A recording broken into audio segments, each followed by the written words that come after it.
Welcome back to God Jack Joan, the home of epic adventures, powerful heroes, and stories. We will see second part. What if Harry Potter got one last chance? Reaper's last mission. Here is short summary. What if Harry Potter died? Not once, but 12 times. After every failure, Death's Reaper sends him back to try again. Now, with one final chance remaining, Harry returns to the past carrying the knowledge of countless lifetimes. Armed with hard-earned wisdom, powerful magic, and a determination to rewrite fate, he must complete the destiny he was always meant to fulfill. Can Harry finally break the cycle and defeat Voldemort, or will his last chance end in failure forever? Before we begin, don't forget to like the video, subscribe to the channel, and turn on notifications so you never miss another adventure. Now, grab your wand, prepare for the unexpected, and let's dive into today's story. A few hours later, Harry and Hermione woke more or less simultaneously. The look of apprehension in Harry's eyes cut Hermione like a knife. She clung to him a little tighter, afraid that she had already lost him with the way she had treated him. "Harry, I'm so sorry about what I did and said. I didn't mean a word of it, and you know I would never want to go out with Weasley. Please believe me, I wasn't in my right mind, please." She trailed off, just repeating the word, "please," over and over softly. "Of course I believe you. I gave you a purging potion, Hermione. I know what was affecting you."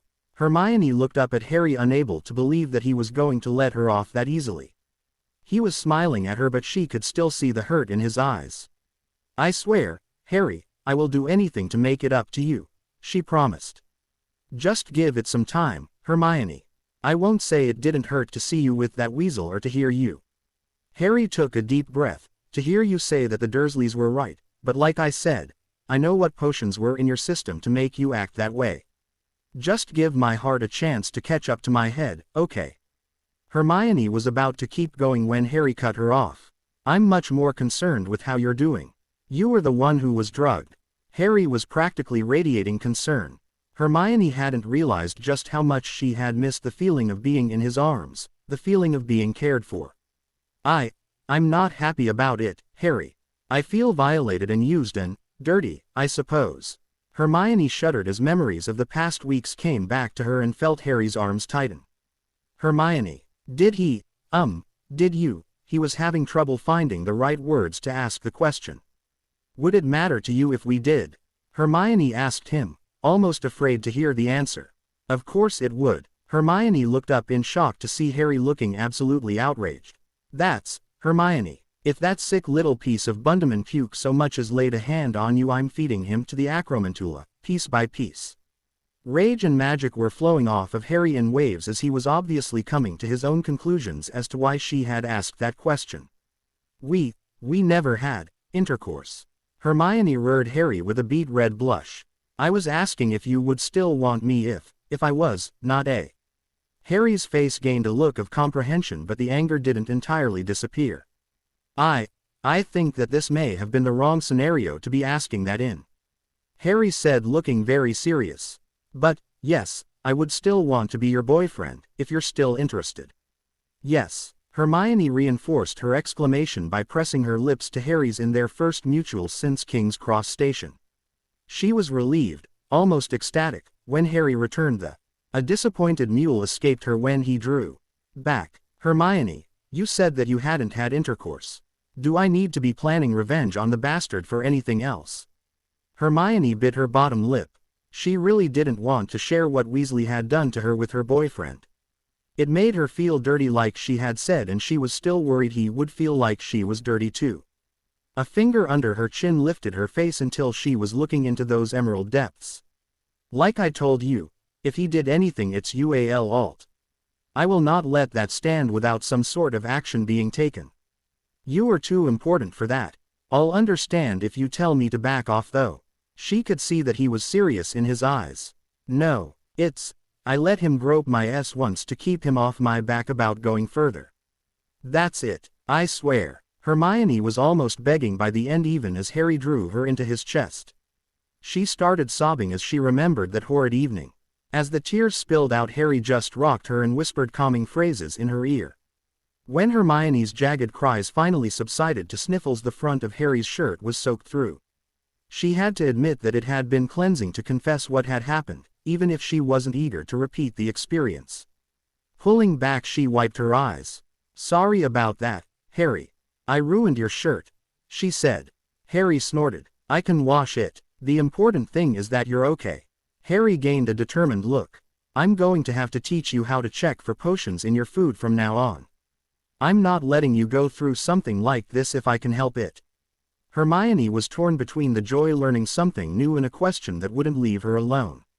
"Why didn't you teach me before, Harry?" she asked. Harry could feel tears of shame burning at the back of his eyes. "Because I didn't seriously think that you would be threatened, that you could be in danger like this. And that makes this my fault. I knew that potions were a possibility, but between my tunnel vision regarding my training to beat Riddle and my self-centered conviction that attacks would be directed at me, I let Hermione get hurt." Hermione could hear the regret in Harry's voice, but she wasn't sure how to deal with it. It was clear that he blamed himself for what had happened to her. To be honest, a small part of her blamed him too, for not teaching her how to avoid this before her rational side took over again. "It wouldn't have helped, Harry. I wouldn't be able to check everything at my house without breaking the reasonable restriction on underage sorcery. It's my fault that I was so naive that I ate something sent to me in the post." "No, Hermione, whatever this is, it is not your fault." His arms tightened around her as if he was trying to squeeze her self-recriminations out of her. Hermione took a shuddering breath. Her emotions were still running rampant through her body. She clutched tightly to Harry to keep herself grounded in that storm. For several minutes neither teen moved or made a sound, until Harry cleared his throat. He looked uncomfortable for a moment. "Hermione, I think that we need to talk to Sirius about this. He knows the wizarding world better than we do and can help us find an appropriate response. He knows what the Weasleys were doing to you and wants to throw them out of the house, so I think we will be safe enough talking to him." Harry was looking at her worriedly, and Hermione took a moment to think about what he had said. "I agree. Some help would not be unwelcome, and Sirius is actually the one who helped me find you. Apparently the owner of the house can feel when wards or static charms go up." Hermione told him, only to be met with a slightly forced grin. "I'll admit that I was curious about exactly how you managed to find me, but that explains it," he told her. "Harry, do we have to find Sirius right now?" Hermione asked Harry. "Not right this instant, no. Not if you don't want to," he answered her gently. "Can we just stay here a while then?" she asked, hating how small her voice sounded. Harry just held her tighter and settled back against the cushioning charm. It took the two teens the better part of 2 hours to work up the will to face the world outside of Harry's spells. When they did, Harry brought them crashing down but didn't move. That should have alerted Sirius to the fact that we're done here. The old dog is so curious that it'll probably be quicker to wait for him to come sniffing around, he told Hermione, who was looking at him shrewdly. "Let me guess. It also saves us having to talk to anyone else as we run around the house, willy-nilly?" she asked him with a slight smile on her face. Harry grinned back at her, truly hopeful for the first time that they would both be able to heal and grow from this ordeal. "Well, I can't help it if my genius is simply staggering." Hermione fluttered her eyelashes at him before giving him a shove. The banter continued, however brittle the underlying feelings might be, until the Leary door opened. Just as Harry had predicted, Sirius had come to take a look around. He seemed surprised to find the couple still sitting on the floor. "What are you two still doing here?" he asked in honest confusion before a suggestive grin spread on his face. Was this supposed to be some sort of kink? You know, getting caught while doing it in the Leary. He waggled his eyebrows like mad. "Hermione, do you happen to know any old, single women? I think the mutt is getting a little frustrated," Harry asked, looking at Hermione with mock seriousness. Hermione responded by tapping a finger against her lips in supposed thought. "Why don't we set him up with Professor Trelawney? She's going to need something to do this year now that she can't predict your death every CL," she said with a rather wicked smile. They looked up at Sirius, who was looking absolutely horrified at the direction his teasing had taken the conversation in. "Actually, Padfoot, we were waiting for you. You're getting a little predictable in your old age and we need to talk to an adult who understands the wizarding world." Harry told his godfather, serious for the first time in the conversation. Is this the kind of conversation that could use some privacy? Sirius asked, surprising the teens with how seriously he was taking this. They both nodded and Sirius continued, well, follow me then. We'll use the study. It has so many privacy enchantments on it you could happily discuss state secrets behind those doors. As Sirius turned around and started walking, Harry and Hermione scrambled up to follow him. On the way to the study, Hermione leaned in and asked Harry, did you know there was a study? Harry just shook his head. He hadn't heard of this in either timeline. Hell, he hadn't known about it when he owned the house. It was a surprisingly short walk to the study. A little way down the hall from the Leary was an empty stretch of wall that suddenly contained a door when Sirius put his hand on the doorknob. The effect reminded Harry unpleasantly of his experience in the afterlife, except that this door didn't disappear after it had been revealed. The study itself was luxuriously appointed with a large desk and several bookshelves holding what must be the Black family equivalent of the restricted section. Sirius took one look at the large chair behind the desk and grimaced before sitting on the desk itself and looking at Harry and Hermione. So, what did you want to talk to me about? He asked his favorite teenagers. Harry and Hermione shared a look, and it was Harry who started talking. I think you are pretty much up to date on the potions and that Hermione is free again, right? Sirius' face lit up at the question. This means I finally get to throw them out, right? He asked excitedly, drawing a raised eyebrow from Hermione. May I ask why you left them here in the first place if you knew what they were doing? Her tone was icy at best. Sirius knew just how to deal with this though. Harry wouldn't let me get mad at him, he said, pointing at his godson. Hermione turned to look at her boyfriend. Harry just shrugged at her. Under the potions, how would you have reacted if we threw the Weasleys out? He asked her. Hermione winced as the honest answer came to her. You would have gone with them, and how would I give you the purging potion then? Hermione nodded her understanding. Sorry about that, but you were throwing them out, right? Hermione just had to be sure that Ronald Weasley would be nowhere near her for a while. Sirius' happy nodding could put Dobby to shame. Although if you want to prank them first, I suppose I could condone it this one time. Hermione allowed. Sirius looked like he had fallen in love. Harry, I want you to marry her. Do you know how rare it is to find a girl who can appreciate a good prank? He said very seriously. Harry just shook his head in disbelief. Down, boy, we're a bit young for that, don't you think?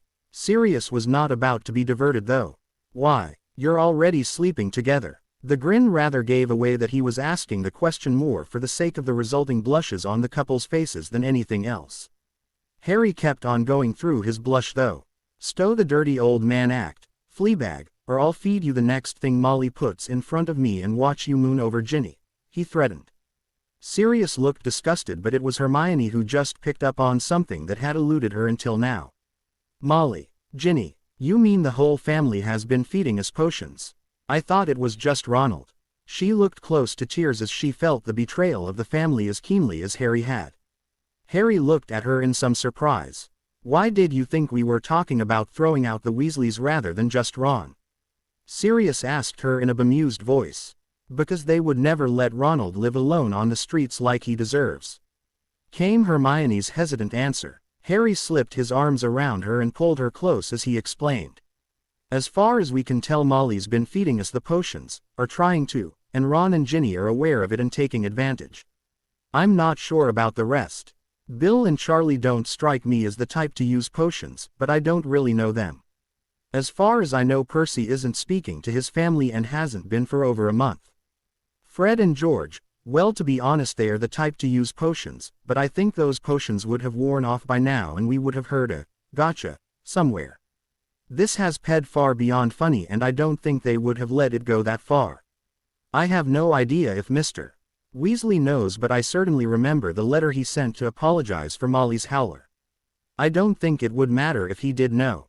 Hermione was still processing the information she had just been given, so Harry addressed his godfather. Sirius, is there some way to go after the ones who did this? Press charges, maybe. Sirius shook his head sadly. I'm afraid that any case of a muggle born accusing a pureblood of using love potions would be laughed out of the Wizengamot. They might be disappointed in Ron for lowering himself, but that's about it. You, on the other hand, have to be careful that you don't do anything that could be clad as alt though, or if you do, don't get caught whatever you do. I can promise you that Azkaban is no fun this time of year, or any other for that matter. Sirius hated having to tell them that as he could see the way the news impacted on Hermione and the grim look on Harry's face. He couldn't know that Harry was also evaluating how having to face a trial would affect the war and whether or not it might be worth it. He was forced to come to the conclusion that if he was sent to Azkaban, Riddle would be laughing while he took over the sheep of the wizarding world within a week. If that happened, Hermione would probably be subjected to the fate she had just escaped anyway. You're telling me that our options are throw them out and let them get away with it, or do nothing and let them get away with it? Harry asked bitterly while a trembling Hermione tried to burrow into his side. I'm afraid the best we could do would be to prank them mercilessly, possibly going a little further than good taste allows. Sirius agreed morosely. Harry mulled this over for a moment before deciding that some punishment was better than none. Very well, Mr. Padfoot. I think we should defer to your expertise in this area. How would you go about giving them a pointed reminder to not do this again? Sirius looked a little proud at the use of his marauder name by his godson. Switch out your meals so the potions go to someone else, he proclaimed proudly. I'm not sure I could do that to someone else though, Padfoot. I mean, how would you feel if we fed you something to make you fall in love with Ron Weasley? Sirius turned a little green at the image Harry provided. Actually, I was thinking of giving them each other's potions. This time Harry turned a little green. That's disgusting, Sirius. I mean, that's honestly nauseating. Harry said. I vote we do it.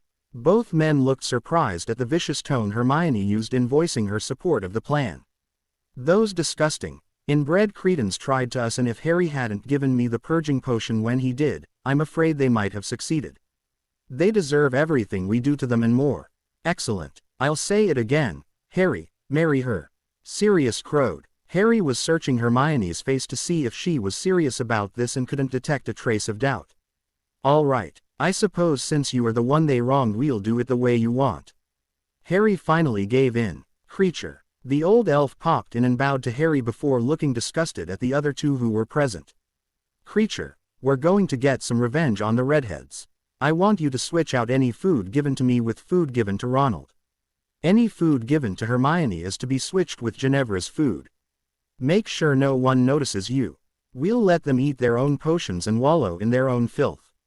Creature had a disturbingly happy smile on his face as he bowed. It will be Creature's honor, young master, he croaked.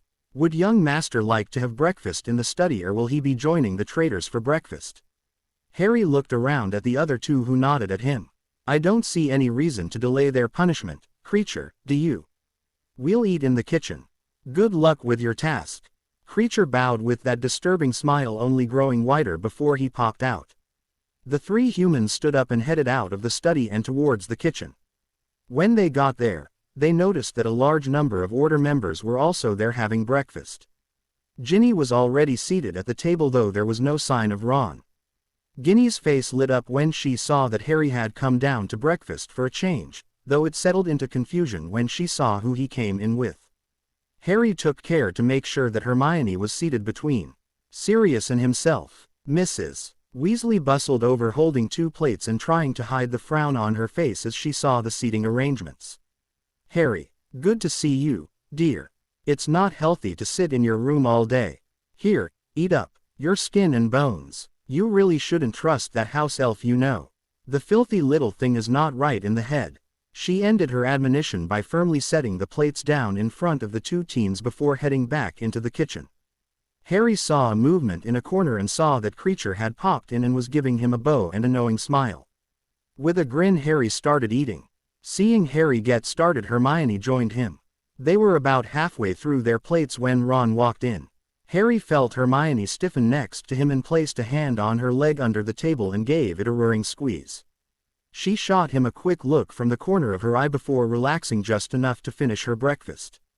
By the time they were done, Sirius was wearing a wide smirk and Hermione was having trouble concealing her satisfied look. They had all noticed that Ginny's eyes were flicking over to her brother frequently. They didn't know exactly how potent the potions were, but it looked like they produced at least some effect quickly. It was impossible to tell if Ron was just as affected as he was, still engrossed in his food, and nothing and no one else had a chance at his attention until it was finished. When Harry and Hermione left the table to Molly's smug smiles, Ginny also got up and quickly followed them. "Harry, Hermione, wait up," she jogged to catch up to the two older teens. "So, Hermione, I've been meaning to ask you, did you have a good night?" Ginny's tone was extremely suggestive, and it was clear that she had her own ideas of what had happened already. "Excuse me." Hermione was on edge, having to speak to any redhead so soon after learning what they had planned to do to her. "You can't hide it from me, Hermione. I know you didn't come back to our room last night, and this morning your bed hadn't been slept in. You spent the night somewhere else. I'm just asking how it was." Ginny's rather vicious smirk was especially horrifying to Harry. He had never seen her act like this in the last timeline. Had he never noticed, or had he changed things so drastically that he had caused his once-upon-a-future girlfriend to start acting like this? Or did she manage to get the potions to me last time around? A shiver ran down his spine as he considered that option. "For your information, Ginny, I fell asleep in the Leary last night." Hermione sniffed. She knew she was being economical with the truth, but she didn't think the little wannabe rapist needed to hear that Hermione had slept on top of Harry in the Leary. "What, seriously, Merlin, you're boring. How do you plan to hang on to my brother like that?" Hermione forced herself not to respond to that, mostly because she wasn't sure how she would. "Well, I think we had better find somewhere to hide, or Mum will have us cleaning all day with no magic. Feel like sharing a hiding spot, Harry?" Ginny was leaning in suggestively as she spoke. Harry leaned away from her. "Thanks, but I think I've been managing pretty well so far," he told her. "Oh well, your loss, Harry. I know Hermione and Ron will probably be holed up all day again, so come find me if you want some company." With that, the little redhead flounced off. "Harry," the young wizard looked at his girlfriend, who was watching the youngest Weasley walk off. "I think I desperately need to change rooms. Remind me that I need to talk to Sirius if the opportunity presents itself." Harry gave a dry chuckle. "All right. In the meantime, we can hide in my room. I may or may not have checked out some of the more interesting books in the Black Leary." Hermione's eyes lit up at the idea of spending a day reading with Harry, and she immediately grabbed his arm and started pulling him towards his room, urging him to get a move on. Harry laughed as he playfully resisted, offering various other things they could do along the way, like counting cobwebs in the drawing room or snorkeling in the bathtub. When they got to Harry's room, he put up his usual locking charms but forewent the silencing charms. Not long after he was done, Hermione was demanding to see the books he had up here. "Not so fast, am I? There's something you need to do first." Hermione couldn't keep her apprehension from showing on her face. "You need to write your parents. I promised them I'd pee on the message, but they're dead worried." Hermione's jaw dropped. "Can I borrow a quill and some parchment?" Harry nodded with a smile and pointed her to his desk. The room was soon filled with the scourge of a quill writing on parchment. Harry, his smile still in place, found the book he had been reading yesterday before he had gone looking for Hermione and settled down to study until she was ready to join him. Time passed quietly as Hermione produced one of her novel-length letters. A knock on the door startled Harry and Hermione from their respective tasks. They looked at each other in an attempt to decide on their response. "Harry, it's me, open up." "Sirius." Harry drew his wand and unlocked and opened the door. A grim-looking Sirius stepped into the room. "Hermione, Ron is looking for you and he seems to be getting pretty annoyed. Don't be surprised if you walk straight into a confrontation when you leave here." Hermione's snort indicated that any confrontation that might happen might not be completely down to Ronald Weasley. "Harry, you have a bigger problem. Dumbledore's turned up and he wants to talk to you. I asked him to wait in the drawing room." "Huh, I had expected him to show up a lot sooner considering how much effort the Order's been putting into our little game of hide and seek," Harry said, shooting his godfather a look. "I don't suppose he told you why he's been so spontaneously reticent?" Sirius shook his head. "I know he's been off for a few days on some unspecified errand, but he hasn't shared what it is with the Order. He's probably started looking for the Horcruxes. I wonder if he's going after the locket or the ring." Sirius watched the thoughtful look on Harry's face and suddenly got a sinking feeling. "You know what he's up to, don't you?" Sirius asked in a resigned voice. Harry shrugged. It could be any number of things, but I've got a good guess. Seeing the expectant looks on Hermione and Sirius' faces, he added, it's not a guess I'm willing to discuss outside of your study. Standing up, Harry stretched to get the kinks out of his back. I suppose I'll go see what our headmaster wants. Hermione, don't forget that you wanted to talk to Sirius. With a casual wave, Harry walked out the door. Sirius and Hermione watched him leave until the door closed. So, you wanted to talk to me? Sirius asked Hermione with a faux lecherous leer. Hermione snorted in amusement. Down, boy, she quipped. I wanted to ask you about any other rooms I could stay in. I don't think I can stay in a room with Ginny after what I've learnt, well, not without committing a homicide. Sirius opened his mouth for a moment before closing it again and frowning thoughtfully. I'm sorry, kiddo, I think you're stuck. The other rooms in the house all have occupants, what with so many of the order staying here for safety. You'll have to make do or figure something out like you did yesterday. He suddenly grinned. I'm sure sleeping in either Harry's bed or the Leary won't be too much of a hardship for you. Hermione huffed but didn't contradict him. Sirius took that as a sign of his victory and happily left, congratulating himself on helping his godson. Hermione glared at the marauder's back and locked the door behind him before returning to her letter. No need to invite trouble from a Weasley before she went looking for it. If her options were rooming with Ginevra, staying in the Leary, or staying with Harry, she was fairly sure what she would choose. She wasn't sure how long she had worked when she heard an agonized scream and shot out of her chair. She didn't hesitate to grab her wand and run out of the door.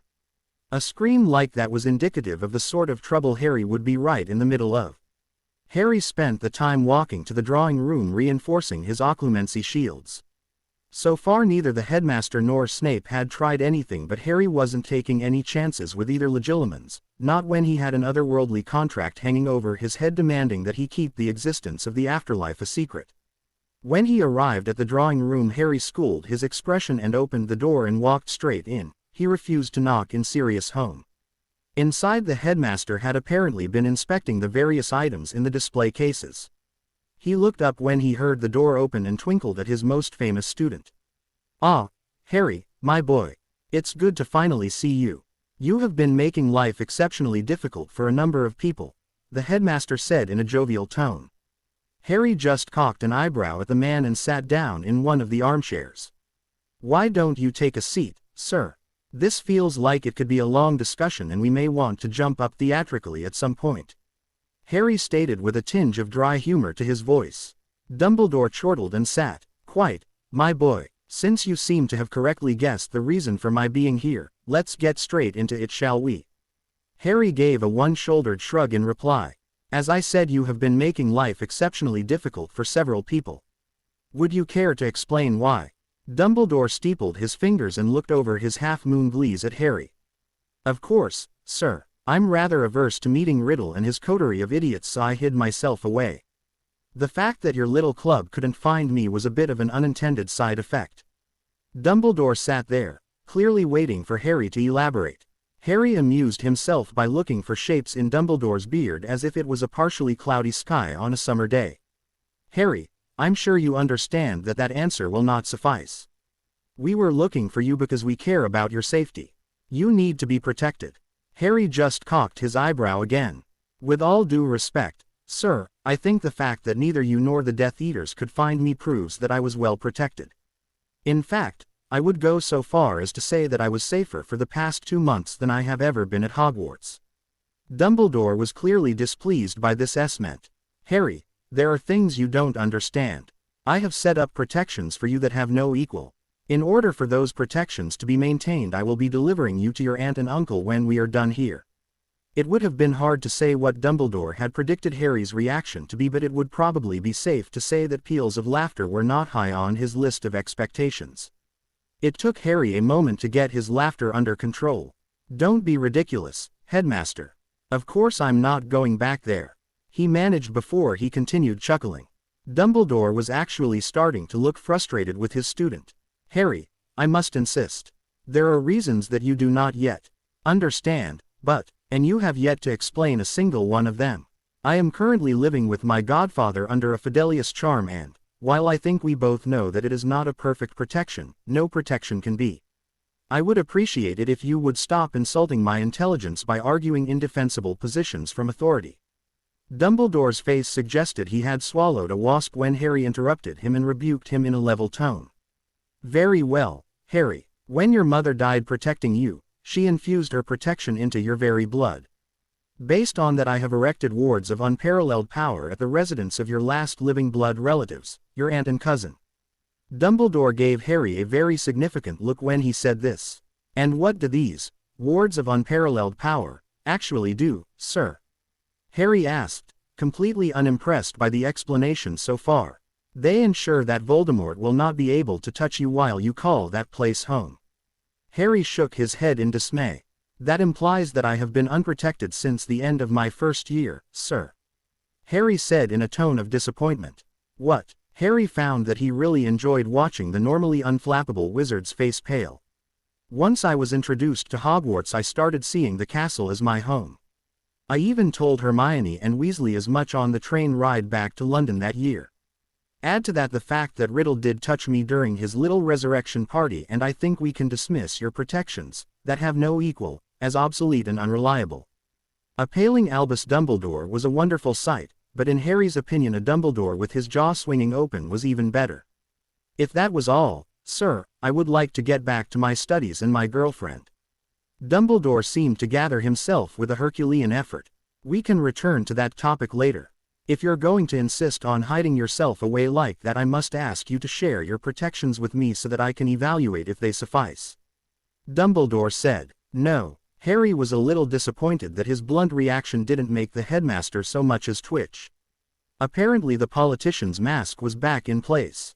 "Harry, surely you don't believe that a 15-year-old can devise a perfect protection? If nothing else, my years of experience can be of tremendous benefit to you." Dumbledore sounded eminently reasonable in his argument. "I think I just told you that there is no such thing as perfect protection.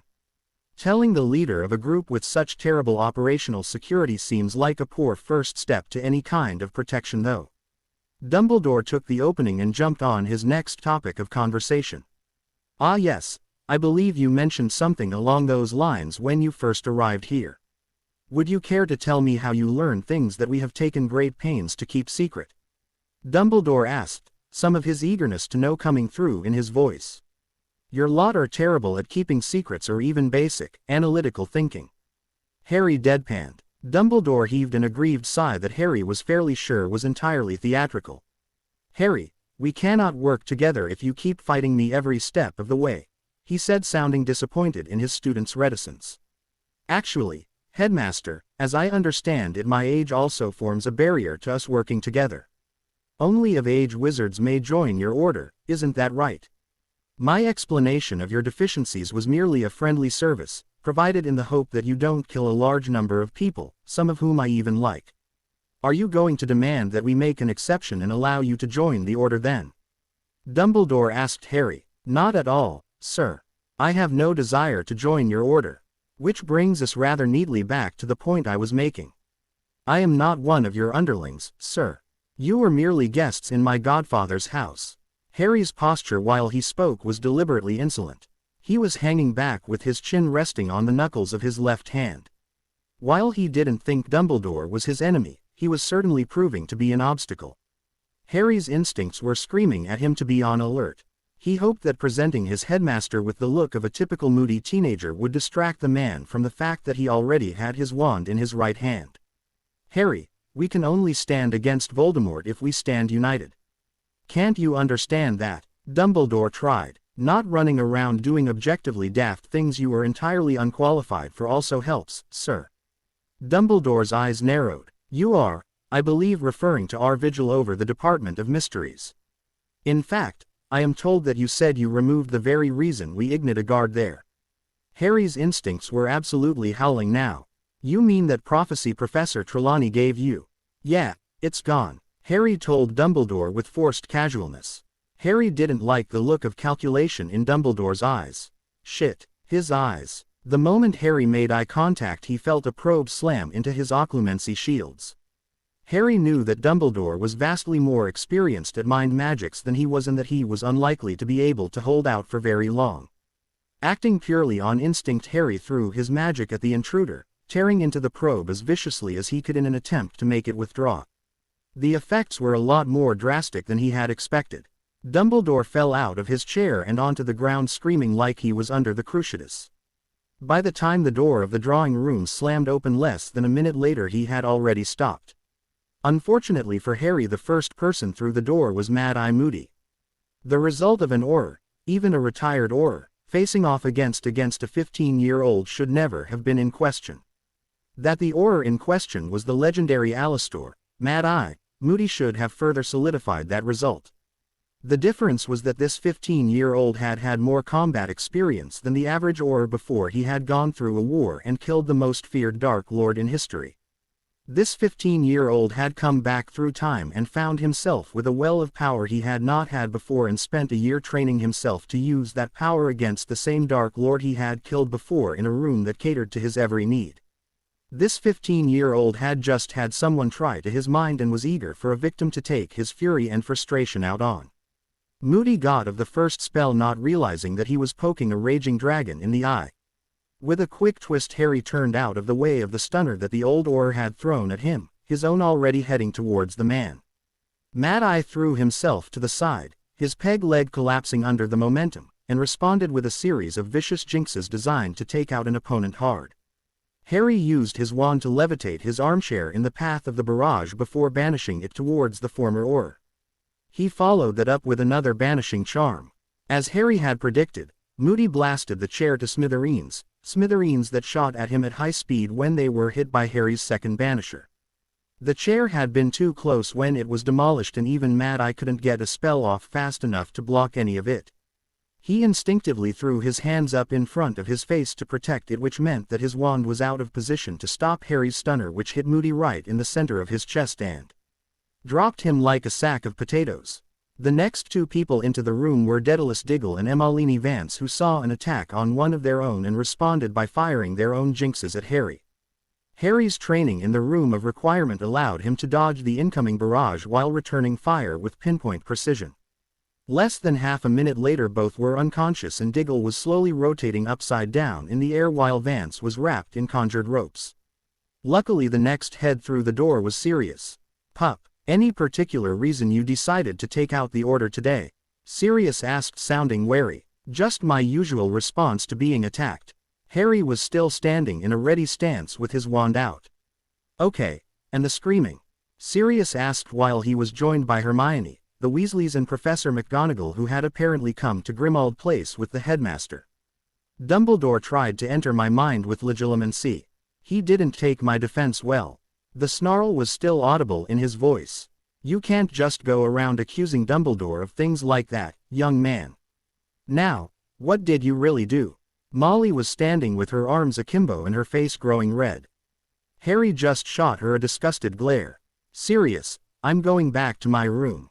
Let me know when the rubbish leaves." With that, Harry swept from the room just as Molly was sputtering her way into a rant, managing to snag Hermione along while he was leaving. The two beat a hasty retreat and were soon ensconced in Harry's room. They didn't speak for a long while, each just taking comfort from the other's presence.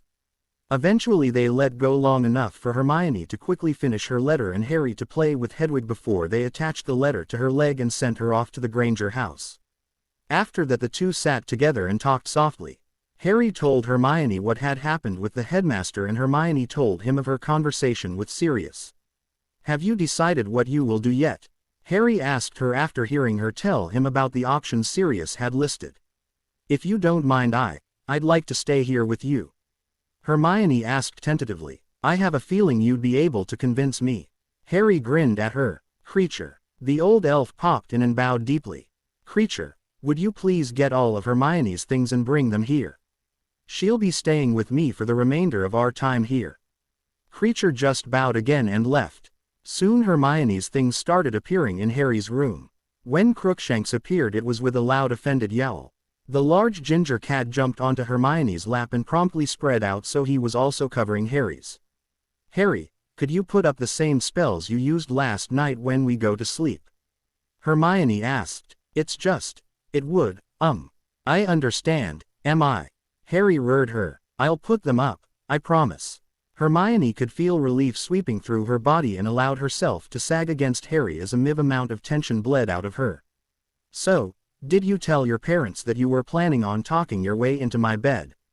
Harry asked Hermione with an overly innocent look on his face while they scratched behind her familiar's ears in an effort to mollify him. She just swatted his shoulder with a grin. It took several hours for anyone to gain the courage to go up to Harry's room. When they did, it could be counted as unsurprising that it was 2 Gryffindors. Professor McGonagall followed Sirius up to the room of one of her favorite lions. As she walked, she contemplated what had happened before the Order meeting that night. Albus had been taken to the hospital wing, and without the leader of the Order present, it had been chaos as people kept shouting over each other. The main gist of the evening was that the Order was falling apart into 3 factions. Those who wished to follow Albus' plans and trust that the wise old wizard knew what he was about. Those whose faith had been shaken after hearing the points Harry Potter had made about the Order's strategy or lack thereof and wanted to rethink how the Order went about achieving its goals. Finally, there was a group that was undecided. Minerva knew this group existed because it described her own feelings. Potter's words had a ring of truth to them, but Albus always had a plan. Minerva wanted to wait to hear how Albus responded to the points Harry had raised. They could discuss it right after she tore into him for daring to use legilimency on a student. For now, though, she had a mission she needed to complete. When they reached the door to the room where her charges presumably were, Sirius knocked and immediately called out. "Harry, mind if I come in? I've got Minnie here with me." Ouch. Professor McGonagall put her wand back in her pocket after having fired a stinging hex at Sirius Black's rear end. The rascal had had trouble with propriety when he was a student too, as she recalled. A moment later she heard a click and the door swung open to reveal 2 smiling students. "Still getting disciplined in your old age, Padfoot?" Potter asked in a teasing tone. "Hush, Harry, you know you can't teach an old dog new tricks. I'm not sure you could ever teach this particular dog anything." Ms. Granger rebutted. "Hardy har har, you going to give the old jokes a rest and let us in or what?" Sirius groused at them. Potter flashed them an impish grin before he said, "Of course we'll let you in. No promises about the jokes though." Sirius huffed and pushed past his godson while Minerva was bowed into the room. "Good evening, Mr. Potter, Ms. Granger," she said briskly. "Good evening, Professor," the 2 said in unison, causing Minerva to pause slightly. If they started talking like the Weasley twins, I am retiring, she told herself. Instead of voicing that out loud though, she reached into her pocket and drew out 2 envelopes. She quickly checked the names of the addressees before handing each to the correct student.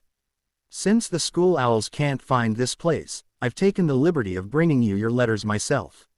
I am sure that the Order will ensure a safe expedition to Diagon Alley to get your school supplies."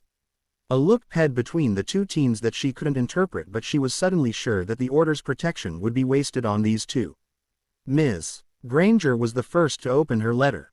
Minerva held her breath as she waited for a reaction she had been imagining for the better part of 3 years. Sure enough, Ms. Granger's eyes went wide when the prefect's badge fell into her hand. She looked up at her head of house as if seeking confirmation. Minerva nodded with a smile pulling at the corners of her mouth. As if that had sealed it, Ms. Granger gave a loud squeal and jumped into Mr. Potter's arms. Mr. Potter was laughing happily as he spun her around, congratulating her. When he put her down, Ms.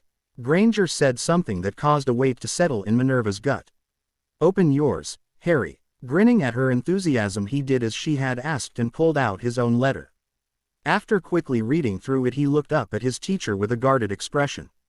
"Professor, I think you made a mistake." She had been hoping to avoid this.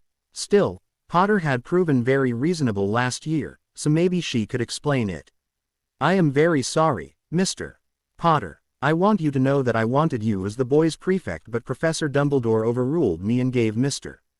Weasley the position. There's nothing I can do about it." Potter blinked at her in surprise. "I see. That's not really what I meant though." It was Minerva's turn to blink in surprise. She had been sure that Potter would feel that the badge had been stolen from him. Hell, she felt the badge had been stolen from him. I was talking about the fact that I have a divination book listed in neither an ancient runes book, nor an arithmancy book. This was making less and less sense. May I see your book list, Mr.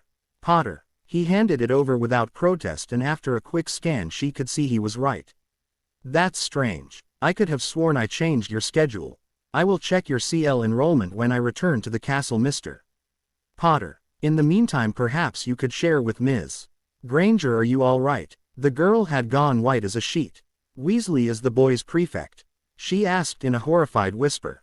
Minerva nodded, not sure what was causing this reaction. She saw that Potter had his arms around Ms. Granger and was whispering something in her ear. No, Harry, I couldn't do it if it was structurally based on at least 3 rule violations. Before Minerva could puzzle out what Mr. Potter had said, her in was shocked into numbness as Ms. Granger pressed prefect's badge into her teacher's hand. I'm sorry, Professor. If Ronald Weasley is the boy's prefect, I will not be able to serve. Minerva's thoughts felt like they were slogging through marshes. Why was all the head of Gryffindor could manage as she was confronted with a situation none of her colleagues would believe. He has been feeding me love potions this summer. If Harry hadn't found out and forced a purging potion down my throat, Ms. Granger trailed off and shivered as Potter gathered her to him again. I just wouldn't feel safe patrolling the halls at night with him. I truly am sorry, Professor, she said before hiding her face in Potter's chest. Both Potter and Black looked exceedingly grim. Minerva felt at a loss. She was now without both prefects she had envisioned for this year, and to make matters worse, the one prefect she did have might have taken part in behavior that was only legal because of the pervasive bigotry in the Wizengamot. She couldn't remove him without some serious evidence that he was misbehaving. She hadn't been lying when she accidentally misinterpreted Potter's question. She couldn't overrule Albus on this. Albus. He was going to answer some questions when he was up and about again. She'd make sure of it. I am sorry too, Ms. Granger. Minerva had no idea what to say. What could she say? I'm sorry. With that, Professor McGonagall turned and left the room looking older than any of the other 3 had ever seen her. Just outside the door she leaned against the wall as she tried to understand what had just happened. Doing so allowed her to hear the conversation that started up between the remaining people. I can't believe the old goat would deny you the prefect's position. Minerva couldn't believe Hermione Granger had just spoken of Albus Dumbledore in such a tone of voice. I can. Potter sounded so matter-of-fact that it startled Minerva. Thinking back, he had at no point demonstrated a belief that he would be the prefect for their year. She assumed that he had received some incredulous looks in the silence that followed because he continued with an explanation. I may not have done it on purpose, but I'm the reason he faced inquiries last year over the Horntail and the Basilisk. Not to mention that he lost a pensieve and his positions on the Wizengamot and with the ICW as a result of my wanting to offer a memory last year. I imagine that even if I hadn't, he would still have stepped in. I can't seem to go a year without almost getting killed, and that could be a bad example for the younger students. You'd think that saving the entire school at least twice would cancel that out. Minerva had never heard Ms. Granger sound so bitter. Do you really think Dumbledore would be that petty? Came the next question. It was one Minerva would like answered as well. Hearing Potter's snort gave the answer clearer than words. Minerva numbly pushed herself away from the wall. Her faith in her friend, teacher and employer was severely shaken. Moving on autopilot, she headed for the flow. She needed time to process this, time and perhaps a dram. Back in Harry's room, Harry, Hermione and Sirius were discussing how they were going to get their school shopping done. I was thinking that we could ask Creature to do it. I don't think he would get a second look, and even if he has noticed any Death Eaters, will assume he works for one of them or their sympathizers.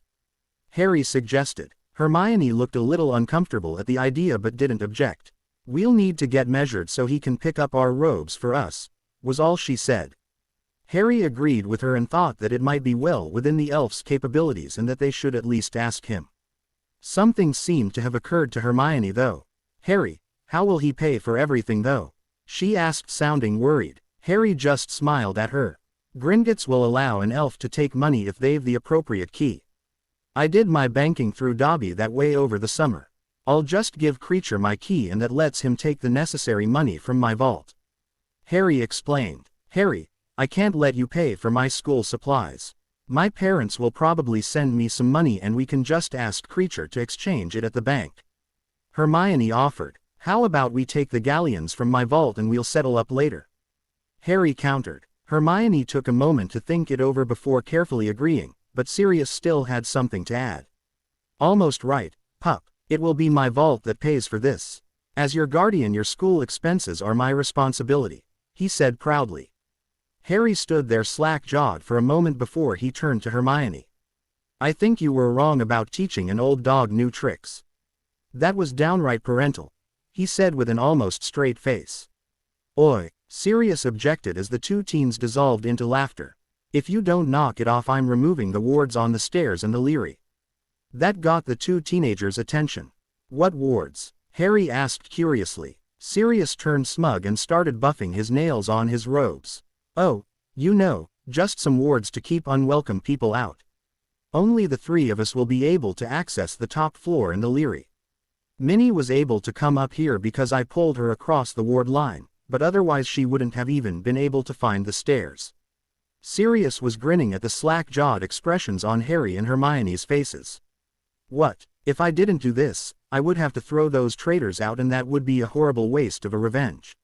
I trust this meets with your approval. I take it back, Sirius. Almost parental kind of works for you, Harry said before turning to his girlfriend. What do you think? Am I? Throw them out or trust the wards? Hermione mulled it over for a while. Will you still put up your spells at night? She asked after a moment. If you want, then I vote we go for the revenge, Hermione said resolutely with a predatory look in her eyes. It took the Order until August 31st to organize themselves for a shopping expedition. When they were finally ready to go, Mrs. Weasley asked Harry for his vault key so she could go shopping for him, as it would be too dangerous for him to go to the alley with them. When Harry told her that wouldn't be necessary as he already had everything for the coming year, she didn't believe him until Sirius stepped in and told her that Harry had indeed gotten everything on his list. Ron and Ginny were standing off to the side, ignoring the two people they had just recently been so determined to claim. The only exceptions were occasional disgusted glares at the reunited couple. Either the hate potion was in full effect or they had realized that they had been caught. Meanwhile, Molly had switched over to a rant about Harry flouting the Order's protection and endangering himself. She was demanding to know how he had snuck out when the other Order members interrupted to say that they had to go now, and that if Potter didn't have his things for the school year, that it wasn't their problem. The fact that it was Diggle and Vance who were escorting the shoppers may have contributed to this attitude. They still hadn't forgiven Harry for taking them down so easily several weeks ago. Moody, on the other hand, had congratulated him and offered some advice on spells he should study up on. Finally the shopping group left and Harry and Hermione took the chance to peruse the study for a final selection that they would be taking along to read at Hogwarts. Harry had spotted Slinkhard's name on the book list, telling him that the Toad would be making a return to Hogwarts. He had a few ideas to get her kicked out as quickly as possible, but a lot depended on how she reacted. Either way, he hadn't wanted to buy the book but hadn't been able to come up with a satisfactory excuse for not doing so. That didn't mean that he would be wasting his time in defense reading that pile of pigeon droppings. Instead, Harry planned to be sitting there with a useful book glamored to look like Slinkhard's nonsense. The Black Manor study had quickly become familiar territory for Harry and Hermione. Sirius had dragged the two in here for a discussion on Harry's guess about what Dumbledore was up to. Harry had asked them both how their occlumency was before answering that. When both of them had assured him that they were sufficiently competent to keep out most legilimens, Harry had continued. I think that Dumbledore is looking for the magic that Riddle used to survive that night he came to Godric's Hollow. Harry had told them. When asked if he knew what that magic was, Harry had hesitated for just a moment. You know about that connection I have to Riddle. During my occlumency meditation I came across some knowledge that wasn't mine. First of all, Riddle thought there was a prophecy made about us. It's the reason he came after my family. Second, it seems that Riddle made something called Horcruxes. It took me a while to figure out what that meant, but I got there in the end.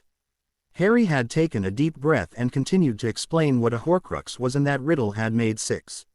He explained how to destroy them and that the sword of Gryffindor had absorbed basilisk venom.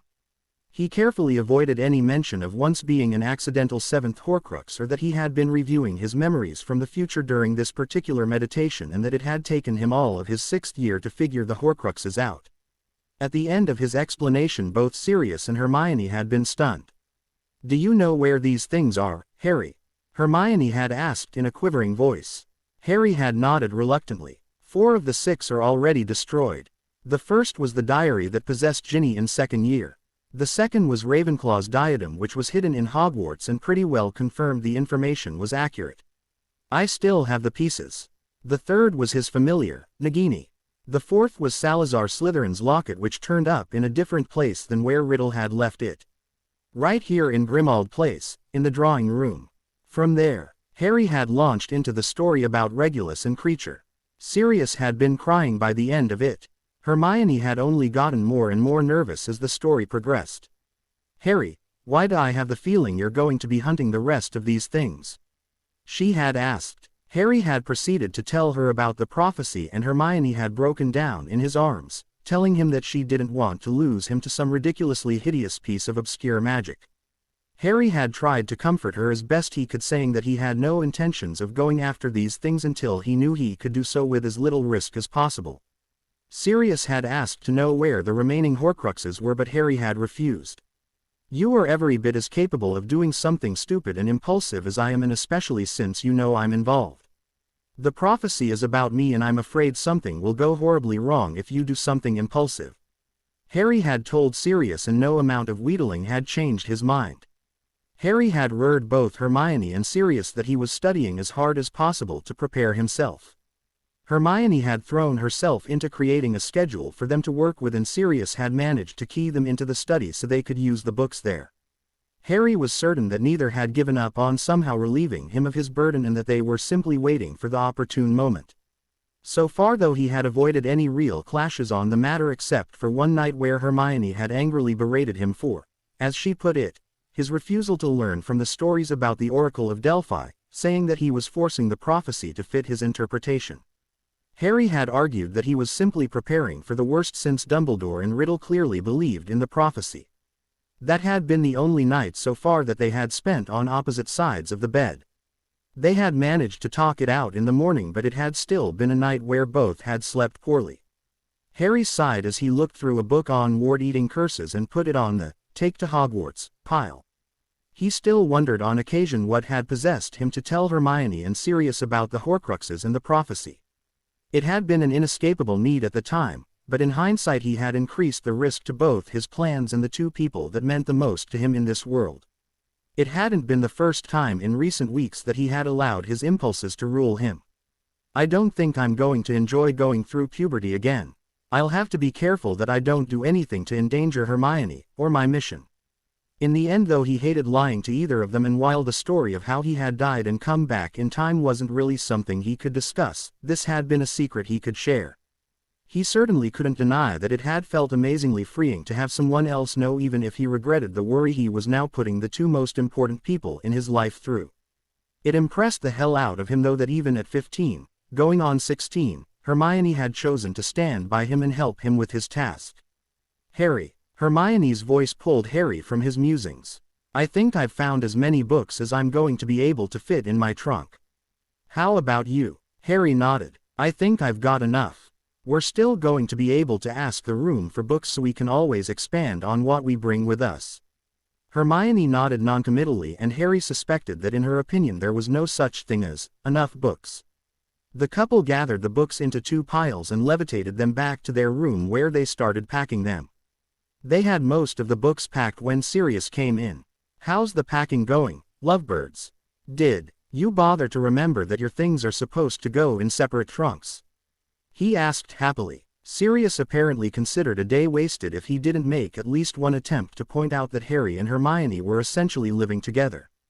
The regular teasing did mean that the two teens were being rapidly cured of their blush reflex, a reflex that Harry felt should be embering in its own right for a 19-year-old war veteran.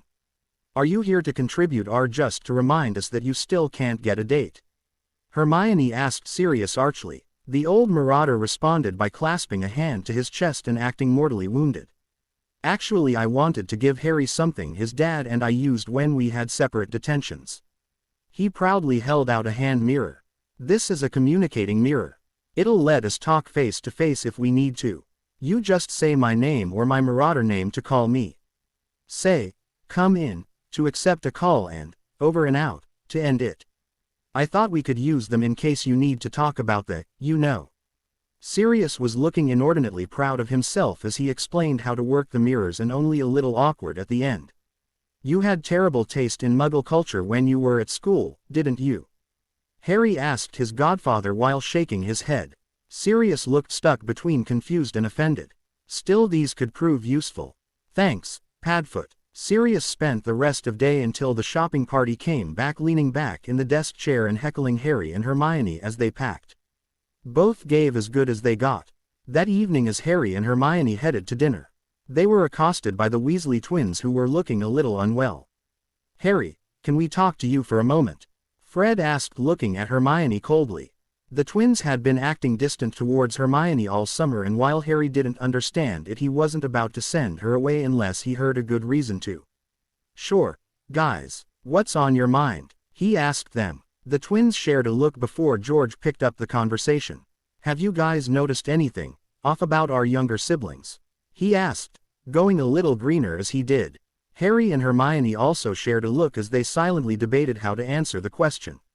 They hadn't told the twins anything about the potions since they weren't sure how the two pranksters would take it. "Not really, but we don't really see them that much during the day." "Why?" Fred looked truly nauseous as he answered. "While we were shopping today, we noticed Ron and Ginny slipping off together. We followed them to see if they had chosen to get up to no good despite Ickle Ronnie's new badge. We saw them snogging in a side alley." George sounded close to tears as he admitted what they had seen. Had they had some warning as to where this was going, Harry and Hermione might have had a chance to stop the twin snorts of laughter that escaped them. Fred and George looked mightily offended. "We're not making this up. That wouldn't even be a good prank."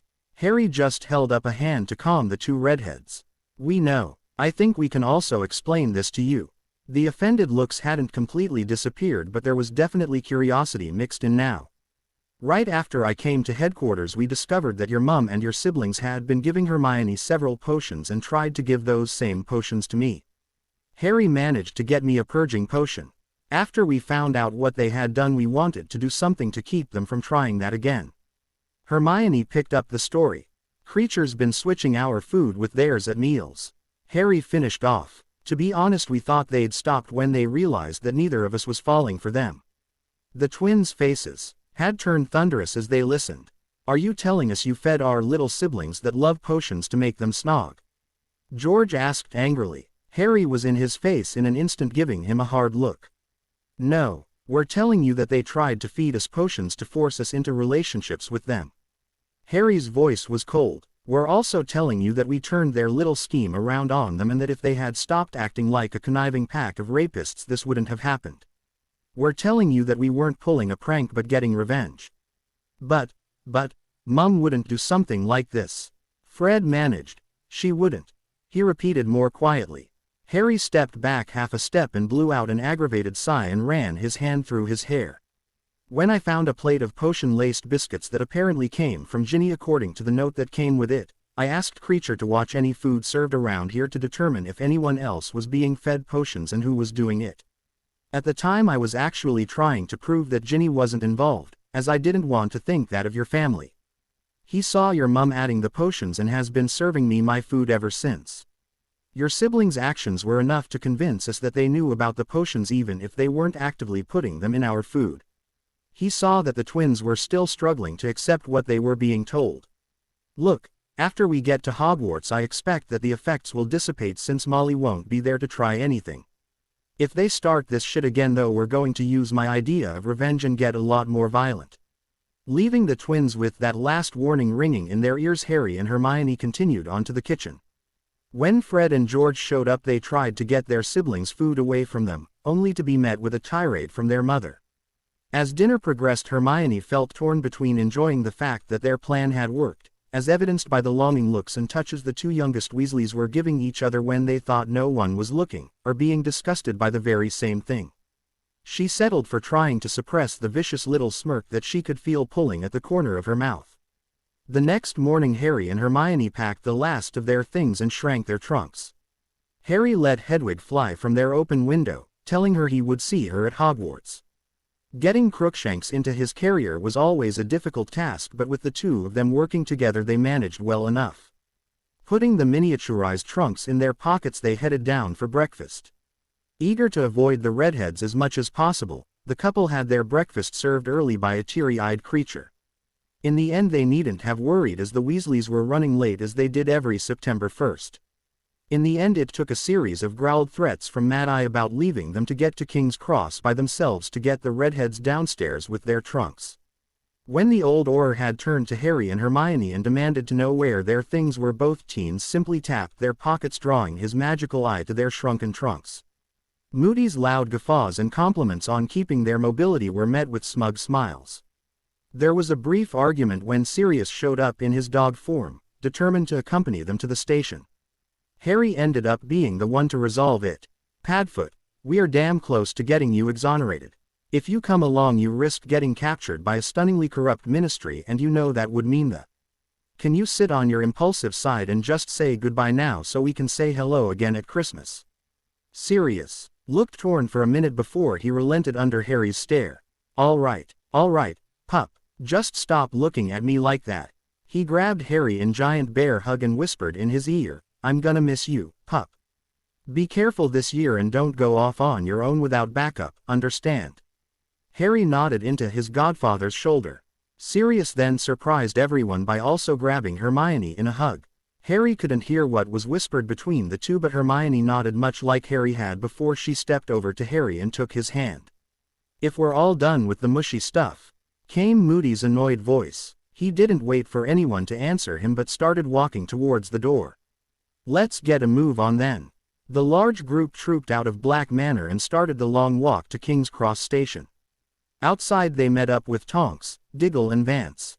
As they moved through the non-magical side of London with 8 magicals doing their best Muggle imitation, 4 of whom were lugging trunks, Harry and Hermione could feel the astonished looks of the people around them. "Thankfully we don't stand out like a sore thumb," Harry remarked sarcastically to Hermione, making absolutely no effort to whisper. "That would make this protection detail completely useless." Hermione just shook her head as Diggle and Vance glared at them. Eventually the group managed to make it to King's Cross without being stopped by the bobbies. Harry and Hermione were first through the barrier and immediately headed for the express. Hopefully they could find Luna and ward their compartment like they had for the last ride. In the end it was less a case of them finding Luna and more a case of Hermione nearly being knocked into the wall by a hugging missile. Harry laughed his head off until it was his turn to have the life squeezed from him. "Hello, Luna, I've missed you. Have you got a compartment yet?" Luna beamed at them, happy to be reunited with her friends. "Oh, yes, nobody else has tried to join me yet. Will you be putting up spells to keep the Nargles out again?"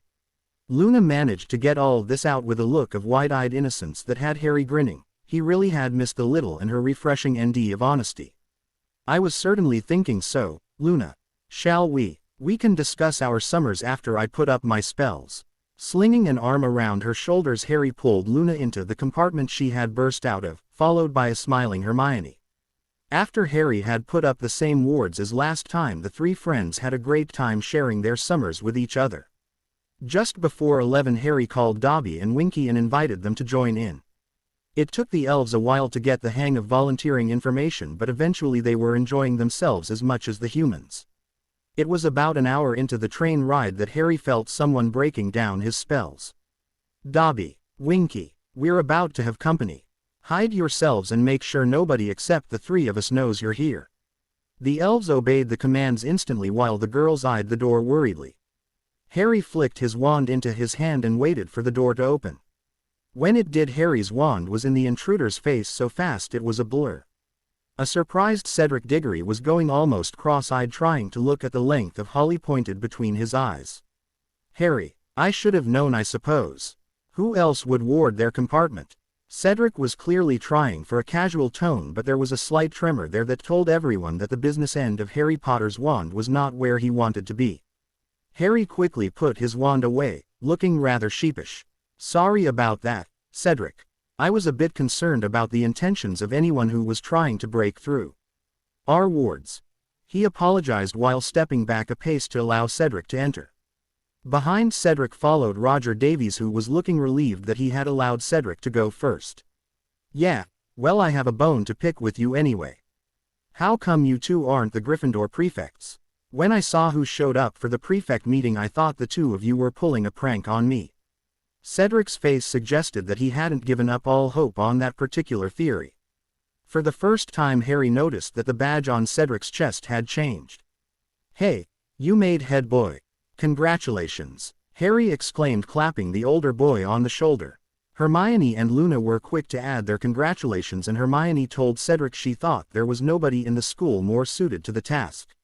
Speaking of suited to the task, you two still haven't explained how you aren't the Gryffindor prefects, Cedric said, unbridled curiosity evident in his voice.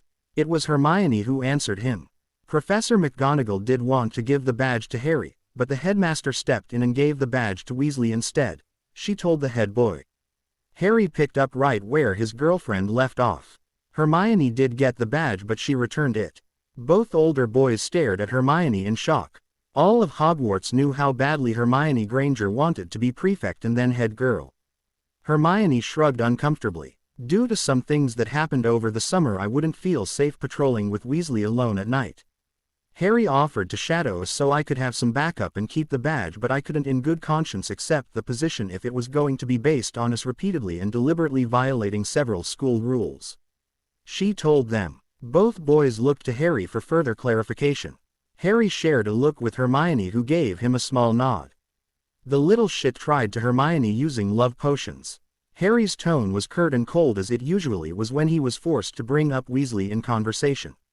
Apparently there is nothing that will be done by either Hogwarts or the Ministry. You mean we're really stuck with Weasley and Brown? Roger asked, speaking up for the first time. Harry and Hermione nodded somewhat apologetically, and Roger cursed softly before turning to Cedric. Have fun being head boy, man, he told his friend.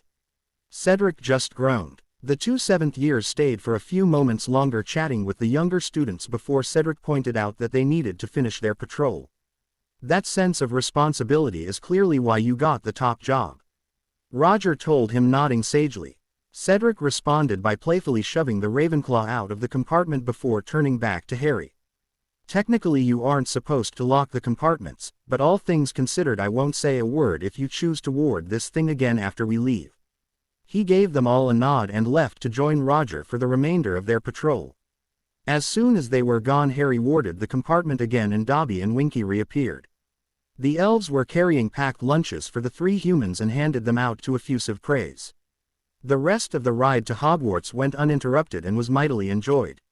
When they reached Hogsmeade, Harry and Hermione restored their trunks to their proper size and would have left them in the compartment if Dobby and Winky hadn't immediately taken them and disappeared. Nobody bothered the trio on their way up to the castle. In the entrance hall, Professors Flitwick and McGonagall were keeping an eye on the of returning students. Surprisingly, they were called over by the charms professor, or rather, Luna was. Miss Lovegood, I am aware that you would usually sit with your friends at the Gryffindor table, but I must ask you to join the rest of your house for the welcoming feast. You may sit where you wish for the rest of the year, of course. Luna considered this for a moment before nodding. As they moved into the great hall, she reared Harry, who was already glaring at the Ravenclaws. Don't worry, Harry, you still scare them more than a rampaging Huffalump. They might not be friendly, but they'll be civil. Harry nodded at his friend. Anyone gives you trouble, you come find us, he told her as he gave her a hug. Hermione also hugged their friend. As the two Gryffindors went to find their seats, Luna skipped her way to the Ravenclaw table. As Harry and Hermione headed for their own table, Harry scanned the head table. To his great disgust, Dolores Umbridge had indeed shown up to make a mockery of defense.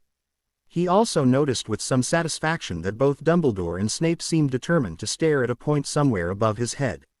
At the Gryffindor table, Harry and Hermione noticed that they were rather unfortunately placed where they couldn't help but see Weasley and Lavender posturing with their badges. Ron had his chest thrust out further than Percy had back in their first year.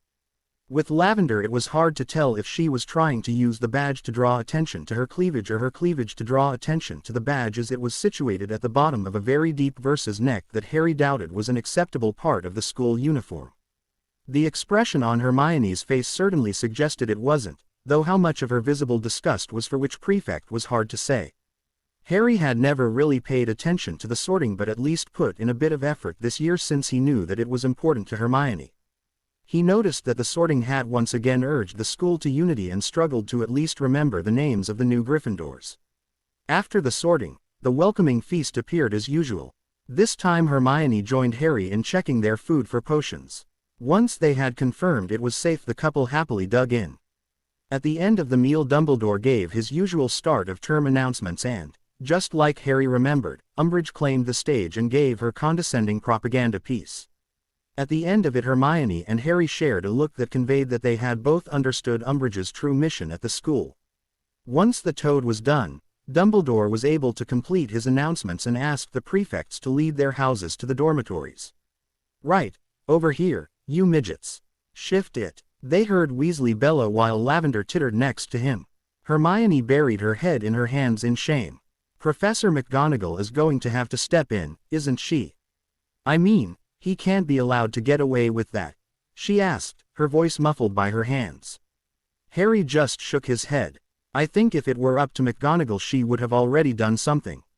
They're more Dumbledore's prefects than they are hers," Harry said. To be honest, he too was feeling a little uncomfortable with the way the two prefects were addressing the first years.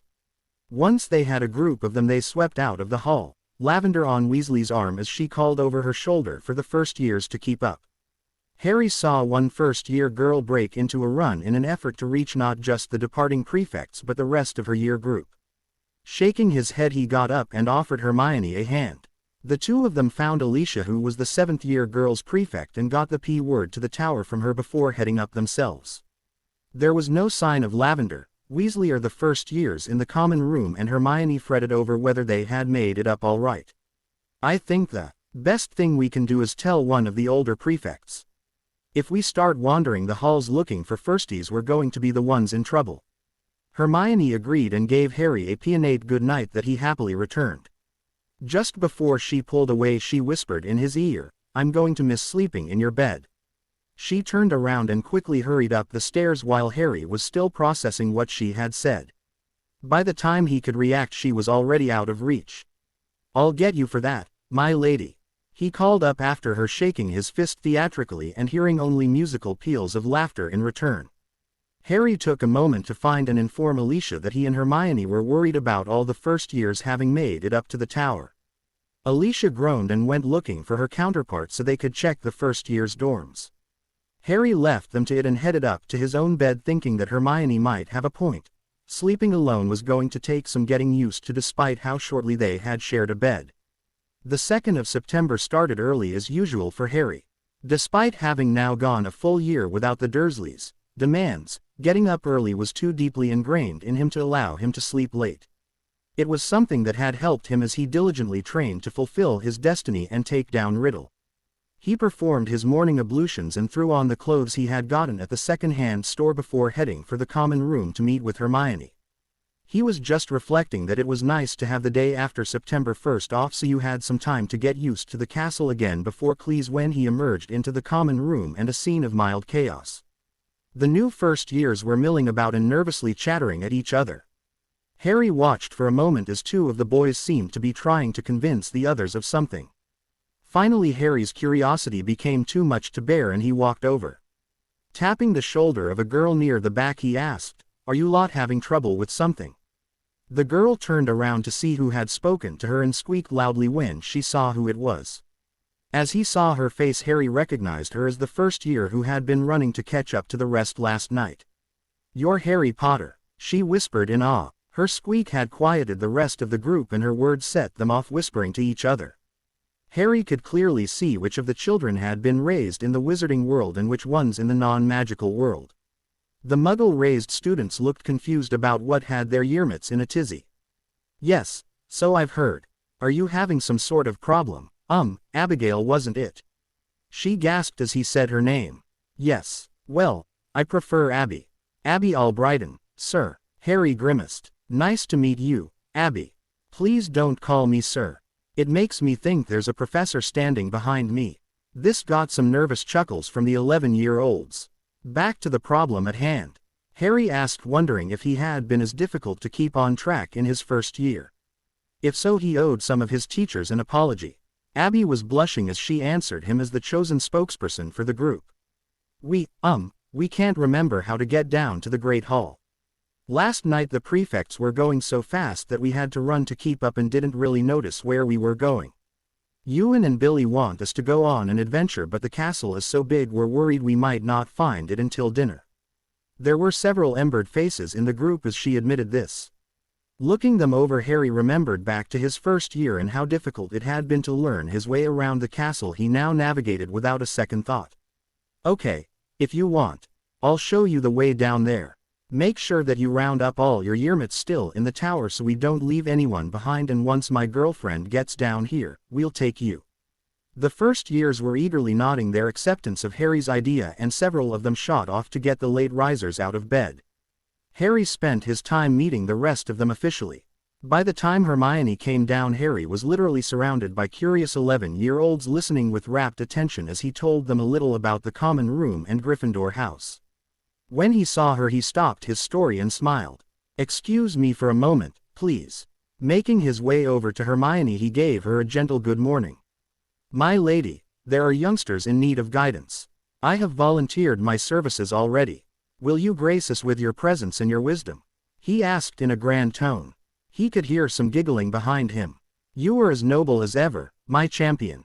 I suppose I must accompany you to see that you do not lead these young minds to mischief. Hermione spoke in as posh a voice as she could. Harry clasped a hand to his chest and waved the other around in disbelief. Would I ever do such a thing, my lady? He asked her, sounding dismayed. Yes, you would, was Hermione's droll answer. You never let me corrupt young minds anymore. Harry pouted at her before straightening up and turning to the first years. Everyone here? He asked in his normal voice. Getting nods all around, he started for the portrait hole. Then let's go. Everyone please follow me. On the way down to the Great Hall, Harry pointed out several landmarks and made them memorable with a story for each one. Hermione doubted all, or even many, of the stories were based in fact, but she couldn't deny that he had captivated his audience. She was even learning to look at some features of a school she had lived in for 4 years with new eyes. Maybe she could get Harry to write a piece or two that they could submit to the editors of Hogwarts, a history. If nothing else, Harry could write a section on getting around the castle for first years. As Hermione pondered the possibilities, she walked behind the group, making sure none of the first years got separated from the rest. After a while, she noticed Harry wasn't taking any of the secret pages he usually did on his way to breakfast. She quickly realized that he wanted the first years to learn the proper route first before confusing them with all the madness Hogwarts offered. When they reached the hall, the first years let out a loud cheer and rushed towards the table. Harry and Hermione followed at a more sedate pace, but found when they reached the table that their charges had left a pair of seats for them in the middle of the group. The two older Gryffindors shared a look and a shrug before sitting down and loading up their plates. While you've got us here, does anyone have any questions?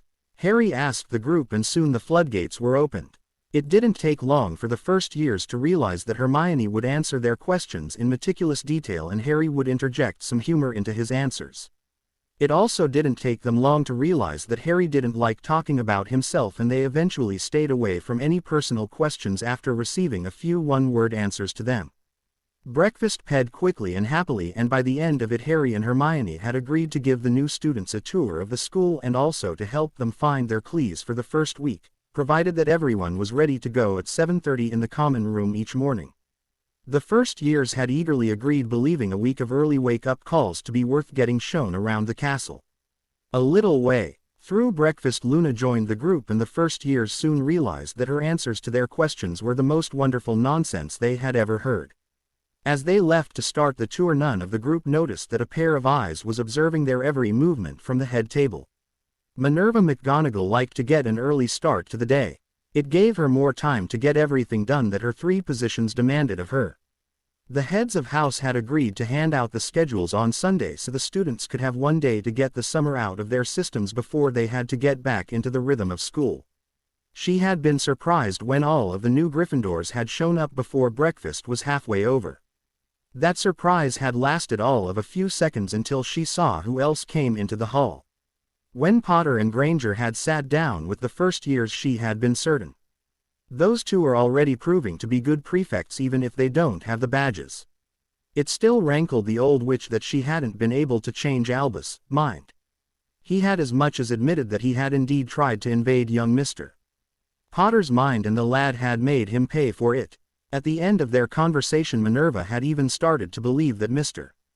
Potter might have had a point when he called the headmaster petty. None of that seemed to bothering the group at the Gryffindor table, as she heard frequent laughter drifting up towards the head table, especially once Ms. Lovegood joined them. This was how Minerva liked to see her house, a constant succession of older and younger siblings teaching each other and learning together. As she watched them leave, she noticed that one of the younger girls had slipped her hand into Mr. Potter's, and that he never once complained or pushed her away, as she was sure several of his yearmates would have.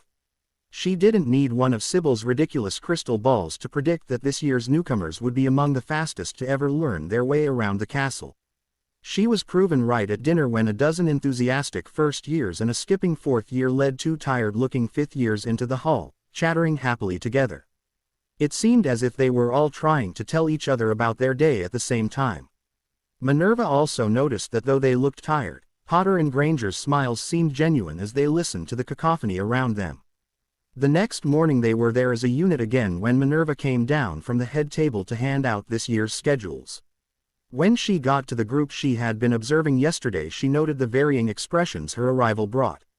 Ms. Granger looked eager. The first years looked torn between apprehension and excitement.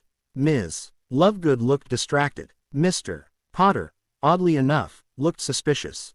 Well, his book list had been a resounding disappointment, and she still hadn't gotten a straight answer from Albus as to why he was insisting that Mr. Potter not be allowed to switch out of divination. Knowing Potter would probably just start ignoring his clues like he had last year, Minerva had chosen to disobey her superior and enrolled the lad in the clues he had worked so hard to get into. When she handed him his schedule, she couldn't help but point out to him, "Mr. Potter, this schedule does not have the headmaster's approval, so I trust you will help me prove to him that you are up to the challenge." Potter's nod was to be expected, but it was the determination that blazed in his eyes that lured the deputy headmistress. That was the determination that had seen him through that nightmarish tournament, and she would put her money on that any day. Minerva happily moved on and continued handing out schedules to her lions. Harry had nearly forgotten how much he hated Mondays the last time through. History, potions, divination and defense had provided him with a lineup of all his most hated professors. At least I managed to dodge Trelawney this year. Harry was in all honesty looking forward to his first Ancient Runes CL. He spent the time in History of Magic with earplugs in, studying his book like he had last year in the room. In potions, Snape was at his bat-like best as he tried to intimidate his students with the upcoming OWLs. Harry mostly ignored the man and simply brewed his potion for the day while working on his occlumency.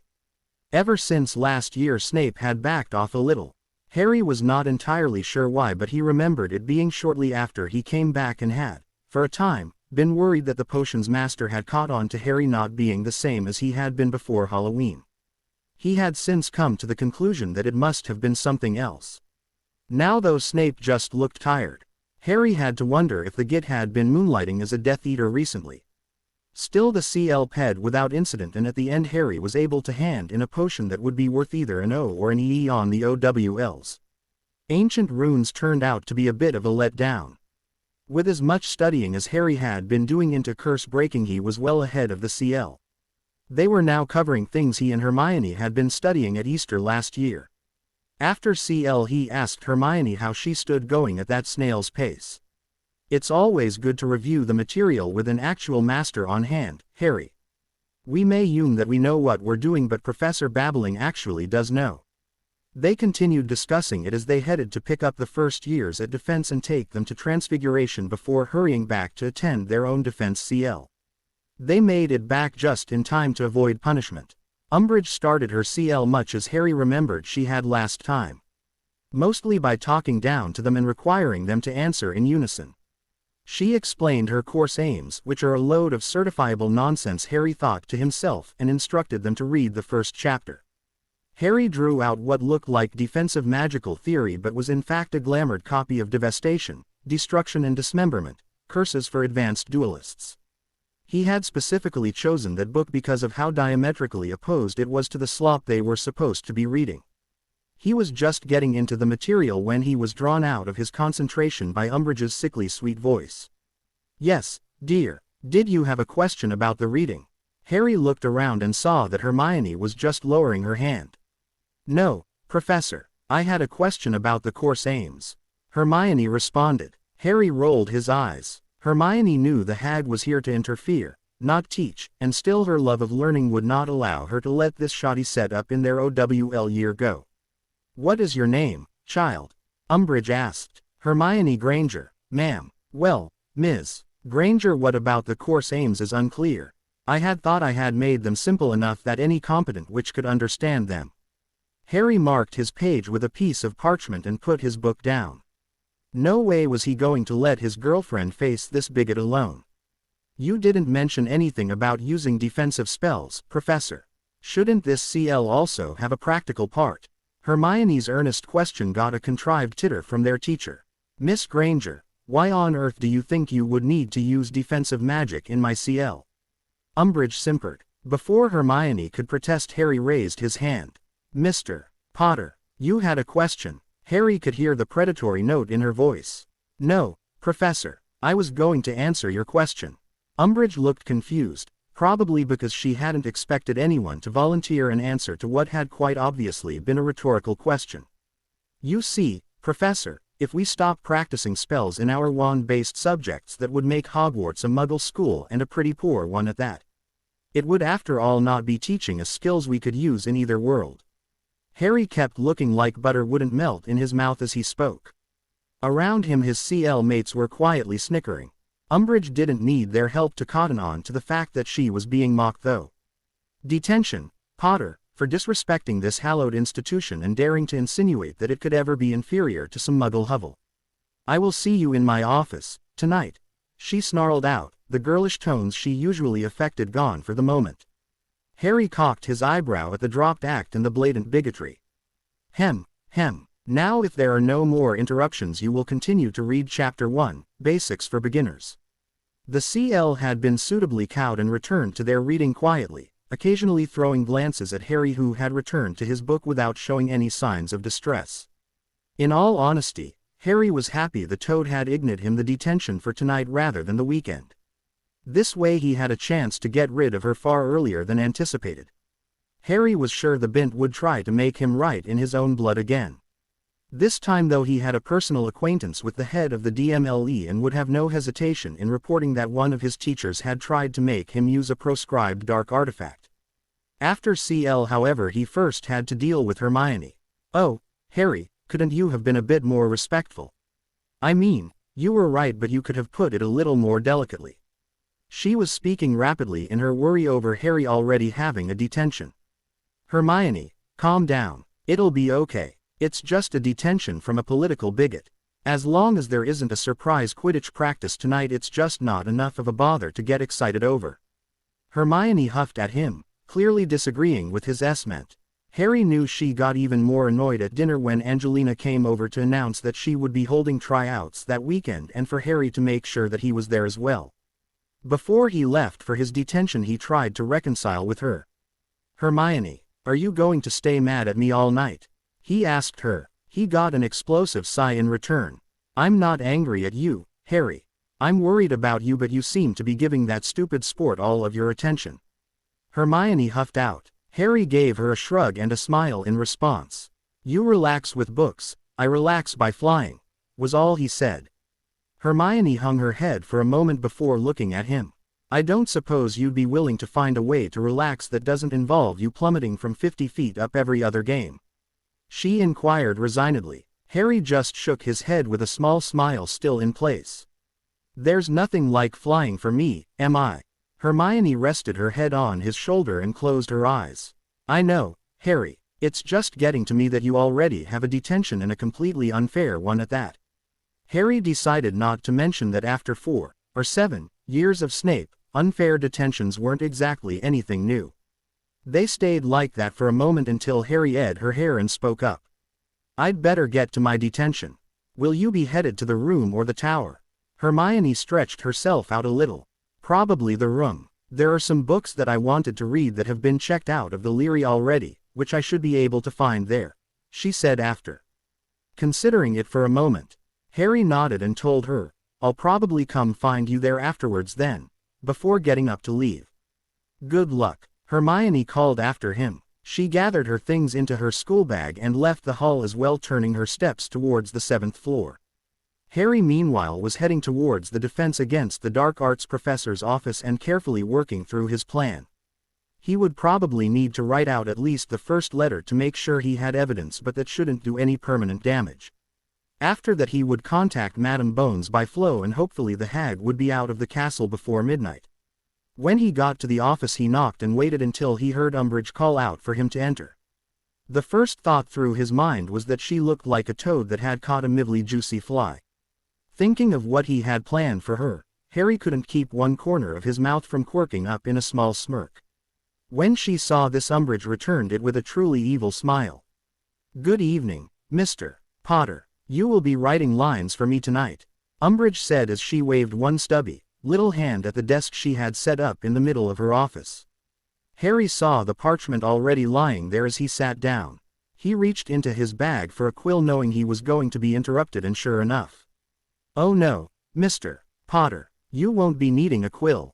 I should like for you to use a special one of mine. The so-called teacher simpered, as she held out a familiar black quill. Harry took it from her, ignoring the look of vicious anticipation on her face. What will I be writing, Professor, and how often? He asked her, hoping that it was the last time he'd have to address her by that title. Umbridge's smile grew wider. You will write. I must respect my betters for as long as it takes for the message to sink in. Well now, she actually managed to come up with something I would hate to have carved into my hand even more than, I must not tell lies. Harry bent over the parchment and wrote out a blood-red I. He felt a stinging in his hand and sat up as he watched the letter be carved into his flesh. It was just a red mark like you might receive if you scratched yourself with a quill, but it was enough. Is something wrong, Mr. Potter? Umbridge's voice was full of dark enjoyment. Harry looked up to see a matching smile on her face and relaxed the control he was exerting. His own smile coming out caused hers to slip off of her face. Why yes, Madam Umbridge. You seem to have overplayed your hand. Harry's voice had once again gone as soft and silky as Riddle at his most dangerous. I don't really care why Fudgy placed you here, but did you really think you could get away with using a proscribed dark artifact on a minor? Umbridge looked livid. You will do as you are told, boy, she hissed at him, and you would do well to respect the minister and his power. Harry gave a dark chuckle as he twirled the blood quill between his fingers. Oh my, you really did. You do realize you just toppled your precious minister, don't you? Sending a sociopath to torture the nation's children, whatever will the voting public say? Umbridge had gone white as Harry spoke. No one would ever believe you, you disgusting little liar. She screamed at him. The note of fear in her voice gave Harry a thrill of guilty pleasure. He had never wanted to believe he could be like Riddle, despite the fact that he knew they shared several characteristics, but this deserved it. Why don't we flow Madame Bones and find out, Harry asked his would-be tormentor as he got up and moved towards the fireplace. Later Harry would admit that he had been an idiot and gotten cocky. He just hadn't thought that he would intimidate Umbridge to the point where she'd be that desperate. Crucio. Harry's world lit up with pain as he fell writhing to the ground. Up in the room of requirement, Hermione was disturbed from her reading by a pop followed by frantic, squeaky cries. Miss must come quick. Master Harry is being hurt by Professor Toady. She be using torture curse. Dobby was dragging her upright as he was yelling. Once the message penetrated Hermione's surprise, she was pulling Dobby along. Let's go, Dobby. We need to get there as soon as possible, she cried out as she raced for the door. Hermione felt a pressure envelope her body and suddenly she was looking at the door to the defense professor's office. She could hear screams coming from the other side of the door, screams that she still occasionally heard in her nightmares. A red mist descended over Hermione's vision and her wand was somehow in her hand. Bombarda, she snarled, pointing it at the door. The wooden planks were no match for the enraged witch. Stepping through the wreckage, she saw Umbridge standing there looking surprised and still pointing her wand at Harry, who was twitching on the floor. Depulso. Colocorpus. Umbridge couldn't bring her wand around fast enough to block the spells coming her way. The banishing charm slammed her into the wall with a loud crunch before the full-body stickfast hex held her there. Expelliarmus. Stupefy. The last two spells ensured that Umbridge would not be a threat again until the Aurors had a chance to get to the castle. Once her professor was out of the fight, Hermione's attention shifted to her boyfriend. She knelt down next to him and gently lifted his head into her lap. Harry's eyes opened and he tried to smile at her. Hey, MMMI. See, could you see, call B bones. Hermione could feel herself start to tremble as the adrenaline left her body. Harry, she said with a sniff, shut up. We're getting you taken care of first. Dobby, Winky. The two elves appeared next to Hermione before she had fully finished saying their names. Can you two go get Professor McGonagall and Madame Pomfrey? Tell them to hurry. The elves barely squeaked out, yes, miss, before they were gone again. Hermione paid the time until her head of house arrived with the matron by running her fingers through Harry's hair. How on earth do you manage to get hit with an unforgivable on the first day of school, Harry Potter? Seeing Harry open his mouth to respond, she placed her hand over his lips. No talking. You are going to rest as much as you can. You get to answer questions when Madame Pomfrey gets here. Until then you are just going to listen. Trusting that he would stay silent, Hermione's hand resumed its path through Harry's hair. I need you to stop getting cursed, Harry. One of these days it's not going to end well. It worries me like nothing else when you get into these situations. Isn't that prophecy enough of a threat? Hermione's voice had taken on a slightly distant tone as she spoke, and her eyes seemed to be looking at something no one else could see. Harry let her get on with, since she clearly needed to get this off her chest, and her hand running through his hair actually felt good, even through the pain of the cruciatus. Hermione seemed to be calming down when a gasp from the remains of the door had her wand out and pointing in that direction in the blink of an eye. When she realized who was on the other end of the wand she was holding rock steady, she calmly lowered it. Professor McGonagall had her hand in front of her mouth in shock. Madame Pomfrey had moved into the room and towards the two teenagers the moment she sensed she wasn't in danger of getting cursed. Her wand was waving over Harry first, almost out of habit. Her scans didn't make any sense and she performed them again. And again. How? By Asclepius. Staff, are you suffering from cruciatus exposure on the first day of school while still inside the castle? The healer was screaming by the end of her question. Hermione's hand once again covered Harry's mouth to keep him from talking. When I came in, that beastly woman was holding him under the curse. Hermione said, pointing at Umbridge. Her wand is around here somewhere, so someone will be able to check it using the prior spell charm. Harry wanted me to contact Madame Bones first, but I wanted you to look him over before he does anything else. She looked down at Harry, who was looking distinctly annoyed, even with all the twitching he was doing because of the curse. Yes, I know I said I'd let you answer questions when Madame Pomfrey got here, but you telling her you're fine when you clearly aren't can wait until she's treated you, so it's almost true. Madame Pomfrey was nodding along approvingly. Quite right, Ms. Granger. 5 points to Gryffindor for not listening to this blockhead on matters of his health. Harry looked severely offended at the matron's point dispensation. Professor McGonagall meanwhile was walking over to the fireplace. While Mr. Potter's priorities may be up for debate, he is right that we need to contact the Aurors. I also think that he may be right that Amelia will want to handle this woman personally. The deputy headmistress shot Umbridge a look of pure loathing before grabbing a container of flow powder from the lintel. I shall call her while you tend to Mr. Potter. Ministry for Magic, head of the Department of Magical Law Enforcement's office. The lengthy call at the end was accompanied by a pinch of flow powder disappearing into the flames, followed by Professor McGonagall's head. Madame Pomfrey in the meantime was transfiguring a stretcher from the splinters of the door. When that was done, she levitated Harry onto it. Ms. Granger, could you stay here and inform the Aurors that they can come back another time to talk to Mr. Potter? Hermione looked mutinous at the healer's order. She had no intention of sitting here and playing messenger while Harry was in the hospital wing. Luckily she was interrupted before she could formulate an answer.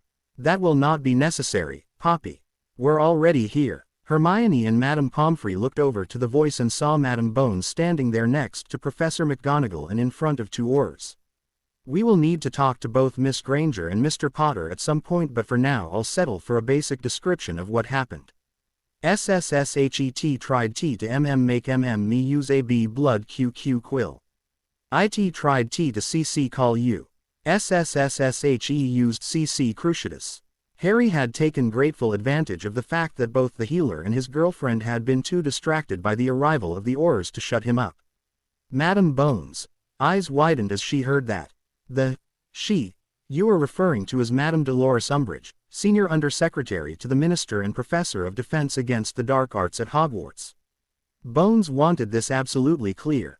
Yes, Harry might have been hissing in pain, but hissing in hatred of the woman or satisfaction at her downfall could be equally likely. Enough. If you want to interview him further, Amelia, you can come back at the end of the week. Right now Mr. Potter needs to get to the hospital wing and he needs to rest. Madame Pomfrey's recovery from her surprise didn't bother Harry. He'd gotten out the information he needed to. As he was levitated out he saw the one of Aurors asking Hermione to stay for a moment while the other was bending over to pick something up. After that his only company was Madame Pomfrey's chuntering. Back in the defense office Hermione was recounting the events of the evening as best she could. She didn't mention that Dobby was Harry's house elf, just that she had been warned by a house elf and that two had appeared after she had dealt with Umbridge. It didn't seem the Auror was too interested in the elves anyway, and for once Hermione was thankful for the blinding bigotry of the wizarding world. She knew exactly how big and et the elves were to Harry, and she was happy that she hadn't blown that wide open for him. Eventually the Aurors let her go, but not before she got to see Umbridge revived and arrested. Wait, what are you doing? I am the Senior Undersecretary to the Minister. You need to be arresting that little mudblood. She alted me. The Toad started screaming the minute she realized what was going on. Well, we will certainly look into that, Dolores. Right now though I am a lot more interested in why you have 4 proscribed dark artifacts in your office, why we have 2 witnesses who say you cast an unforgivable, and why the forensic evidence backs that up. I think you and I should head back to the Ministry and discuss it, don't you agree? We may even have to take this matter up with the Wizengamot. I think roughly 80% of them currently have family at Hogwarts, and I know that they'll be interested to know what you've been doing. Madame Bones' voice had a definite predatory undertone. The 2 Aurors she had brought along wore grins that promised the Undersecretary an uncomfortable night as well. Well, Minerva, I may have to come back and speak with your students again, but for now I think we have taken advantage of your hospitality enough. I would advise you and Albus to start looking for a new defense professor though. With a smirk she grabbed the flow powder and opened a connection to the Ministry of Magic detention center, and stepped through. One of the Aurors went next with Umbridge before the last one went through, after throwing Hermione and Professor McGonagall a jaunty salute. When it was just the 2 of them, the head of Gryffindor looked down at her most gifted student. Mr. Potter will have been fed a dreamless sleep potion by now, Ms. Granger, and it's almost curfew. I suggest you head up to bed. Hermione didn't even protest. From the tone with which her professor had given the suggestion she knew it wouldn't do her any good anyway. She would talk to Harry in the morning and they'd go from there. Hermione approached the hospital wing on the morning of her second day of Cleese filled with a nervous frustration. The nervousness came from the fact that she didn't know what the most recent bout of cruciatus-induced damage would do to her boyfriend. The frustration came from the fact that she usually had at least a chance to settle into the year before he ended up in the hospital wing with injuries that barely anyone else ever encountered. Her apprehension faded as soon as she walked through the door and heard Harry arguing with Madame Pomfrey. Nothing compared to last year. I'm barely twitching. I can go to Cleese just fine today. Harry was telling Madame Pomfrey with a bit of impatience in his voice. You got hit with an unforgivable. You can take a day to rest and let your body recover. Madame Pomfrey was displaying more than a little irritation as well. Hermione was about to beat a stealthy retreat when Harry spotted her. Is it time to collect the first years already? She could hear the false cheer in his voice and she hated it. No, Harry, I dropped them off at breakfast and came to see how you're doing. She paused for a moment. Madame Pomfrey's right, you know. You can take a day off after being tortured and heal. The healer in question beamed at the support. Harry just looked aggravated. No, I refuse to let that miserable toad beat me. She barely had time to hold the curse before you showed up, and she's nowhere near as good as Riddle as with that curse to begin with. My symptoms currently match those I had when I took the train to King's Cross last year, and I was considered fine to walk around then. Why shouldn't I be able to go to CL now? Harry turned back to the matron. Besides, last year you told me that you have nothing that can actually help with the after effects of the cruciatus and that it's unforgivable for a reason. Keeping me cooped up will just make me frustrated and annoyed, which will hinder my recovery. Hermione was surprised that Harry had bothered to remember something Madame Pomfrey had said more than 3 months ago like that. She was also impressed that he was arguing so cogently, but despite his points she couldn't help but agree with Madame Pomfrey. He really should be resting. Madame Pomfrey, however, had been driven to a different conclusion and threw up her arms in frustration. Fine, if you want to strain your body so badly, go ahead. Just don't come to me when you can't walk anymore tonight. I can't cure pig-headedness. With that she whirled around and stomped off to her office. Hermione watched her go in shock. What on earth did you do to her, Harry? She asked her boyfriend. I tried to sneak out this morning to make our 7:30 appointment, but she caught me. We've been arguing in circles ever since. He looked at the closed office door and shook his head. I'll apologize to her when we've both calmed down a little. In the meantime we should probably go. As they walked out of the infirmary, Hermione noticed that Harry was indeed showing roughly the same amount of trembling as he had on the train ride home before the summer. They had walked along for several minutes in silence when Harry spoke up. I wanted to thank you for what you did yesterday. You really saved me in there. She could hear the sincerity in his voice. It's nothing, Harry. How often have you done the same for me? Hermione felt suddenly bashful in the face of Harry's gratitude. And how often have you made sure to thank me afterwards? Harry retorted with a smile. Still, you did far better than I did yesterday. You remembered to take out the threat, while I started gloating. I guess I need to remember to apply what I taught you myself. I owe you one. Hermione snorted at that last comment, but it didn't help her blush subside. Harry could feel the awkwardness he usually felt on the other side of this conversation radiating off of Hermione. In an attempt to distract her, he started teasing her. So, I take it you left the kids with Auntie Luna? He asked innocently while watching Hermione from the corner of his eye. He saw her eyes go wide at the idea that the first years were, their kids before she started laughing. Yes, I did, but please don't call her that again for at least a couple of years. I don't know what I would do if the kids actually start calling us Mum and Dad, she gasped out between laughs. Harry started laughing right along with her. The two of them kept up the banter, teasing each other with how different kids took after them. Neither ever noticed that they were being followed and overheard. When they got to the Gryffindor table, they were enthusiastically greeted by the first years and Luna. Harry noticed that some of them looked a little wide-eyed while Luna was looking especially serene. Luna, have you been telling the first year's scary stories before breakfast? He mock-scolded his blonde friend.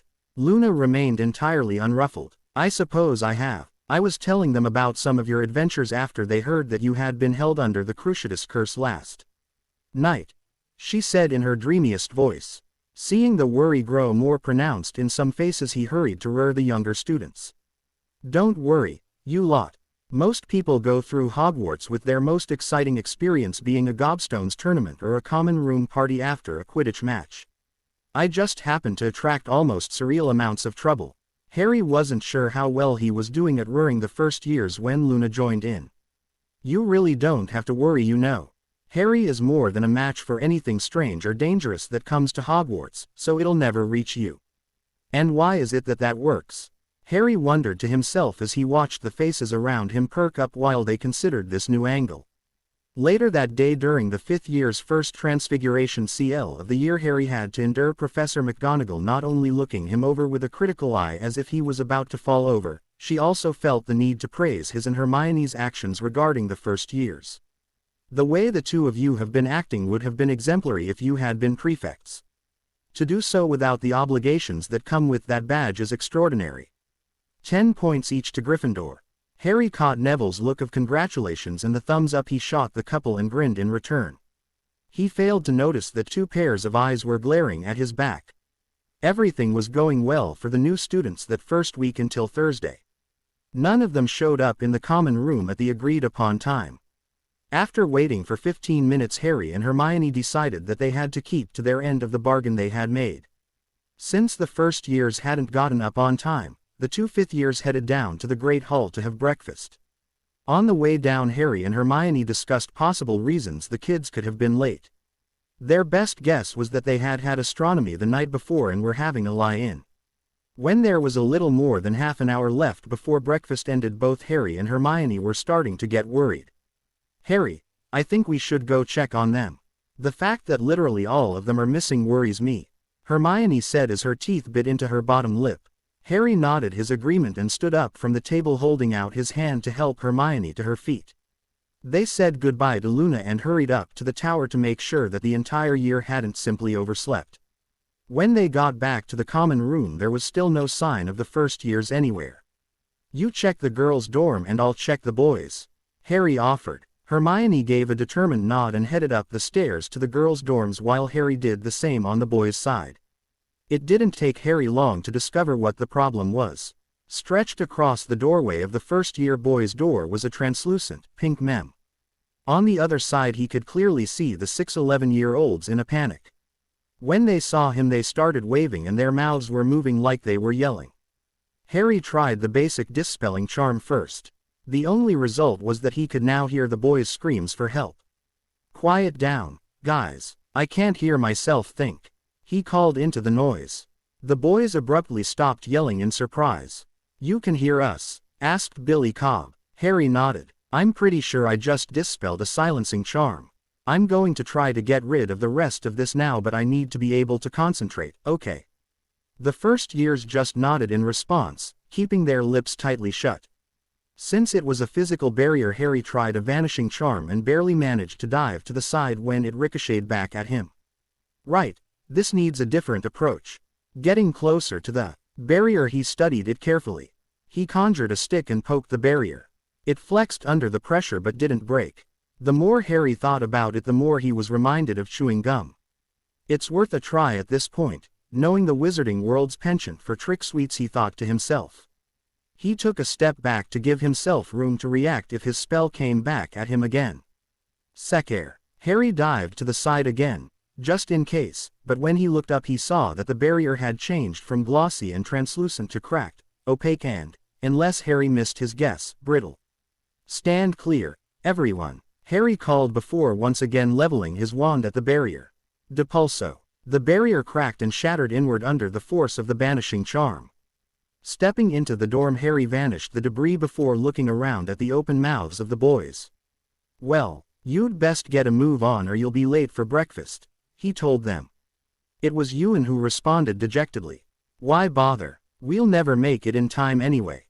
"Yes we will. I know a few shortcuts. Everyone grab your school bags and meet me downstairs ASAP.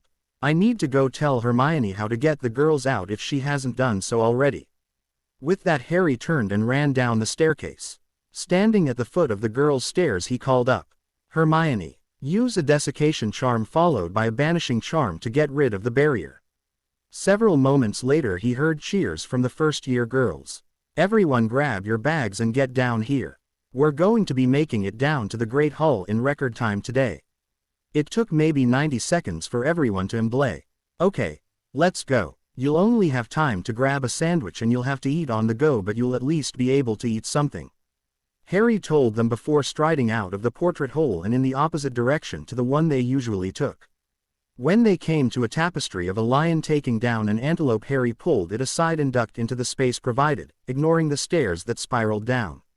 When everyone was gathered around him he spoke up again. "This is a very special secret page developed for Gryffindors. I need you all to pay attention now." Harry walked over to the wall and touched his wand to the only red stone.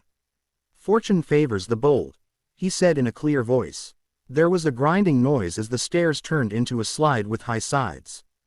Grinning at the astonished faces he told them, "Let's go," before jumping down the slide with a loud whoop. The ride was pretty long as the stairs went all the way down to the ground floor, one corridor over from the entrance hall. When Harry landed on the cushioning charm at the bottom, he hopped up as fast as he could and got ready. Every time a first year landed, Harry grabbed them and hauled them out of the way of the next one. In some cases it was a close call or someone would have gotten flattened. The last one down was Hermione. Harry led the way out from behind a statue of a warrior wizard and towards the Great Hall at a brisk pace. In the Great Hall itself, the first years ran up to the table and quickly made a few sandwiches without sitting down and reported back to the 2 fifth years within minutes. Harry and Hermione got them to the Transfiguration Seal Room with time to spare and said a quick goodbye as they had to hurry themselves to get to potions. Snape was never in a forgiving mood when Gryffindors were late. The couple arrived just in time to join their CL mates filing into the dungeon and were penalized 5 points each for being late. Neither Gryffindor reacted to the blatant abuse of power, having seen much worse in their time here. As they worked, Harry was just happy that he wasn't trembling anymore and that his twitches managed to confine themselves to moments when they couldn't do any damage. He may have only had 1 year of actual instruction in potions, but he noticed that even that was an enormous help. Well, that and his studying in the room of requirement. CL ped as any CL with Snape usually did, and when it ended the Gryffindors all breathed sighs of relief. As they headed to arithmancy, Harry and Hermione discussed the prank that they had undone that morning. "Harry, I think we need to talk to the twins," Hermione said after they had reviewed what they knew. Harry grimaced. The relation between the couple and the twins had been strained ever since Fred and George had found out about the love potions. If they did it, we need to talk to them about limits, and if they didn't, they may know who did. You're right. This is just going to be unbearably awkward. Harry gave in. Arithmancy turned out to be closer to where they had been in their personal studies, but the subject matter just didn't grip Harry the way runes had. Still immensely preferable to divination, though, he thought to himself. He and Hermione worked together until the bell rang for lunch. As they left for the Great Hall, Harry grinned at Hermione. What are the odds the kids spent their entire free period in the Great Hall waiting for lunch to start? He asked her. Well, some of them do take after you. Hermione huffed playfully once she had looked around in an effort to make sure they wouldn't be overheard. I'd still like to think that some of them used their study period to get started on their homework. She shoved him lightly with her shoulder as she retorted. Harry grabbed her arm and tugged her to one side. Come on, I know a shortcut, he said, pulling her through a door and closing it behind them. Harry, this is a broom cupboard. Hermione scolded him with a smile once her eyes adjusted to the darkness around her.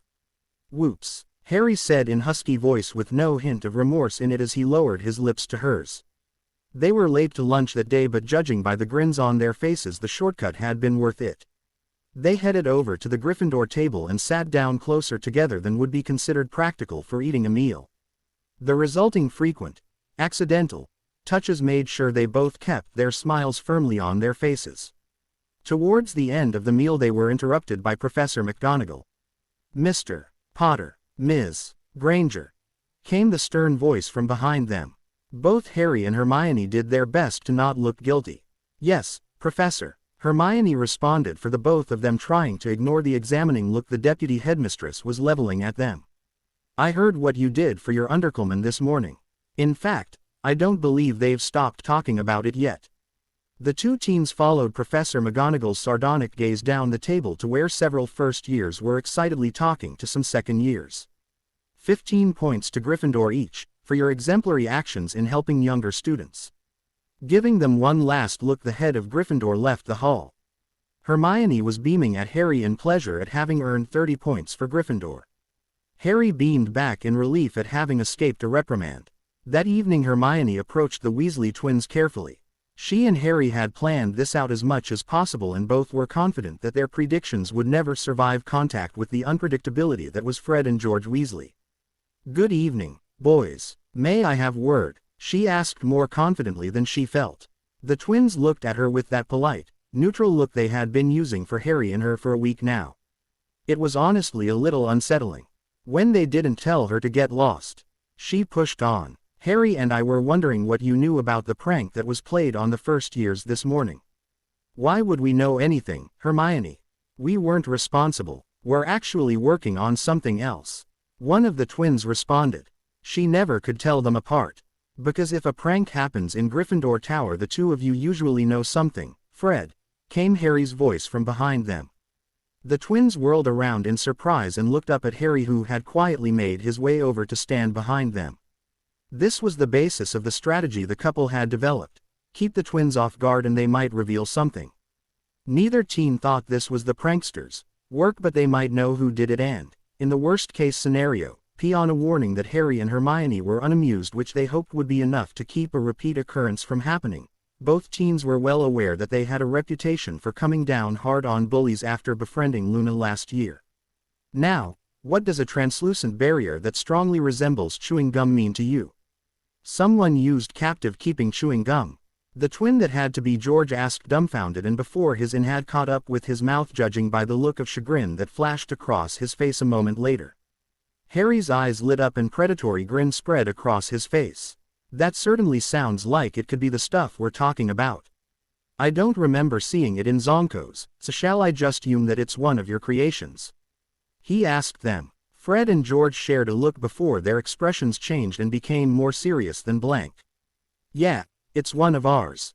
It's also one we're still trying to work some kinks out of. We can't seem to dispel it except for letting it shrivel up over time, and we don't sell something we can't undo. This stuff kept us locked in our room for a day and a half. We're pretty sure that the problem comes from the fact that it bounces back any attempt to vanish or transfigure it at the caster's close. Fred told them. His twin sat up straighter as something occurred to him. You two were able to dispel it though, weren't you? Both twins were looking eager now, and Hermione took over. We used desiccation charms to dry out the gum and then a banishing charm to shatter the result. George pulled out a small notebook and started scribbling away in it. I'm glad we could help you develop your product. We're a little more interested in who used it though.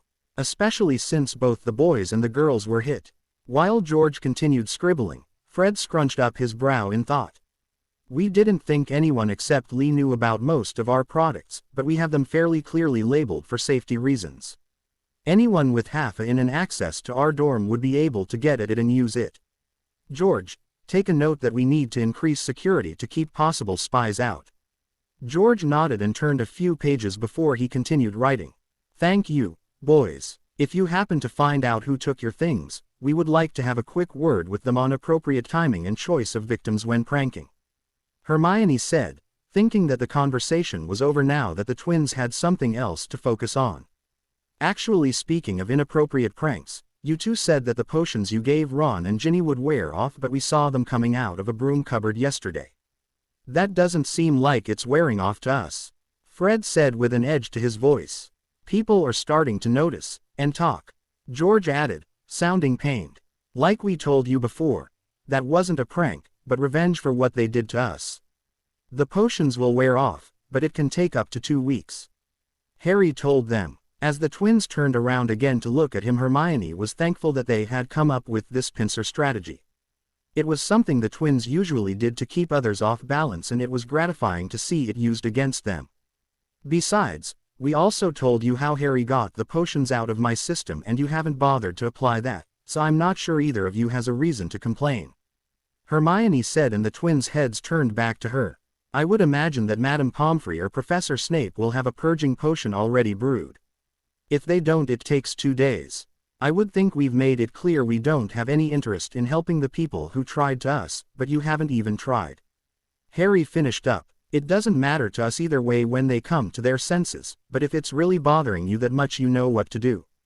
With that, he stepped around the couch the twins were sitting on and he and Hermione walked away, leaving the redheads to their plotting. The next morning at breakfast, Ron and Ginny were looking rather ill and pushing their food around their plates rather than actually eating. It drew a lot of attention from the rest of the student body, as for the first time any of them could remember, Ron Weasley's legendary appetite had been stopped in its tracks. The siblings turned an especially interesting shade of green whenever they caught sight of the other. Harry and Hermione were seen smirking throughout breakfast, though they refused to answer the questions of the first years they were showing around as to why that was. Saturday morning, most students took the chance to sleep in and eat a late breakfast. This meant that it was lunchtime before the entire castle knew that the wizarding world had been turned on its head. The morning's Daily Prophet announced it in banner headlines. Fudge dismissed over torture scandal. Bones gets top job. The paper went on to reveal that Fudge had placed his lackey at Hogwarts and that she had tortured a student with an illegal dark artifact and an unforgivable. The student remained unnamed, and for once Harry was grateful for the rag's bias, but the news was brought in such a way that any parent was sure to be outraged and demanding reassurances from their offspring. The newspaper also lauded the actions of the Veilors who had brought this psychopath to justice. Harry was particularly pleased with the news and what it meant for Sirius' chances to become a free man once more. He also couldn't help but feel some grim satisfaction that there was apparently no way the rag could get around reporting this news, even if they had turned it into their usual scandal-mongering. It was also noted that many of the Slytherins were not nearly as happy with this change of regime. On top of the good news in the Prophet, Harry was overjoyed that he didn't need to miss the Quidditch tryouts like he had last time through. After lunch, Harry put on his Quidditch robes, grabbed his firebolt and headed out to the pitch accompanied by Hermione and Luna, who were coming to watch as Hermione often had before, and a gaggle of excited first and second years. At the pitch, Harry gave Hermione a and headed for the Gryffindor dressing room. Hermione and Luna headed up into the stands, still surrounded by the younger students. The first years who had been raised in the magical world were busily trying to explain Quidditch to those who weren't. Hermione could empathize with the lost looks that occasionally appeared on the faces of those receiving the explanation when those doing the explaining went off on a tangent about games they had seen or how some rule tied into the tactics of the game before they finished their explanation. She even stepped in a few times to complete an explanation when the conversation veered too far off topic into the confusing, and her knowledge on the subject would probably have surprised some of her CL mates. They never considered that she might have remembered the information in Quidditch throughout the ages as assiduously as any of her textbooks, but it had been the only book she had been able to study before her flying CL in first year. By and large though, she kept quiet and let the people who actually wanted to discuss the subject ad nauseum get on with it. When the current members of the Gryffindor team flew out, there was a loud cheer from the younger students, and the second years were talking over the first years as they told the story of how Harry had outflown a dragon. Despite the fact that Hermione was sure that they had heard the story before, the first years listened breathlessly. When the story reached the part where the dragon hit the ground, there was a lot of loud whooping and cheering. Hermione hid a smile as the players looked over at the stands in surprise.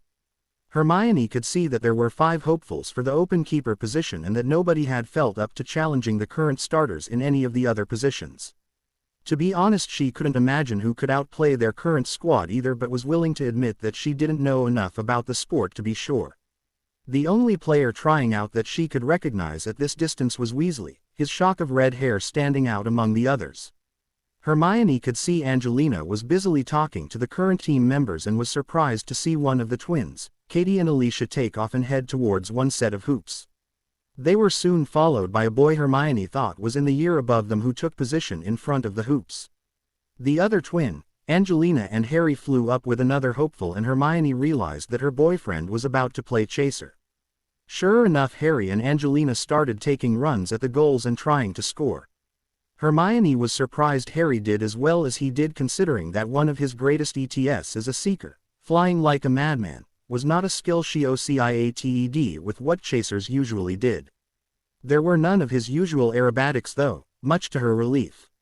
The best part of Harry's participation as far as she was concerned was that it allowed the team to work through the applicants twice as fast. After each candidate had had a chance to make 5 saves, they were sent out to fly laps around the pitch while the team deliberated. Hermione was curious who they would pick, as she certainly hadn't seen an exceptional candidate. Down on the pitch, Harry was being questioned by Angelina. "Do you think you could be on a team with Ron? I know you two don't get along since last year," she asked him seriously. Harry heaved a sigh. "Angie, you know what he did to Hermione." Angelina looked uncomfortable at that reminder. Harry let her squirm for a moment before adding, "Aren't you getting a little ahead of yourself, though? I didn't see him fly, but if someone else is better, this discussion doesn't even need to happen." "That's a good point, I suppose. Fred, Katie, Alicia, who was the best of your lot?" Angelina asked the half of the team that had tested the keepers at the other end of the pitch. "I would say it was a toss-up between Ron and McLaggen, Angie." Alicia answered for the group, with Katie and Fred nodding in agreement. Harry felt a twinge of unease at that. He didn't want either of those two anywhere near himself, and especially not anywhere near Hermione. "George, Harry, what were your observations on our side?" she asked next. "That third year did all right, didn't he? What's his face?" George said. "Derek Nordstrom. I agree, he'll need to practice a bit to get up to snuff, but I think we may have been spoiled by how good Ollie was."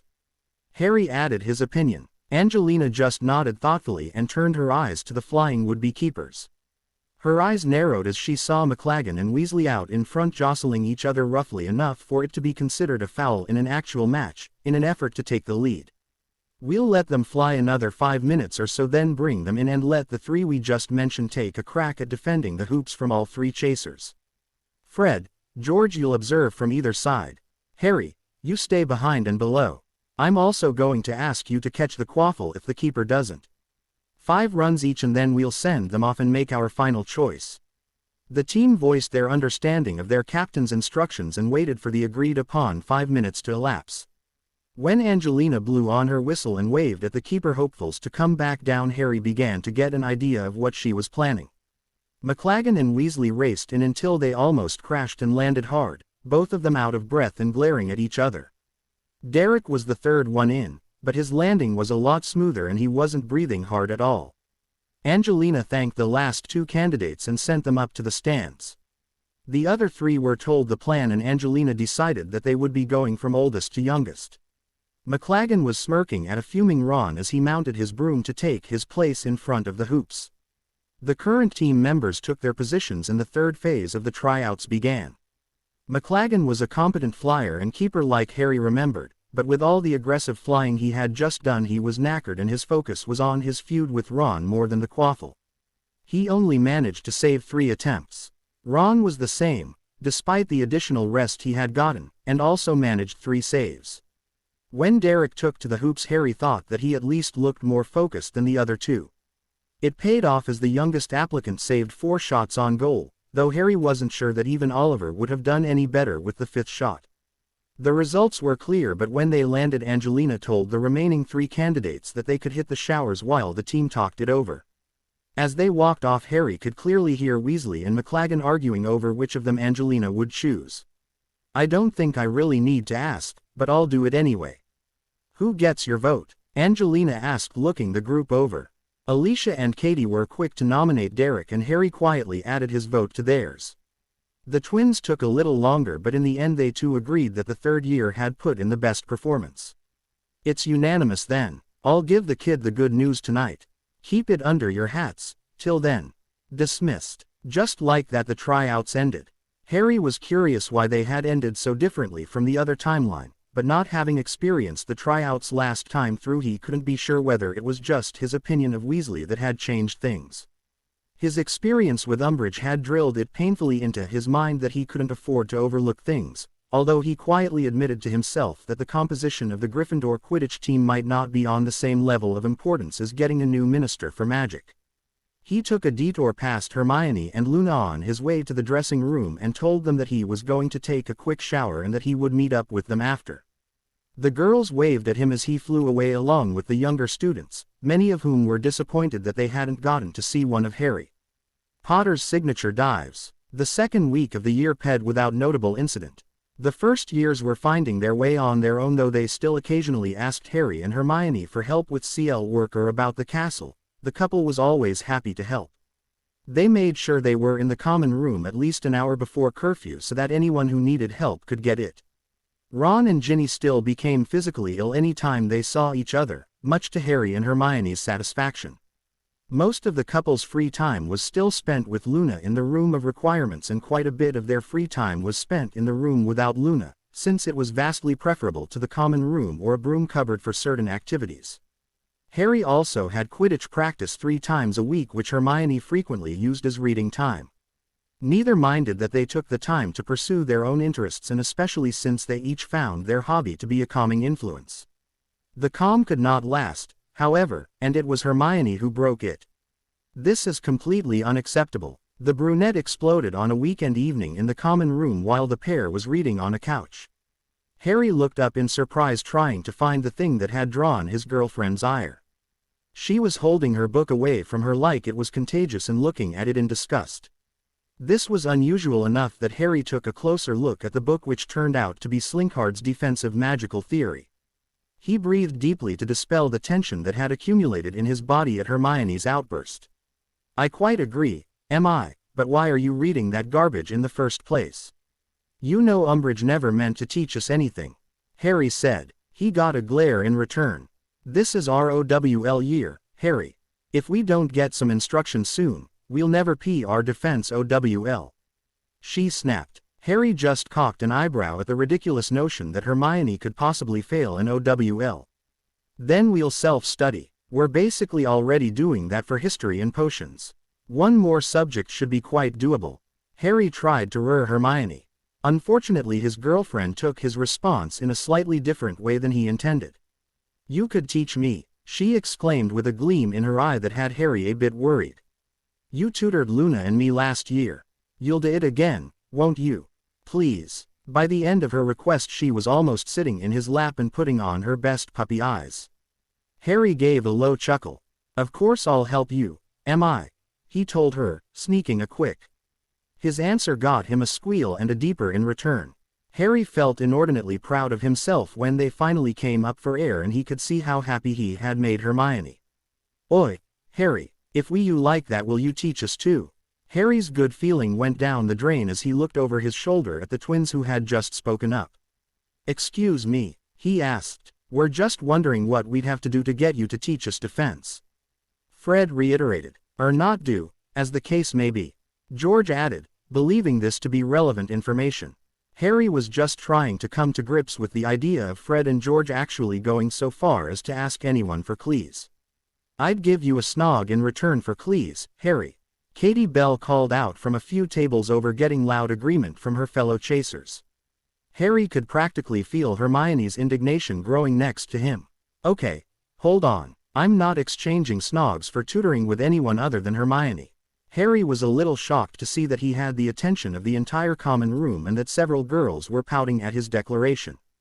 "I'm sure Dumbledore will find us a new instructor soon, but if you want to form a study group in the meantime, that sounds like a pretty good idea." He was desperately trying to play down everyone's expectations. "Are you going to be leading this study group?" Alicia wanted to know. Harry closed his eyes for a moment. He really had enough to be doing, trying not to screw up his destiny and whatnot. On the other hand, he had enjoyed teaching the DA last time and it had helped dispel some of the myths about him. His weighing of the pros and cons of doing this was rudely interrupted by a finger in his ribs. Harry opened his eyes to see Hermione looking determinedly up at him. "You have to help them, Harry. You're the only one in the school who can," she said quietly but with complete conviction. Harry felt a calm settle over him and made his decision. He should have known that Hermione would once again be the driving force behind the DA. "All right," he said, still looking in her eyes, but the loud cheering around him was too distracting to keep that up for long. "Whoa, calm down you lot. We'll meet in the defense CL room tomorrow evening at 6 so we can get an idea of how many people want to join in and what we'll need to get started." If Harry thought this announcement would bring people back to Earth, he was sadly mistaken, as the cheering resumed the moment he had finished. He would have had more of a problem with it if Hermione hadn't grabbed his head and started the most insistent display of public affection the couple had ever shared. The only thing she said when she paused for a quick breath before continuing was, "You as a professor may be the hottest thing I've ever heard of." Harry made sure to file that away for future reference. Sunday evening in the defense CL room, Harry was having trouble keeping his jaw off of the floor. He, Hermione and Luna had arrived early and moved the desks to the walls to create a less formal atmosphere similar to what Harry remembered from the room last time. When the blonde Ravenclaw had heard that Hermione had convinced Harry to tutor them in defense, she had let out a squeal that Harry found eerily similar to the one he had heard from Hermione last night before grabbing him in a mid hug and repeatedly thanking him. Harry had gently hugged her back, but it had been the cue for the Weasley twins to also grab him in a hug and thank him profusely, whiling him on the cheeks until Hermione dragged them off by their ears. The whole thing was apparently immensely funny to people who weren't in the middle of it. Throughout the rest of the day he hadn't heard anyone talking about defense against the dark arts though, and had put it from his mind. That was until people started arriving for the meeting. The Gryffindor Quidditch team had been expected. The Hufflepuff and Ravenclaw teams had been less so. The first years from all four houses had been eye-opening. After that, people had kept coming in and there did not seem to be an end to them. Right now the CL room was absolutely packed and Harry could see through the doorway that the hallway outside was also filled with a throng of people who had given up on trying to get in and were now shushing each other and trying to catch any word of what was said inside. Harry decided he needed to say something at least, even if this was far more than the old DA he had been expecting. "Everyone, may I have your attention please?" he called out and was almost terrified by how promptly even the Slytherins complied. "Right, thank you all for coming.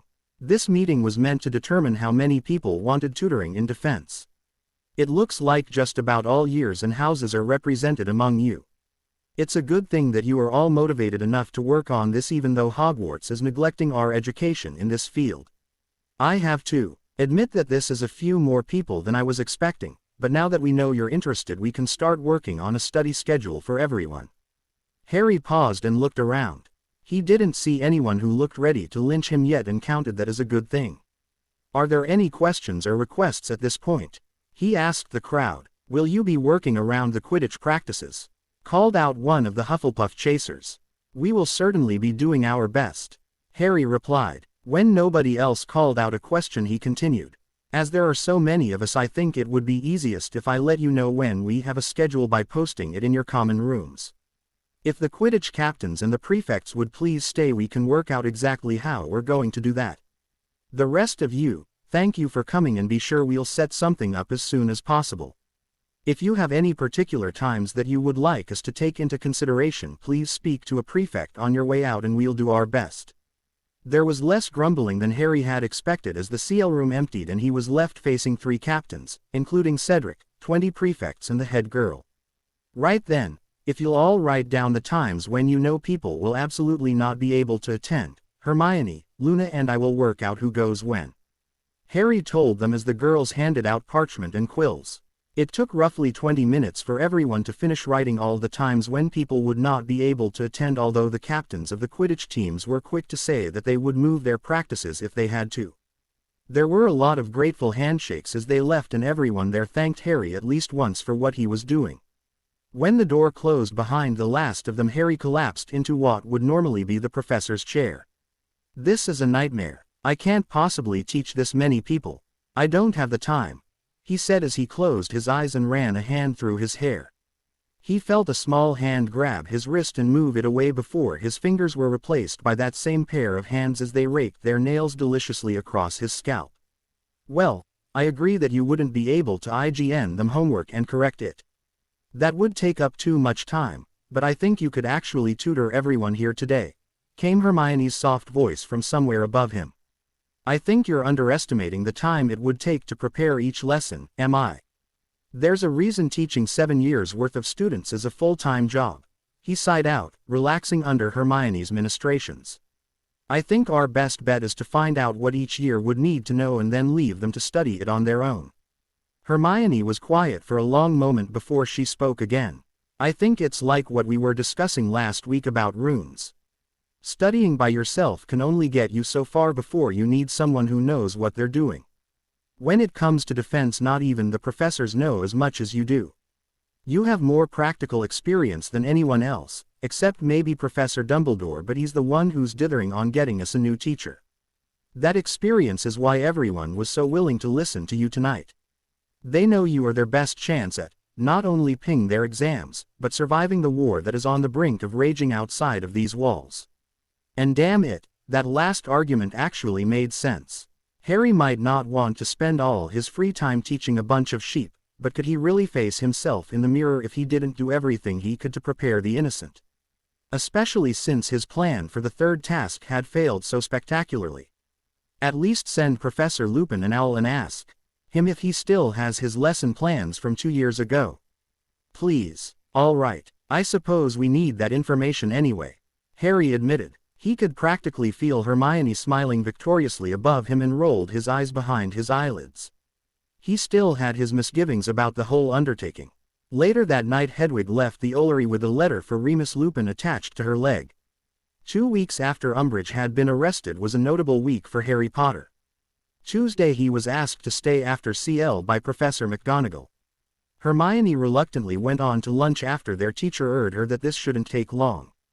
Harry was led from the Transfiguration CL room and into McGonagall's office. He was surprised to see a familiar face waiting for him. "Mr. Potter, it is good to see you again." Amelia Bones greeted him as he and his head of house walked in. "Madam Minister Bones, the feeling is mutual," Harry answered, remembering the proper form of address at the last minute. Minister Bones didn't look particularly bothered by his slip though. "What can I do for you, ma'am?" "Well, Mr. Potter, I have given my former department the order to bring in anyone who was present in your memory of the events in that graveyard. Unfortunately, that information apparently leaked out and we encountered only empty houses. I tell you this so you may be prepared should anything like last year happen. These men just got a lot more dangerous since they have a lot less to lose. We are trying to freeze their ETS, but Gringotts isn't interested in cooperation, it would seem." Minister Bones paused for a moment to see how Potter was taking this. She was both heartened and disappointed to see his eyes harden. The determination she saw gave her hope that he would survive anything those terrorists threw at him. That she was making that evaluation of a 15-year-old was what was so disappointing. He should be preparing for his OWLs or a date, not a war. There is a positive side to all this bad news. The men who have fled were the same who would have blocked a trial for Sirius Black in the Wizengamot. Black's trial, along with Pettigrew's and Crouch's, are scheduled for Thursday.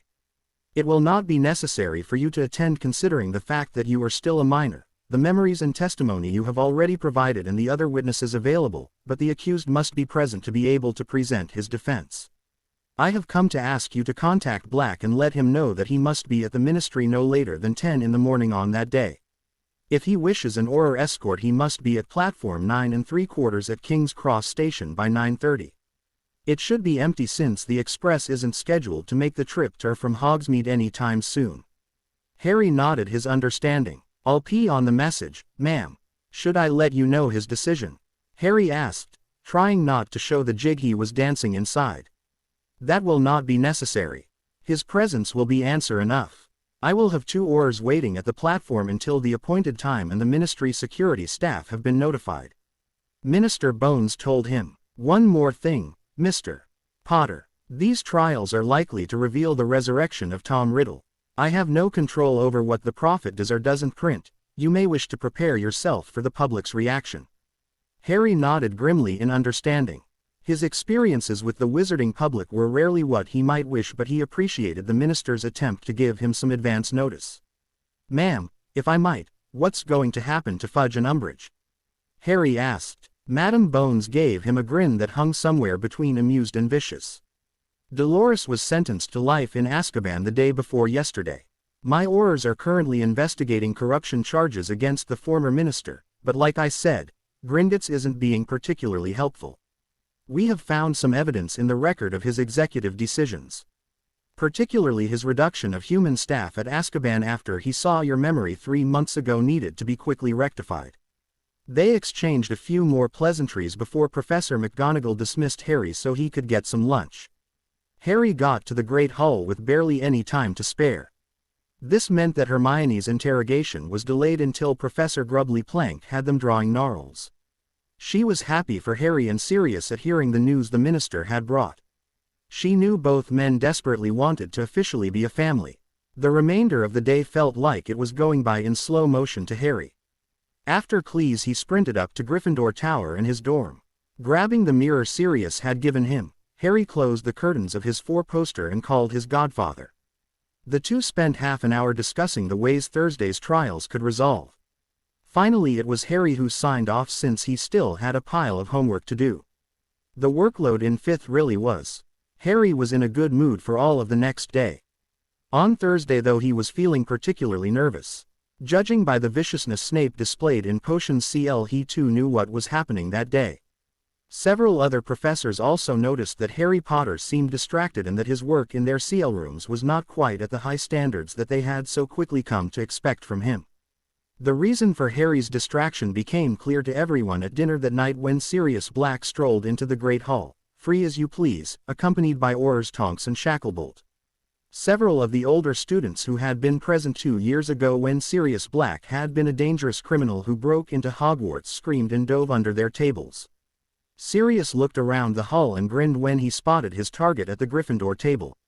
Harry and Hermione had been surprised at Sirius' entrance, but independently they each reached the conclusion that the old dog was simply too happy in the spotlight to ever tell them the results of his trial in a letter or mirror call. The first years who were sitting a little way down the table were busily repeating Luna's words to themselves. Harry is more than a match for anything strange or dangerous that comes to Hogwarts, so it'll never reach you. This seemed to be borne out when Harry rose from the table to meet the approaching Sirius Black. His words surprised most of the people who heard them. So did they find you innocent, or did they simply agree that you didn't commit any crimes and leave it at that? The amusement in Harry's voice while talking to the man who had betrayed his parents came as a shock to those same people. Black, theatrically clutching his chest and acting mortally wounded, just rounded out the strangeness. I cannot believe that my own little godson could say such things, he declared dramatically. After all I have suffered to come back to you. If you adopt him, I'm breaking up with you, Harry. He looks like a problem child. Now Hermione Granger was getting in on the act. If anyone in this castle was nearly rabid about keeping Harry Potter safe, she was it. Black, what the hell are you doing here? Orders, arrest that man. He is a dangerous criminal and there are children here. Everyone in the Great Hall watched with bated breath as a new player entered the scene. Professor Snape looked absolutely livid. Not even Harry's CL mates had ever seen the man this angry, and they hadn't thought it possible for Snape to display more hatred for anyone than he did for Potter. Put a sock in it, Snivellus. You and I both know I never committed any of the crimes I was accused of, or were you hoping that the kids would believe that I walked in here with two Aurors who thought I was guilty? Baba Yaga's baps, man, give them some credit. The Weasley twins almost had tears of reverence in their eyes when they heard Sirius address the potion's master by his hated childhood nickname. Oh, and you should probably expect a hearing about bearing false witness in your near future. Somehow you managed to see a lot of things the night I was almost dead, despite being unconscious for most of it, and the DMLE is very curious how you managed that. The looming confrontation between one of his professors and a member of his order forced the headmaster to step in. Gentlemen, that is enough. Mr. Black, while you have my congratulations on your exoneration and freedom, I am wondering what caused you to come to Hogwarts before this information was released to the general public. The headmaster was twinkling for all he was worth over his glees at Sirius. Well, Dumbledore, I'm here to inform my godson that I am free, that the rat who betrayed his parents to the dark wizard Tom Riddle is currently rotting in my old cell, and that there was a custody hearing shortly after the criminal trials were done. I'm officially your guardian now, pup.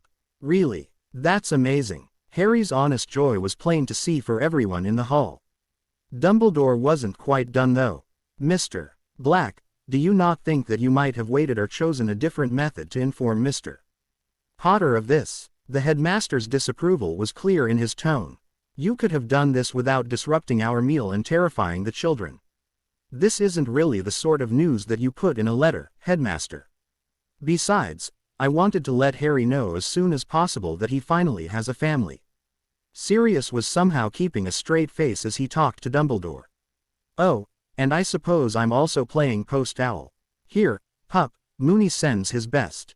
He handed Harry a clearly shrunken packet. Harry took it and put it in his pocket before thanking his godfather. If that was all, Mr. Black, may I suggest that in the future you arrange any visits through the staff like other parents and guardians do? Dumbledore cut in again. Yeah, sure, Sirius said, impatiently waving the headmaster's words away. Harry, make sure you do well in your clees and don't do anything I wouldn't do. I'll see you at Christmas, okay? Harry rolled his eyes at his new guardian. I'm pretty sure those two things are mutually exclusive, but I'll do my best. He snarked at Sirius while ducking a noogie. And, yes, I'll be home for Christmas. The two said a quick goodbye and Sirius left the hall with much waving and calls of goodbye towards his godson, who was now shaking his head. When he was gone, the great hall erupted in a susurration as everyone turned to their neighbor to discuss what had just happened in low tones. The only ones who weren't joining in were Harry, Hermione and Luna, although Luna looked like she wouldn't mind questioning Harry closely over tonight's events. After dinner the trio disappeared up to the room of requirements so Harry could look into the packet that Sirius had delivered. Hermione got excited when she saw Professor Lupin's lesson plans from the year he had spent teaching. "Oh, Harry, this is marvelous. Now you'll be able to start teaching us," she exclaimed happily. Harry was not quite as excited. "Let me look through this first, am I? There's no guarantee I'd be able to teach this well, so let's not get ahead of ourselves." Harry tried to temper his girlfriend's enthusiasm. Hermione just beamed at him. "That sounds like you've decided to teach us." Harry just gave a defeated sigh and shook his head. "You were right last time we talked about this. There is a war coming and we are miserably underprepared. If I can change that, I have to try," Harry said. Hermione looked a little taken aback for a moment before she leaned in and pecked him on the cheek. "You are going to be an amazing teacher, Harry Potter. Mum always told me the best teachers are the ones who are doing it for their students." With that Hermione got up and moved away from their study table to give Harry some privacy as he worked through the lesson plans in front of him. She joined Luna on the couch with a book and the two girls shared a celebratory squeal behind a silencing charm. The prospect of having a competent defense professor merited no less in their opinions. The reactions were only slightly less enthusiastic in the common rooms that Friday night when certain pieces of parchment appeared on the notice boards. Harry had pegged out a schedule and book list to the various prefects who had shown up to the first meeting of what Harry had thought would be the DA. Harry would tutor 1 year every day, for an hour and a half, between the end of Cleese and dinner. There would be no written homework but everyone was expected to put in the work to come prepared to these sessions. The 5th and 7th years were planned in for the weekend and had longer Cleese to help them prepare for their OWLs and NEWTs. Harry had taken Remus' suggested book list since he was following the Werewolf's lesson plan and had been surprised to learn that the old marauder had ignored his NEWT students the same book as Snape had. Still, from what Hermione had said last time through in 6th year, the book fit Harry's teaching style anyway. When September 19th rolled around, Harry wanted to make sure that it would be a birthday Hermione would remember.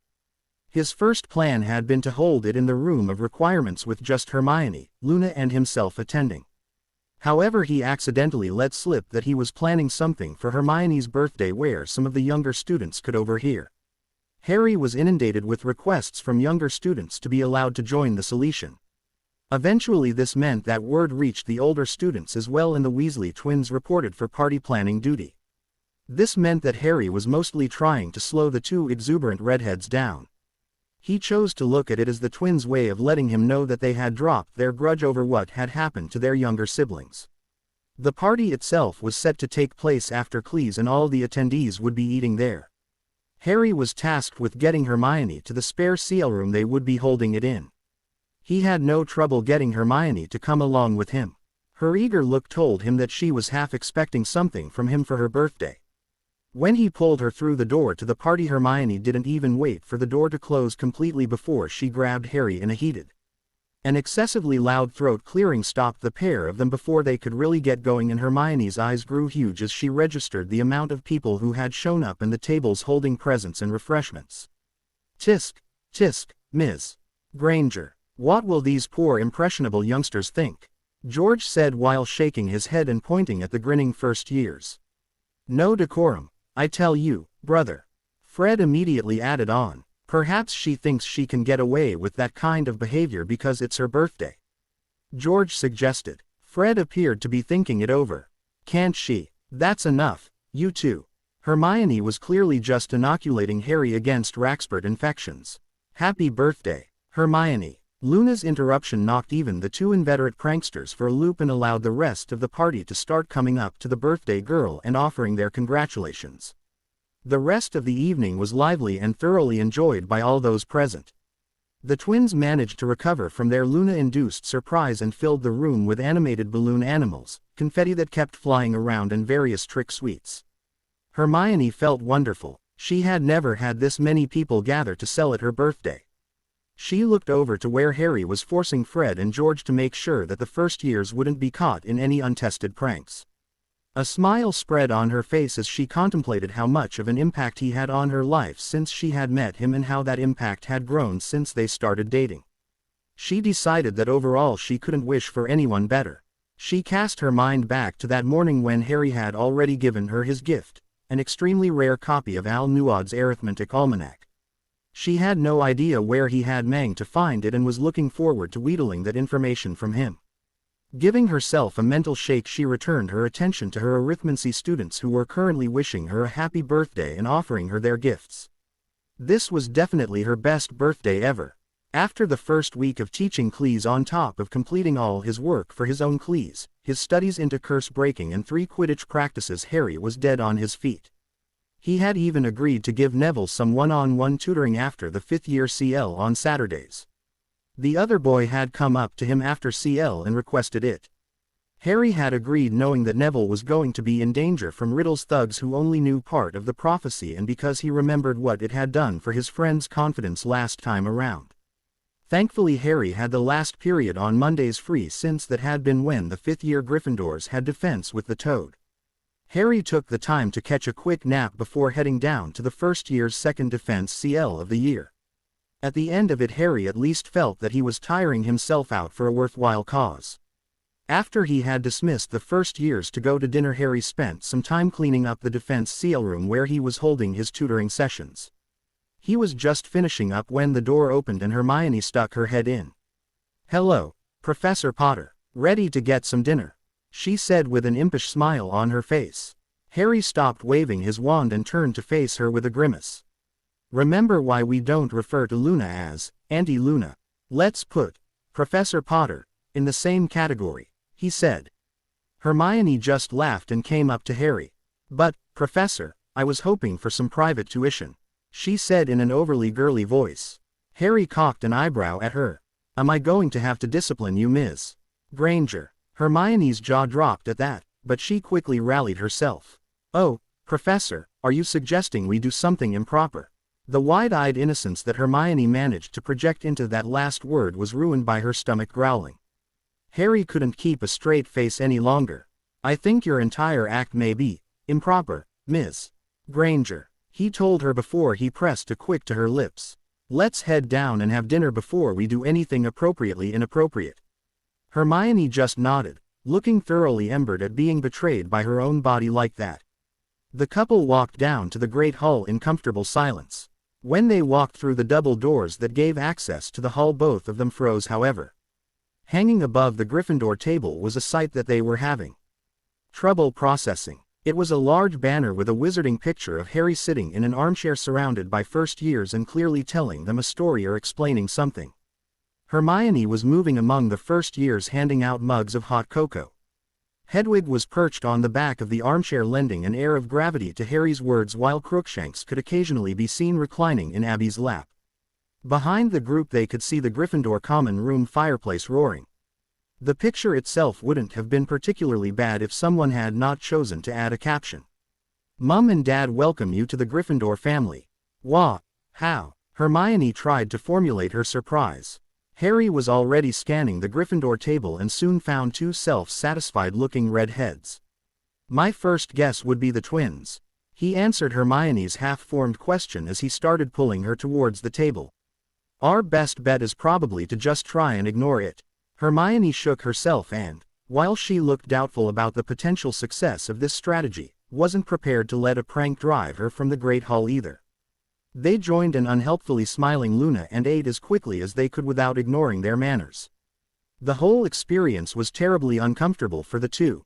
They did notice that there wasn't a lot of outright laughter, and the Gryffindor first years were actually beaming with pride at the sight of the banner. Hermione decided that the lack of outright laughter was probably down to the fact that her CL mates were aware of the fact that Harry was the only reason that they currently had any defense clues at all, and that enough students didn't want to risk losing that by offending their professor. Even so, she could see more than a few snickering behind their hands, and that really wasn't any better. Once they had their dinner wolfed down, they both left the hall and headed towards the 7th floor, followed by a skipping Luna. They didn't leave the room until right before curfew in an effort to avoid having to deal with their schoolmates, and went straight up to bed. 2 days later the Great Hall was once again in an uproar, this time at lunch. Another banner had been hung over the Gryffindor table. This one was of Professor McGonagall sitting in the common room looking severe. It also had a caption that made the whole thing go from strange to awkward. Grandma Minnie is watching you. When Professor McGonagall came into the hall, she froze mid-step as she saw the new decoration. Her mouth moved silently as she read the caption before her eyes blazed and roved over the Gryffindor table. Mr. Weasley, my office, now, she snapped out before her lips settled into an impossibly thin line. What? But we didn't. Now, as she watched the twins slump out of the hall in front of their head of house, Hermione was altered by a feeling of deep suspicion and her eyes shot to her side. Harry Potter was sitting there looking like butter wouldn't melt in his mouth, and somehow she knew. Harry, she hissed under her breath, was that really necessary? Harry spent a moment acting like he didn't know what she was talking about before a crafty grin spread across his face. Well, I did owe them both one banner prank. This felt like a two birds, one stone kind of solution, he told her quietly. Hermione just groaned and buried her face in her hands. On her other side she could hear Luna's giggles as she had apparently listened in. Over the next month Harry managed to adjust to his grueling new schedule. People seemed to enjoy his pleas, and since they were voluntary everyone was diligent about preparing for each session. Harry also adjusted to the workload of the fifth year well. Since he had gotten out of the habit of writing essays on the hunt, Harry was grateful that he had had fourth year to readjust.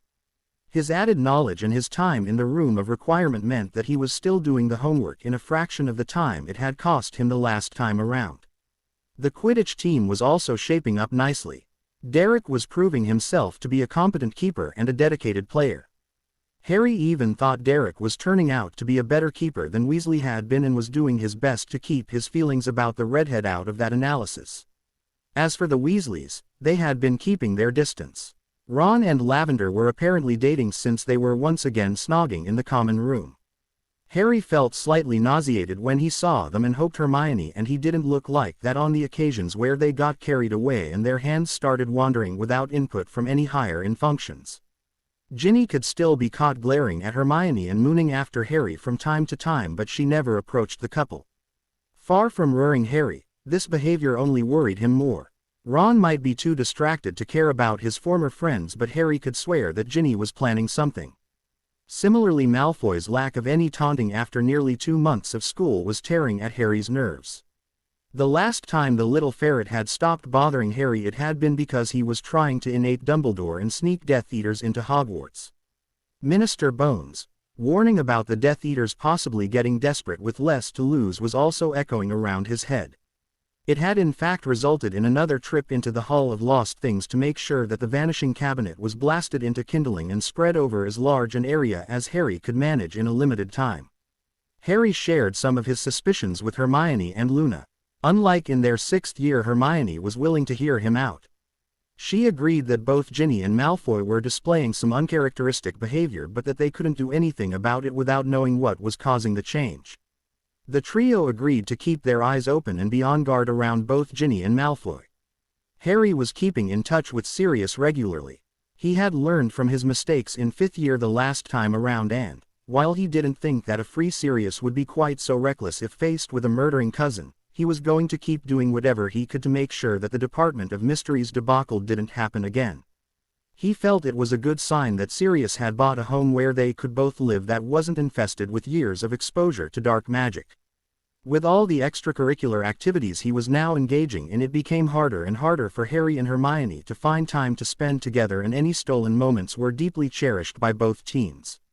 There had only been one Hogsmeade weekend so far, and it stood as a shining beacon of normalcy and relaxation in Harry's mind. There was one major advantage to how busy Harry was these days. It was the morning of October 31st before he realized that the anniversary of his parents' deaths had snuck up on him this year. It didn't take long for Harry's usual relationship with that particular date to ERT itself. Breakfast in the Great Hall was a strained affair as the Daily Prophet was widely being read and discussed. Azkaban Escape. The paper that had been so steadfastly silent on the return of Riddle was screaming out the horror of some of his top lieutenants escaping the once inescapable prison. The story presented the escape as the result of the Bones administration's incompetence. This cemented Harry's opinion that a few wealthy Death Eaters were currently dictating what was being printed at the newspaper. Looking across the great hall he could see that the children of Death Eaters were looking smug almost to a man. Pleased that day were a subdued affair as everyone considered that the war they had been dreading might be about to start in all seriousness. Harry and Hermione were happy that they were covering silencing charms in their CL with Professor Flitwick. Both had already mastered the spell and could afford to pay the CL less than their full attention. After Transfiguration, Professor McGonagall asked Hermione to stay behind. Harry decided to wait in the hallway and was surprised when a worried Hermione emerged with her head of house.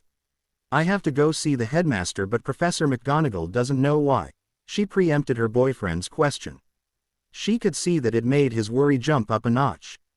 "Be careful. Don't look him in the eyes," Harry said before drawing her into a hug. "If anything happens, call for Dobby or Winky to get you out of there," he whispered so that Professor McGonagall couldn't overhear. He felt Hermione nod into his shoulder and let her go. "I'll see you at lunch or in CL then." Hermione nodded again and turned to follow her teacher, who had been standing a little ways down the corridor, to give the two teens a moment. After the two women turned the corner and disappeared from sight, Harry headed down to the Great Hall, unable to shake the feeling that something was very wrong. That feeling didn't change when Hermione did not show up for lunch. It escalated into a full-blown panic when she failed to show up for care. Harry tried to calm down by telling himself that it was possible that Hermione's discussion with the headmaster had simply run longer than she had expected. Yeah, and Snape is going to start washing his hair. When Hermione didn't show up for herbology, Harry was ready to march straight back into the castle and start tearing it apart in his search for his girlfriend. If she's been potioned again, I might just do that anyway, Harry thought to himself before a shiver ran down his spine as the implications of that thought settled into his mind. Calm down. Weasley is right over there, so she isn't being forced into his arms quite yet. It wasn't really much of a ruinance, but it was all he had until he could go looking for Hermione. The moment Professor Sprout dismissed the CL, Harry was out of the greenhouse and sprinting up to the castle. When he got there, the corridors were full of students leaving their final clees. As Harry ran past a group of fourth-year Ravenclaws, something occurred to him. "Morag." The girl whipped around as she heard her defense professor call her name. "Morag, can you inform everyone that CL is cancelled today? Something's happened to Hermione and I need to find her. I'll make it up to you guys on Saturday morning, okay?" Harry didn't wait for the girl's confirmation but set off again as soon as the words were out of his mouth. When he got to a seldom-used secret page, Harry ducked inside and pulled the Marauder's map out of his school bag. He activated it and started frantically scanning it. It took him several minutes to find Hermione, and when he did, he was confused by her location. What on earth is she doing on top of the astronomy tower by herself? Harry decided that he would figure it out after he made sure that Hermione was all right. It took Harry mere seconds to plan out the fastest route to his girlfriend's location. He had stopped sprinting now that he knew Hermione was at least in the castle, but couldn't stop his speed from varying between a brisk jog and speed walking. Opening the door to the top of the astronomy tower, Harry carefully stuck his head out. That caution was thrown to the wind when he saw Hermione. She was sitting, with her back to the Pats, her knees drawn up to her chest and her arms desperately hugging them. She had her head down and Harry couldn't see her face as it was shrouded behind a curtain of hair. He didn't need to see it to know something was extremely wrong though, and hurried over to Hermione's side. When he got there, he pulled her into a hug and his worry escalated into full-blown panic as she didn't respond in the slightest. "Hermione, Hermione, what's happened?" Harry asked her, his beginning desperation making its way into his voice. Hermione didn't respond. Harry gently took a hold of her head and pulled it up so he was looking in her eyes. They were red and puffy and completely empty. "Hermione, come on, love, talk to me, please. You're scaring me." Hermione blinked as though she was just registering that someone else was there. It was the first sign of life Harry had seen from her, and he drew as much hope as he could from it. "That's it, am I? Come back to me, please, am I? Let me know what's wrong." He saw a flash of pain in her eyes and it felt like dagger to his own heart. "Gone," Hermione croaked out in a voice that sounded nothing like the girl he knew. "What's gone, am I?" he asked as gently as he could. Those dead eyes looked up at him with tears already leaking out of them again. "My parents." Harry's eyes widened. He couldn't have heard that right. To keep the Ministry busy, the Death Eaters attacked Muggles and did enough damage to keep the Aurors and Obliviators busy cleaning up after them. They found and killed my parents. Hermione's mouth kept moving after she had finished talking, but no sound came out. Suddenly she shuddered and collapsed against Harry. Huge sobs racked her body as she once again felt the loss of her parents now that she had come out of her near catatonia. Her hands grasped at his robes, digging painfully into the flesh below. Harry just held her as best he could while his mind struggled to accept what he was being told. How could this happen? How would the Death Eaters even know where to go? Even if they did find the Grangers, there were wards and Dobby and Winky had orders to evacuate them in case of an attack. Harry felt like someone had thrown a bucket of ice water down his spine. It quickly turned to rage. Dobby, Winky, Harry snarled out. The two elves popped in, looking apprehensive at their master's tone. It had been cold and fierce enough that even Hermione was momentarily shocked out of her crying. How is it that the Grangers are dead despite your orders to get them out at the first sign of an attack? Harry hissed out, his eyes narrowing. He didn't do well with grief, but anger he understood. Anger was safe. The two elves cringed at their master's cold fury. It was Dobby who found the courage to speak up first. "We is sorry, Master Harry, but we is not understanding. The Grangers is still alive. They is in Master Harry's hidey tent. Dobby and Winky took them there like Master ordered." The elf's answer threw Harry for a loop. He wasn't the only one. My parents are still alive."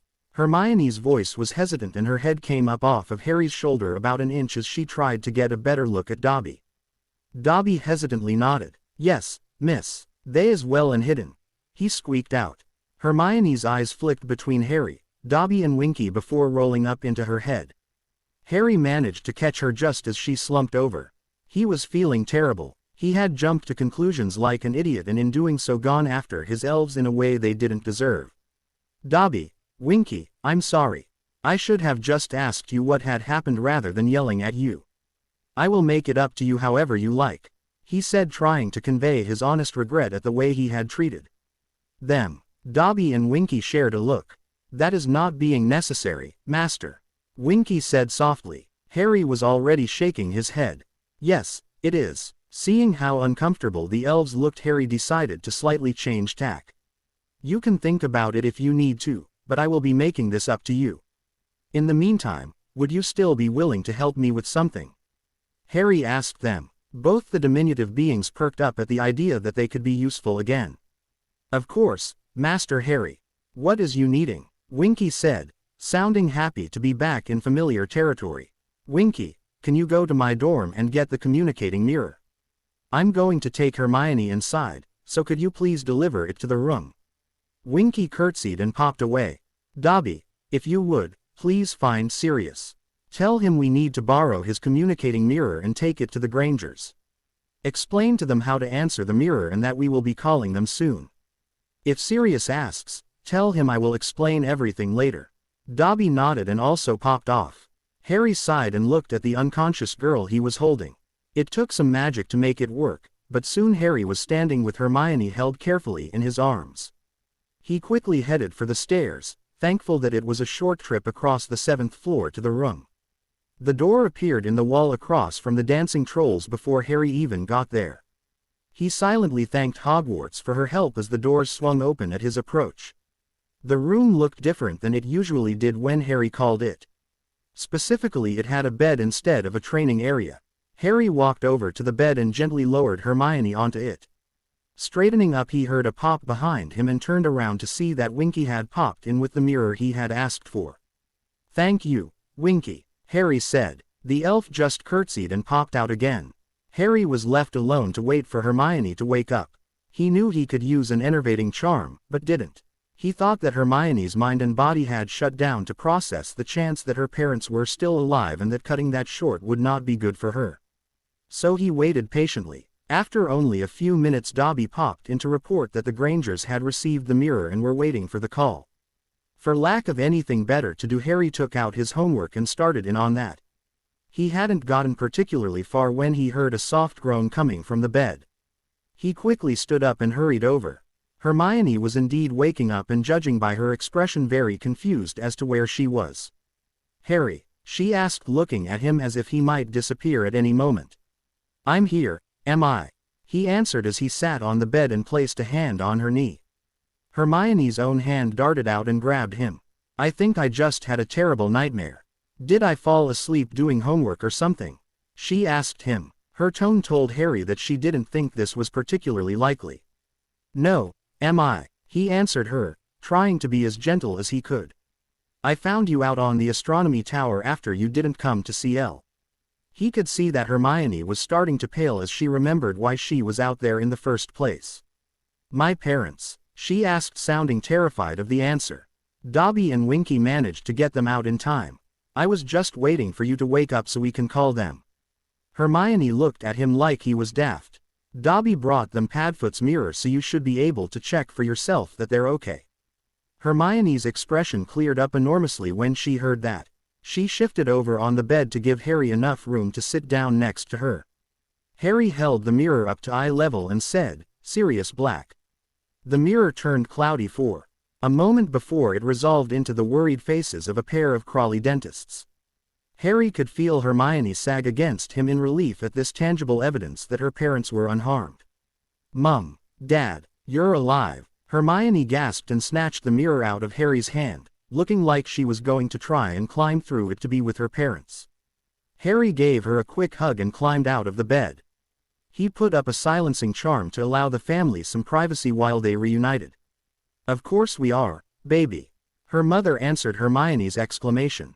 Those strange little people got us out as well as all of our photos and heirlooms, just like we discussed.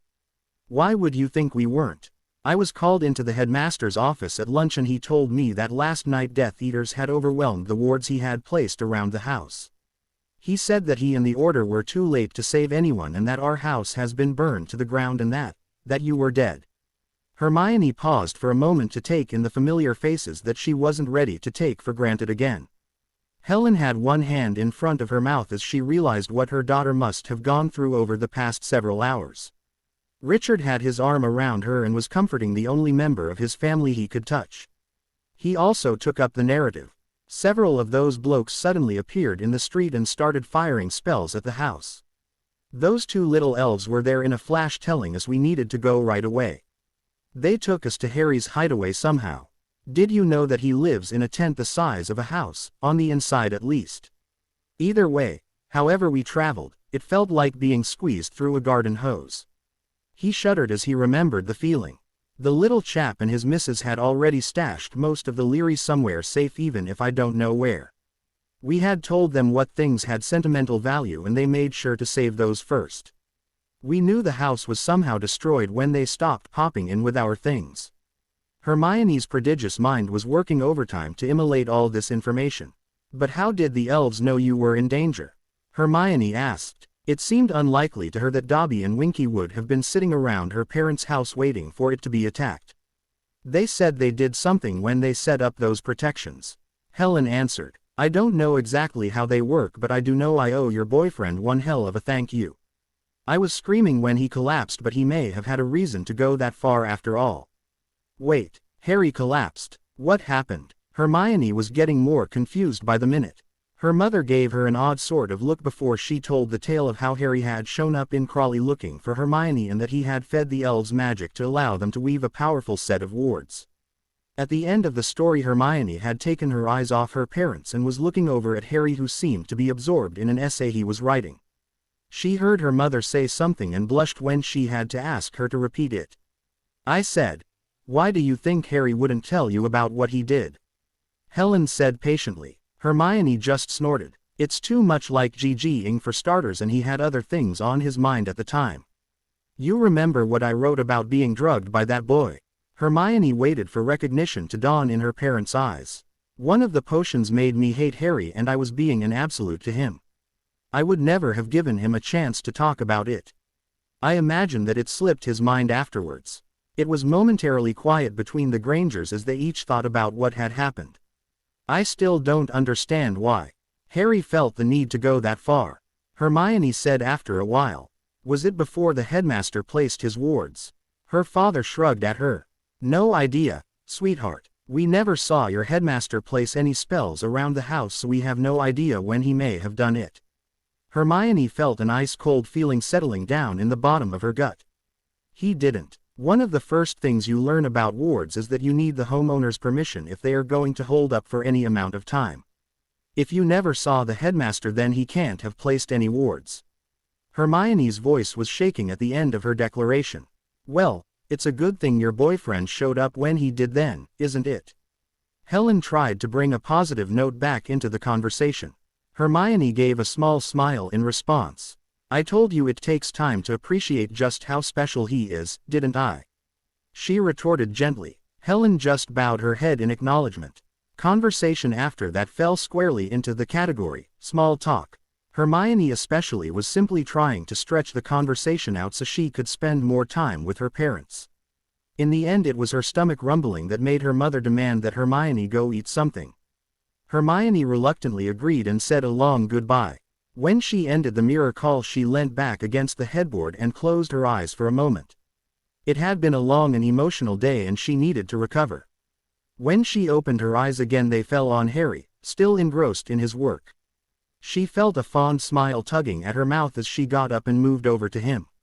Harry was surprised when he felt a soft touch at the base of his neck. Looking up, he saw a smiling Hermione and felt better than he had for hours. As soon as he straightened up, she wiggled her way into his lap and lowered her lips to his. She didn't let more than a few seconds pass before her tongue was demanding entrance to his mouth and her hands were running up and down his body, through his hair and under his shirt.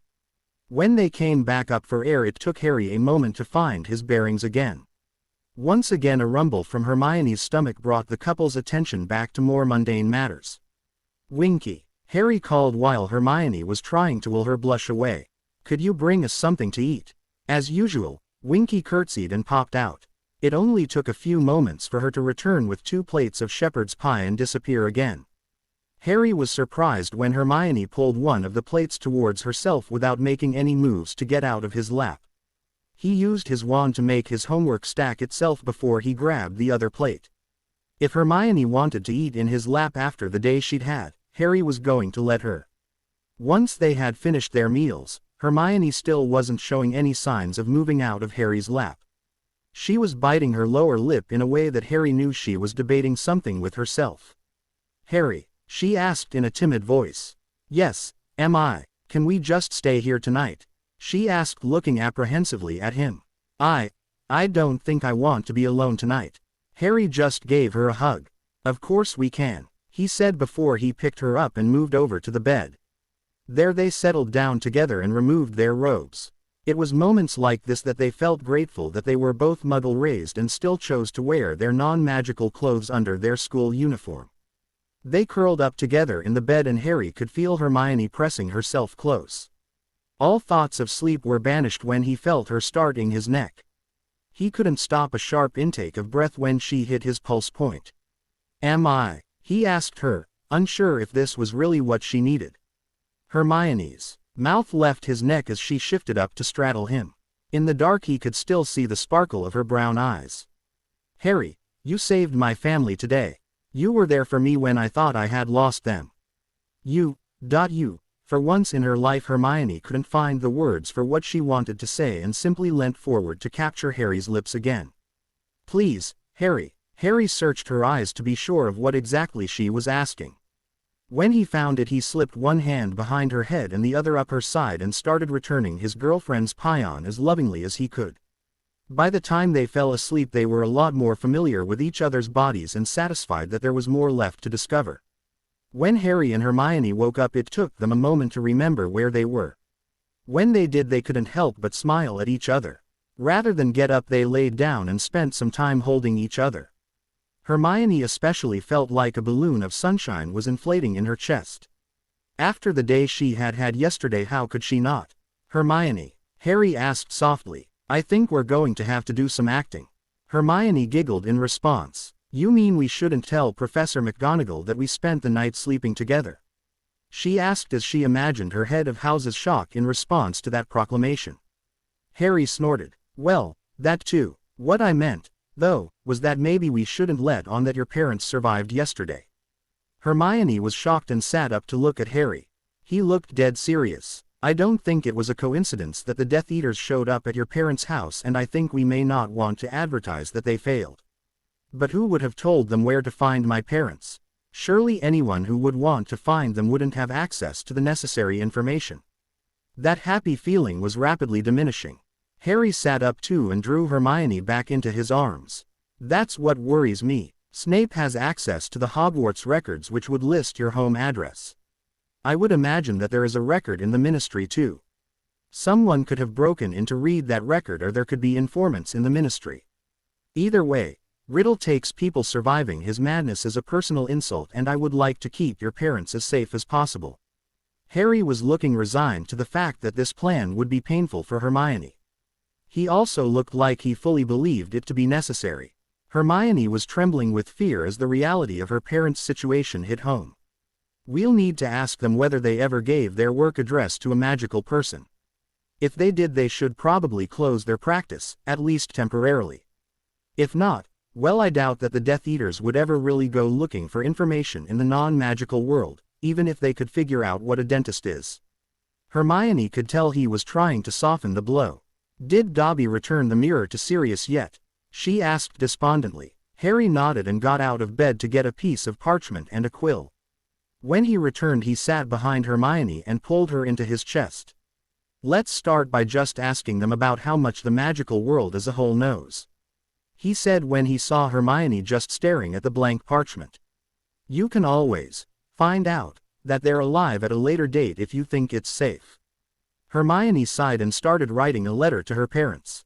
By the time she was finished, she had at least found her calm again. She folded the letter and sealed it with a spell. Harry called Dobby and gave him the letter with instructions to take it to the Grangers.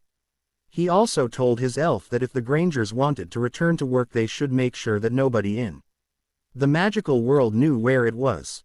With the letter sent and sunlight streaming in through the windows, the two teens decided they had better get out of bed. After straightening their clothes and flinging on their robes, the two headed across the 7th floor to the other side of the castle and Gryffindor Tower. As they climbed in through the portrait hole, they received a nasty surprise. Professor McGonagall was seated in one of the armchairs, looking as disappointed as either teen had ever seen her. Mr. Potter, Ms. Granger, we need to talk. Do you need to change? Her tone was detached and professional. Harry and Hermione shared a look. If this conversation is going to take long, I think we might, Professor. Harry said as calmly as he could. Professor McGonagall nodded and stood up. Be in my office in no more than half an hour then, she said before striding from the common room. Hermione was looking horrified at their treatment at the hands of her favorite professor. Harry was taking it a little more stoically, but he too wondered what was so urgent that it had caused Professor McGonagall to be sitting here this morning. He shook himself. They would find out when they met with their head of house, and until then getting to that meeting on time was the priority. He gave Hermione a small nudge and her head snapped up to look at him before she nodded. They made their way up to their respective dorms for a quick shower and a change of clothes. The couple met up in the common room a mere 15 minutes later, and together they left for Professor McGonagall's office. When they got there, Hermione knocked on the door and they were called in quickly. Inside they found out that Professor McGonagall's stern expression hadn't softened one bit. At her direction, the two students took seats in the chairs in front of her desk. She surveyed them for a moment before she began. I think you are both intelligent enough to know why you are in here. What I want to know before I give you your punishment is whether I need to call Madame Pomfrey down here or whether you took the necessary precautions. Harry looked to the side to see that Hermione looked as gobsmacked as he felt. Professor, Harry and we haven't gone that far yet. Hermione managed to get out, emberment glowing clearly on her face. Harry nodded in agreement. His own face felt rather warmer than usual too. Professor McGonagall just raised one disbelieving eyebrow. When I received a report this morning that you hadn't slept in your own beds last night, I didn't believe it. Then I checked and found the report to be accurate. Now I would appreciate it if you would be honest with me, she said in a disappointed tone of voice. We aren't denying that we spent the night somewhere else, Professor. Harry said, his voice harder than he had intended. We're just telling you that we haven't done anything that could possibly warrant precautions or a visit to a healer. And what, pray tell, were you doing that rendered your own beds unsuitable for sleeping? Professor McGonagall asked sharply. This time Harry's voice was exactly as hard as he intended it to be. You were in the headmaster's office at lunch yesterday, Professor. You know what happened. We simply fell asleep while I was trying to comfort my girlfriend after. Hermione looked miserable at the reference to yesterday and the events that had preceded Harry finding her. Professor McGonagall looked uncomfortable with the direction this discussion was taking. Would you be willing to prove that, Mr. Potter? She asked, deliberately stressing the fact that he would be doing the proving. I am not sure what you would accept as proof, ma'am, but I am willing. Harry told her without softening his tone. McGonagall seemed slightly more comfortable with this confrontation if she focused on him. I will cast a spell on you that will let me know if you've been, you ally active. What little comfort she had felt had clearly left her by the end of the sentence. Harry just gave a curt nod. Professor McGonagall drew her wand and waved it at Harry while incanting, Coitus Revelio. As soon as the spell hit Harry he started glowing with a soft white light. Not being familiar with this spell but knowing what the results should be, Harry just cocked a sardonic eyebrow at his head of house who was now looking mildly embered. It would appear that I was mistaken in my umptions. I apologize to you both. She managed, barely meeting her student's eyes. I still have to punish you for breaking curfew, but I am more relieved than I can say that I will not have to do the same for other matters. Harry's face could have been hewn from granite as he watched his teacher struggle. It occurred to him that had he been dragged in here with anyone else he might have been able to laugh it off, but McGonagall hadn't believed Hermione, had embered Hermione. He thought that the professor's current discomfort was the least she deserved for that. 10 points each from Gryffindor in detention tonight after dinner with Mr. Filch. McGonagall concluded, her tone clearly indicating that the meeting had come to an end and that she hoped her students would leave so she could gather herself. Harry gave another curt nod and stood. He offered Hermione his hand and helped her up before leaving the office without another word. The two were silent for several corridors until Hermione spoke up. I hope we never have to go through that again. She seemed to have regained her composure. I can't help but wonder who reported the both of us as missing though, she added thoughtfully. Harry just shrugged in response. As they entered the great hall he had a feeling that he knew though. Weasley and Brown broke out into smug smiles the moment they saw them, and Harry didn't think he had given either of them a reason to look like that recently. A nudge was enough to draw Hermione's attention to what he had seen. Harry could see her eyes narrow at that. They sat down at a space that was far enough from the prefects that they could talk privately. Well, at least they've finally done a part of their job as prefects, no matter how annoying it is for us personally. We should in all honesty probably encourage that kind of responsibility in those two. Hermione said with a sigh. Does that mean we aren't going to find a way to place them in a highly embering situation if the chance arises? Harry asked his girlfriend. Hermione considered him for a moment. I didn't exactly say that, she replied after a while. As Harry and Hermione were walking to CL after breakfast they heard a popping noise. A moment later Dobby was waving at them from behind a statue. The two teens walked over after checking that there was nobody who would notice their behavior. Dobby had brought them a letter from the Grangers. In it they said that they were willing to play dead to the magical world. They agreed that if Harry was more or less the recognized expert on these matters it would be foolish to ignore his advice. It wouldn't really affect their lives as they had barely any contact with the world their daughter inhabited in the first place. They had never talked about where their practice was. The only time their occupations even came up was when they were talking with Mr. Weasley before second year, and he had been so distracted by concepts like plugs and rubber ducks that the details of what they did never came up. The letter went on to tell Hermione that they had already made contact with the police and their insurance company. A new house would be built on the location of their old one and the police were already looking for a band of homegrown terrorists. After that the letter descended into small talk about the response of the community. It made Hermione feel better to know that her parents were getting their life back on track and that they weren't upset with her for suggesting that they fake their deaths towards the magical community. She still wasn't looking forward to her part in this deception and acting like she had lost her parents though. November brought with it cold, wet weather and the traditional opening of the Quidditch season at Hogwarts, Slytherin versus Gryffindor. Angelina had been drilling the team as ruthlessly as Wood ever had, and Harry thought they stood a better chance than even the last time. He also hoped that without the feud that existed between Weasley and Malfoy, which could be described as being even more vicious than the one between Harry and Malfoy, playing a part in the game, there wouldn't be a ridiculous song to compete with this time. The run-up to the game had looked like it would be as vicious as it had been the last time. Right up until the 7th year, players ended up moving around the castle as a unit and taking care of Katie as well. Harry had Hermione and Luna with him at all times and helped Derek get around to his Cleese und. Even most of the Slytherins agreed that pissing off the Weasley twins was a bad idea, and pissing off Harry Potter might be downright suicidal.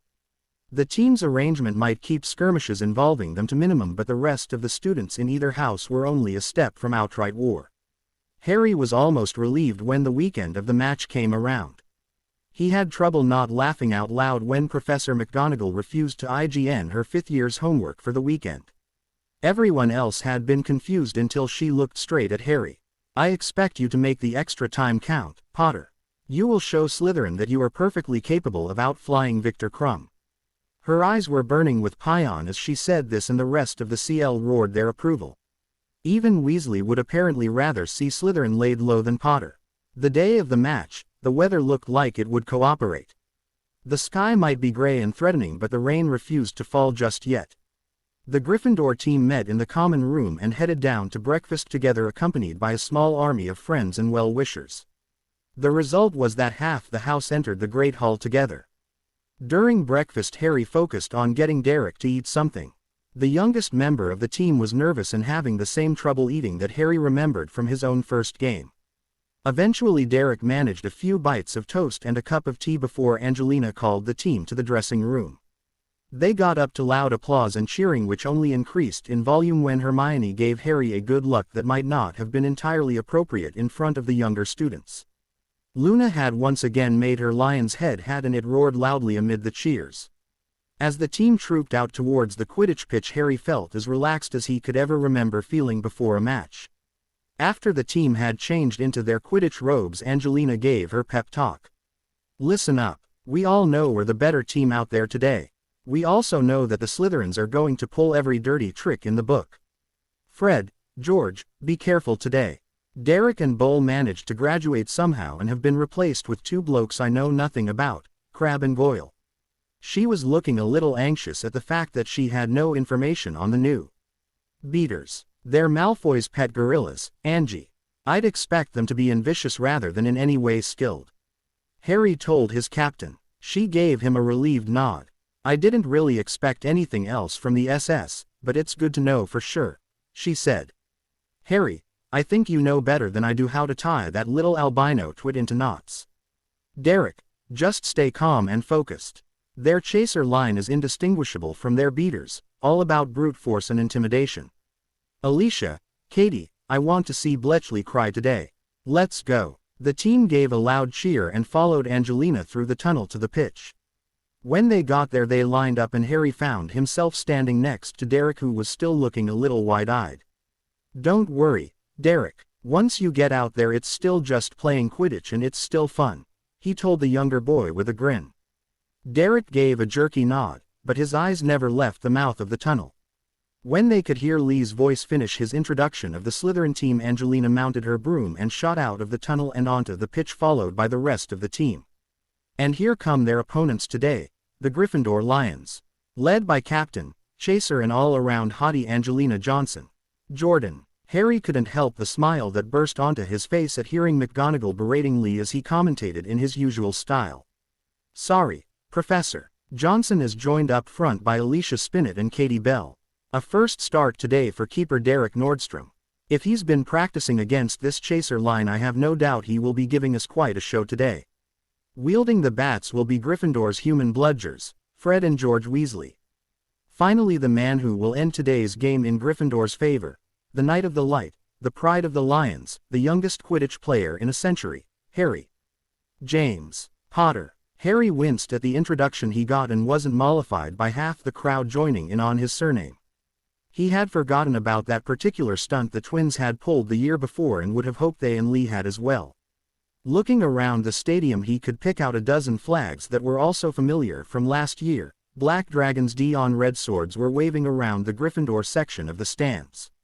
Harry was starting to think it might be better to just give up on people ever forgetting his fourth year. Thankfully Hooch was already calling the captains to the center of the pitch. After the completely ineffective pregame ritual of asking the captains for a clean game after having them shake hands, the game was on. Harry settled into a focused searching pattern. Matches against Slytherin were best kept short, and that meant finding the snitch early. After a few minutes of searching he was forced to conclude that the little bugger had decided to hide somewhere and wasn't up for a chase yet. He returned his attention to Lee's commentary, hoping for an update on the score. And Warrington scores to make it 30-10 to Slytherin. The quaffle is with Spinnet. She's rocketing down the pitch, pays to Bell, ouch that has to hurt, Bell is hit in the hand with a bludger. Pusey takes possession. Harry had heard enough to know his team was getting the short end of a very hard stick. Peeling away from his search pattern, Harry dove down towards the Slytherin chasers. As he was closing in on an oblivious Pusey, Harry heard a grunt and the familiar sound of a bat hitting a bludger behind him. He threw himself into a barrel roll to avoid getting hit and saw with satisfaction that the bludger hit Pusey between the shoulder blades, smacking his face into his broom and forcing him to drop the quaffle. Angelina picked it up and ped it to Alicia, who put it through Bletchley's left hoop while Montague and Malfoy were busy screaming at Goyle, who had apparently been the one to hit the bludger. Gryffindor score 30-20 after some outstanding disruptive play from the Gryffindor seeker. Keep that up, Harry. Jordan. Harry shook his head and shot up again to continue looking for the snitch. Malfoy followed him and began marking him much closer in an effort to prevent Harry from tearing the chaser plays apart again. That was fine by Harry. He waited until each team had scored again and he was facing Malfoy to do a double take and dive down underneath his rival and towards the opposite stands. Harry heard Malfoy curse as he wrenched his broom around and took off after the Gryffindor seeker. Harry started a gentle spiral to flare out his robes so that Malfoy couldn't see past him and would have to assume that Harry was following the snitch. Harry waited until the very last second to veer away from the stands. Malfoy, who had been focused on catching up to Harry, didn't have time to react and plowed into the stands, hard. Potter plows Malfoy. If you want to beat Harry Potter on a broom, I suggest you bring along several dragons, folks, and even that might not be enough. 7SS certainly isn't. Jordan. What? It's true, Professor. Lee was protesting his case. Fine, sorry. Potter continues to casually take apart the Slytherin team. Madam Hooch stops the match and Madam Pomfrey is heading over to take a look at Malfoy, who's really had a number done on him. Harry smirked as he thought that Lee had a point. Malfoy was hanging in the supports of the stands in a rather awkward spread eagle position, looking more than a little dazed, and most of the bristles in his Nimbus 2001's tail were twisted to one side. It was unlikely that he would be much of a threat even if Pomfrey let him get back in the air. Harry was scanning the pitch in an effort to find the snitch so he could get after it the moment the whistle blew again. As he was doing this he heard twin cackles approaching behind him. Did the ickle ferret annoy the mighty champion? Fred asked as the twins came level with Harry. Do you think you can leave some of them for us? I swear Pusey hasn't managed to catch the quaffle since you pulled that earlier stunt, and Malfoy doesn't look like he'll be able to fly straight for a week. George Mock scolded his younger teammate. Looks like he'll be giving it a go anyway. Harry responded as he watched Malfoy unsteadily climb on his broom and wave Madame Pomfrey off. Best get in position, lads. Time this right and you might be able to knock one of his trained monkeys off their brooms. The twins looked at each other before saluting Harry with their bats. Harry never noticed as he had caught sight of a glint of gold and tensed on his broom, carefully following its erratic flight with his eyes. Once Malfoy had wobbled his way back up, Madam Hooch blew her whistle. Harry plummeted from the sky like a peregrine falcon. Play has barely resumed and Potter's off again. I wonder who he's after this time. Lee called out gleefully. Ouch. Excellent bludger work from the Weasley twins. Crabbe manages to knock away the first one but took the second straight to the face. Harry didn't notice that the twins had taken his advice literally as he closed in on the fluttering golden ball. Great Merlin. Potter's not hunting serpents, he's seen the snitch. Go, Harry. The entire stadium held its breath as they watched Harry Potter sharpen his dive in response to a change of direction from the now desperately fleeing snitch. Malfoy was too far away and too unsteady to pose a challenge, so the only way Gryffindor were losing this game was if Harry fell off his broom. Potter dodges a bludger, dodges Warrington and Montague. He's got it. Harry Potter does what we have come to expect and catches the snitch. Gryffindor win 190-40. Harry was flying across the pitch at an altitude of 1.5 feet with his hand in the air, the snitch's silver wings beating weakly against his fist. The Gryffindor section of the stands were screaming their heads off at the commanding victory over their arch-rivals. 2/3 of the rest of the school were politely cheering the win while the green and silver section of the stands looked utterly disgusted. It didn't take long for the rest of the Gryffindor team to find their seeker and grab him in a midair hug. Even the usually stoic Derek was cheering and hugging with the rest. As they made their down to the pitch, they could see their housemates streaming out of the stands. On the ground, everyone wanted to pound Harry on the back. He dodged several overly amorous witches and finally came face to face with the one which he actually wanted to be amorous with. He picked Hermione up and spun her around, causing a loud squeal of laughter. When he stopped spinning, she leant down for a victory that was every bit as steamy as their good luck had been. The other Gryffindors weren't content to let the couple sell it in peace though and started dragging them to the castle.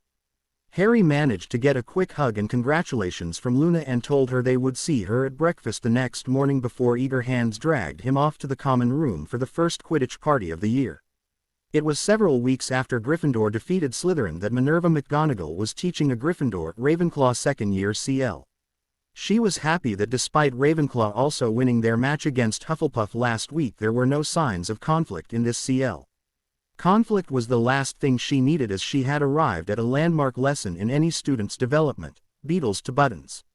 It was her second year's first foray into the world of animate to inanimate transfiguration. As she usually did, Minerva walked around to observe and east. The two girls she was observing completed the transformation well enough. In fact, one of the few who might have outperformed them in recent years was Ms. Granger. Minerva gave the girls a well-deserved compliment and moved on to the next pair.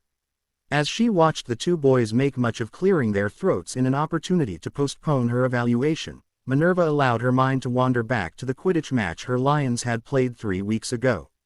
She had thoroughly enjoyed watching Potter play. By now she had lost track of how often she had patted herself on the back for demanding that exception to the no broomstick rule for first years from Albus. Even better was the look on Severus' face whenever Potter played a particularly significant part in Slytherin's defeat. It was also one of the reasons she was so happy that she didn't have to break up any arguments among this group, as in her mind there was no chance that any of the other houses would win the Quidditch Cup this year, and she wasn't sure she could keep from saying so. Finally getting tired of the prevaricating going on in front of her, she barked at the two boys to get a move on. They both failed miserably and received extra homework.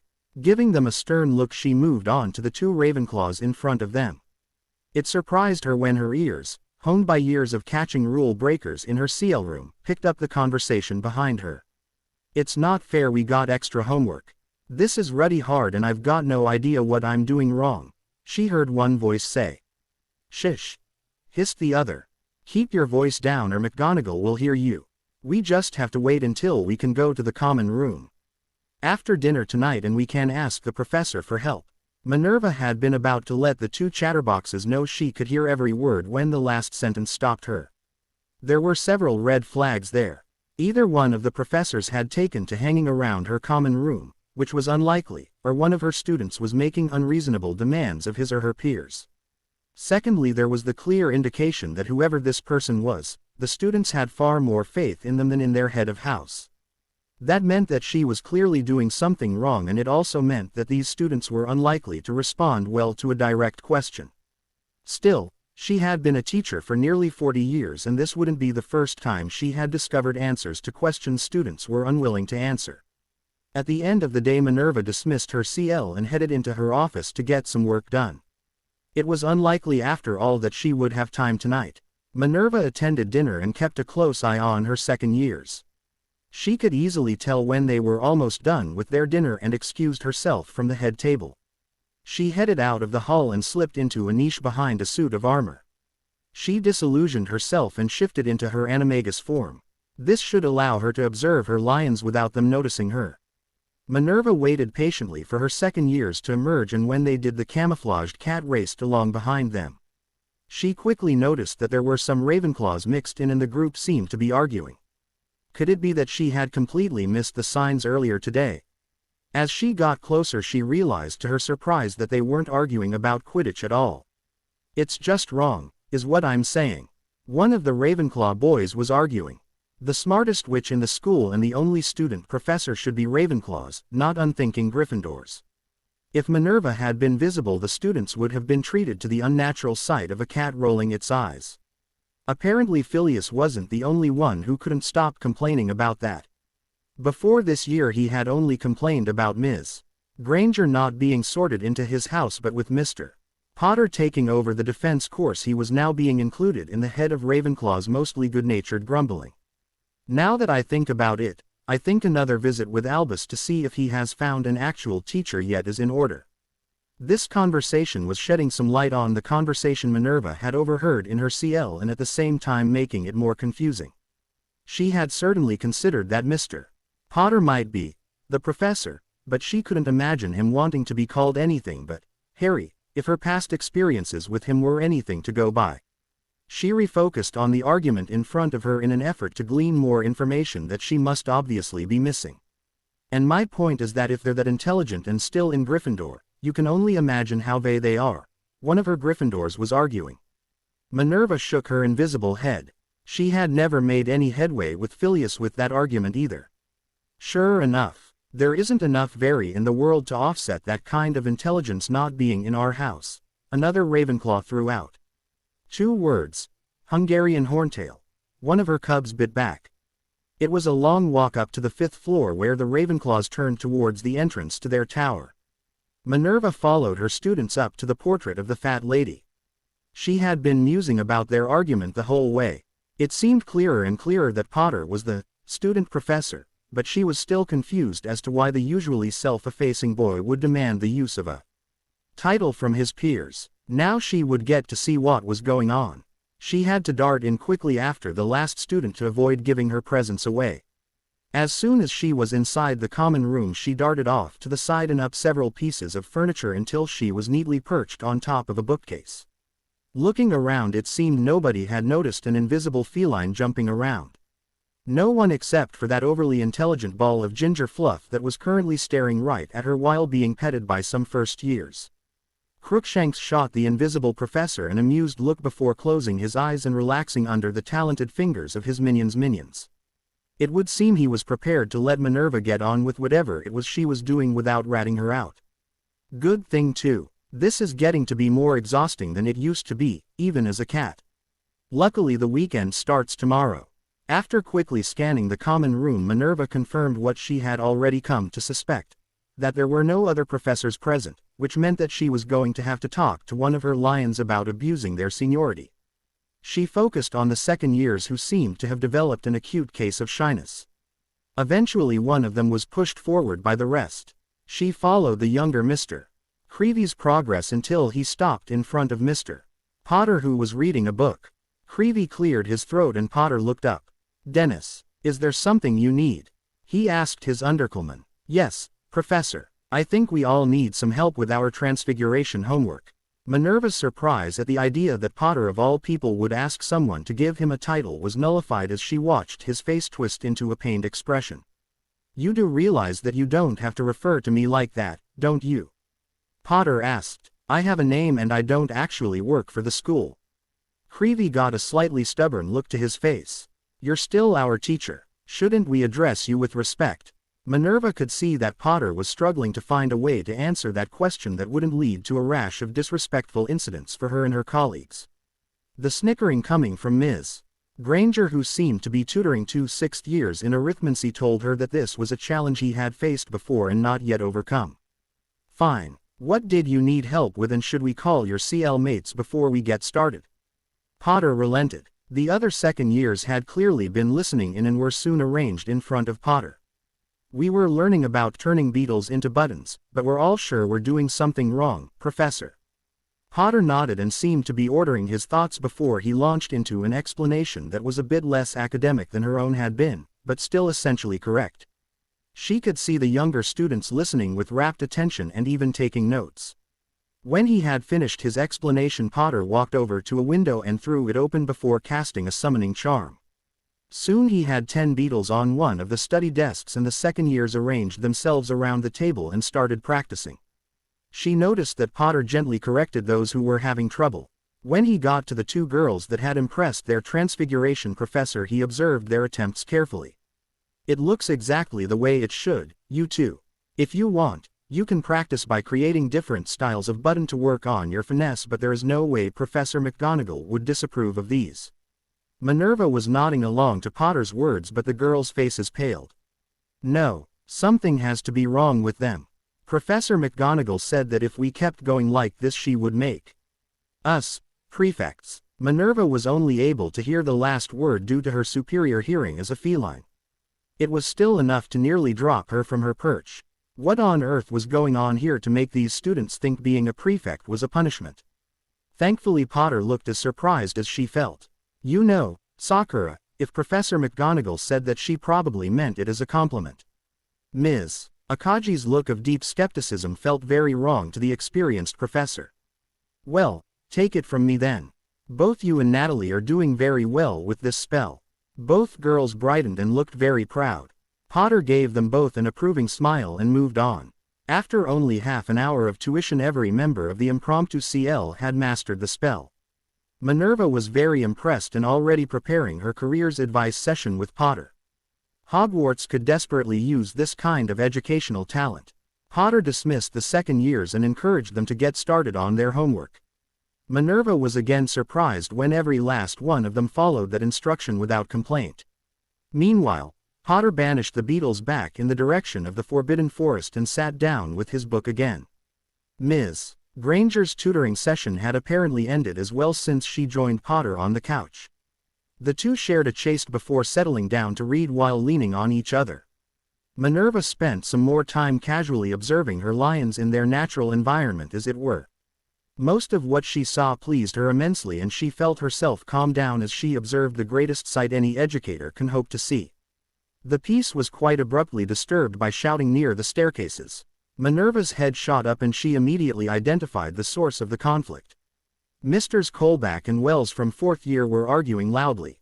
It looked like punches would be thrown and Minerva was about to intervene, and stealth be damned when someone else beat her to it.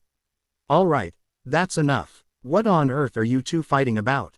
Potter was standing there, and while he was only a few inches taller than the 4th years, it felt like he towered over them even from the top of a bookcase on the other side of the room.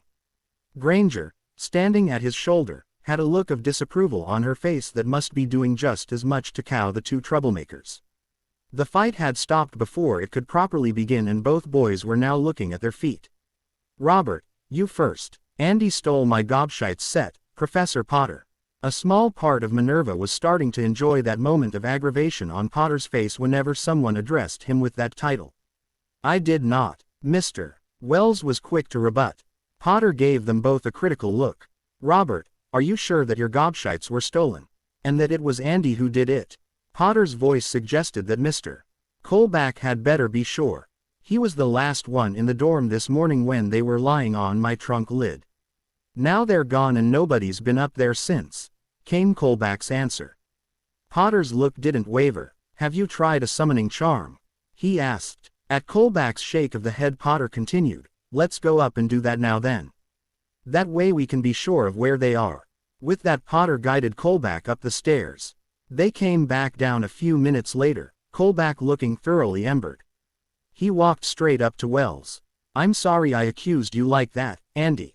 When we summoned them it turned out they had rolled under my bed. Mr. Wells looked like he was about to say something when a glare from Ms. Granger made him stop. It's okay, Robert. I'd be upset if I lost my gobshites too. The two boys then sat down to repair their friendship over that ridiculous game. Minerva was impressed with the way the two 5th years had handled it.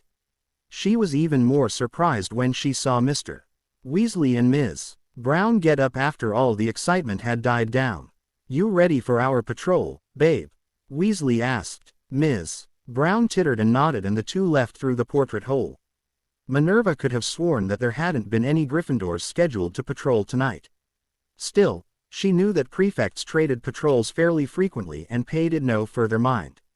She continued to relax and observe.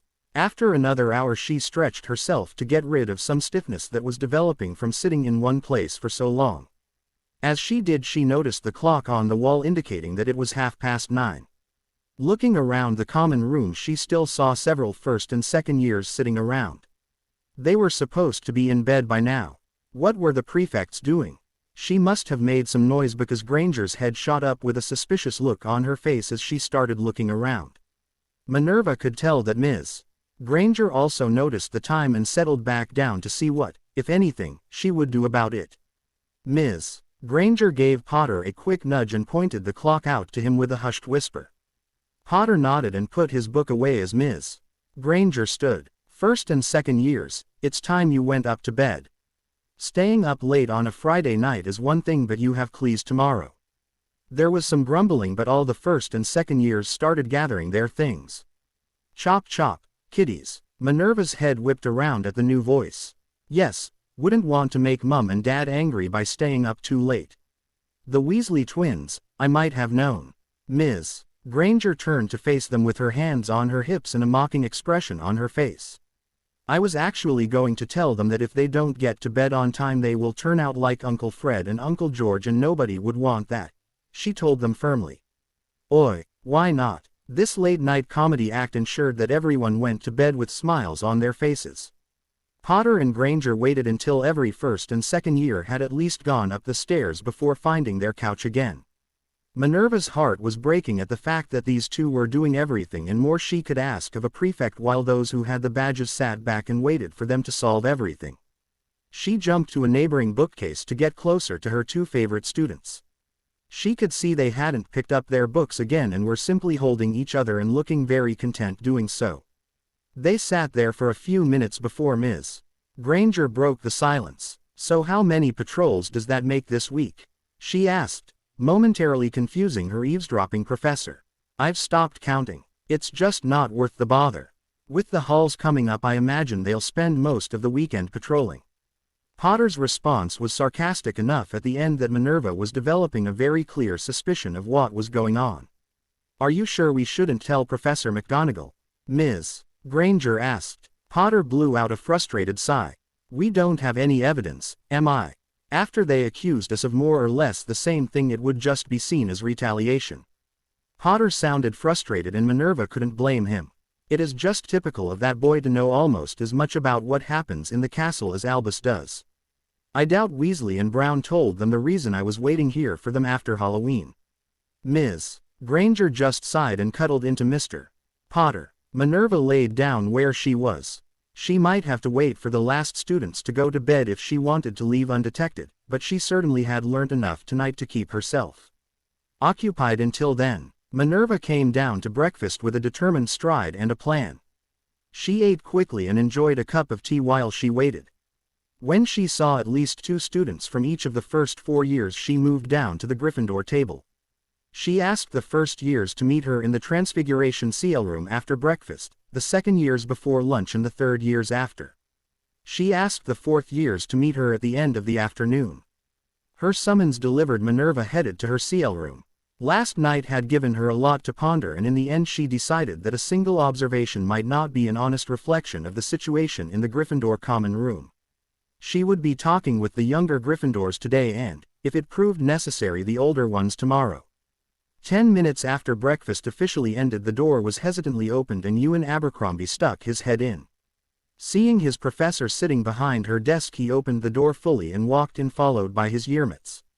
Please be seated, everyone, Minerva said. She noticed that everyone sat down where they would if it was a CL. The students all looked extremely nervous at being called in on a weekend. Let me begin by assuring you all that you are not in trouble. Several shoulders slumped with relief. Time for the first test, Minerva thought to herself chingly. I would even go so far as to say that you are performing at an exceptional level compared to other years. I will have a hard time choosing the prefects in 3.5 years' time. She felt a keen sense of disappointment at the horror spreading on the dozen young faces in front of her. One of the girls raised a shaking hand. Miss Albrighton. Professor. can you tell us what we need to do so we don't become prefects?" The young girl asked, getting several nods of agreement. "Ms. Albrighton, the prefect position is an honor, bestowed on the best students in the year." The looks of horror turned decidedly skeptical. "Why would you not want to achieve that? I don't want to have to steal from other people. I don't want everyone to hate me. Would I have to the boys' prefect? I don't want to be a bully."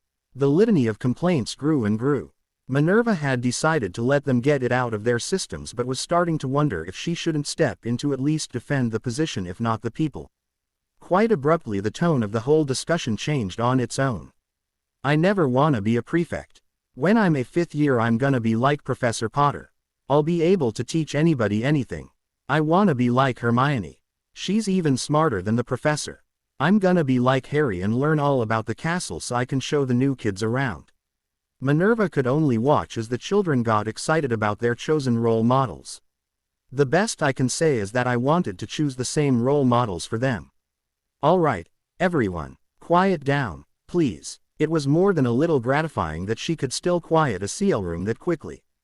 "I think it's time that I clarified some things about the prefect position." Minerva spoke at length about the qualities they looked for in prefects and the duties that came with the position. She explained that many of the qualities they idolized in Potter and Granger were part of what made a good prefect, and that those who neglected these qualities were simply bad prefects. This inevitably led to questions about why Hermione and Harry were not prefects if this was the case. Minerva tried to answer these questions as best she could without completely throwing Albus under the bus. It wouldn't do for the students to not respect their headmaster. On the other hand, she always tried to encourage critical thinking. The many nods of agreement when she told the group that Ms. Granger had refused the position when she heard that Mr. Weasley was to be her counterpart surprised her. Time to find out just how much of a hash has been made of this. Minerva spent the rest of the allotted time interviewing the first years on the performance of all 6 Gryffindor prefects. The conclusion seemed to be that their performance ranged from ineffective to outright abuse of power. Minerva thanked the first years for their help and told them not to mention this to any older students, as she wanted to hear their untainted opinions when she spoke with them later. The CL seemed to sense that there was more at play here than just conversation, and they all agreed not to mention this discussion until after Minerva finished all her meetings. The rest of the day progressed in a similar manner, even if the older students were a little more decorous and mature than the first years in expressing their distaste for the current prefects. Each of the first 4 years had a similar opinion of the students' ignorant authority over them. The 6th and 7th year prefects were not forceful enough to keep troublemakers in line, and at the head of that list of troublemakers were the 2 5th year prefects. She also heard many voices telling her that the only reasons there was any order in the Gryffindor common room were Potter and Granger. In fact, the only dissenting voice all day had been Ms. Weasley's, and Minerva felt that the young lady might be biased in favor of at least her brother. At the end of the day, Minerva's dicta quill had recorded enough evidence for her to dismiss Brown and Weasley, but she needed to know she could then give the badges to her chosen candidates. Albus could still overrule her choices, and after he had done so the first time, Minerva was anything but sure that she could make him see reason. Perhaps something might come to her tonight. Potter had made a good point last night that she couldn't take his and Ms. Granger's word for it, no matter how much she might want to, that the 2 5th year prefects were engaging in the kind of hypocritical behavior utterly unbecoming of a prefect. She could, however, investigate. So it was that a once again disillusioned tabby cat was sitting in front of the portrait that guarded the entrance to Gryffindor Tower, her invisible tail flicking back and forth as she waited for her prey. She had checked the patrol roster before coming up here, and she knew that the Gryffindor 5th year prefects were not supposed to be patrolling until Monday night. She had also noticed that they had not swapped patrols with anyone the day before, meaning that whatever they were doing during these patrols, they weren't supposed to be doing it. Minerva was unsure whether to be pleased or disappointed when the fat lady swung open and a laughing Brown and Weasley emerged. This might mean that she could point out to Albus that his choices had been ill-made in the extreme. On the other hand, she had no desire to prove that about any member of her house. She quietly padded behind the 2 unsuspecting teenagers and listened in on their conversation. "Want another chocolate frog, 1-1? Ms. Brown asked. When Mr. Weasley responded, Minerva could hear the smile in his voice. "Why not? She watched as he stuffed the chocolate amphibian in his mouth in one go and seemed to barely chew before swallowing. I tell you, babe, this prefect thing is one fine gig. Free candy, no curfew, and the professors don't come after us for anything. He finished his comment with a leer at the girl walking next to him and a swat to her rear. Ms. Brown just giggled. Minerva felt the first stirrings of anger. Free candy, no curfew. How blatant had their abuse of their position become? I suppose you're referring to our little prank on the first years? She asked coyly. Minerva had to suppress a snarl as she remembered the first years being locked in their dormitories in their first week at Hogwarts. Wench, Weasley growled out before pushing her up against the wall as the two started slobbering all over each other. Minerva was growing more disgusted by the minute, and when she saw Weasley's hand hiking Brown's robes up around her waist, she was already transforming back. Wait, 1-1. Minerva stopped before she undid her disillusionment charm. Perhaps Ms. Brown was simply being overrun in her prefect duties by Mr. Weasley. This was still an investigation after all. Wait till we get to our room. Then we can have some real fun. Minerva's huff of indignation might have given her away if it wasn't for Ms. Brown's high-pitched tittering. She hesitated for a moment before changing back into her feline form. So far this had been very informative, and she still had the aforementioned room to find. She was sure she could prevent anything too disgraceful from happening. Still, the level of hypocrisy on display here tonight was fomenting a righteous anger in the head lioness belly. She once again silently stalked the two soon-to-be ex-prefects.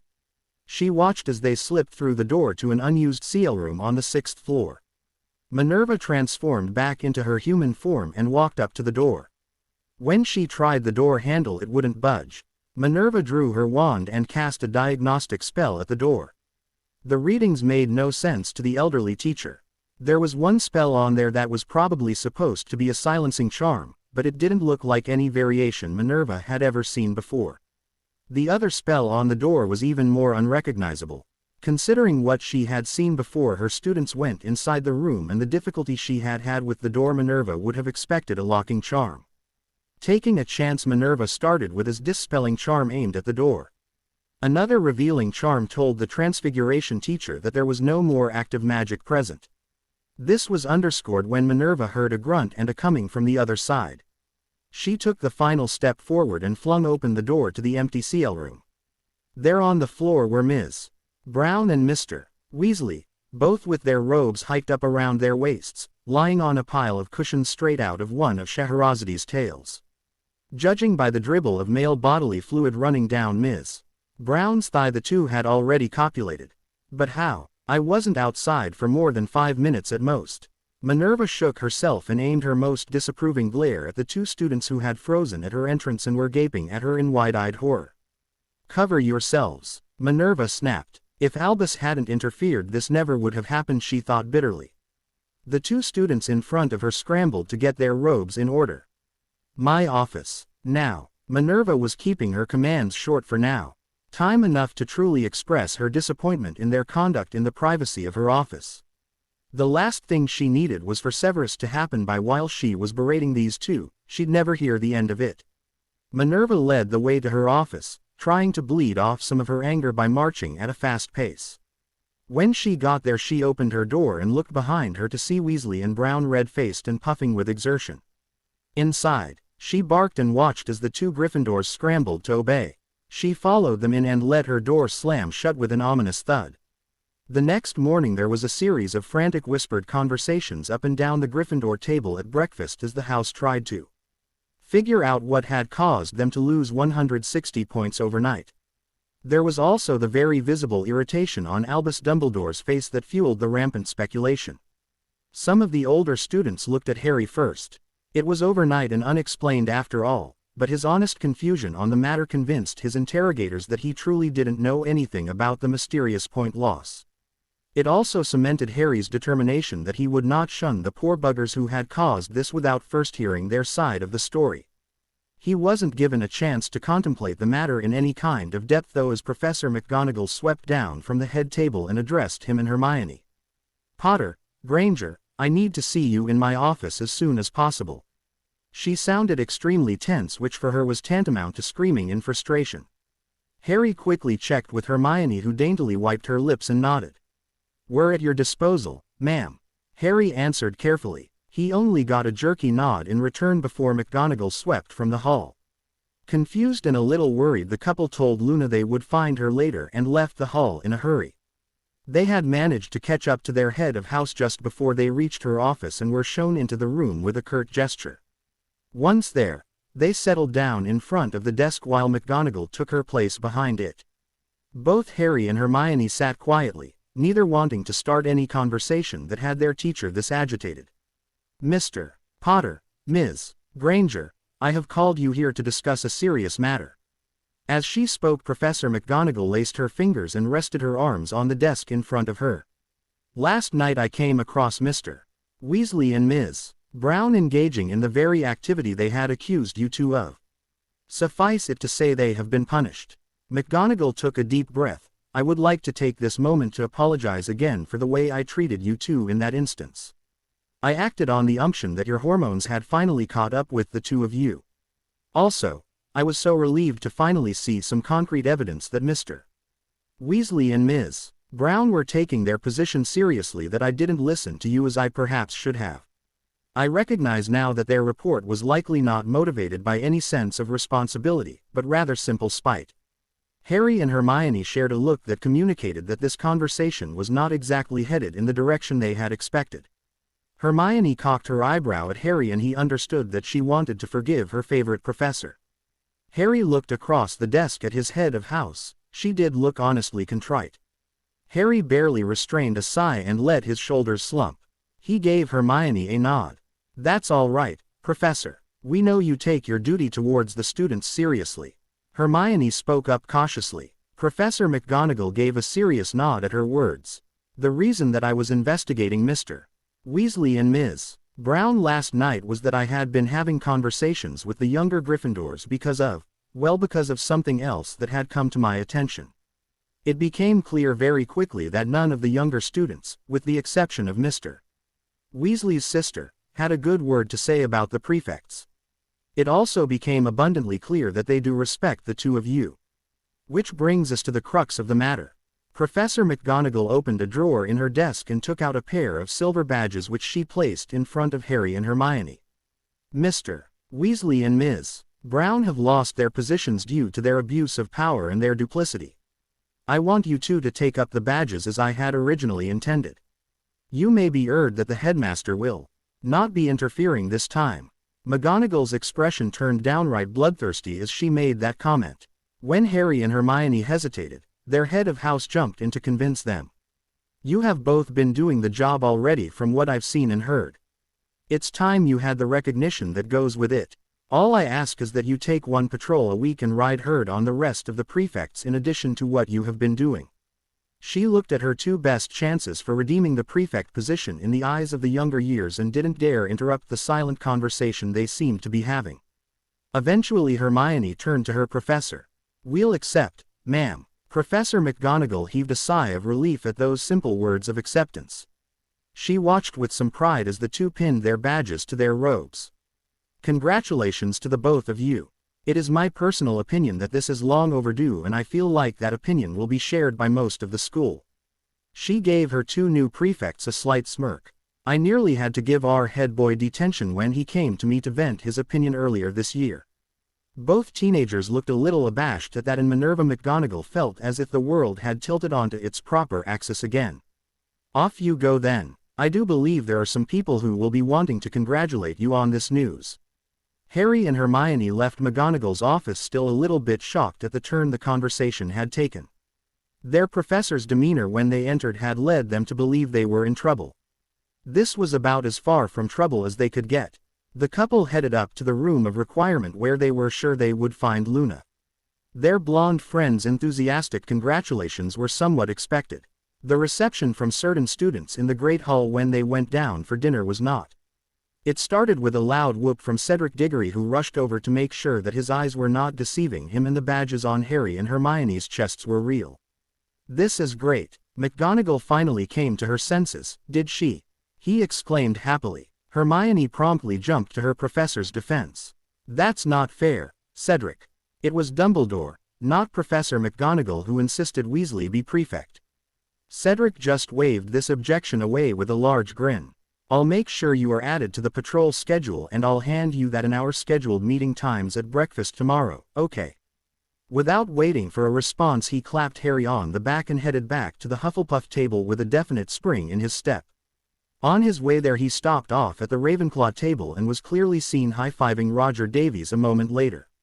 The Gryffindors were just as happy, even if it took some of the younger years some convincing that practically very little would change in how Harry and Hermione behaved. In the end, their trust in the people won out over their misgivings over the position, and they were happy for their friends. In the 2 weeks before the holidays, Harry and Hermione quickly got used to their new duties. McGonagall had been right that there was really very little difference compared to what they had been doing before. This was also a great reference to the younger years. Just about the only difference the rest of the school noticed was that any couples looking for some late-night privacy were learning to avoid Harry and Hermione's patrol time like the plague. Harry was sure the Marauders would hate to hear that their map was now being used to locate troublemakers, but the quicker they found everybody, the more time he and Hermione had to spend together themselves. They made sure not to be as blatant as Weasley and Brown had been in that they had completed their duty first, but being out late at night with just the two of them walking through the seemingly empty castle meant that they did make a stop in the room of requirement after they had finished flushing out any other students. Harry and Hermione were aware that they were being a bit hypocritical themselves since they were engaging in the very activities they otherwise disrupted. Hermione reasoned that they were at least doing their jobs first and not sneaking out on other nights to do the same. Harry felt that it was simply a matter of unfortunate timing that the end of their patrols was pretty much the only time left that they could spend together in their busy weeks, and refused to consider the matter in any more detail than that. He was fairly sure he would hate what he found if he did. When Professor McGonagall came around to take the names of those staying, she smiled at Harry's declaration that for once he would be heading home for the holidays. When she came to Hermione, the professor hesitated, uncomfortable with asking a student who, to the best of her knowledge, had nowhere to go what her holiday plans were. "I'll be staying with Harry and Sirius, Professor." Hermione answered the unasked question with a sad smile. "There are some things I need to take care of in the Muggle world anyway."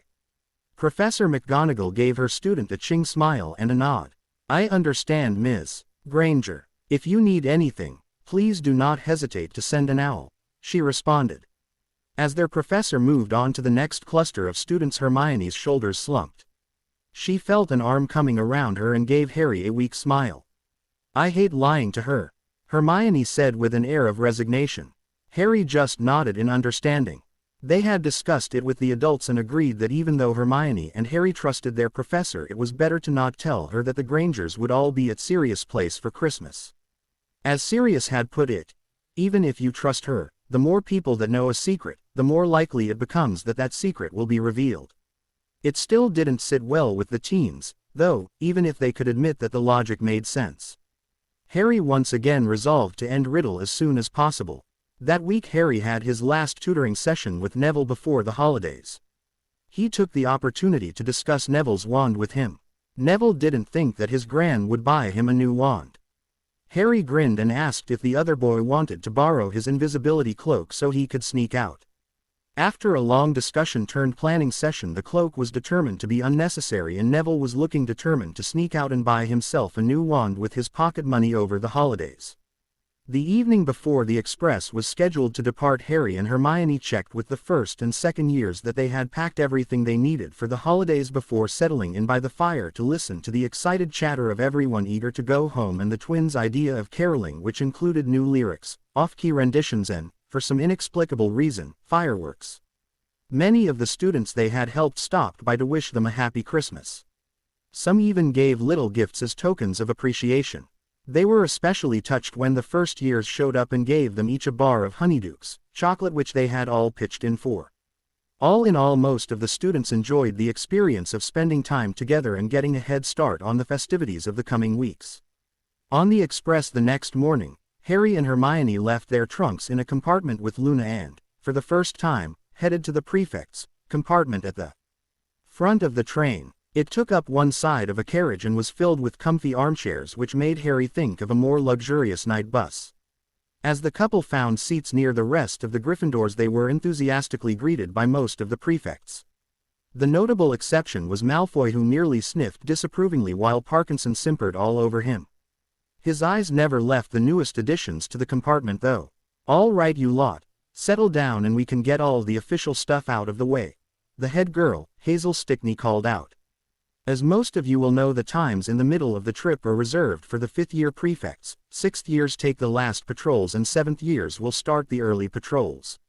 I have your exact times here.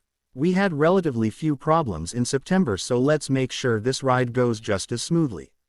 There were a few more announcements about things to look out for, but soon the meeting ended and the prefects lined up to collect their patrol schedules. Harry and Hermione saw that they were indeed scheduled to patrol halfway through the trip and wished the others a pleasant ride before they headed towards the compartment where Luna was waiting for them. The ride back was once again comfortable as they had their compartment warded, and their only break in their time together was when Harry and Hermione left to patrol the train. They didn't find anyone misbehaving, but they did notice that Weasley and Brown had a compartment to themselves and were either glaring at everyone coming by or just the new prefects in particular. Malfoy gave a disapproving sniff loud enough to be heard through the door, which Hermione suggested might do permanent damage to his sinuses. Harry didn't think that the world was suddenly going to be that fair.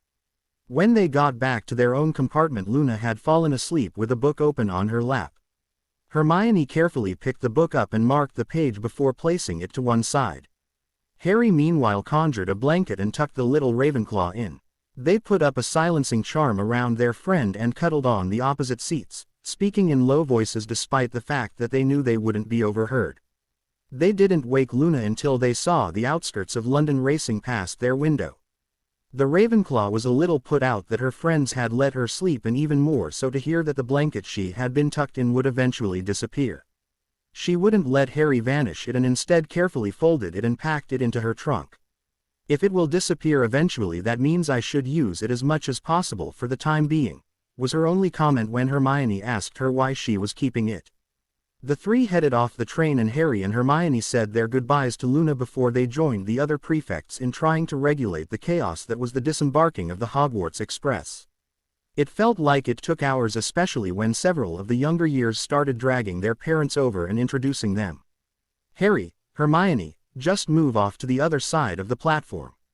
I think that's the best way to get some breathing room over here," Cedric called over to them. Taking the head boy's advice, the two moved off to complete all the introductions now waiting for them at a more practical distance from the train. They were told over and over again that it was a pleasure to meet the faces that went with the names in the letters. It was clear that none of the parents they were meeting with had read the Daily Prophet, or if they had chosen to believe their children instead. When the last parent had gratefully shaken their hands, Harry and Hermione were faced with a grinning Sirius Black, who had apparently joined the queue. He grabbed Hermione's hand and started pumping it enthusiastically. "I just wanted to thank you for taking such good care of my little Harry. He still wets the bed sometimes when he gets nervous in a new environment, and knowing you were there to change his nappies has made all the difference." Sirius was speaking in an overdone imitation of Molly Weasley, which was causing Hermione to break out in laughter while Harry jumped his godfather and started giving him a noogie and telling him to say, "Uncle." By the time Sirius surrendered and called out the requested phrase, Hermione had tears running down her cheeks. "I'm not sure how I'm going to put up with the pair of you for 2.5 weeks, she gasped out as she tried to catch her breath. When she had, Sirius grabbed both the teenagers' arms and told them, "Hang on tight." Harry felt the familiar nauseating feeling of sight-along apparition, and when it cleared away, Harry saw a beautiful house sitting on a river bank. It was perhaps too large to call it a cottage, but it wasn't excessive by any stretch of the imagination. As he looked around, he saw a Miv castle rising into the sky overlooking the river, a village across the river, and what he supposed were farmers' fields as far as he could see on their bank. Arundel Castle. "We're in Arundel." Hermione's exclamation surprised Harry. "You know where we are?" he asked in wonder. "That's Arundel Castle, Harry. It's about a 45-minute drive from our house." Hermione gave her explanation for her impressive knowledge of geography in a distracted tone of voice before her face fell. "I suppose it's the house we used to live in now." Harry slipped his arms around her shoulders in an offer of comfort. Actually, your mum and dad said that they're rebuilding the house, so I figured if I wanted to see my godson at all during the summers I'd better find somewhere to live that wasn't too far from you. Sirius broke into the moment without a care in the world. I asked your parents if there was anywhere around here that might be nice to live and they told me about this place. I just bought some land off a farmer, hired a magical contractor, warded it to hell and back, and there you go, one family home that won't be desecrated by madmen. Sirius was speaking with a definite note of pride in his voice before Hermione returned the favor and ruined the mood. If you and Harry are going to keep acting like you were at the station, I give the house 5 minutes before it's desecrated by madmen, and that's only because you don't count as a plural by yourself. Sirius made a big show of looking highly affronted. I'm telling, was his mature response, and it got the eye rolls it deserved. Can we go in now? I mean, it's pretty and all, but it's cold enough to freeze the balls off a BR monkey. That and your parents will kill me if I take too long getting you to them. It suddenly occurred to Hermione that her parents were in that house, and she took off at a dead sprint for the front door after a brief widening of her eyes. Despite Sirius' earlier complaints, he and Harry followed at a walk, allowing Hermione the reunion with her parents in peace. So, you made prefect, huh? Sirius asked with a look to the side that promised no good. Near RRRRRDDDDD. He suddenly yelled out, jumping away from Harry and pointing his finger at his godson. Harry just cocked his eyebrow at his godfather. Would you like to see some of the things I've been learning to deal with Riddle and his clowns? I could use a practice partner, he asked casually. Sirius was about to reply when he remembered just what his godson had done and tempered his response. Nah, I'll just watch and give you pointers. When the two men reached the front door of their new home, it was standing wide open. As they stepped through it, they saw a clump of people desperately hugging. They could hear some sniffles coming from the group and carefully closed the door before hanging their coats on the coat rack. Harry took off his shoes and carefully placed them under his coat. Sirius managed to let his left boot slip and it clunked down heavily. The Grangers' heads shot up out of their huddle to find a guilty-looking Sirius and Harry pinching the bridge of his nose under his glees. Helen Granger was the first to let go, and she quickly made her way over to the two men. Harry barely contained a squawk of surprise when he was drawn into a motherly hug. Thank you, Harry. You kept Hermione safe like we asked, and you saved our lives as well. We owe you more than we can ever repay, she said as she squeezed him tightly. Hermione was still being hugged by her father, and as far as Harry was concerned, that meant that she was in no position to help him. Sirius was grinning like a madman at his godson's expression, ruling out any help from that corner either. Lacking a better course of action, Harry gingerly returned the hug he was receiving. It went on longer than he was really comfortable with and was only broken when Winky popped in to announce dinner. Harry's first meal in his new home was extremely pleasant. Hermione and her mother did most of the talking as each tried to catch the others up on most of the details that might not have been discussed over the mirrors. Harry understood that they were just trying to deal with the joy at seeing each other in the flesh again after the 6 months they'd had, and didn't make any effort to break into the conversation. Mr. Granger likewise just sat and watched. Sirius didn't do well outside of the spotlight and kept making increasingly off-color jokes in an effort to draw the group's attention back to himself until Harry slapped him upside the head and told him to stop it. Both Richard and Helen were full of praise for Harry and Hermione making prefect, and they were impressed by Hermione's stories of how Harry was teaching defense, stories that Harry tried to downplay in vain. After dinner, the company was shooed out of the kitchen by Winky, and they retired to the living room to continue their conversations in front of the fire and over cups of hot cocoa. It was late in the night before they all went up to bed, the joy of Christmas an almost tangible thing in the house. The day after Harry and Hermione got home, they found out that Sirius, Richard and Helen had bought all the necessary decorations for a thoroughly overdone Christmas, but had waited for the kids so they could help put them up. In practice, it turned out that Hermione was the one who put everything up once she learnt that Dobby, Winky and Creature had put up the ward that blocked the trace. As she was casting, Hermione had trouble imagining how life could get any better than this. It was Christmas. She was celebrating it with Harry and their families, and her parents were able to see their daughter use magic for the first time. Harry just sat back with a cup of tea and enjoyed both Hermione's enthusiasm and her parents' amazed looks at what their daughter was doing. When everything was in place the way Hermione wanted it, she started showing off with little transfigurations around the house. Helen actually gasped when a piece of packaging she had been about to throw away turned into a delicate crystal flute. "Hermione, this is wonderful. I can't wait until you can do this anywhere," Helen said as she ran over and hugged her daughter. "This is nothing, Mum. Harry is even better than I am." Hermione tried to share the praise. As a result, Harry found himself confronted with several expectant looks. "I'm really not. Hermione is a much better student," Harry murmured while shooting his girlfriend a look for landing him in the center of attention. Yeah, you're both staggeringly amazing. Now get on with the show, pup. I need some GGing rights after you let Hermione do up the house," Sirius demanded with a look of childish glee on his face. Sighing in resignation, Harry drew his wand. "You may want to hold that carefully, Mrs. Granger," he warned as he flicked his wand and cast a silent spell at the flute she was holding.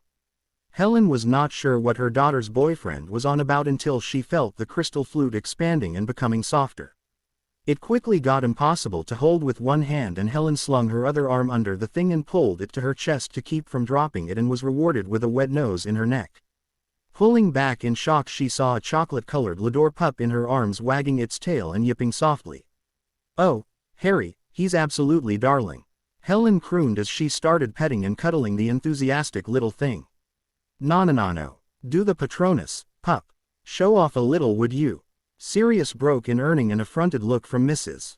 Granger, who was clearly of the opinion that turning rubbish to crystal flutes to puppies was impressive enough to be getting on with. Harry just cast an exasperated look at his dogfather before raising his wand again. Expecto Patronum. Prongs burst out from Harry's wand, and Helen forgot all about the puppy in her arms for a moment. Both Granger parents looked on in awe as the glowing stag filled the room with positive feelings.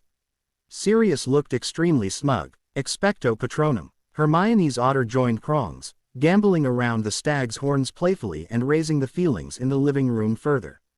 Sirius' smug smile had slipped off his face as he watched the spectacle slack-jawed. After a while, both the Patronuses faded away. Their casters had moved closer together while the adults were watching their magic and were now leaning comfortably into each other. Hermione noticed that the adults seemed to be coming out of a trance. She caught her father trying to surreptitiously wipe a lone tear from his cheek. Her mother was absently stroking the puppy Harry had transfigured and still staring at the last place the two magical guardians had been. No fair. Sirius had apparently recovered as well. "How, by the ancients, are you able to do that too?" His voice was filled with wonder despite his words, and Hermione just gave him a knowing smile as she slipped her arm around Harry's waist. "I have a very good defense, Professor," she said impishly as she looked up at Harry, whose arm had come around her shoulders. He rolled his eyes playfully at her. After that, Helen and Richard occasionally asked about the children's ability to perform different kinds of magic. Harry and Hermione responded with demonstrations and explanations when possible. Over the next week, the extended family dove headfirst into celebrating Christmas as much as they could. Everyone agreed that it was more important than ever to enjoy themselves while they could. Even so, the specter of a possible Death Eater attack would not be banished completely. Christmas shopping was done in disguises, and the Grangers had to forego their annual attendance at a neighbor's Christmas party. Not one of them doubted that it was worth it, though. As Mr. Granger had said, "Christmas is a time for family. As long as we have that, we have enough." Christmas morning itself dawned idyllically. The snow outside was pristine, and the inside of the cottage was filled with the smell of baked goods that Dobby, Winky and Creature had prepared for their family. When Harry came downstairs, Sirius had put on a recording of several wizarding Christmas carols, and Richard and Helen were looking a little nonplussed at the lyrics to "God Rest Ye Merry Hippogriffs." Hermione was the first one to notice him leaning against the doorjamb as he took in the scene in front of him. She walked up to him and gave him a soft, lingering "Happy Christmas, Harry," she said quietly, enjoying the happy wonder she could see in his eyes. "Happy Christmas, am I?" Harry answered her just as softly as he carefully committed the moment to memory. This is what Christmas is supposed to be like. The serene atmosphere was unfortunately never going to last long, though, with Sirius around. "Harry presents," he shouted as he jumped the two teens and grabbed them in a hug. By the time Harry had extricated himself from the eternal man-child's arms, Hermione's parents were waiting for their turn. Mrs. Granger reached out and pulled him into a caring, motherly hug, like she had been doing all week, as she wished him a happy Christmas, and Mr. Granger clapped him on the shoulder as he did the same. Harry allowed himself to wonder briefly how his own parents would have greeted him on Christmas morning, and came to the conclusion that he hoped it would be similar to what he had just experienced. Yeah, heartwarming stuff. Presents. Padfoot whined at the rest of the occupants, earning himself a scolding from Mrs. Granger about the meaning of Christmas, which didn't seem to dent his enthusiasm in the slightest. "I'm Father Christmas," he called out joyously once everyone was seated around the Christmas tree. With a flick of his wand the presents were sent to their proper recipients, and Sirius was free to tear into his own. Harry just shook his head in fond exasperation at his godfather's antics before turning to his own pile. He felt the familiar anticipation that wrapped packages brought, and, in stark contrast to Sirius, he carefully peeled the wrapping paper off of the gifts, savoring the moment. He took his time in between opening presents to observe the others in the room and thank them when he got to their gifts. Sirius and Lupin had once again gotten together to get him the book set Practical Defensive Magic and its Uses Against the Dark Arts. Dobby and Creature had made him a scabbard that confused the rest of the occupants of the house, but that was clearly meant for the sword of Gryffindor, and Winky had knitted him a scarf. Hagrid had sent him that fanged wallet again, and Fred and George had sent him a sample set of their products called the Marvelous Mischief Maker's Medley. Harry was just admiring the patchwork quilt Mrs. Granger had made for him when he heard Hermione gasp and looked over at her. "Oh, Harry, that might be the most thoughtful gift you could have come up with." She was looking at the gift her parents had just opened that had been addressed to the Granger family, a pair of seemingly innocuous mirrors that had the dentists looking at him hopefully. "They're communicating mirrors, aren't they?" Harry nodded with a small smile pulling at his lips. "After Halloween it occurred to me that you might want to have a faster way to communicate than Owl Post. Just don't mention it to Hedwig." Mrs. Granger got up from where she was sitting and pulled Harry into yet another hug. "Thank you, Harry. Hermione is right. That is a very thoughtful gift," she said. "I want to know about these self-flossing string mints you included." Mr. Granger spoke up. Harry and Hermione spent a few moments explaining the magical candy that Harry had included as a joke to Richard's great delight. As they moved back to their own piles, both Harry and Hermione realized that they only had each other's gift left. A quick and silent communication later, and Harry opened his first. Hermione had gotten him a rune carving set that was meant for people undergoing an apprenticeship in the field, and a book on basic enchanting. Harry happily thanked her for the beautiful gift and urged her to open his. The package Hermione opened was a lot smaller, and when she pulled the box out of the wrapping paper she gasped as she saw that it was the kind that would usually contain jewelry. Inside was a silver locket that had fine tracery engraved on it resembling blooming vines.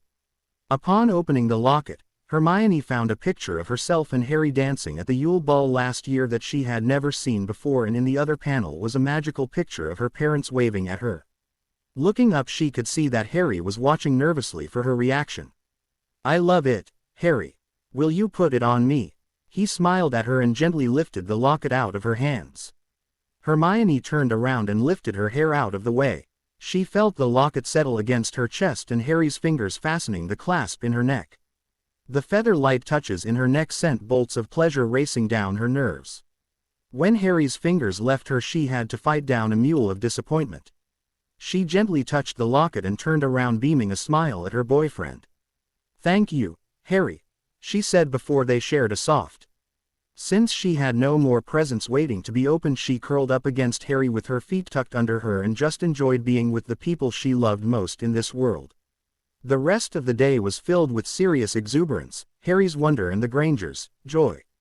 Dobby, Winky and Creature made the family a wonderful Christmas dinner and were eventually coaxed into sharing it with them. When Harry fell into bed that night he honestly felt that he had experienced one of the best days of his life. Over the next week the group spent their time exploring the town where Harry and Sirius would live from now on. A visit to Arundel Castle was of course on the agenda, and Harry and Hermione surprised her parents by getting them a guided tour by the ghost of Henry Howard, Earl of Surrey. The poet Earl was able to tell them a lot about how his father, the third Duke of Norfolk, had run the castle. He was also able to tell them something about his cousins Anne Boleyn and Catherine Howard and their husband who had had all three beheaded. Throughout the tour the ghost managed to graciously answer the various questions the Granger women were firing at him about his role as one of the two fathers of the English sonnet. Arundel Castle was as old as Hogwarts, but much warmer in Harry's opinion. He still loved Hogwarts, but it was clear that Arundel had been a home for generations whereas Hogwarts had been a school. Lord Surrey told them that the current Duke of Norfolk and his family still held the castle as their seat and that his son held the title of Earl of Arundel until he succeeded his father as Duke. The tour lasted most of the day and at the end they were all warmly invited to return soon by Lord Surrey who had missed interacting with living people and was eager to repeat the experience. Since they were staying at Sirius House they also spent a lot of time playing in the snow, dodging pranks and laughing at the Marauder's stories of his days in Hogwarts with Harry's father. 2 days before New Year's Eve, Sirius was avidly telling them the story of how he had spent a year watching Harry and Hermione. Harry knew that all Padfoot was really doing was leading up to a ridiculously embellished retelling of the night that he had escaped from the Dementors with Harry and Hermione's help, but one detail in the story stuck in his mind and wouldn't leave him alone. That night when Hermione and her parents were absorbed in their books, Harry dragged Sirius into his room for an urgent conversation. "Sirius, I have a question for you and I think it may be important." When Sirius saw the level gaze with a hint of worry he was receiving from his godson the prankster persona seemed to run off him like water. "What's on your mind, pup?" he asked. "I want to know how you got into Gringotts while you were on the run." Sirius blinked at the unexpected question. "Why on earth do you want to know that?" he asked. Harry didn't answer but kept that disconcerting look aimed at his godfather.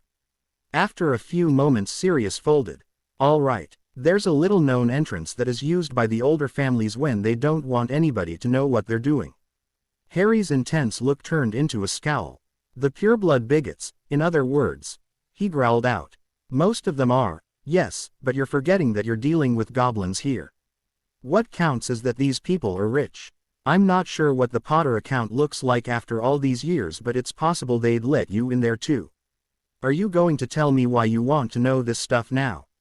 Harry once again ignored his godfather's request for an explanation.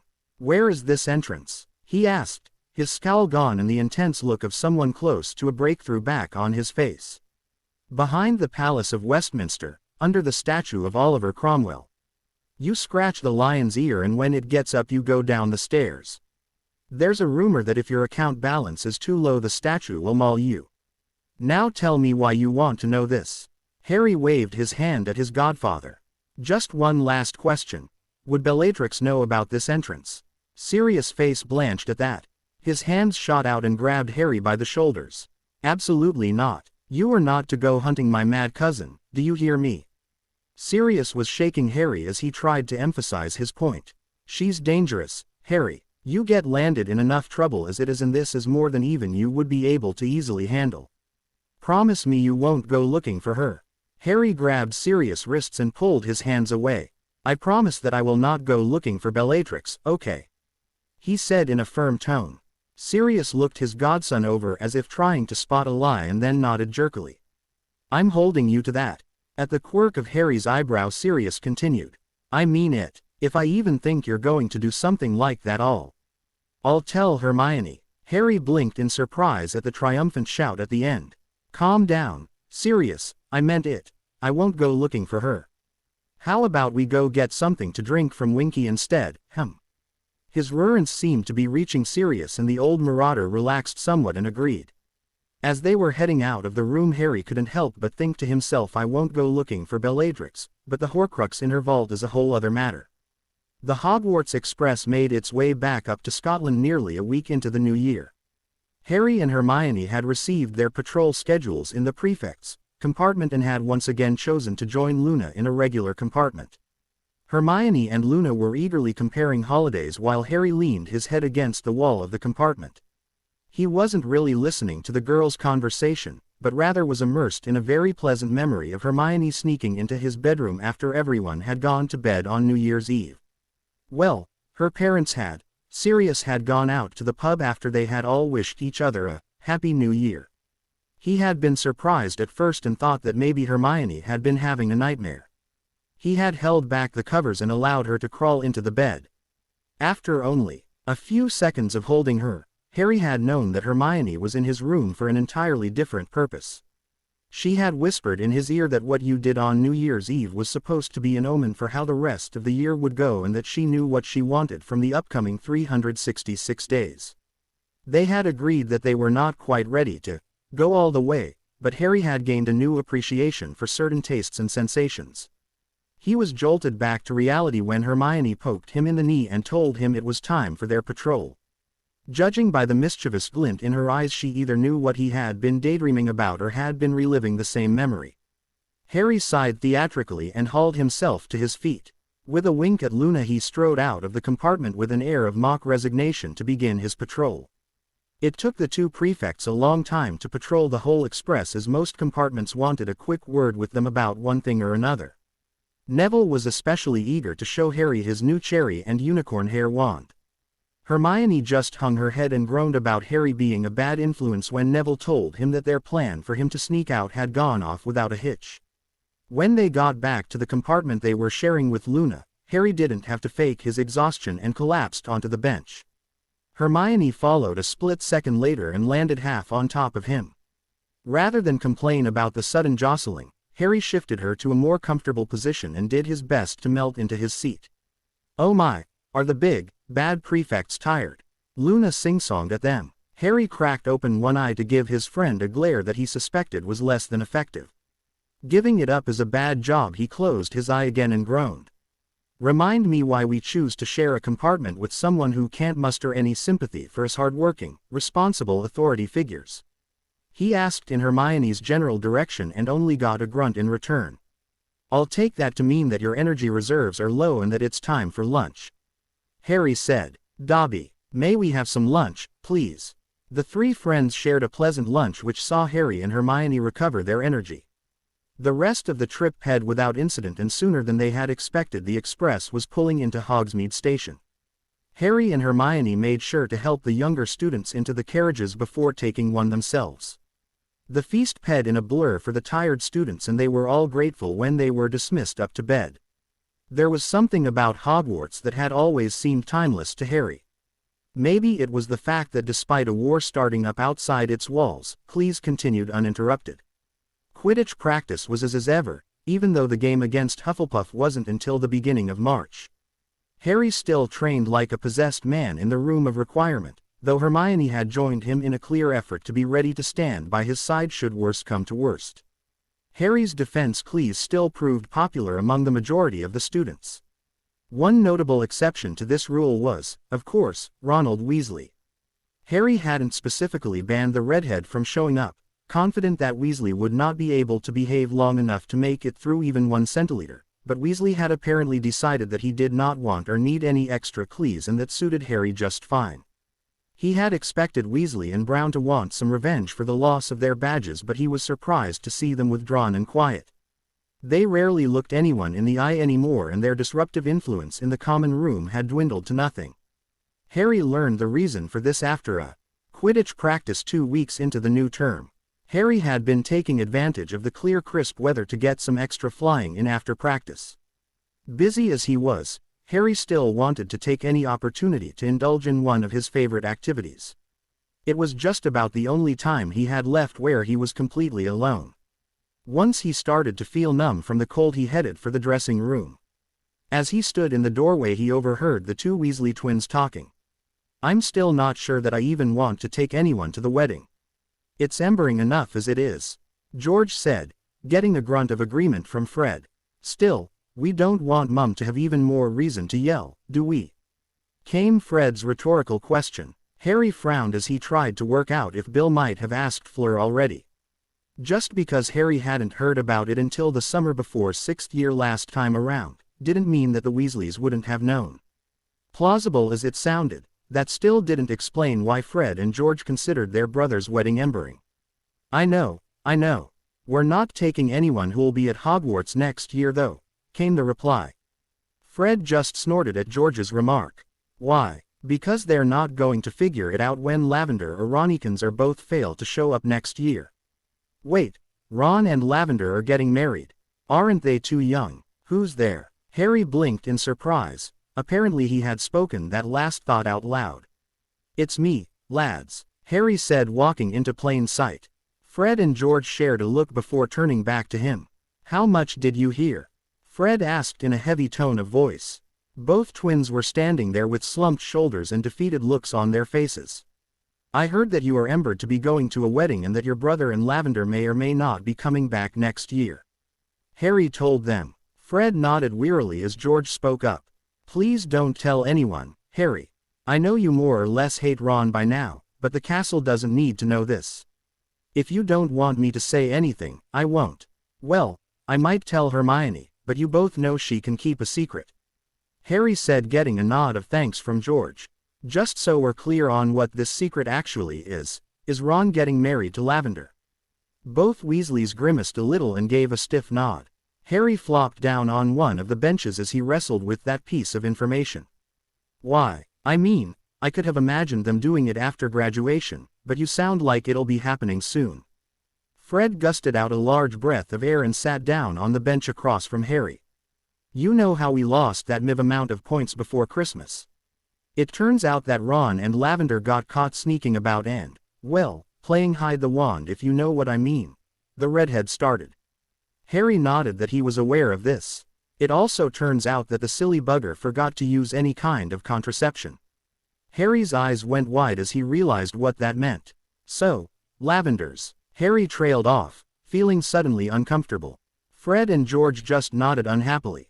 Her family's right mad about it too. They keep saying that they expect Ron to take responsibility and provide for her. We spent the whole of the Christmas halls listening to that, or to our own parents going off on the rest of us to make sure that we know what we're doing. George said. By the time the halls ended, Mum and Dad and Mr. and Mrs. Brown had gotten the two of them engaged. Since the parents are signing off on the whole thing, it's legal and Lavender will be the newest Mrs. Weasley after the spring break. Dumbledore's agreed to keep her on the rolls as Brown until the end of the year at least. Fred added. So the reason that they might not be coming back is that they'll be taking care of a child. Can't your mum help or something? Harry asked, feeling a little stunned by the turn this had taken. Maybe. Both she and Mrs. Brown said that them raising the kid would make it more difficult for Lavender and Ronnikins to take over as its parents when they finally graduate, so they're reluctant to get that involved. The Browns and Mum and Dad are currently debating whether it would be better for one of them to get their NEWTs or for them to start working right away. It'll probably end up depending on how they do on their OWLs. Wouldn't stop the wedding at this point either way. Fred said. Why don't they, abort the baby? Fred and George both flinched. That's extremely dangerous to Lavender. If the baby's magical, and there's a good chance it is, its magic may lash out if it becomes threatened. You never try to get rid of a witch's baby since it usually ends up killing her. George said in a grim voice. Harry nodded wide-eyed. Like I said, I won't tell anyone, but I have to tell Hermione now. I think she and I need to sit down and discuss this whole magical pregnancy thing, and she's going to want to know what brought it up. Fred and George livened up to something more resembling their usual selves. Something you want to tell us about yourself and the delectable Ms. Granger, Harrikins? Fred asked. Or should we just go ahead and tell the firsties they're about to get a little brother or sister? George added with an evil grin. Nothing like that, you twits. Not yet, at least. After what you just told me, I'd feel much better being safe than sorry though. The reference to their little brother's predicament killed the teasing stone dead. Harry walked over to his locker and pulled out his toiletries and a towel. Just before he headed into the shower, he turned back to his teammates. For what it's worth, congratulations on your new niece or nephew. Teach them a few good pranks for me, yeah. Harry turned and walked into the shower, not seeing the impact his words had on the two Weasleys behind him. They looked like the notion of teaching and nibbling pranks hadn't occurred to them before. That night in the room of requirement, Harry and Hermione had one of the most embering discussions in their relationship to date. After Harry had informed her of Ron and Lavender's situation, Hermione sat there for a moment digesting what she had heard. We should probably start brewing a contraceptive potion just in case, shouldn't we? She said eventually, a deep blush staining her cheeks. Harry's blush matched hers. I don't want you to think that I'm pushing you into anything, but yes, I think we should. Harry answered. You're not pushing, Harry. Hermione said softly. Neither teen was able to hold eye contact with the other for long. Why are we this embered? I mean, we've more or less done everything but that. Hermione blurted out. Harry shrugged his shoulders. I think it might be because has more consequences than what we've been doing. We never really discussed the other stuff beforehand, did we? When Hermione shook her head, he continued. I think that those conversations would have been just as awkward if we had had them. This time we need to though. Let's see if we can find a potion that works over a longer period of time. That way it won't keep shoving itself in our faces and whatever happens can happen in its own time. Hermione gave a single nod before reaching for a book that had just appeared on the table in front of them. Harry and Hermione managed to find a potion that would keep them infertile for 13 lunar cycles and sent Dobby off to collect the ingredients. The potion would be ready in 2 weeks and they would have to take it under the full moon. The slightly awkward feeling of having named the possibility of having for the first time stayed with the two teens for the rest of the night. As the year continued, Harry couldn't shake the feeling that something was brewing. It had been a little over 3 months since the Azkaban breakout, and Harry thought that meant that the former prisoners were likely to be recovered enough and antsy enough that they must be chomping at the bit to cause some chaos. Riddle might still want to plot his way into the Department of Mysteries to hear the prophecy, but Minister Bones' acknowledgement of his return would probably force a significant change in his strategy. Harry just hoped that the casualties would be limited when they found out what that change might be. The 13th of February brought a welcome, lighter note to their days. It was Luna's birthday again, and Harry and Hermione once again chose to celebrate with their friend. Like with Hermione's birthday, they couldn't do it in the room because several of the younger years were determined to join the Salesians for Auntie Luna. They really are a bunch of little smart asses, Harry thought fondly as Luna's nickname, given to her after the twins had explained the inspiration behind their banner prank, flashed across his mind. He thought Luna herself would vastly prefer this nickname to Loony, though. There were times during Luna's birthday party when Harry saw her look around in wonder at everyone there, like she still couldn't believe that people would want to spend time with her. The sight tugged at his heart, and he had to continually remind himself that things were better for his friend now to keep from going on a rampage against those who had bullied her. The party was a smashing success and everyone seemed to be enjoying themselves. Harry and Hermione patiently waited for the stream of well-wishers to dwindle before they rejoined a beaming Luna. Are you enjoying yourself, Luna? Hermione asked. Oh my, yes, Luna replied dreamily. Though if it's not too much trouble, I'd like a favor from you, Harry. Of course, Luna. Name it, Harry responded with a smile. A boy asked me to go to Hogsmeade with him next weekend. I think he's honestly being nice, so could you not terrify him over this? Harry blinked in surprise at this request. From what I've heard, big brothers tend to want to scare prospective suitors worse than a blibbering humdinger wants to eat a dirigible plum. I do rather think of you as my big brother, but I'm worried that you might be a little too intimidating. Harry smiled at the thought that Luna saw him in that light.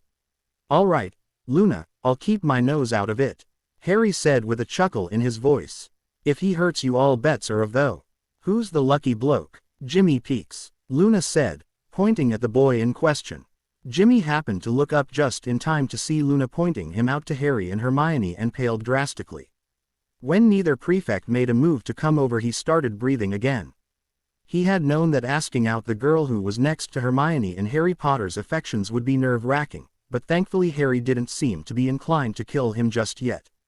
Gryffindor courage had paid off after all.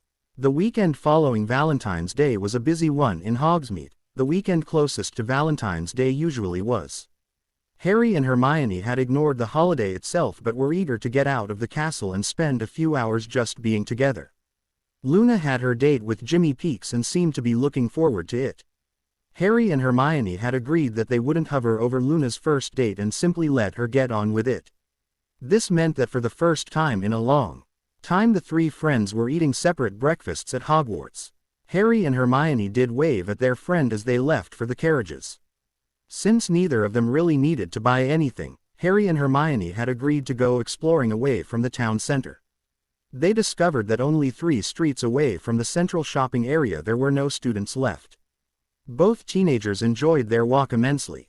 It was rare for the two of them not to be surrounded by others clamoring for their attention, and the couple was enjoying the rare peace and quiet to the fullest. "Oh, Harry, look. There's a park over there," Hermione exclaimed as she pointed to what Harry would have described as a glorified garden. "Can we stay here for a moment? Please?" Hermione's eyes were wide with hope and excitement, and Harry could only chuckle and nod before he was dragged off. As soon as they passed the boundary to the park, Harry could feel that there must be some kind of climate-controlling ward around the place. The temperature seemed more fitting to a spring afternoon all of a sudden, and the air was heavy with the scent of flowers that had no business blooming in February. He heard a happy gasp from Hermione, who immediately shucked her coat. "This place is marvelous. We need to remember it for the next time we're here, Harry." She was walking around the edge of the small park, happily inspecting the flower beds. Harry took the time to remove his own coat and spread it on the ground before plopping down on it to watch Hermione's progress. When she had made a full circuit, she practically skipped over to him and sank down next to him before cuddling into his side. She heaved a contented sigh. "This is just what I needed. I could stay here all day." Harry didn't know about all day, but he wasn't averse to sitting here with his girlfriend pressed against him for a while. The peace of the setting was certainly relaxing him, and after how busy he had been lately, he could really use that. For just that moment there was no need to teach children how to survive a war, no need to learn every curse-breaking technique he could to get the ring, and no need to think of ways to break into one of the most secure banks in the world. In that moment there was only a normal teenage couple. Neither of them was sure how long they had been sitting there, but they both noticed when the temperature started dropping at an alarming, familiar rate. They shot up and looked around for the threat they knew must be present, but they couldn't see anything. Harry wasn't willing to take a chance though, and flicked his wand into his hand. Expecto Patronum. Prongs appeared and didn't hesitate as it raced away towards the shopping district. Thereafter the students, Harry and Hermione, realized at the same time. They scrambled up, barely remembering to grab their coats, and started running back to the town center. As they threw their coats back on, Harry was already working out a plan. Find the prefects and get everyone headed back to the school. Youngest ones go in the carriages first. I'll make sure you have some room to work in." Hermione drew her wand and, gasping for breath, cast her own Patronus. A silvery otter raced off in the opposite direction of the one the stag had already gone in. "I can help," she told Harry. "I know that," Harry shot back. "I also know that without one of us kicking their asses into gear, most of the prefects are useless. We have to split up, and, of the two of us, I have the better chances against Riddle and his band of inbreeds."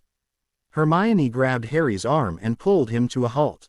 He looked at her in confusion that was soon lifted as she claimed his mouth in a demanding, "Don't you dare die out there, Harry James Potter. You are coming back to me, understand?" Harry could hear how much it was costing her to let him go. "I promise, my lady," he told her with a grim smile before he gave her one last and headed towards where he thought the attack was happening. It was an easy choice of direction as he just followed the screams and explosions. The first thing he saw of the battle was a cloud of black cloaks fleeing into the sky, chased by a glowing woodland creature. Unfortunately, there were still 24 black cloaks standing around, looking up in surprise at the sight through bone-white masks.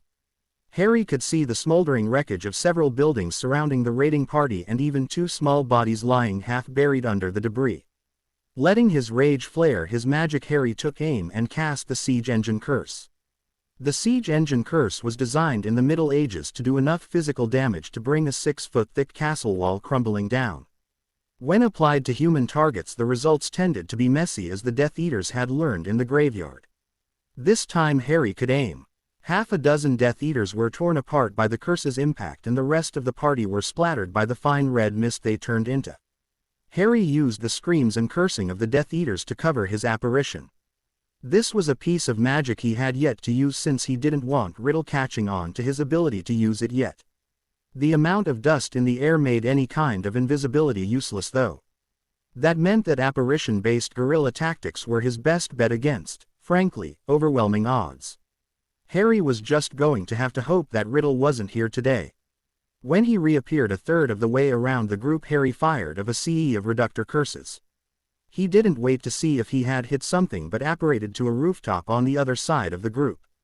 Shields! Shouted one of the Death Eaters as 4 of their number died gruesome deaths. One was missing his head, the others were missing significant parts of their torsos. The Death Eater who had yelled out the command was instantly obeyed, but with the logic Harry might have come to expect from pure-blood wizards, they all shielded only in the direction the last attacks had come from, leaving themselves completely open on the side he was standing on. Harry knew he couldn't afford to waste this opportunity now that the Death Eaters had recovered from their surprise at his first attacks.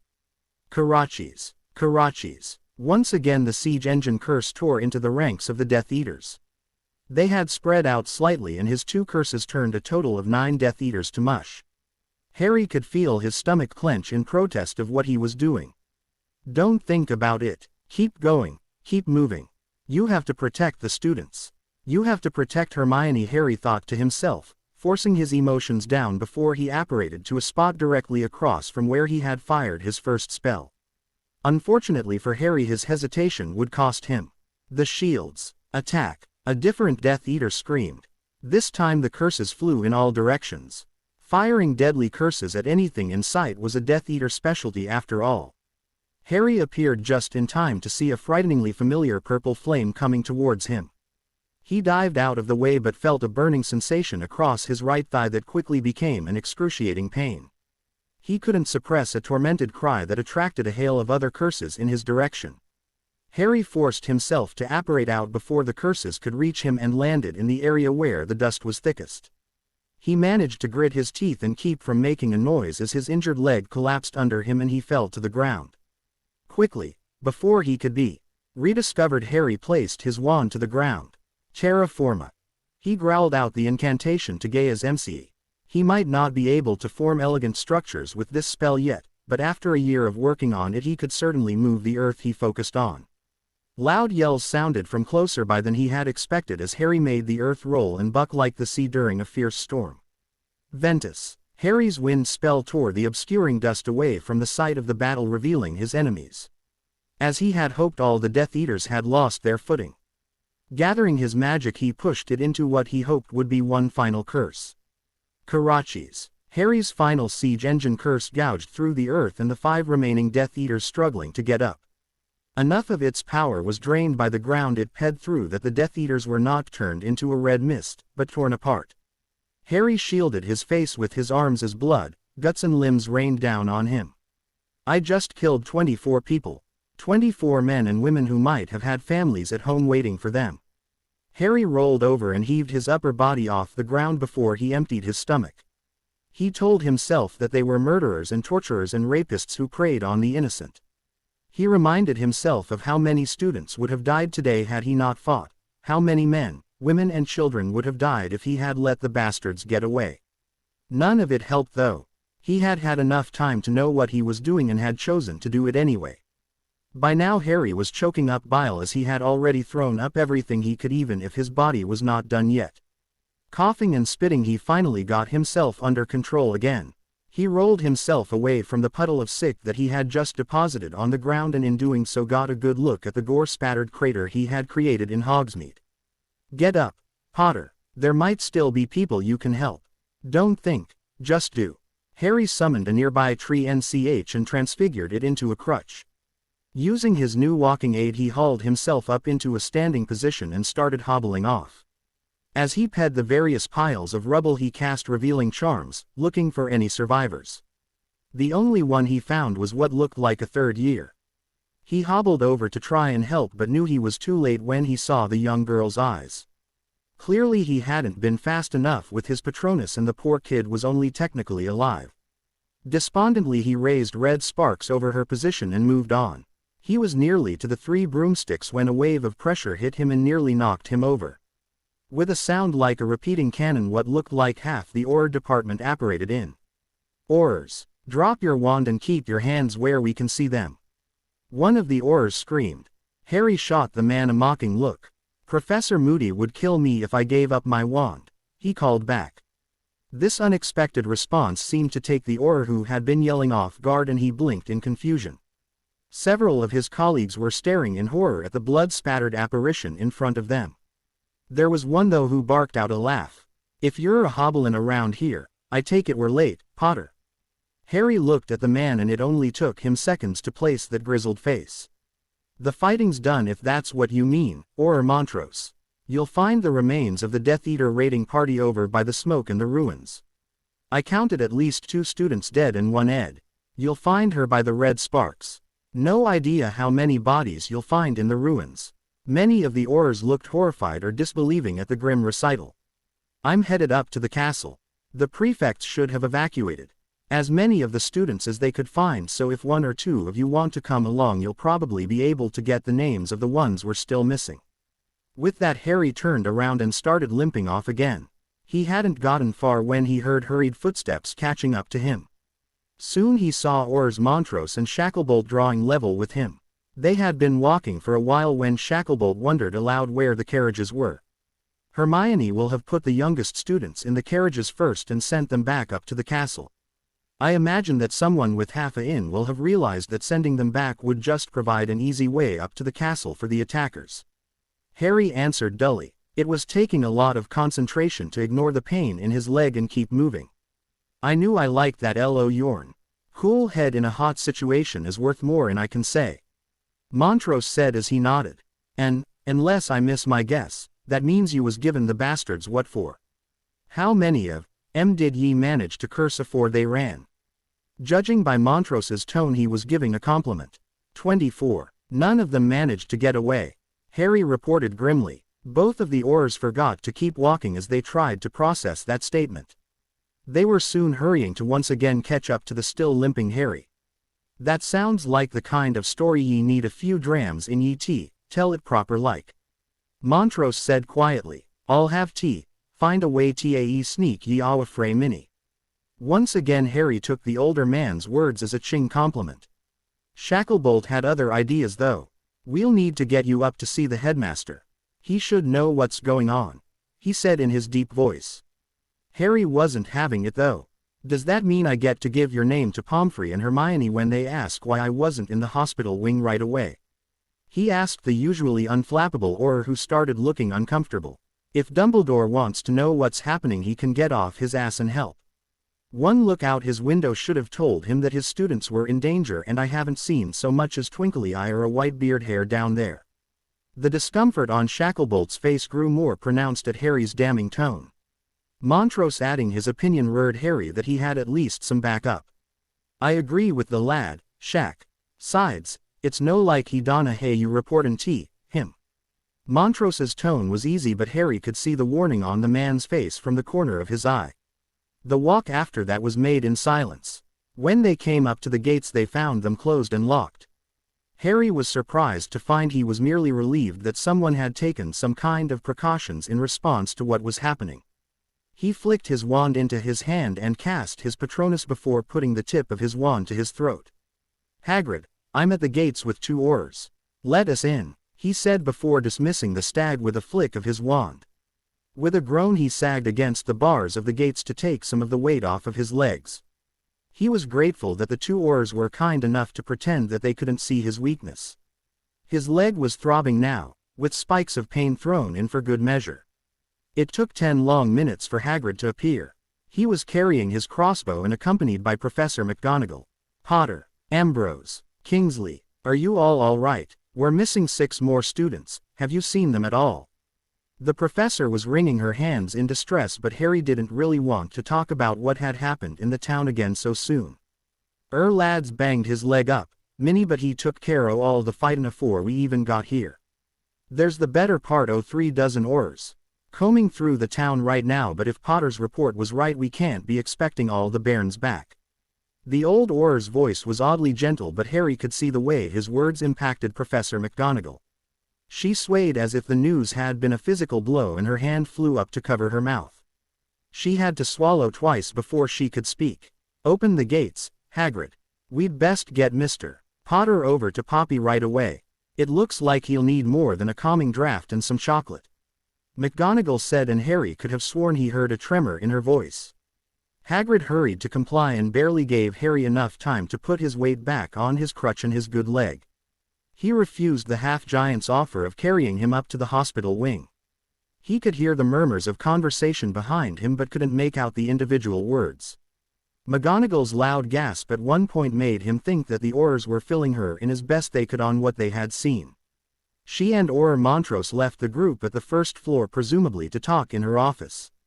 When they made it up to the hospital wing, Harry wasn't surprised to see it packed with students eating chocolate and looking extremely anxious. Harry hobbled in alone, as Hagrid and Shacklebolt would have unduly crowded the room. Somehow in the middle of that press of humanity Madame Pomfrey managed to sniff him out like a bloodhound. "Get in here, Mr. Potter. Ms. Granger warned me you'd be coming to visit," she said, sounding resigned. As soon as he had awkwardly hopped onto a bed, Madame Pomfrey's wand was performing its familiar dance.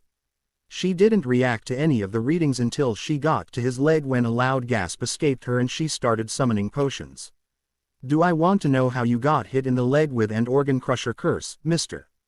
Potter?" she demanded as she started shoving potions into his hands. "I dodged," Harry gritted out before he started downing the potions she had given him. Madame Pomfrey blanched for a moment as she imagined the damage that she might have had to deal with before she vanished his trouser leg and stared, pouring a potion over the wound that was revealed. Harry could perfectly understand his healer's reaction given what he had seen of Hermione's injury from the Department of Mysteries.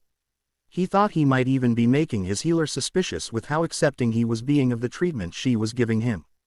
Harry only had to down 5 different potions, as opposed to the 10 per day he remembered Hermione having to take. But given that Madame Pomfrey had referred to the curse as the organ crusher curse, Harry supposed the damage would be less if there weren't any organs to crush. It still felt like the curse had given it one hell of a go though.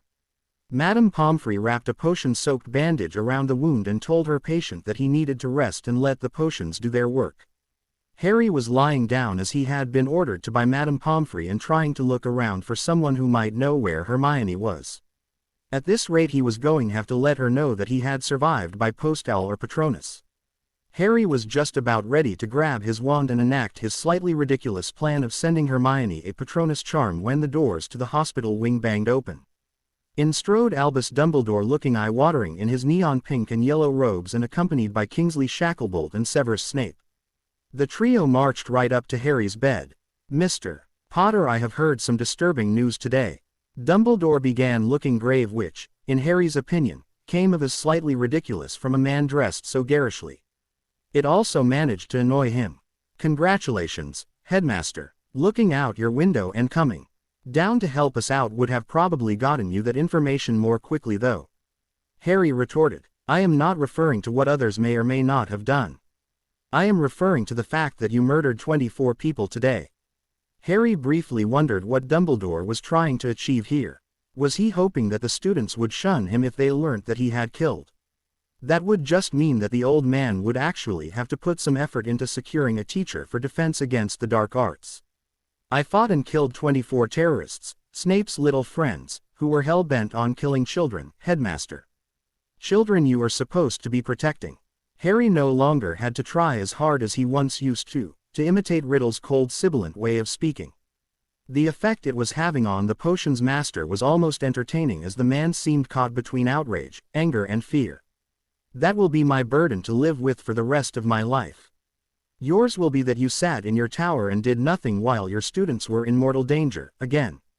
Suddenly Harry's hand flashed out and grabbed his wand. He threw up a silencing charm while Dumbledore and Snape drew their wands and pointed them at their student.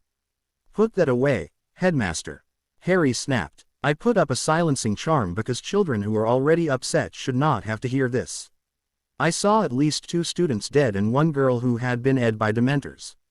Somehow though you are more concerned with the fate of their murderers than the fact that the kids around us have lost friends and CL mates today." Harry took a deep breath to calm himself and cancelled the silencing charm. He didn't want to traumatize his schoolmates by shouting about their dead friends in an argument with the headmaster, but he wasn't above letting them see and hear the real Albus Dumbledore. "Harry, surely you can see that those men could have been redeemed, shown the light and gone on to live productive lives. At the very least they should have been allowed to stand trial and be judged by people whose wisdom has been proven. There may have even been some that were only acting under the Imperious curse. That would mean you murdered innocent men. I didn't have time to sort out if some of them might be innocent while they were taking potshots at children I know to be innocent. There were too damn many of them to use non-lethal force and survive. Like I said, that will be my burden to bear. If you don't agree with the way I protect your students, then get off your ass and protect them yourself. Now, if you don't mind, this is a hospital and some of us are recovering from injuries. Dumbledore didn't seem prepared to accept being dismissed by his student, and Snape seemed to be considering how many curses he could get away with before somebody stopped him. Shacklebolt was looking between Harry and Dumbledore with his mouth hanging open as if he couldn't understand what was happening here. He's right, Headmaster. These children need rest. Harry's would-be interrogators looked behind them to see Madame Pomfrey standing with her hands on her hips. Her face was arranged in a slightly strange expression, but it was clear that she was not going to be placated on this matter. As they became aware of the room around them, it suddenly occurred to the three men that there were rather a lot of students in the room. Anyone with a ping familiarity with Hogwarts could predict that this confrontation would be common knowledge to the entire school within the next 6 hours, if it even took that long. What really hurt Dumbledore was the amount of fear and loathing he saw in the looks directed at him. Clearly the students were choosing to believe Potter over him. They were choosing to believe that killing was acceptable. He couldn't see any way to convince these children that Potter's words were not only wrong, but dangerous. That was troubling.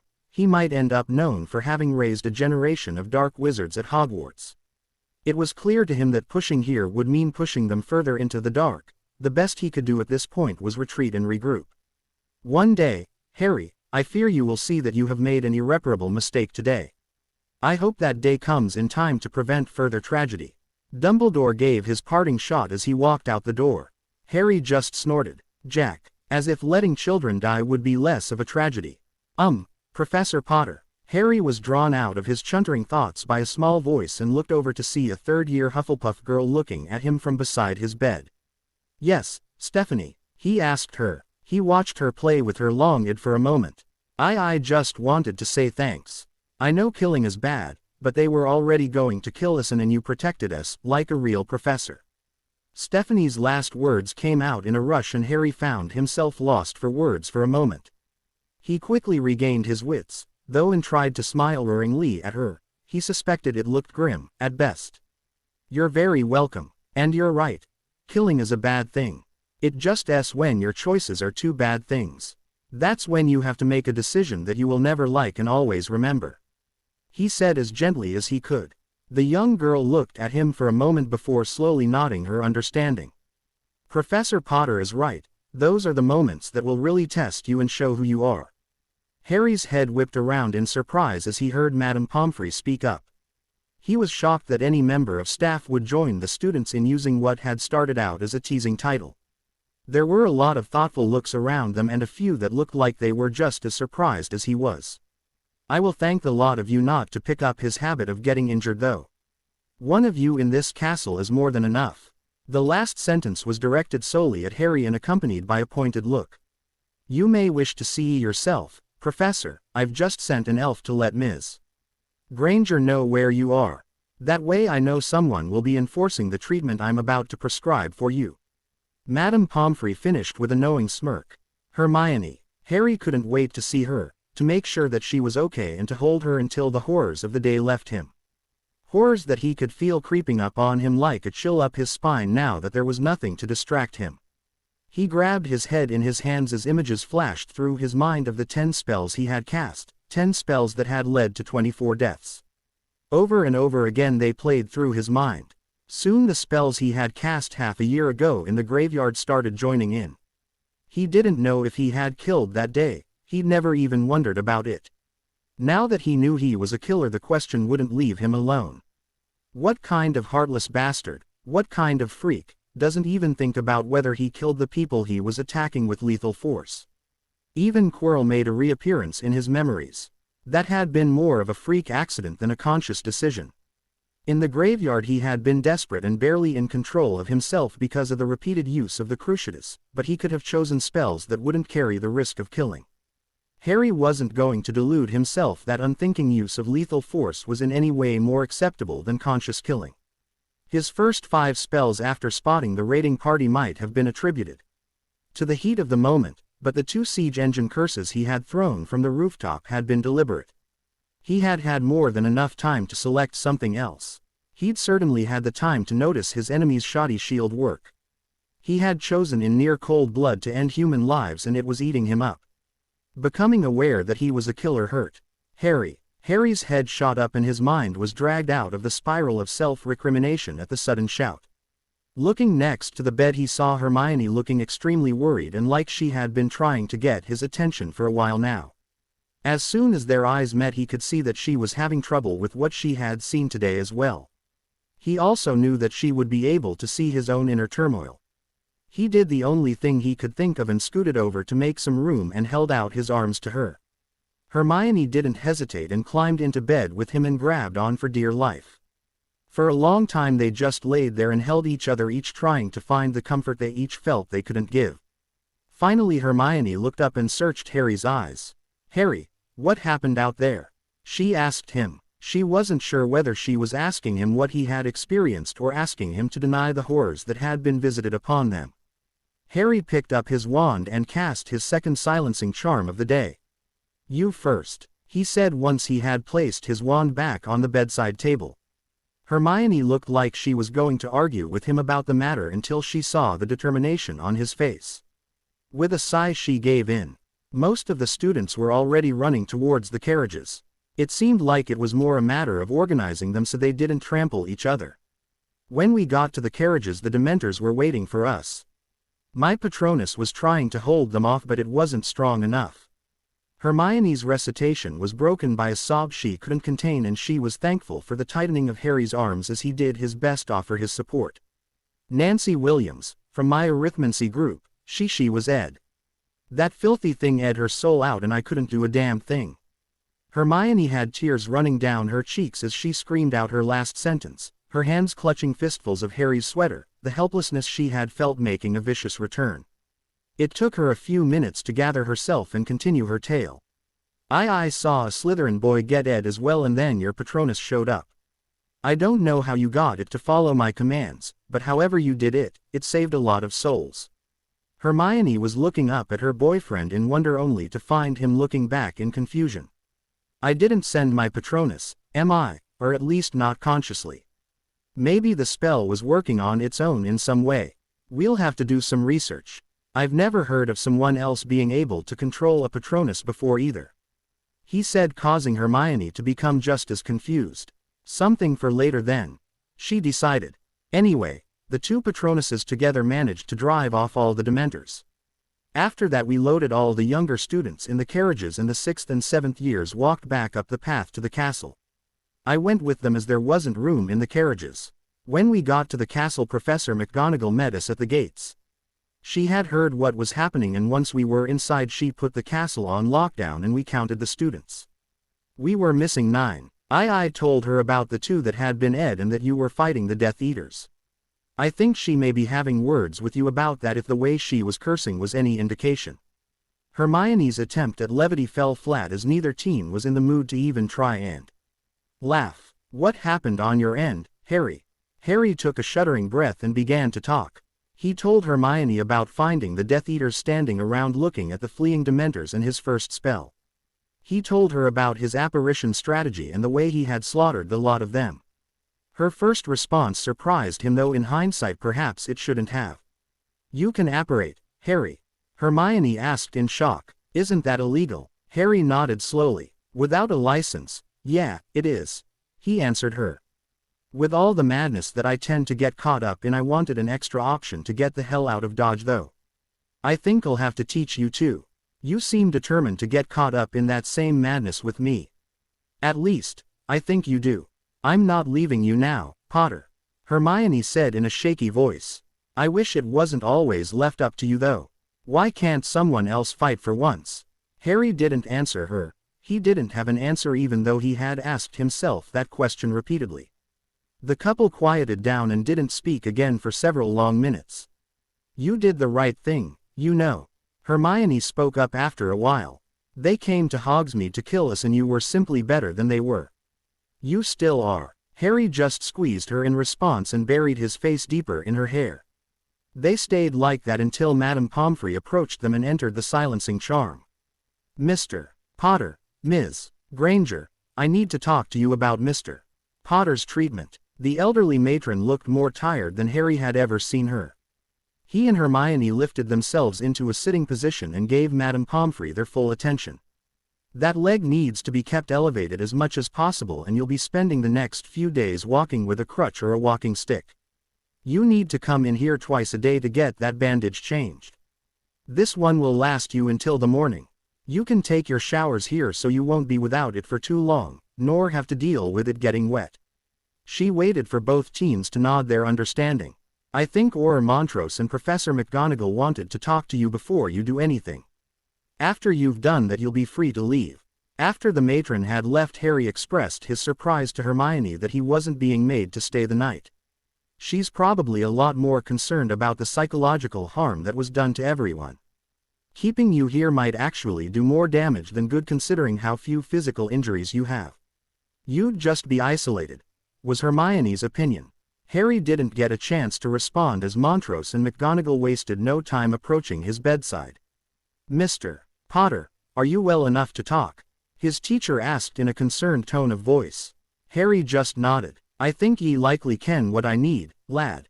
Auror Montrose said heavily. Would another memory suffice? Harry asked. When Montrose nodded and drew his wand, Harry grabbed one of the empty potion vials beside his bed and cleaned it out with a spell. He closed his eyes, and when he felt the Auror's wand pressed to his temple, he started focusing on what he remembered of the battle. He felt something slip through his hair and away from his head, and opened his eyes to see Montrose putting a strand of silver into the vial. Just make sure that Riddle's goons don't get to see that, please.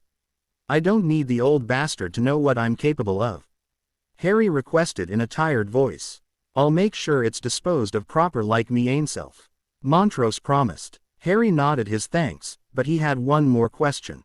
Auror Montrose, do you know how many people I killed in the graveyard? He asked. Not sure he wanted an answer.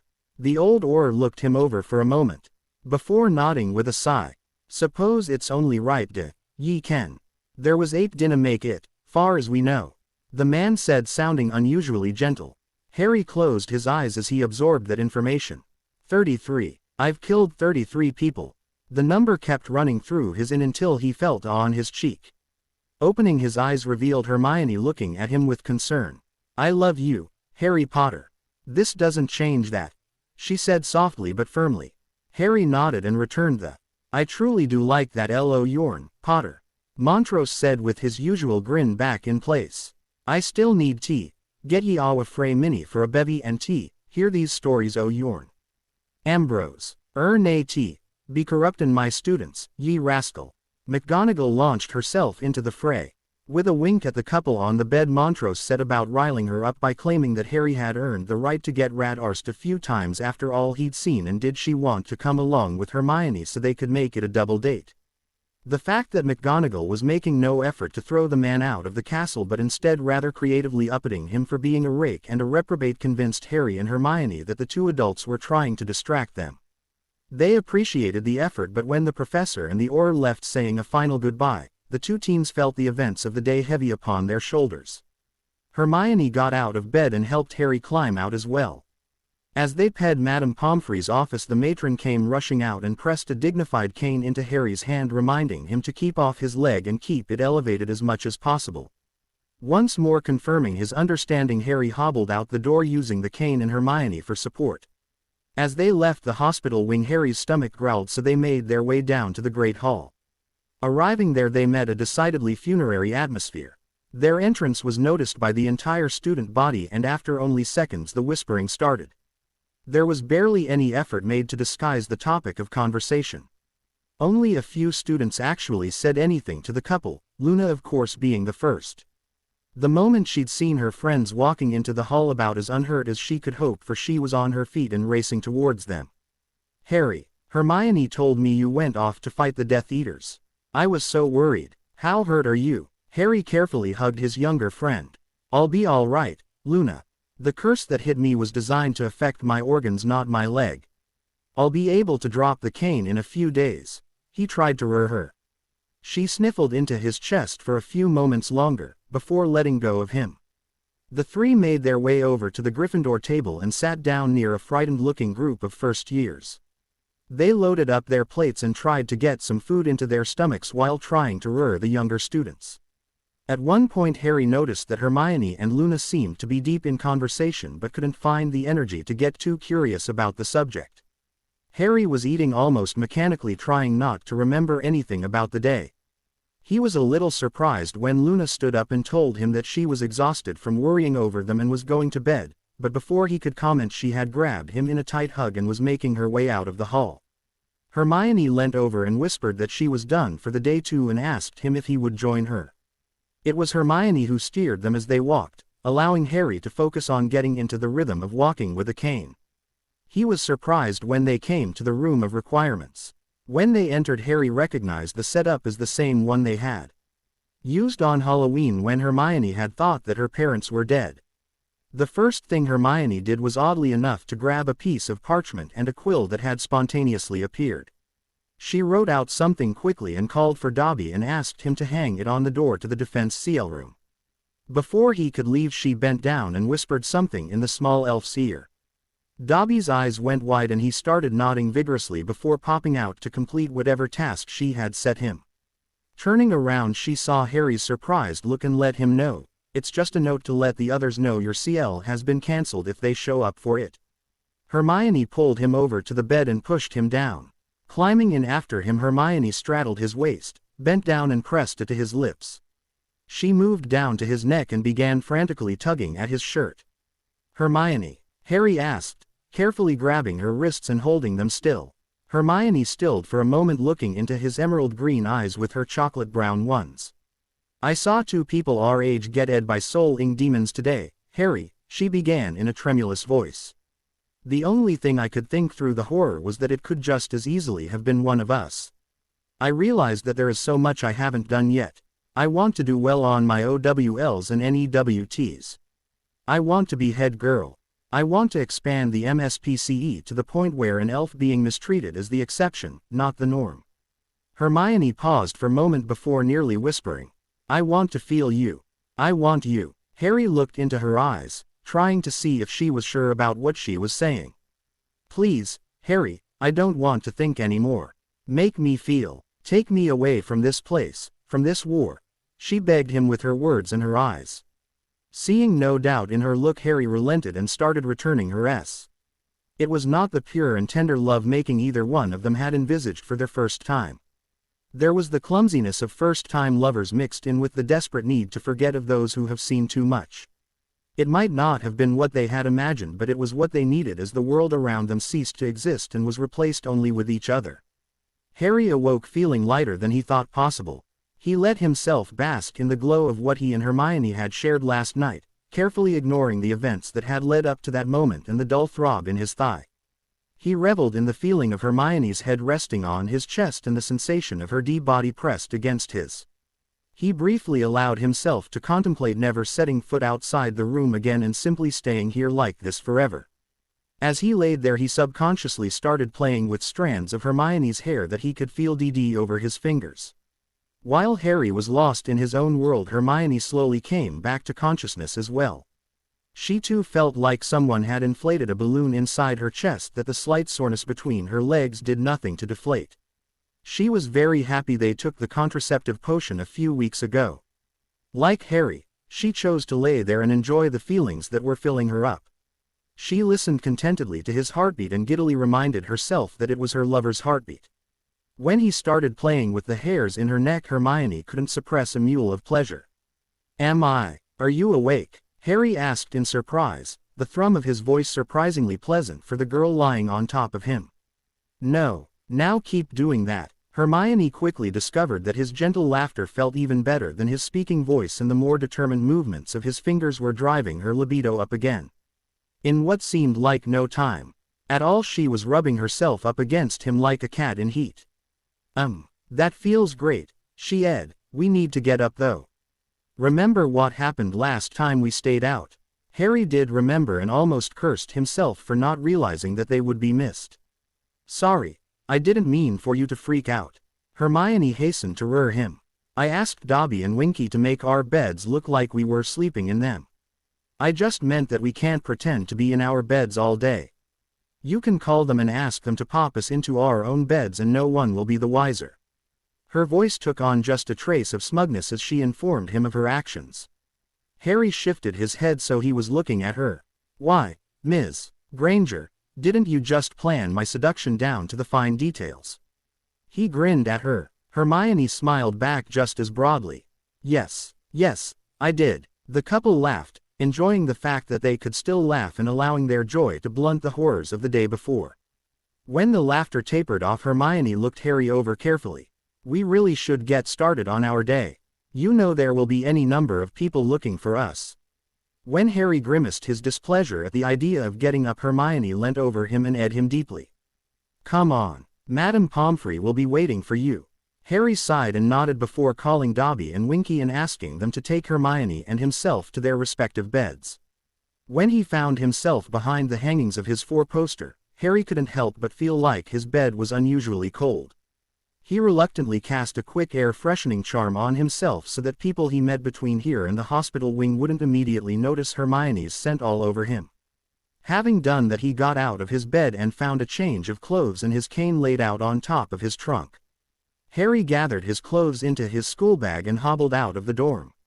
Throughout the walk to the hospital wing he could feel his emotions fluctuating between the heights of joy and the numbness of horror depending on where his train of thought took him.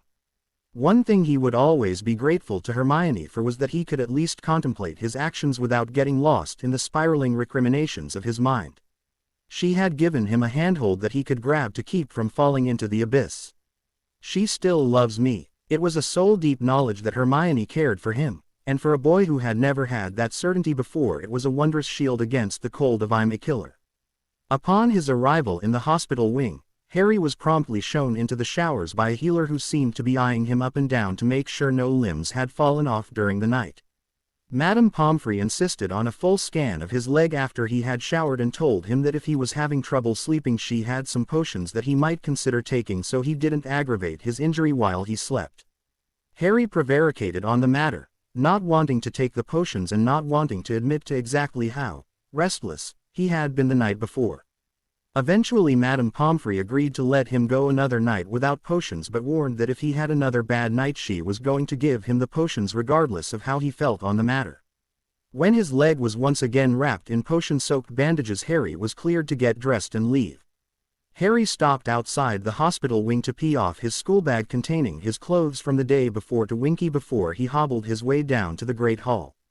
When he got there he found that Hermione and Luna were already present, heads close together and giggling uncontrollably.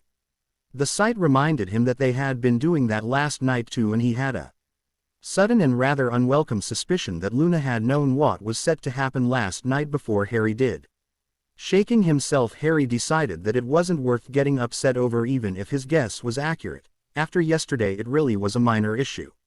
His new resolution in place, Harry hobbled over to the Gryffindor table and plopped down next to Hermione, who gave him a warm good morning before asking about his visit to Madame Pomfrey. Harry related the healer's findings, noting with some amusement that the two girls blushed lightly when he mentioned Madame Pomfrey's worries about his restless sleeping. Breakfast was just as subdued an affair as dinner had been last night. Looking around the hall, Harry felt like something was off. He couldn't for the life of him place what it was.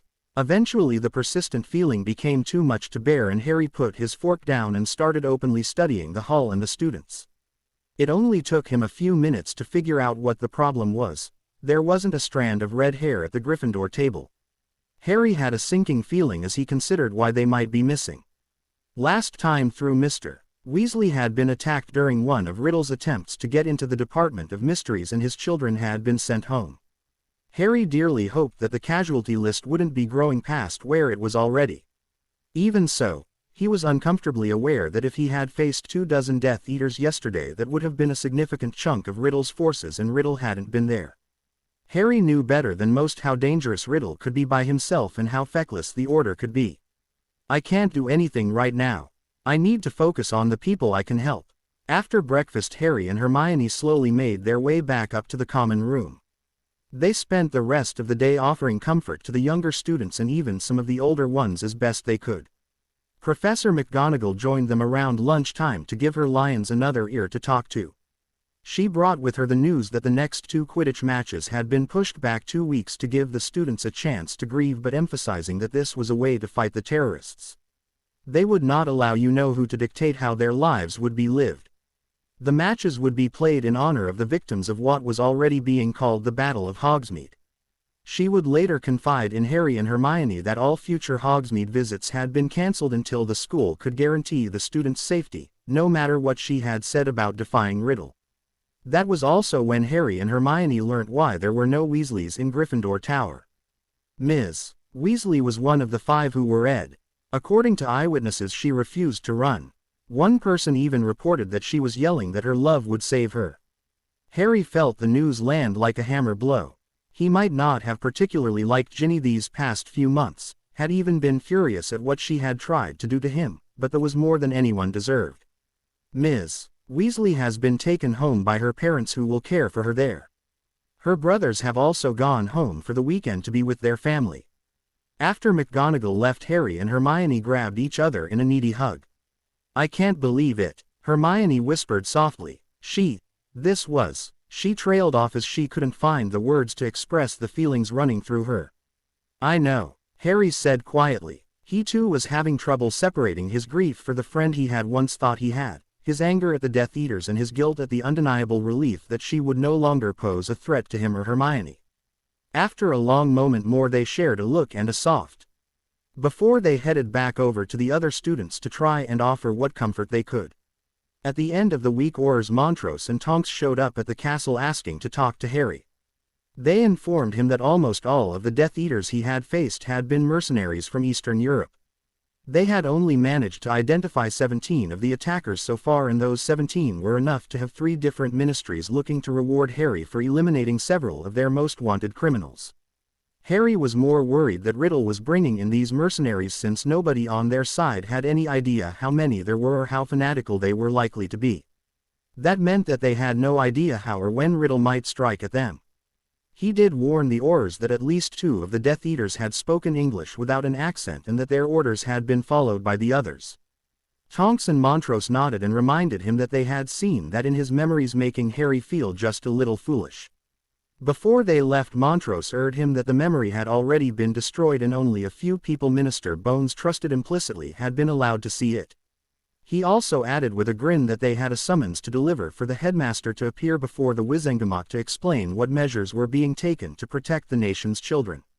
As he watched them walk away, Harry considered everything he had learnt. He decided that he wouldn't act until the holidays.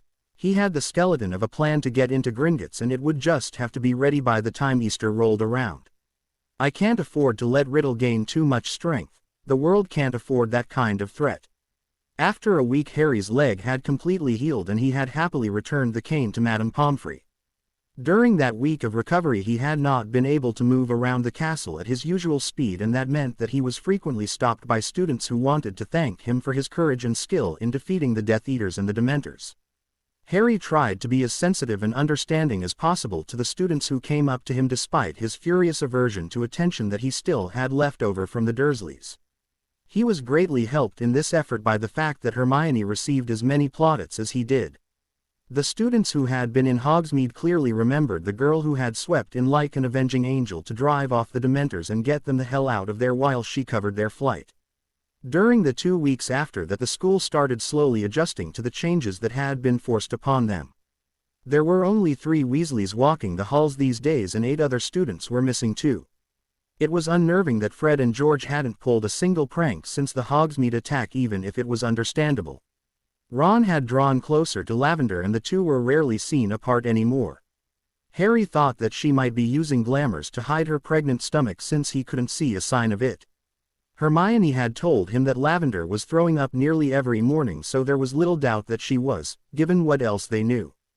Both Harry and Hermione wondered if this would be the push that the redhead needed to become a good father to the child he had sired. The care he was showing its mother gave them hope. By the time the Ravenclaw-Slytherin match rolled around, the mood had settled a little inside Hogwarts, though it was decidedly more somber than it had been before the attack. As a tribute to the students who had fallen during the attack, both teams played with a black armband around their upper left arms, and the match started with a minute of silence to remember the fallen. The Slytherins showed that they felt unencumbered enough to play their usual style, while the Ravenclaws hadn't quite recovered to the same extent and ended up losing the match even though Cho caught the snitch. Gryffindor's match against Hufflepuff 2 weeks later was something Harry had been looking forward to since the beginning of the year, but when it actually rolled around the atmosphere was not as exuberant as the final match between Harry and Cedric might otherwise have been. Cedric had done a good job building a team, but Gryffindor still had most of the players from what a large proportion of the students still acknowledged had been one of the best teams to ever play at Hogwarts, even if their beaters were playing with less than their usual flair. As a result, Hufflepuff lost by a miv margin as the chaser line racked up the score before Harry caught the snitch and put the Badgers out of their misery. The rest of the term leading up to the Easter holidays saw the students determinedly going about their business. Much like Harry, Sirius and the Grangers had during the Christmas break, everyone was determined to not let the threat hanging over their heads dictate their actions and, just like the two families had discovered, they were unable to completely banish the specter of war. Harry noticed that his defense clees were now being attended by everyone in the castle who didn't have a Death Eater parent and a few who did. His students were invariably attentive and worked hard to master anything he taught them. Those that had lost a friend or family member in the attack worked themselves into the ground with a determination that he could easily recognize.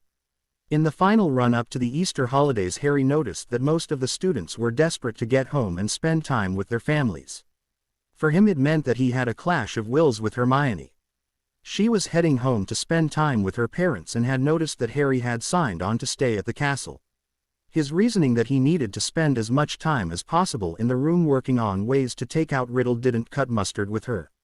Even though Harry had told her of the prophecy over the summer, Hermione hadn't given up hope that someone else might take the burden off of Harry's shoulders. She begged, cajoled and threatened in the hope that he might join her on the express, but Harry wouldn't be moved. "Hermione, we both know that the more time I spend training, the greater my chances of seeing the end of this thing. Whether or not the prophecy is real is irrelevant at this point. Riddle believes it is and that it applies to us. He isn't going to let it go, so sooner or later I'm going to have to face him again, and I mean to be prepared when I do," he told her the night before she was due to leave the castle. "Think of it this way. If I spend a week working on destroying him now, we might have months of holidays in the future." Hermione scowled at him before blowing out a miv sigh. "I know, Harry, I just don't like it," she admitted. "By the ancients, I'm not asking you to." "I certainly don't," Harry exclaimed as he pulled her into a hug. Hermione resisted for a moment before allowing herself to melt into the MC. "Maybe I should stay here. I could help you train." Her muffled voice sounded up from his chest.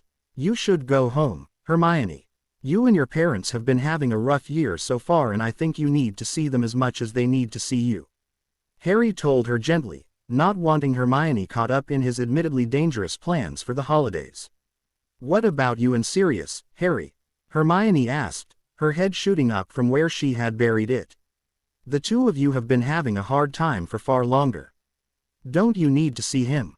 It's different, Harry sighed. "Sirius and I are still kind of getting used to not being alone anymore. We both agreed that we are going to ease into this. I already called him and he said that he understood my reasons for doing this and to not even think of going hunting for Riddle without him." "Well, the same goes for me then," Hermione said, looking very fierce as she did so. "You will have to teach me what you learn when I get back, because I will not be left behind when you face him." "I promise I'll teach you what I learn, Harry said solemnly. Hermione searched his eyes for any sign that he might not mean what he said. When she found none, she said, "Go to bed, Harry, and remember to silence your curtains. I have a feeling you will be having a very restless night." She then claimed his mouth in a demanding before sauntering up the stairs to the girls' dorms. It took Harry a moment to get his bearings before he headed up to his own dorm, despite the fact that it was only just after curfew for the younger students. He could certainly do with a restless night. Thursday night found Harry Potter sitting on his broom under his invisibility cloak and a disillusionment charm. He was hovering over the statue of Oliver Cromwell behind the Palace of Westminster as he had the previous 5 nights. He had decided to make use of the time he was afforded by the holidays to stake out the covert entrance to Gringotts in the hope of spotting one of the Lestranges. After the first night he had learnt to bring a book to pee the time and to occasionally sit on the statue to give his rear end a break from sitting on the broom.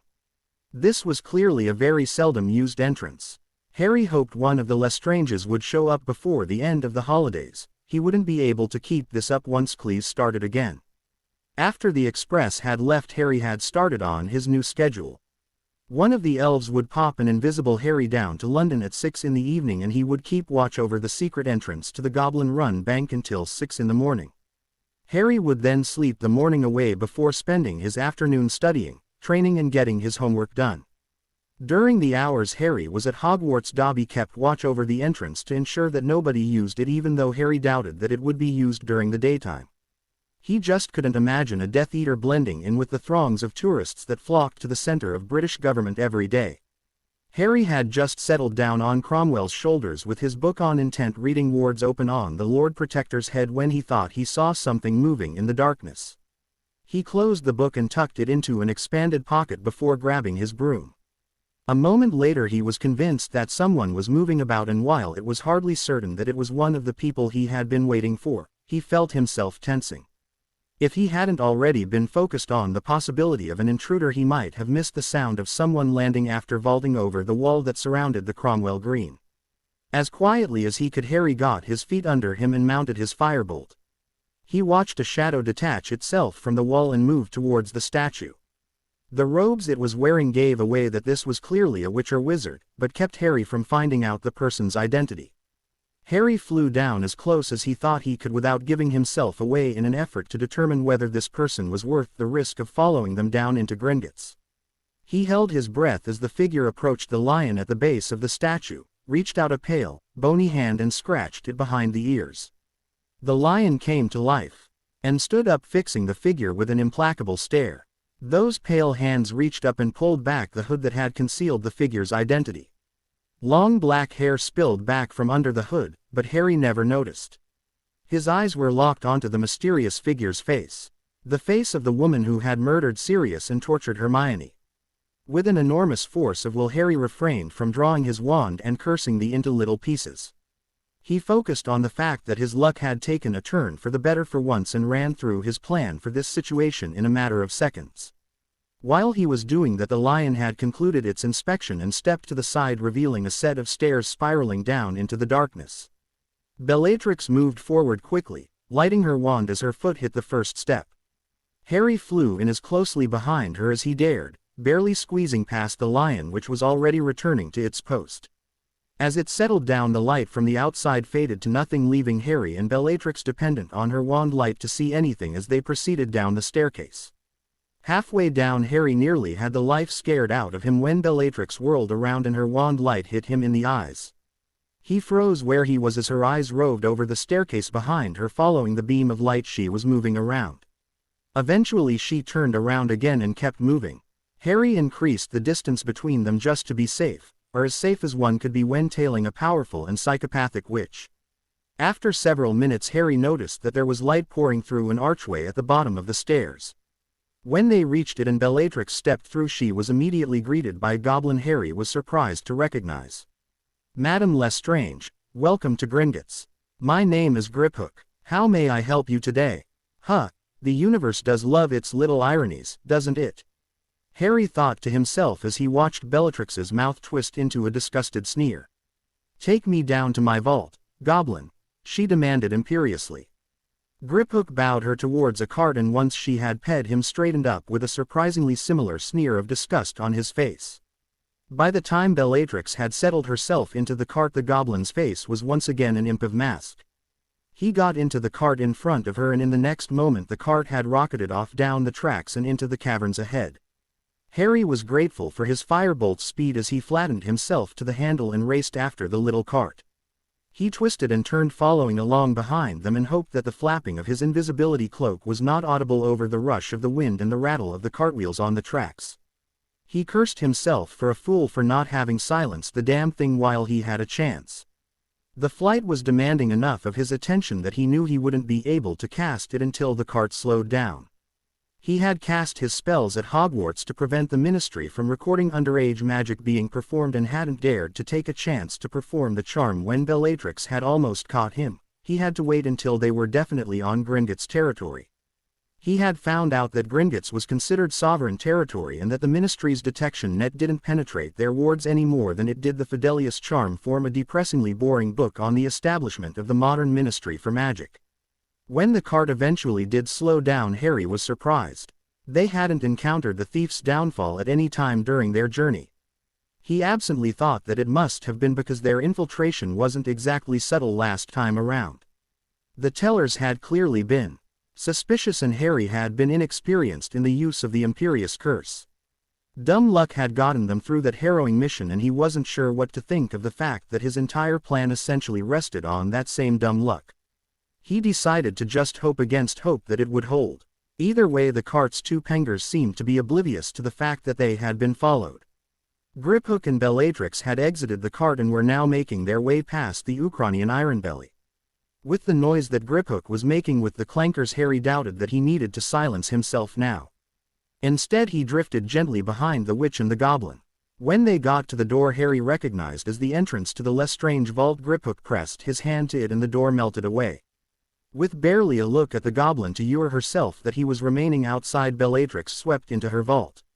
Harry saw that Griphook was once again directing a sneering look at the dark woman's back and decided that he wouldn't get a better chance than this. Harry maneuvered his broom quietly behind Griphook and drew his wand. He took a moment to gather himself and check his aim, and then poured a miv amount of magic into a silent banishing charm aimed at Griphook's unprotected back. The charm hit the unsuspecting goblin and flung him forward straight into Bellatrix. The force of the impact carried both of them into a pile of treasure.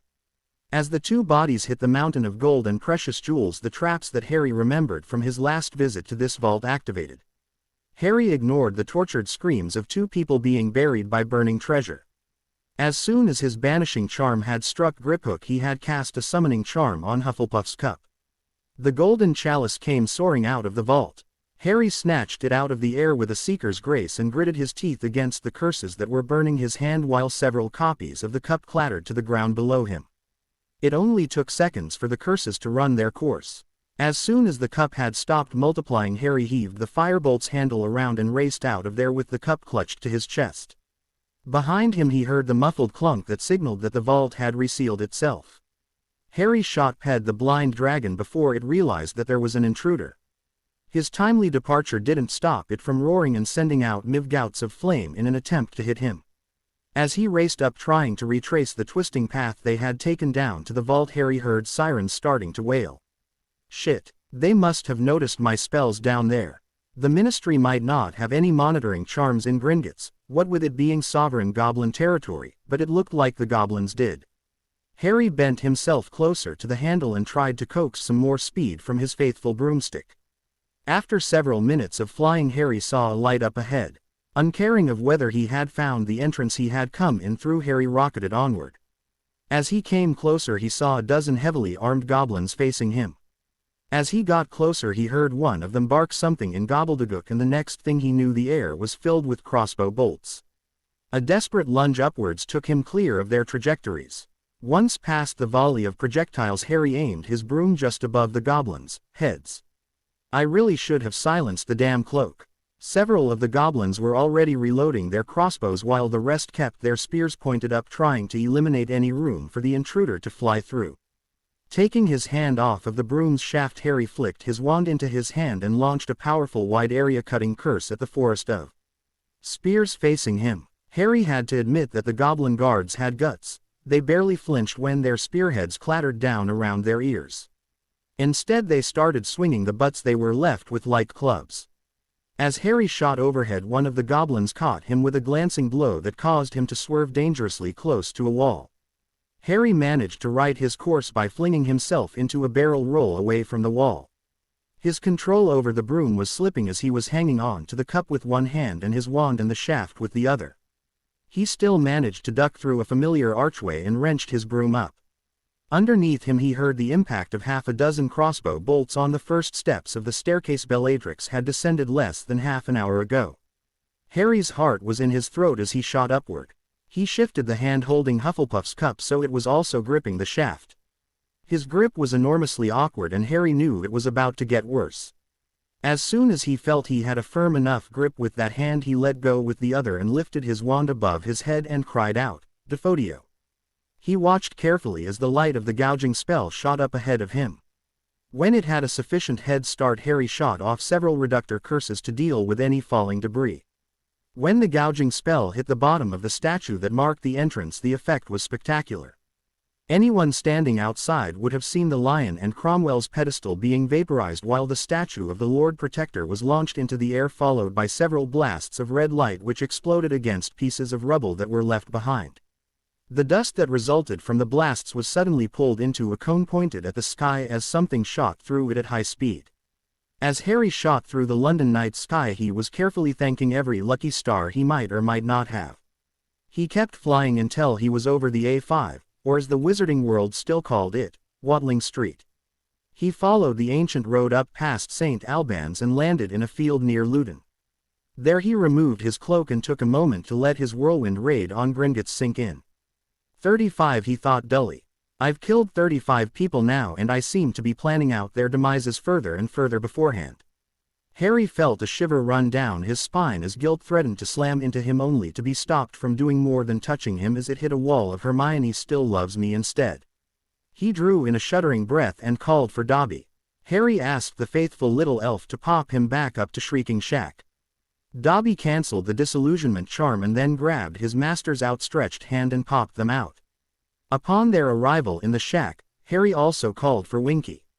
"Winky, could you please fetch me some burn salve and bruise remover?" Harry gritted out, "Dobby, if you would get me the Sword of Gryffindor again. I have another item with the same curse as that diary." Dobby's face hardened as both elves bowed and popped out. They returned simultaneously with the requested items. "All right, let's take care of the curse first. I'll feel better when it's gone." Harry placed the cup on the floor of the shack, wincing as it tore off some of his skin that had been fused to the metal by the Flagranti curse's heat. He held out his good hand and accepted the sword from Dobby. He raised it above his head and brought it whistling down on the cup. The sword cut cleanly through the gold which peeled away from the sword like wilting petals. A moment later the horrid shriek of a dying Horcrux filled the air. Outside, a drunk wizard ran all the way back to the Three Broomsticks to tell everyone about the latest blood-curdling incident involving the most haunted building in Britain. Inside, Harry sank to the floor in relief and exhaustion. In a flash, Winky was at his side, quietly demanding to see her master's injured hand. When Harry held it out, she tutted and started gently applying the burn salve to the ravaged appendage. While she was busy, Harry asked Dobby to return the Sword of Gryffindor to the headmaster's office. When Winky was done applying the salve to his hand, she popped out, only to return a moment later with a roll of gauze which she carefully wrapped around the injured limb. Next she vanished his trouser leg and started applying the bruise remover to his knee. When she was done, Harry thanked her for the care she had shown him and started for the trapdoor that covered the page to the Whomping Willow. "Where is Master going?" Winky asked in a sharp tone. Harry straightened up and blinked at the urtiveness she was showing. My bed," he answered her, unsure of what had brought this on. "Master is not to be going through the tunnel. He will hurt his hand," Winky told him resolutely. She stepped up next to Harry and grabbed his good wrist. With a pop, the two vanished and reappeared in Harry's otherwise empty dorm. With a snap of her fingers, Harry's clothes were switched for his pajamas. "Master will be resting and not adventuring until he is well again," Winky told him in a lecturing tone of voice. Still slightly bemused, Harry got into bed with a small smile on his lips. Seeing him doing as he was told, Winky nodded approvingly and popped out. Harry settled down after setting an alarm for the morning so that he could readjust his circadian rhythm to a pattern more suited to his cleats. 5 down, 1 to go was his last thought before he drifted off. Harry was awoken from his peaceful slumber by an insistent buzzing. As he struggled to get his thoughts in order, he realized the noise was coming from his nightstand. Pushing himself up into a sitting position, he grabbed his valise and saw that the noise was coming from his communication mirror, vibrating to tell him he had an incoming call. Carefully he picked it up and said, "Come in." The mirror's surface turned cloudy for a moment before revealing his girlfriend's worried eyes. Those same eyes performed a quick visual inspection and, finding him unharmed, if a little groggy from being woken, turned hard. "Harry James Potter, what the hell were you thinking?" Hermione yelled into the mirror. "Huh," was Harry's intelligent response. "You just woke me up, am I? What is it you think I've done? You broke into Gringotts." Whatever response Harry had been expecting, an accurate identification of his covert mission was not it. "What? How did you know?" It belatedly occurred to Harry that his response was basically a confession. "Harry, how could you? You told me that you were going to be training to fight Riddle. You never mentioned illegal activity that could start a war between wizards and goblins. What possessed you?" Hermione was working herself into a proper rant, and Harry was thankful that she still had to breathe. "Hermione," he said loudly just as she was drawing breath to continue her tirade. "Do you remember the conversation we had last summer in serious study?" Hermione looked wrong-footed for a moment before she realized what he was talking about. "There's one less of those things in the world right now." Hermione was clearly working through what this meant for the war, her boyfriend and her family, as her face took on a thoughtful cast. Suddenly she shook herself. "You still took a ridiculous risk, Harry. Do you have any idea of how dangerous it was to do what you did?" "Yes, I do. As a matter of fact, I am getting very curious about how you know what I did though," Harry answered her. Hermione's mirror shifted around, the blur of colors making Harry feel slightly nauseous. When the image settled down again, Harry was looking at a copy of the Daily Prophet. "Death Eater dies during Gringotts break-in. The paper says that 2 wizards broke into Gringotts and one died while the other got away, reportedly by broomstick." Sirius blew his top when he read it. He was ranting about something you asked him during the Christmas hauls. "I think you may be grounded come the summer," Hermione told him as he tried to read the article through the mirror. A moment later the blur of colors filled the mirror again, and when it stopped Harry was once again looking at Hermione's face. "So how badly were you injured?" she asked. "Not badly," Harry said. When Hermione kept a glare aimed at him through their mirrors, Harry sighed. "A burnt hand and a bruised knee, barely worth mentioning." "Tell me everything," Hermione demanded. "Where are you? Or more to the point, could someone be listening in?"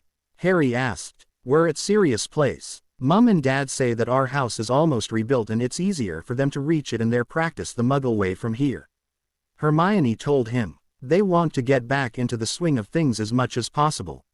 "That's good to hear. Unfortunately, I'm afraid the explanation will have to wait until you get back in that case," Harry said regretfully. "Your parents can't learn occlumency, and, while the wizarding world might think they're dead, I don't want to take any chances. Not with this. Not when we're so close." Hermione reluctantly nodded. "All right then, but you'll tell me everything when I get back." At Harry's nod she changed tack. "Have you been to see Madame Pomfrey for your injuries yet?" "No." Seeing Hermione winding up for a lecture, Harry quickly added an explanation. "I can't explain them, and I'd rather not even try. You know how Dumbledore's been, and you know he'll hear of it. Winky is doing a great job taking care of me." The conversation settled down after that, though Harry's adventure from the night before remained something of an elephant in the room. When they said goodbye and signed off, Harry collapsed back into his bed. He was awake now and wouldn't be getting back to sleep, so he might as well get his day started. After he had taken a shower, Harry called Winky. She reapplied the burn salve, bandages and bruise remover. Once she was done, Dobby popped in with a tray full of breakfast. Harry was a little surprised at, but grateful for his elves' solicitousness. He spent the rest of the day in the room of requirement reading and studying. When he fell asleep that night, he couldn't help rehearsing what he would say to Hermione when she got to Hogwarts the next day. As it turned out, Hermione was able to wait until everyone had gone to bed before she was popped into Harry's bed by Winky. Knowing what she wanted, Harry held up a finger to his lips before softly asking Winky to stay and also calling Dobby. He had the 2 elves take them to the corridor just outside the room and requested somewhere they wouldn't be overheard. Once they were inside, Harry told Hermione all about his mission into Gringotts. He told her that he had known that Bellatrix had been given one of the Horcruxes to keep in her vault, how he hadn't had any idea of how to get it before Sirius mentioned buying Harry a firebolt over the Christmas holidays. He told her about his conversation with Sirius and the amount of planning he had done in the following months. He told her that he had known that it would be dangerous and pointed out that any undertaking to get this particular Horcrux would have been. He outlined why he thought that this was the best option and why he felt he had to take the chance now. When Harry finished speaking, Hermione was giving him a considering look. Was this venture into larceny the reason you encouraged me to go home, Harry? She asked him. Yes and no, Harry answered with a shrug. I won't deny that it was convenient that I could try this without you worrying, but I meant what I said when I told you it was important to spend time with your family and that it was important that I work on destroying Riddle as fast as possible. Hermione considered his answer before she slowly nodded. I can see that, she said carefully. Next time though I want you to tell me beforehand. I might worry, but at least I'll know where you are. What would have happened if you had gone down there and one of those crossbow bolts had hit you in the eye? I would have had to hear that you died doing something illegal and you would never get the chance to explain it to me. There was a definite tremor in her voice by the end. Okay, when I go after the last Horcrux, I'll give you advance notice if I can. Harry promised quietly. Hermione nodded. In that case I think we need to get back to your bed, Harry, she said in a husky voice. Dobby, Winky, could you pop us up to Harry's bed? The elves bowed to Hermione. Yes, mistress. They answered her in unison before popping the two teens away. When they landed in Harry's bed, Dobby and Winky popped out before Harry could ask them why they had changed the way they addressed Hermione. He noticed that Hermione was looking a little trout-slapped at the spot where they had last seen their smallest friends. I'll ask them about it tomorrow, am I? He said as he drew her down to the mattress with him. For a while they simply held each other, enjoying the physical closeness that they had been missing for a week now. Slowly, holding each other turned to ing, which eventually grew into more. Soon the two teens had forgotten about any awkwardness between them as they lost themselves in each other. As April moved into May, the students of Hogwarts started to gear up towards the exams that were looming on the horizon. Harry found himself working to keep Hermione from burning herself out on a daily basis. His girlfriend had run into the same problems he remembered her having last time around. Between studying for her OWLs and trying to suppress the annual trade in fake mental stimulants, she was nearly in tears. In Harry's opinion, that second problem was a lot less pronounced than it had been last time around, certainly in Gryffindor Tower. Harry occasionally found himself ordering his elves to kidnap Hermione so that he could force her to get some rest. She tended to admit after several minutes of cajoling that a well-rested mind was far more capable of retaining information, only to resume her frantic pace the next day. The elves were happy to help since they saw their actions as keeping their mistress from getting ill. Harry had asked them why they had started referring to Hermione like that, and the answer was so typically elfin that he was left feeling a little lost for how to deal with it. Mistress as master's mate, so she as mistress. Winky had helpfully told her master. Harry was getting the idea that she might think that he was a little slow. In the end, both he and Hermione had decided to just leave the matter alone, as it was hardly the most important thing they had to focus on. Harry was also caught up in worrying students who came up to him regularly with concerns about the war. On the one hand, it was good to see the Prophet finally getting in gear and at least reporting the Death Eater attacks that were taking place regularly now. Skirmishes between the Aurors and Riddle's followers were being reported every other day. On the other hand, he could see what it was doing to his fellow students. There was no way to deny that there was a war on now, and everyone knew it. Harry felt guilty that he couldn't tell his CL mates that their families would be safe, that no one could. Whenever the war got to him too much and he slipped into brooding, Hermione would prove that she was able to take a break from her studying and distract him until he was feeling better. Harry noticed that Snape was absent more and more often outside of his clease, which told him that the Death Eater offensive was unlikely to slow down anytime soon. Harry couldn't help but feel the pressure to end this war as soon as possible, and any moment not spent studying for the OWLs was spent working on curse-breaking techniques in the Room of Requirements.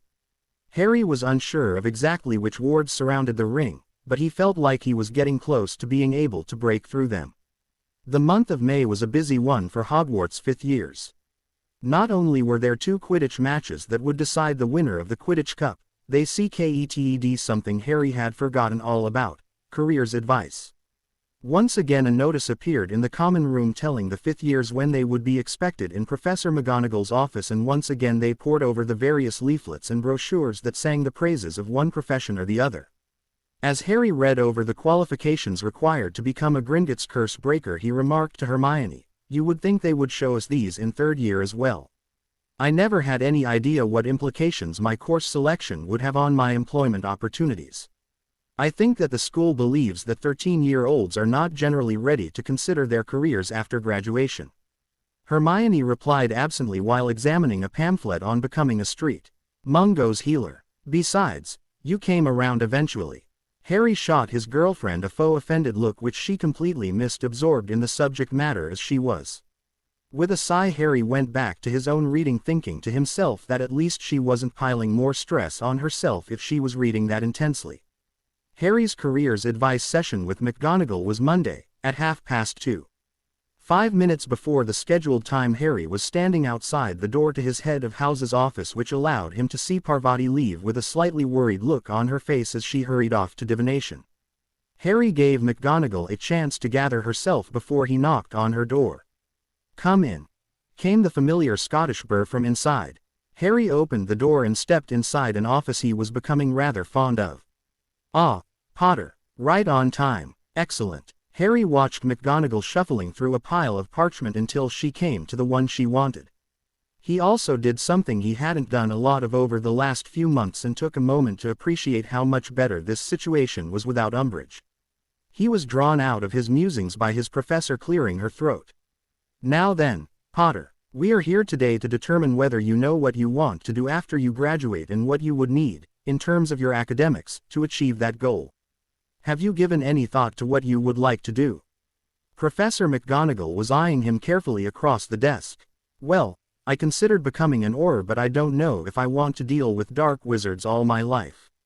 I mean, I'm pretty sure that if I manage to survive Riddle, anyone else wanting to make a name for themselves as a Dark Lord will be coming after me anyway, and I don't really need to go looking for more of that. I was thinking that being a curse breaker sounded like fun."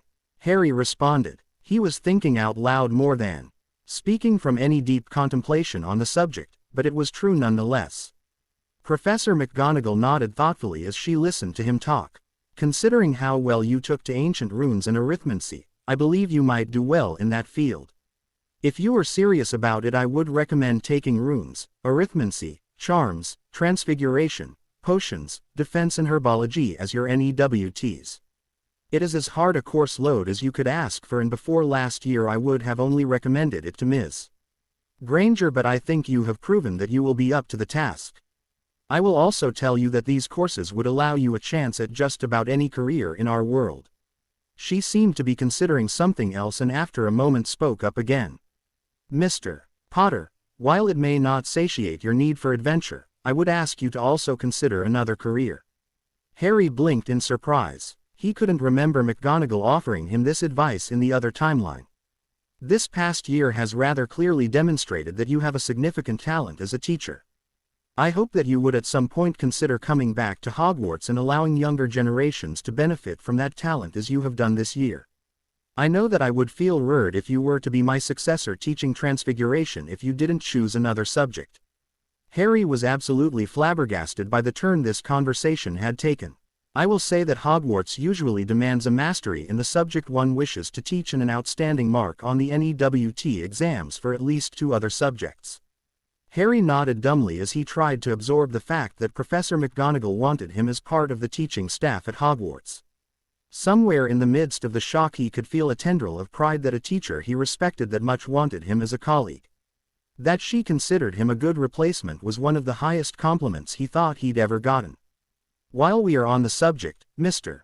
Potter, I have a request to make. As you know, the OWL and NEWT examinations start in June. Normally, if a subject has a practical part to the exam, that subject's professor will oversee the practical. The actual examination will be administered by representatives of the Wizarding Examinations Authority, but the professor is there to keep the students who have yet to take their exam calm and direct them to the proper examiner. There has been some debate amongst the staff about how we should approach this for the defense exam, since we haven't had a teacher for the subject since the beginning of the year. No teacher except you, that is." Harry could see where this was going quite easily. "You want me to supervise the exams, Professor?" he asked quietly. She gave a solemn nod. "If you are willing. I'm not sure how that would work, ma'am. I'm taking the OWL after all. I'd need to send myself to an examiner at some point," Harry pointed out. "If you agree to do this, The defense practicals will be held on the last day of the exams for both OWL and NEWT students so that this wouldn't interfere with your studying. We would ask you to take your written exam with the others but your practical during the Muggle Studies exam. I have already cleared this with Madam Marchbanks, the governor of the WEA. Would it really make that much difference? Harry wondered. We find that the students are calmer when they see that they have the support and belief of the one who has taught them the subject. That calmness allows them to put in better performances. From a personal perspective, it is also quite gratifying to see the fruits of your labor. McGonagall told him. Harry bowed his head in thought as he considered the matter carefully. He didn't think that the switch in schedule would bother him too much. In fact, it gave him an extra day where he could relax, knowing that he had done all he could for his own exams. If it was true that something this simple could help boost his CLMates' confidence, then it would be petty of him not to do it. After teaching them for a year, he might as well see it through to the end. He looked up to find Professor McGonagall watching him anxiously. "I'll do it, ma'am," he told her. Harry had to fight not to let his surprise show when his teacher's usually stern face morphed into a beaming smile. He thought gaping like a fish might be rude. "Excellent, Potter. Truly marvelous. You are doing a great thing," the professor exclaimed. After some reassurances that she would walk him through the proper procedure for dealing with the exams from a professor's point of view, Harry was excused from the meeting. He made his way up to Gryffindor Tower in a bit of a daze. He wasn't there long before his CL mates came streaming in. Hermione saw him instantly and was worried by the expression on her boyfriend's face. "Harry, did something happen in your meeting with Professor McGonagall?" she asked carefully as she sat down next to him. Harry looked at her and blinked once before he started telling her what had just happened. When he got to the point where McGonagall told him she wanted him as a Hogwarts professor, Hermione couldn't suppress an excited squeal and ed him thoroughly. When he told her about their teacher's request regarding the defense practicals during the exams, a fire seemed to light in her eyes and she dragged him off the couch and out of the portrait hole.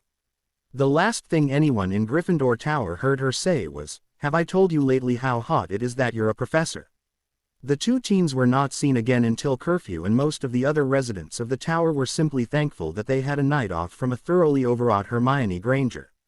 The week after the careers advice was an important one for the Gryffindor Quidditch team. With Hufflepuff beating Slytherin 2 weeks ago, Gryffindor were the runaway favorites to win the cup. Beating Ravenclaw would make the cup theirs without a doubt. If they lost to Ravenclaw by less than 130 points, they would still be the champions. If they lost by more than 130 points, Ravenclaw would win the cup. With the entire Gryffindor team fit and in form, nobody was giving the Eagles much of a chance. The day of the match dawned clear and bright. It might have been a little warmer than what Harry would have described as perfect Quidditch weather, but that wouldn't dent anyone's mood today. The team met in the common room and headed down to breakfast together, accompanied by the usual coterie of friends and hangers-on. In the Great Hall, Harry and Hermione were joined by Luna, who was very carefully not wearing anything that could be construed as Gryffindor or Ravenclaw colors. She was holding a pole with fabric wrapped around the top half. "Luna, do you happen to have one of those pierced dragon flags there?"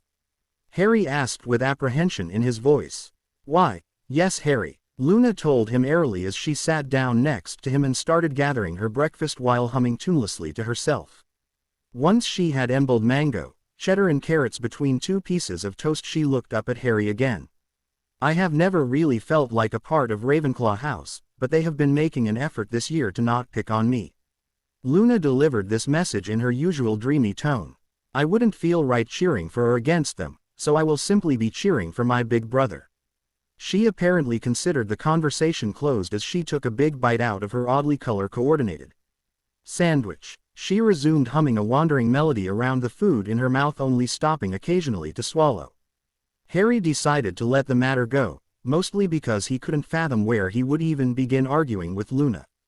Over the course of breakfast, most of Gryffindor House came up to the team to wish them luck in the match. The first years were happily anticipating the party in the common room when the team pulled of a victory they felt was such a foregone conclusion the Ravenclaws might as well stay on the ground. When Angelina stood and ordered the team to the dressing room, there was a loud cheer from the rest of the house.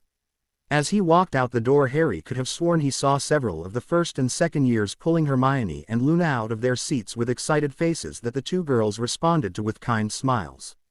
When they got to the dressing room, the whole team became more serious. They changed into their Quidditch robes and settled down on the benches to face a decidedly grim-looking Angelina.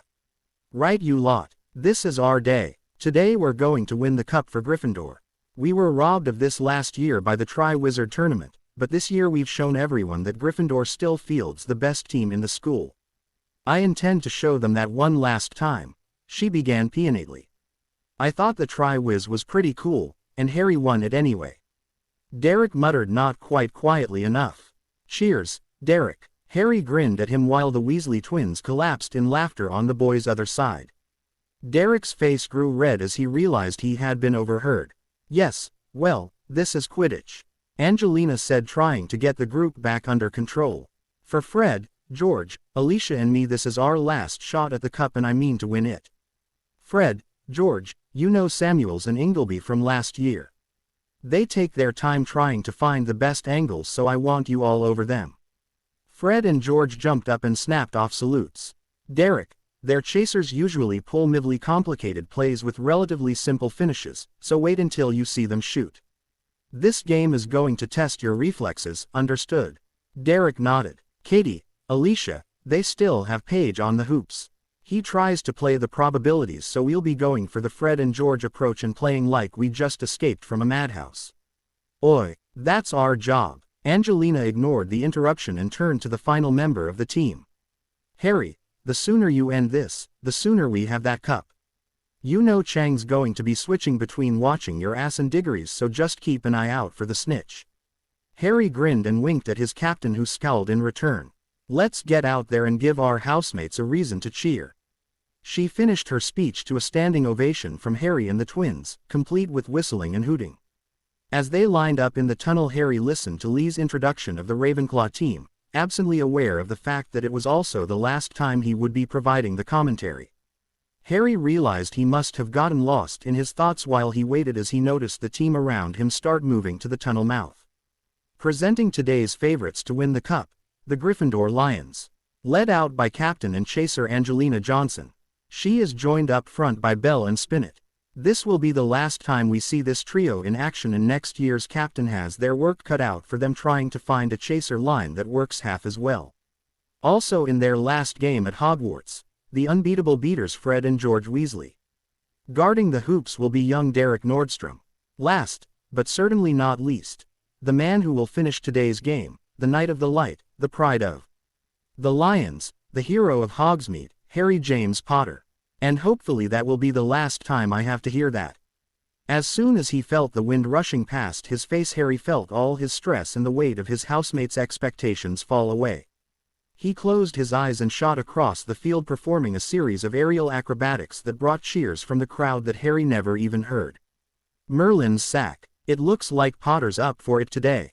Jordan. 5 points from Gryffindor, and if you cannot keep that despicable language out of your commentary, it will be detention until you graduate. Yes, Professor. Sorry, Professor. I meant to say, of course, that Chang's going to have her work cut out for her if Potter keeps flying like that. The teams are taking their positions. The captains are shaking hands. And we're off. Belle takes the quaffle right from the whistle and tosses a long ball up to Spinnet. Spinnet streaking down the pitch. She takes aim and, no, she lays it off to Did Johnson just kick the quaffle. Goal. Gryffindor opens the score, 10-0. Harry smiled to himself as he heard Lee's commentary. It sounded like Angelina had been serious when she demanded that the chasers play the way they imagined Fred and George would. Harry settled into a simple searching pattern, unsurprised to find Cho in his way every time he turned. He was almost disappointed that she was still trying that in their third game. You know, Cho, unlike Cedric, I can keep from looking at you for a whole game. Shouldn't you be putting more effort into finding the snitch? He called over playfully. Unless the snitch shows up in front of Hermione's face, I'm pretty sure I'll be all right, she called back just as cheekily. Harry was about to reply when he noticed a glint of gold far below him. Cho was surprised for a moment when Harry abandoned their banter and seemed to drop out of the sky, but cursed and chased after him when she saw his path taking him towards the snitch. Harry's world had narrowed to the little ball ahead of him as he rocketed down at a speed many other seekers would call suicidal. He didn't hear Lee screaming himself hoarse in the megaphone with absolutely no interference from Professor McGonagall, whose attention was riveted to the scene in front of her. The snitch seemed to sense that it was about to be caught and started flying as erratically as it could. Harry raced after it, barely even aware of dodging a bludger and Roger Davies' blatant attempt at blatching. The small golden ball shot upwards in an effort to gain more room to maneuver, but its pursuer was relentless. By now the entire stadium was holding its breath as a blur of gold followed by a streak of red shot towards the Ravenclaw goals. Harry flattened himself to the shaft of his firebolt, eking out every ounce of speed he could, and stretched out his right hand. Fred or George saw the Ravenclaw keeper making a move to intercept their friend and smashed a bludger at him that forced him to divert his course. Harry didn't notice as he was almost to the snitch. He managed to grab the fluttering golden ball right as they shot through the left goal hoop. As soon as he had the snitch in his hand, it was as if all the sound in the stadium slammed into him again. Potter does it. He does it. I can't believe I saw that catch. Thank you, Harry Potter. Gryffindor win the match. Gryffindor win the cup. Lee was screaming into the megaphone while jumping up and down like a madman. Harry barely had time to register that McGonagall was punching the air and cheering next to Lee before three happily screaming chasers slammed into him, hugging him within an inch of his life. The twins and Derek soon joined them, and the whole team floated down to the pitch that was already being swarmed by ecstatic Gryffindors. As soon as they landed, the group hug was pulled apart by fervent well-wishers. Harry's back was already starting to ache from the many slaps it had received. Suddenly the crowd seemed to open up in front of him, and Hermione was there, throwing her arms around him and pressing her lips to his. He could feel her tongue asking for entrance and was happy to deepen the. He would have remained lost to the world if several of the first years hadn't been pushed over and fallen into them. Breaking apart, Harry and Hermione quickly set about making sure that nobody was hurt, but the younger students seemed utterly oblivious to any possible pains as they joined the upperclassmen in screaming themselves hoarse. The group settled somewhat when a loud cannon-blast charm sounded over the pitch. Dumbledore and McGonagall had come out onto the pitch. Dumbledore was carrying the Quidditch Cup and putting away his wand. Yes, well done Gryffindor on winning the Quidditch Cup this year. To the other houses, better luck next year. Now, let's see, where is Ms. Johnson? The old wizard asked. Angelina was pushed out of the crowd. Excellent. I am happy to present this to you, Ms. Johnson. Congratulations, he said as he ped the Miv Silver Cup to Angelina, who held it up to the crowd of Gryffindors to renewed cheering. The cup was ped around the players, who each lifted it up to a loud roar from the surrounding students. Once it had made its rounds, Angelina took the cup once again and handed it to a proud Minerva McGonagall. That night Gryffindor Tower was turned on its head as the Weasley twins pulled out all the stops for what might well be their last party at Hogwarts.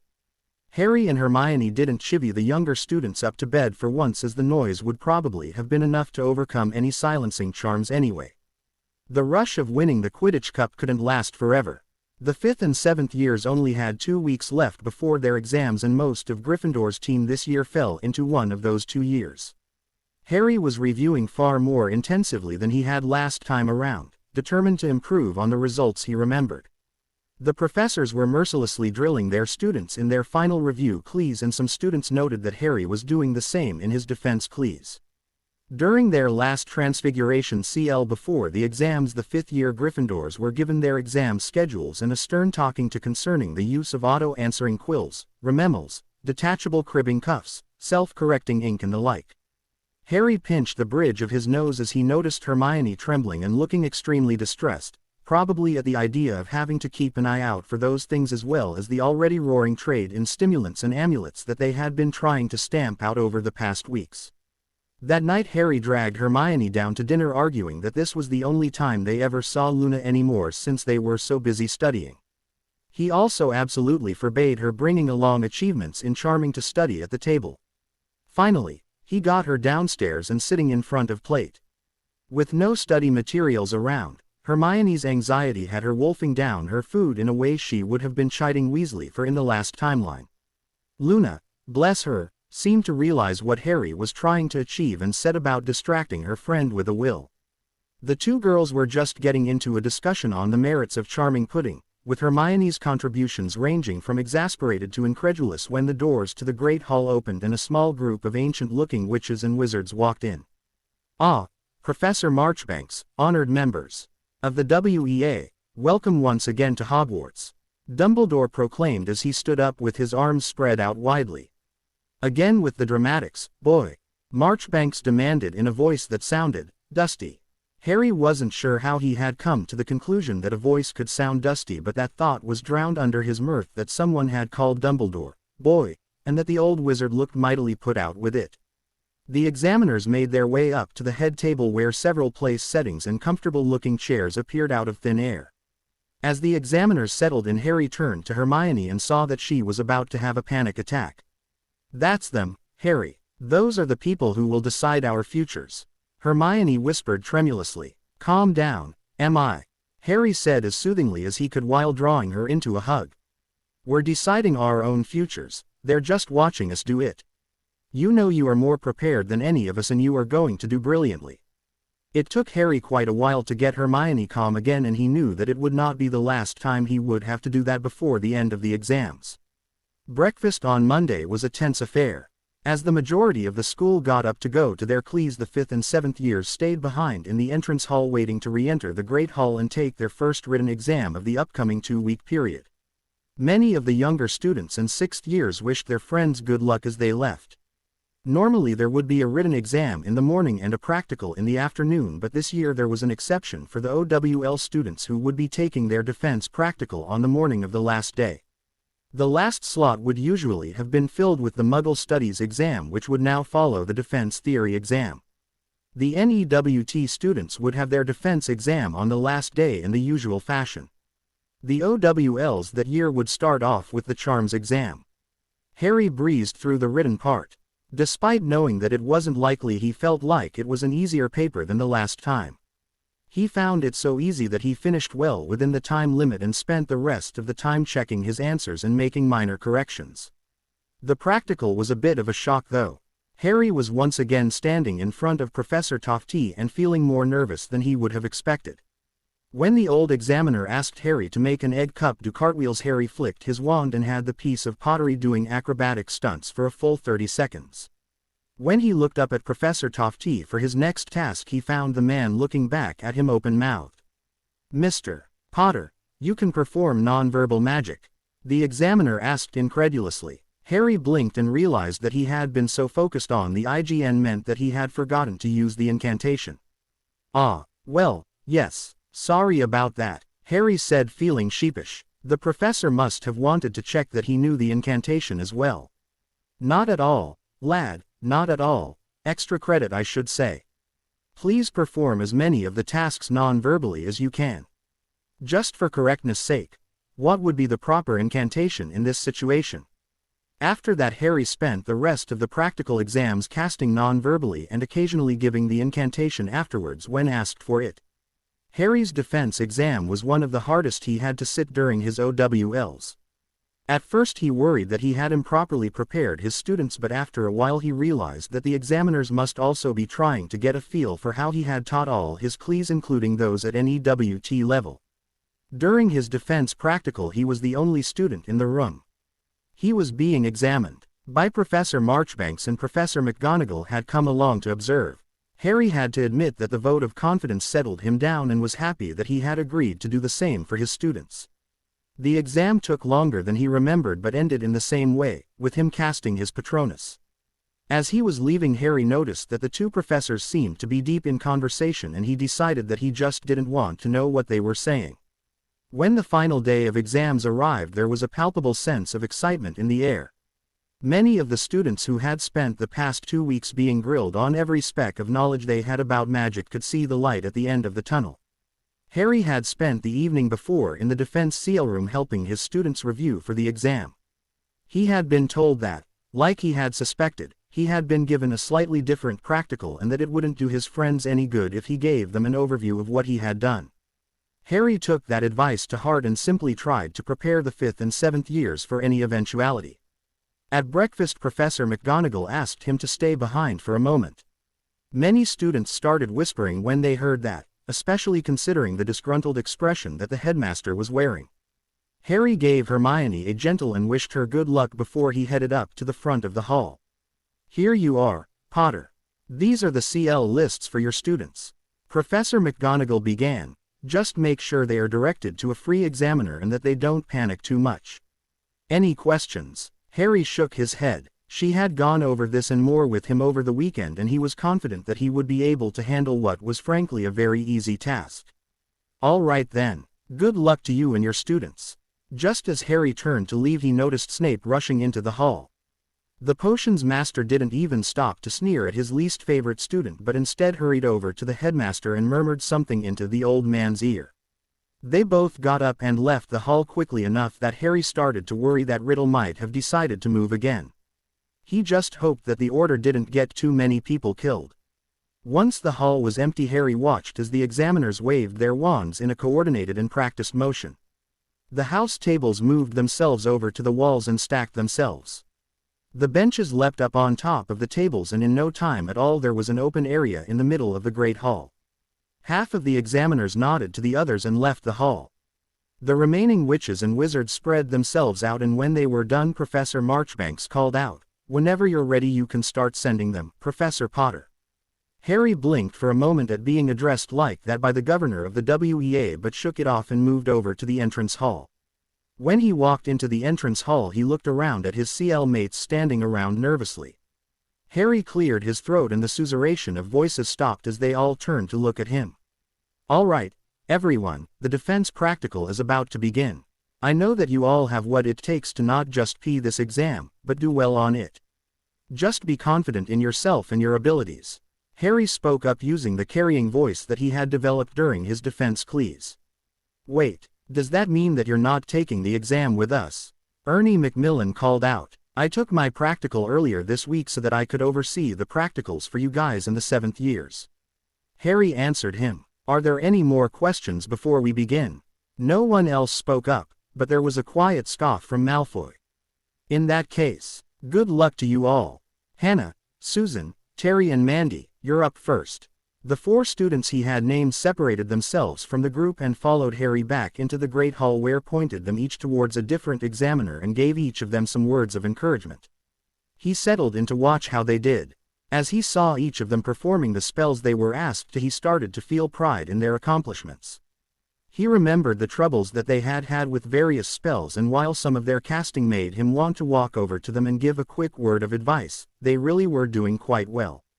At the end of the examination all 4 waved excitedly at him before they left through the antechamber where the Tri-Wizard champions had first assembled. Once they were out of the room Harry called in the next group. The morning continued in that vein. Most of the students were bolstered by seeing him there with the exception of several Slytherins who seemed to take his presence as an insult to their education. Nothing out of the ordinary seemed to happen until he called in Hermione, Anthony Goldstein, Goyle and Daphne Greenger. When he directed Hermione to go to Professor Tofty she said, "Yes, Professor," in her sultriest voice while lightly dragging her fingertips across his chest. Even in his flustered state he could hear the old man cackling away. When Neville came in, Harry gave him a clap on the shoulder. "I know that you are going to do well, Nev. Remember that you know that as well," he said before sending his friend to Professor Marchbanks. When the testing finally came to an end with Turpin, Vane, Weasley and Zabini, Harry was approached by Professors Tofty and Marchbanks. "Professor Potter, what do you say to a bite of lunch in the staff room before we take a look at your 7th years?" Professor Tofty called out as soon he felt he was near enough. Harry thought about it for a moment before he agreed. He thought that Hermione would understand. She'd probably be less understanding if I turned them down, come to think of it. Harry spent a surprisingly fun lunch talking about his classes with the examiners.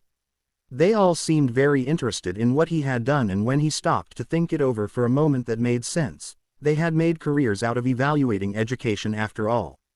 He told them how it started out as a study group and had somehow grown into something that more closely resembled an actual CL.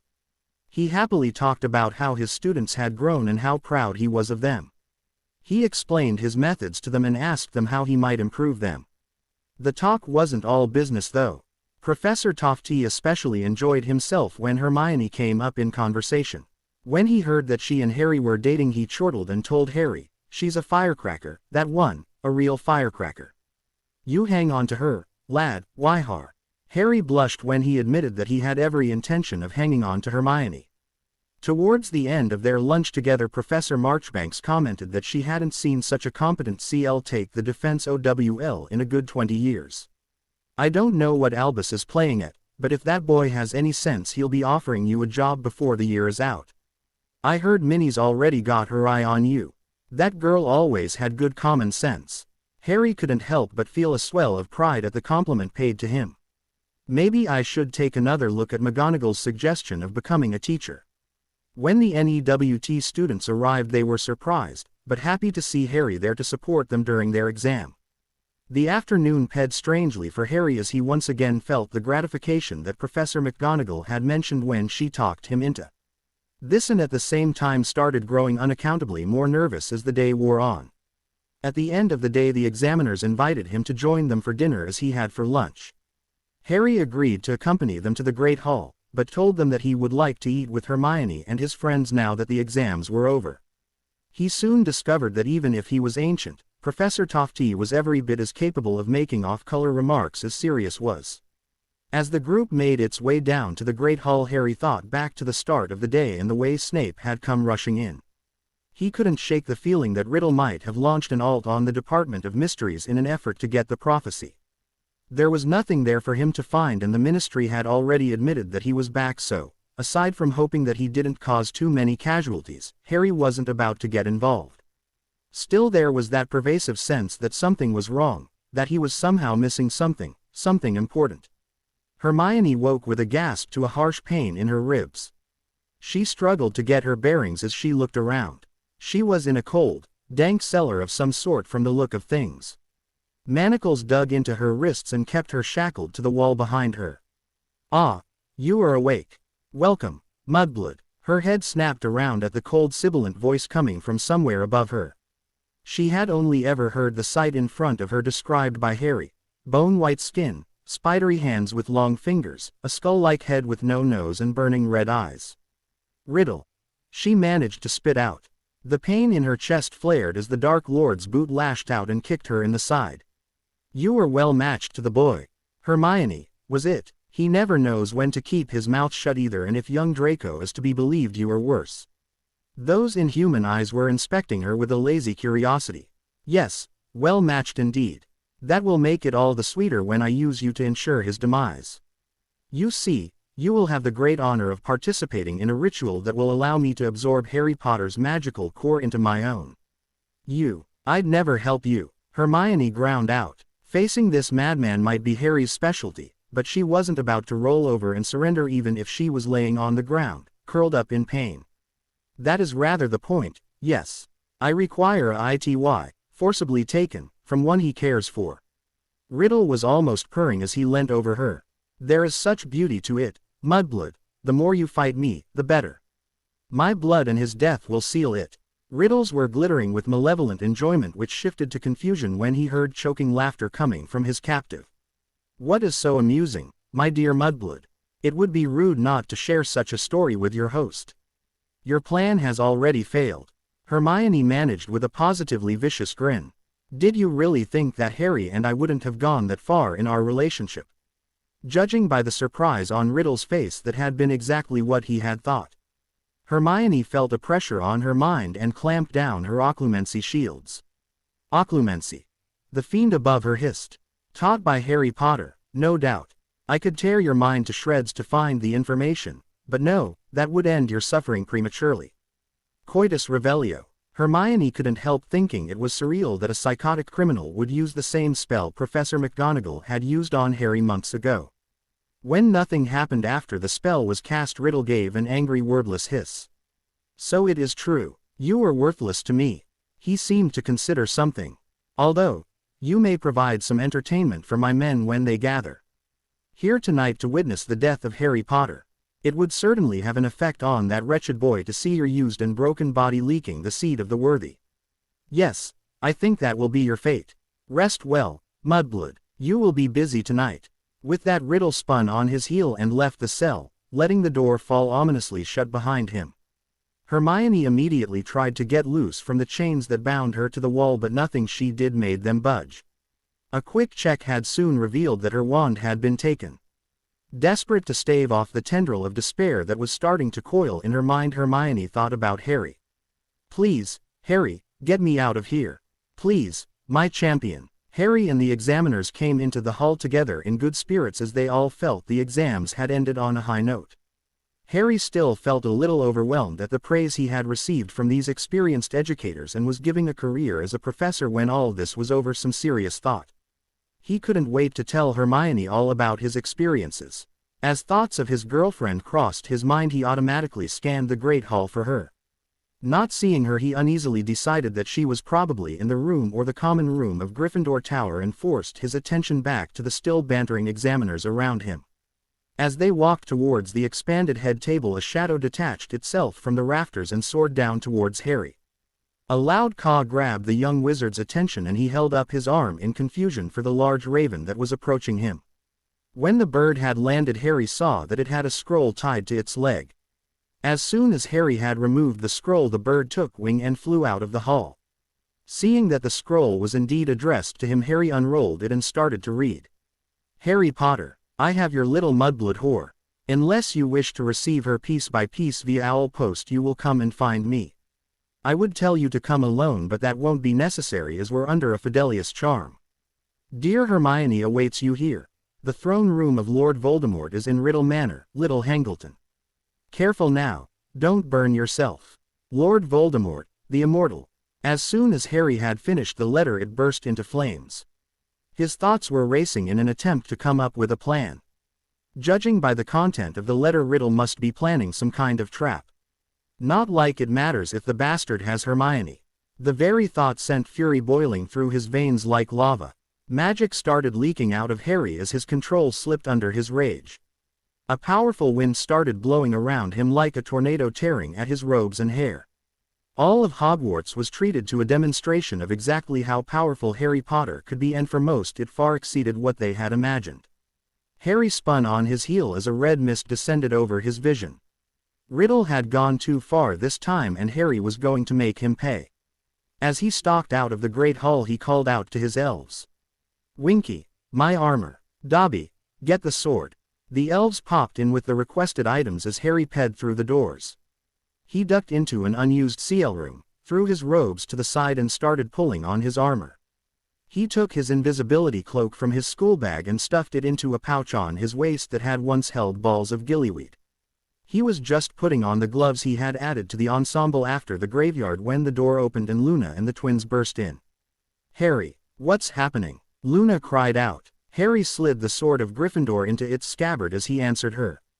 "Riddle's taken Hermione. I'm going after her." Luna looked shocked at the news that one of her best friends might be in the hands of a madman.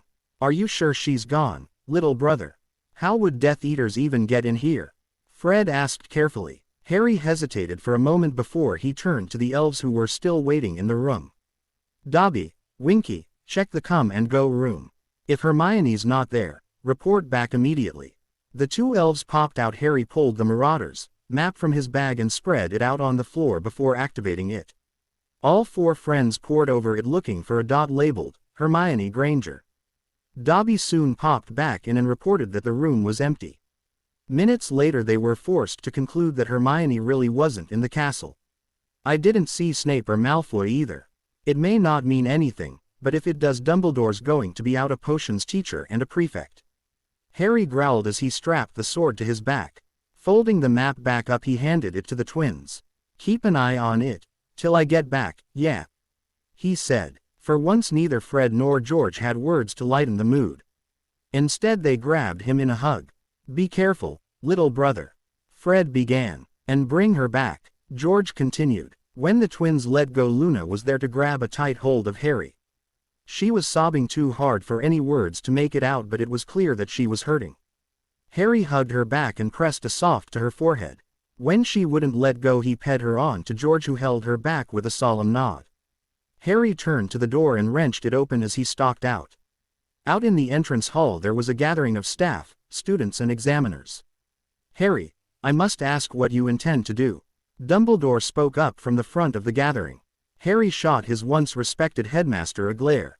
I intend to put Riddle and his inbred menagerie down like the mad dogs they are and get my girlfriend home safely.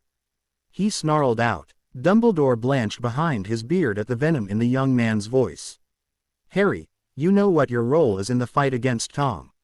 Will you risk that, risk the world, over your teenage hormones? Dumbledore asked, trying to talk Harry out of a futile application of violence. I'm not risking it, old man. I'm ending it, one way or the other. Why don't you go back to your office and sit on your ass? You're good at that. Harry's fury, banked by his friends, was being stoked back up to a full blaze by the aged wizard in front of him. Dumbledore drew his wand out, but didn't point it at Harry just yet. I can't allow you to this, Harry. You are clearly not in your right mind. If you'll come with me, we'll— Exactly what Dumbledore wanted Harry to do would remain unclear as he suddenly went flying into a wall courtesy of Harry's disarming jinx. You may be willing to sacrifice the innocent for the sake of the guilty, old man, I am not. I will remind Riddle why the darkness flees before the light. With that, Harry whirled around and ran out of the castle. For a while nobody in Hogwarts made a sound. After a few minutes it was a low whistle from Professor Marchbanks that became the first noise anyone dared make. By the ancients, that boy makes me wish I was 120 years younger. The ancient examiner said in a wistful voice that would probably have gone unheard except for the complete silence that was still hanging heavily over the entrance hall. I've thought something similar on occasion, came Professor McGonagall's equally distant and longing answer. Both witches realized simultaneously that everyone had been able to hear what they had said and blushed heavily. I think that's enough excitement for tonight. Everyone back up to your common rooms. McGonagall ordered in an attempt at her most authoritative voice. No, McGonagall whipped around in surprise as a voice countermanded her. Standing behind her was Luna Lovegood, looking unlike anyone had ever seen her. The tear tracks were still visible on her cheeks, but her hair seemed to float around her and her eyes shone with an almost otherworldly authority. For a moment Minerva allowed herself to imagine that she was face to face with a fairy queen, and it did not take a lot of effort. Professor, my friend and teacher, my brother has just gone to war to save the woman he loves. I don't want to wait for word of what happened cut off from most of the other people who care about him. Please, let us wait for him together in the Great Hall. You tell him, Auntie Luna, came a voice from the crowd that was quickly joined by more calls to let them await the outcome of a battle they couldn't see, together. Very well, Minerva relented. I could do with the company anyway. Give the elves a chance to rearrange the Great Hall and we'll wait there. Poppy, do you need some help getting Albus to the hospital wing? At her decision there was a loud cheer from the students who turned to the Great Hall to keep an eye on when the elves would be finished. Poppy started in surprise and looked over at where her employer was lying in an unmoving, crumpled heap on the floor. I'll manage, Minerva, thank you for asking, she said crisply as she flicked her wand and started floating the unconscious wizard up the stairs towards her domain. Soon the students were once again pouring into the Great Hall, which was now filled with cushy purple sleeping bags that would be familiar to anyone third year and up. Steeling herself to spend a night watching nearly 500 teenagers, Minerva cast one last look into the gloom visible through the front doors. Come back to us, Harry. With a soft pop, a lean, shadowy figure appeared on a country lane. It looked around and started walking resolutely. Harry Potter had come to Little Hangleton. Be patient, M.I. Hang on just a little longer. I'll end the bastard for dragging you into this. As he moved down the lane he kept his senses extended and paid careful attention. The moment he felt an increase in the ambient magic he stopped in his tracks. There, behind the hedgerow, Harry's wand was a blur as he started dismantling the magic in front of him. He was relying on every curse-breaking trick he had ever read about and knew that half of them were only working because he was mildly overpowering them. It only took him 5 minutes to reveal the old gaunt shack, but a further 20 to dismantle all the traps. When the final ward shattered, Harry stalked into the ramshackle old hut and magically ripped out the floor. There, winking at him, was the ring, the last of Riddle's disgusting abominations. In his mind he could hear whispered promises of seeing his parents again if he would just put the ring on. Those whispers were nothing compared to the screaming that he needed to destroy the thing as quickly as possible so that he could go rescue Hermione. The sword of Gryffindor came ringing out of its scabbard and Harry thrust it through the ring, splitting it completely in two. A quick check showed no active magic, so Harry pocketed its remains. His business completed here, he headed back out and put his invisibility cloak on. Checking that it wouldn't suddenly slip loose, he apparated to the graveyard he had awoken in a year ago. Invisibly, Harry slipped between the tombstones. He considered himself lucky that he almost immediately stepped on a twig so that he remembered to cast a silencing charm on his cloak. It was an unfortunate side effect of dragon hide that he couldn't directly silence the spell-resistant material. Carefully he continued on until he came to the ward line around the old Riddle Manor. Careful probing revealed that Riddle was relying almost exclusively on the Fidelius to provide security and had only a very basic ward set aside from that. With an unseen grin, Harry began waving his wand again.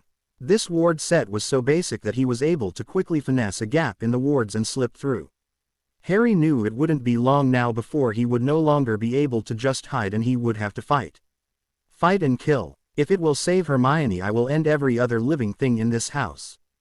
Harry didn't encounter any kind of security as he slipped across the lawns of Riddle Manor, which put him mightily on edge.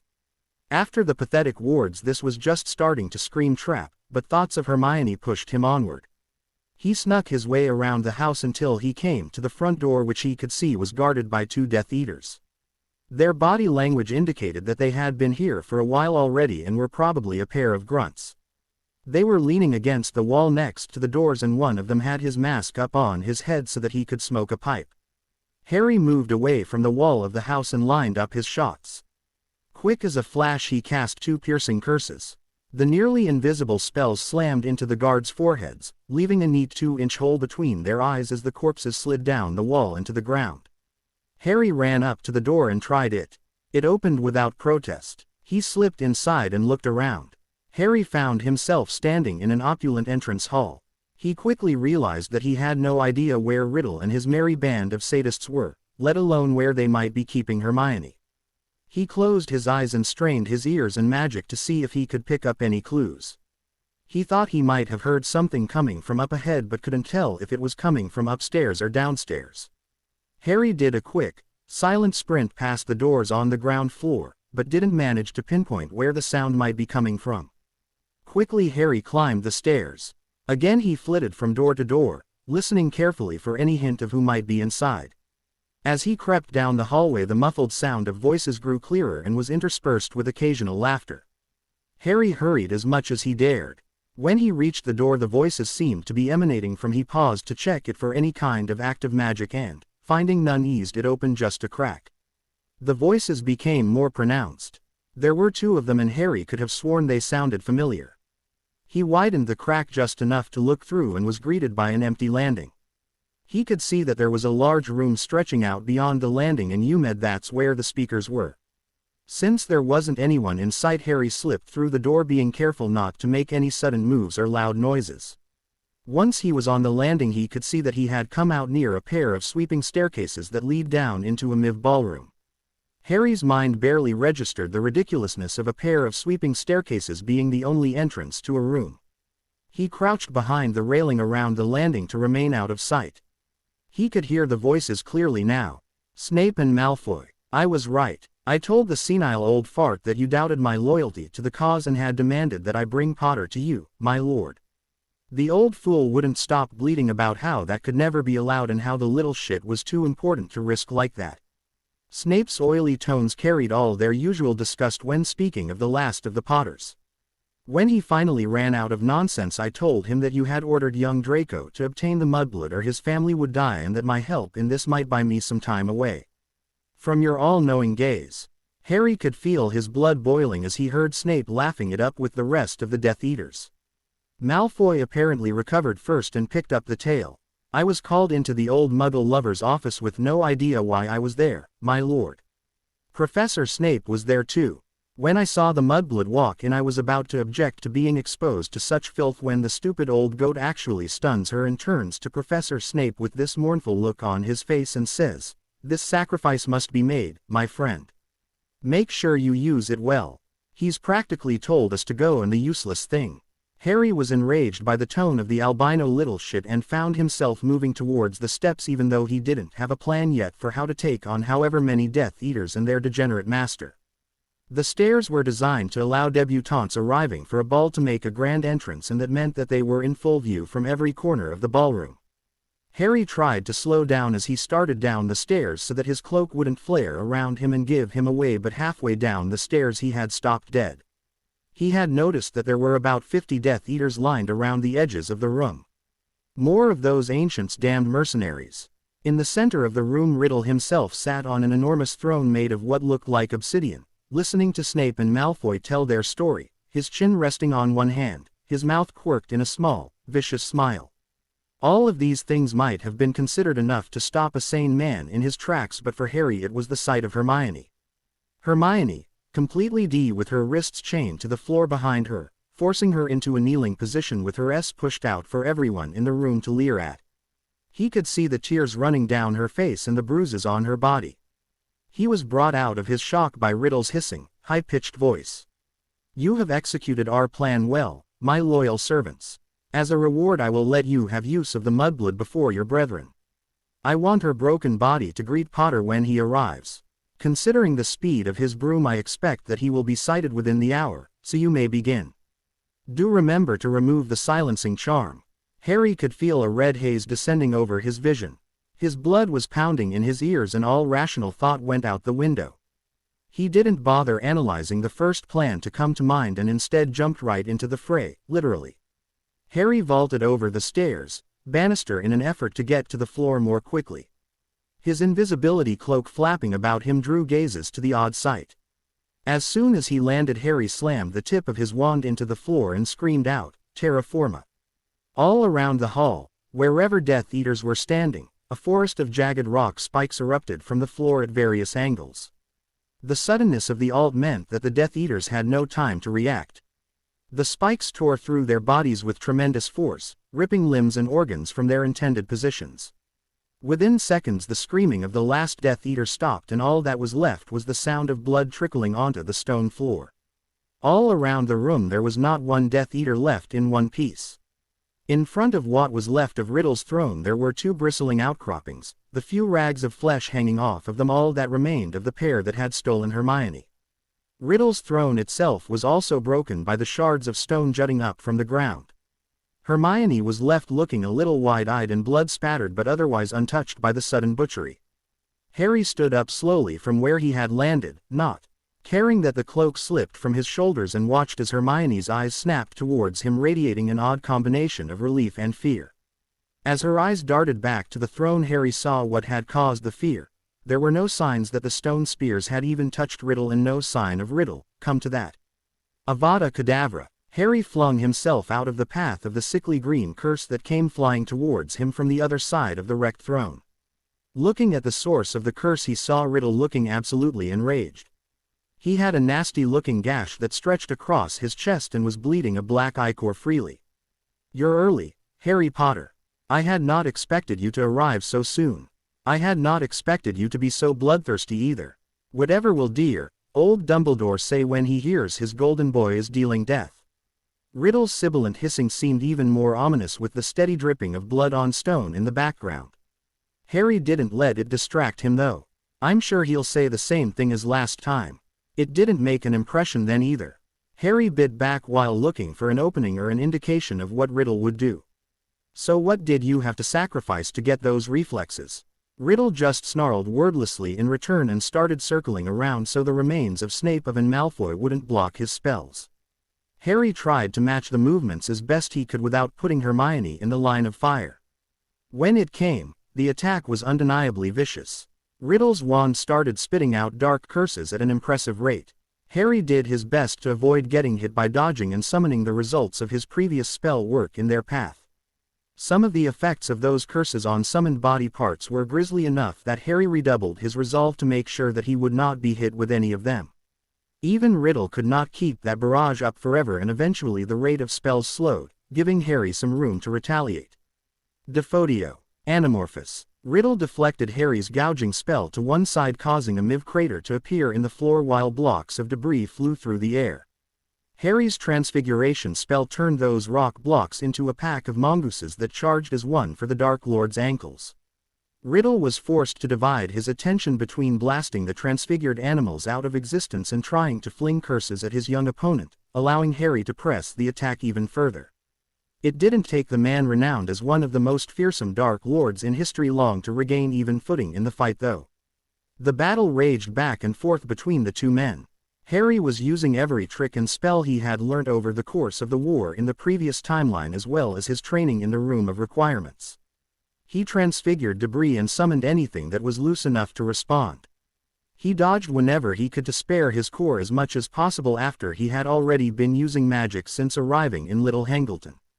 It quickly became clear that Harry would be hard-pressed to match Riddle in a pure exchange of curses, but Riddle had a tendency to ignore the terrain around him. That did not mean that he was completely incapable of seeing his own potential weakness, as Riddle proved when he managed to animate some of the more intact corpses to create in fury while Harry was distracted keeping a conjured black mamba away from Hermione. The move proved ineffective as Harry demonstrated great proficiency with the Flame Whip curse, which tore through the Inferi and eventually had to be blocked by their master. Harry in turn animated golems from the stone that lay around them and, with the blood drenching them, they turned out to be harder to destroy than normal, but Riddle proved himself up to the challenge by firing off a barrage of gouging spells that ripped through the sturdy constructs after simple reductors didn't work. As the battle progressed, the two combatants abandoned the use of traditional, structured spells and simply threw their wills backed up by their magical power across the room at each other. Sheets of magic washed against each other and set the air to crackling around them. Storms of fire and hails of conjured weapons rained down on the two opponents. Hordes of animals rose from the debris around them and were blasted into rubble. Banter had long since been abandoned by the two enemies as they needed every breath to keep moving, to keep casting at their opponent. The battle proved that the prophecy had been right to mark them as equals as they tore at each other's defenses. The longer the battle raged, the more trouble both Harry and Riddle had keeping all their opponents' attacks at bay. Spells started slipping past shields and making contact with their intended target. Between Harry's armor and Riddle's use of enhancing rituals even that progressed evenly. Neither of the two men knew how long they had been locked in battle, but both their chests were heaving for breath and sweat was running down their bodies in rivers. Harry was surprised when Riddle straightened up and a pulse of magic traveled through the room as the Dark Lord screamed out, "Enough!" Harry looked around trying to find the effect that the magic he had felt had brought about. Seeing nothing, his attention shifted back to the panting wizard across from him. "Enough of this, Harry Potter. You have fought valiantly. I do believe I have never had to work so hard to destroy an enemy, but destroy you I will. For all the power you wield, you are still weak. You still care." Voldemort's wand whipped up, but it wasn't pointing at Harry. The younger wizard suddenly realized that he had lost track of his position relative to Hermione, and it was at her that Riddle's wand was pointed. Avada! Harry hadn't waited for Riddle to finish his incantation and was already conjuring a shield in front of his girlfriend. The large rock wall he had intended to protect her never fully materialized as Harry's concentration was broken by a second incantation. Crucio. Pain. Harry's awareness shrank to nothing more than the sensation of pure pain. Pain that seemed to go on for hours on end. When the curse finally lifted, Harry slowly felt rational thought returning to him. That was a feint. His inn clearly felt that the obvious should be stated. Hermione. Is she all right? Desperately Harry forced his body and mind to focus on the world around him. When his eyes and in finally managed to start communicating in a meaningful way, the first face Harry saw was the last one he wanted to see. "I told you, Harry Potter, you were weak. If you had been willing to let that mudblood die, you might have been able to defeat me, temporarily at least." Voldemort was smiling through his exhaustion, already reveling in his victory. "Now I have your wand, and I have you and that little girl at my mercy. What shall we do now?" Harry. "You know, of course, that you must be punished for the trouble you have caused me." Harry could tell that Riddle was enjoying this and mostly ignored the man as he focused on trying to regain as much control over his body as possible. He didn't know if he would get an opening to turn the tables on Riddle, but damn it, he would be ready to seize any opportunity that presented itself. He was distracted from his efforts by a stinging sensation as his head snapped to the side. Riddle pulled his boot back from where it had made contact with Harry's jaw. Pay attention, boy. From now on I am the center of your world. I am your lord and master, and your only concern need be how best to please me. Riddle was seething at his victim's lack of attention. Perhaps I should remove any distractions before I break you, Yes, I do believe I like the idea. You will lie there helpless and watch as I end your whore, Harry Potter. Look at her now and say goodbye. Riddle dissolved into mad cackles which ended abruptly as he raised his wand and pointed at Hermione once more. Avada Kedavra. Hermione had been awed watching Harry and Riddle duel. The magic on display had been beyond anything she had ever imagined. At no time had she doubted that Harry could pull through. When he had rushed to her defense, as he had several times already, and paid for it, she had been horrified. He could have won if not for me flashed through her mind. She had been forced to watch as the miserable bastard held Harry under the torture curse. It was much worse than watching that memory had been. When he finally let up, it had taken Harry a few minutes to recover himself enough to even be aware of what had happened. Riddle's taunting was like acid to Hermione's heart until she realized that Harry wasn't paying any attention to the madman. He's working on a plan to get out of here. I just need to make sure I'm ready to help. Unfortunately, it looked like Riddle had caught on to Harry's planning almost as easily as she had. When she heard his threat, Hermione went numb. She could see the look of horror on Harry's face and Riddle's mouth forming those fateful words. She saw the green curse erupt from Riddle's wand as if in slow motion. Somewhere she realized that imminent death was making her mind work much faster and that time was really ping as normal. Although if we take into account the observation principle from quantum mechanics, no. Those will not be my last thoughts. She once again locked her eyes on Harry's face. If she was going to die, she wanted him to be her last thought. Even that seemed to go wrong as something appeared in front of her, blocking her view of the man she loved. Harry heard Riddle start the incantation and knew that this time it would not be a feint. As the world seemed to slow down around him, Harry was desperately running through any options he might have to stop that dreaded curse from hitting Hermione. It's no use. The only way to block that damn thing is, Harry's mind screeched to a halt as a mad plan occurred to him. No time to analyze his chances of success. Harry mustered all the mental focus he had for one last feat of magic. I'm sorry, Hermione was Harry's last thought before he apparated himself right into the path of the killing curse. He felt something strike him in the chest as he heard the rushing sound of approaching death. By the time his limp body bounced off of the flagstones, Harry Potter knew no more. Harry woke up with his face pressed to a cool floor. Something about that seemed wrong to him. Racking his in, he suddenly shot up off the floor. The last thing he remembered was the green light of Riddle's killing curse hitting him in the chest. Wait, this feels familiar. Looking around, Harry realized he was in an ephemeral version of the office where he had first met Ephialtes. As he looked towards the desk, he saw the Reaper himself sitting there with another man. Harry said eloquently as he got up off the floor. He walked over to the desk and threw himself down into the chair next to the other man. Looking across the desk, he saw that Ephialtes was refusing to meet his eyes. Look, I'm sorry Ephialtes, but I couldn't let him kill Hermione like that. When the Reaper didn't react except to clench his fists, Harry turned to the man sitting next to him. Were you on your last chance too? The man was large and powerfully built with an olive complexion and dark curls. He boomed out a laugh at Harry's question. No, lad, my destiny was not such that I had to be sent back. Unfortunately, like this little sneak here, my soul was judged to have incurred a debt. The man had a deep, pleasant, cultured voice. Something about the way he spoke struck a chord in Harry's memory, but he couldn't quite place it. First things first, I should say. My name is Gaius Scius Longinus, an angel of death. A pleasure to make your acquaintance. Harry took the hand the man was holding out. Harry James Potter. Likewise. So is an angel of death the same thing as a reaper? He replied to Gaius' introduction. The man let out another booming laugh. Not quite, though I suppose there are some similarities. To use a metaphor, if a reaper works at the reception, an angel of death is the concierge. Ephialtes is supposed to deal with the new arrivals and send them on. I take care of them after that. That cleared up what Gaius' position in the afterlife was, but not what he was doing here. At the risk of sounding rude, what exactly are you doing here? I thought that if I died both Ephialtes and I would be dropped into purgatory. Is that your job too? There was a miv grin on Gaius' face as he answered. No, that is not a part of my tasks. I am here in a supervisory capacity at the behest of corporate.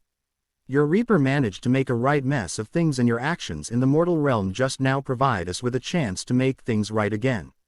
How did he make a mess of things, and is that why he hasn't spoken yet?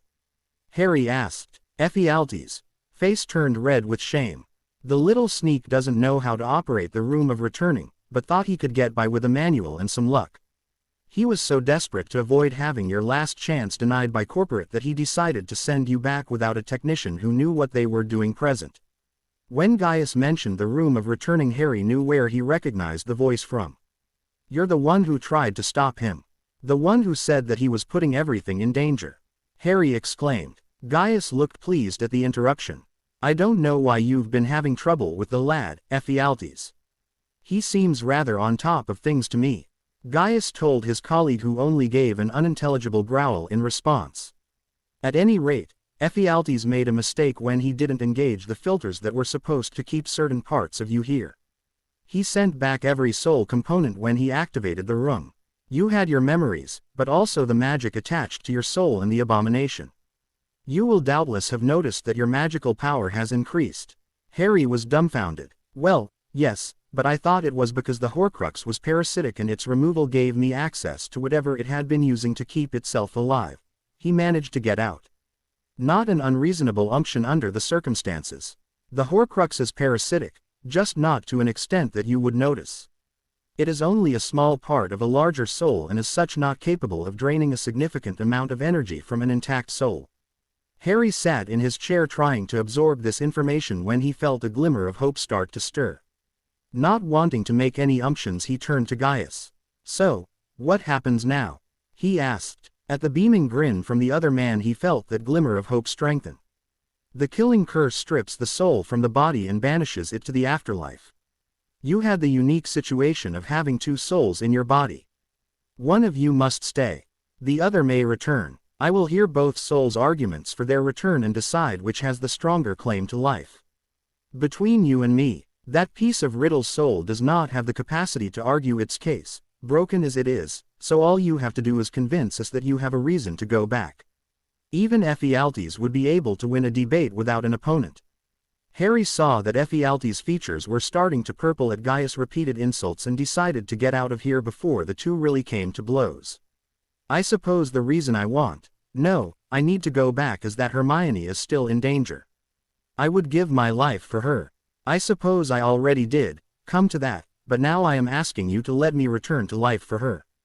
Gaius once again had an approving look on his face. Well put, lad, a poignant plea. Since Tom Marvolo Riddle's soul piece has no way to present a superior claim, I judge that yours is the stronger and you may choose to return, he proclaimed. Harry looked around surreptitiously for a door or some other portal that might take him back. Just follow the pull of your soul bond, lad.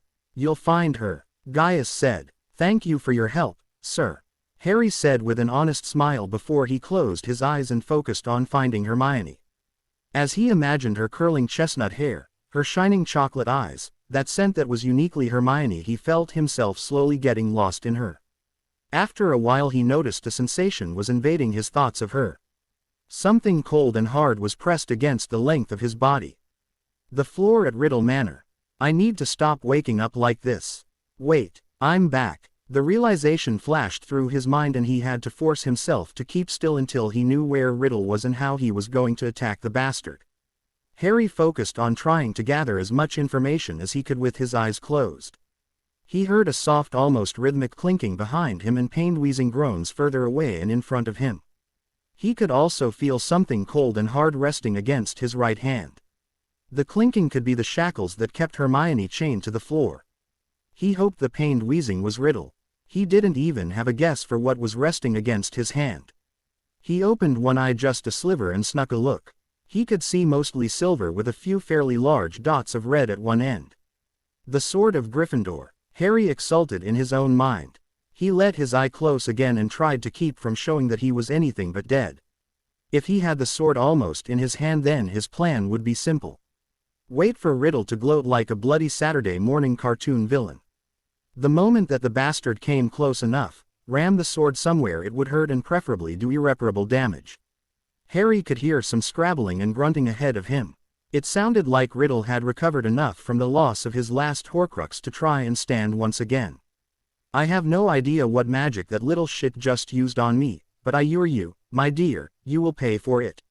Riddle's voice sounded harsher than usual, his sibilant hisses coming out almost as growls.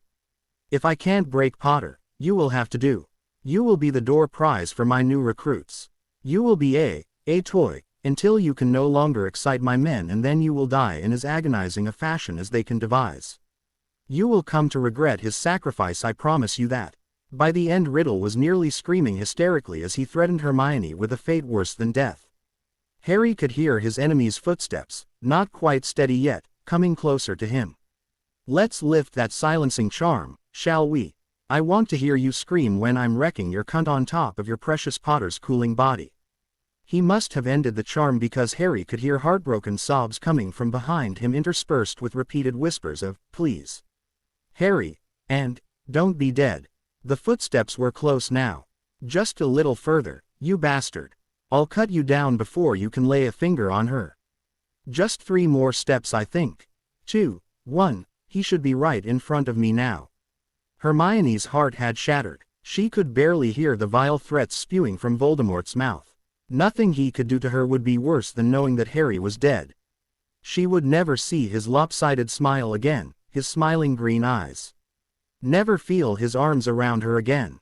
She was begging with him to not be dead in defiance of all rationality. She only had eyes for Harry, but she noticed when a pair of feet stopped next to his head. One of the feet drew back to kick Harry's body. A scream of rage was clawing its way out of her throat when Harry's body moved. He surged up and she heard a grunt from Riddle before she saw him slump over Harry and a length of silver sticking out of his back. Don't you ever even think about touching her, came a vicious snarl that sounded like a choir of angels to Hermione. Her heart stopped inside her chest for a moment before it resumed beating with what felt like enough force to jump out of her chest. The entire world seemed to holding its breath. I am possible.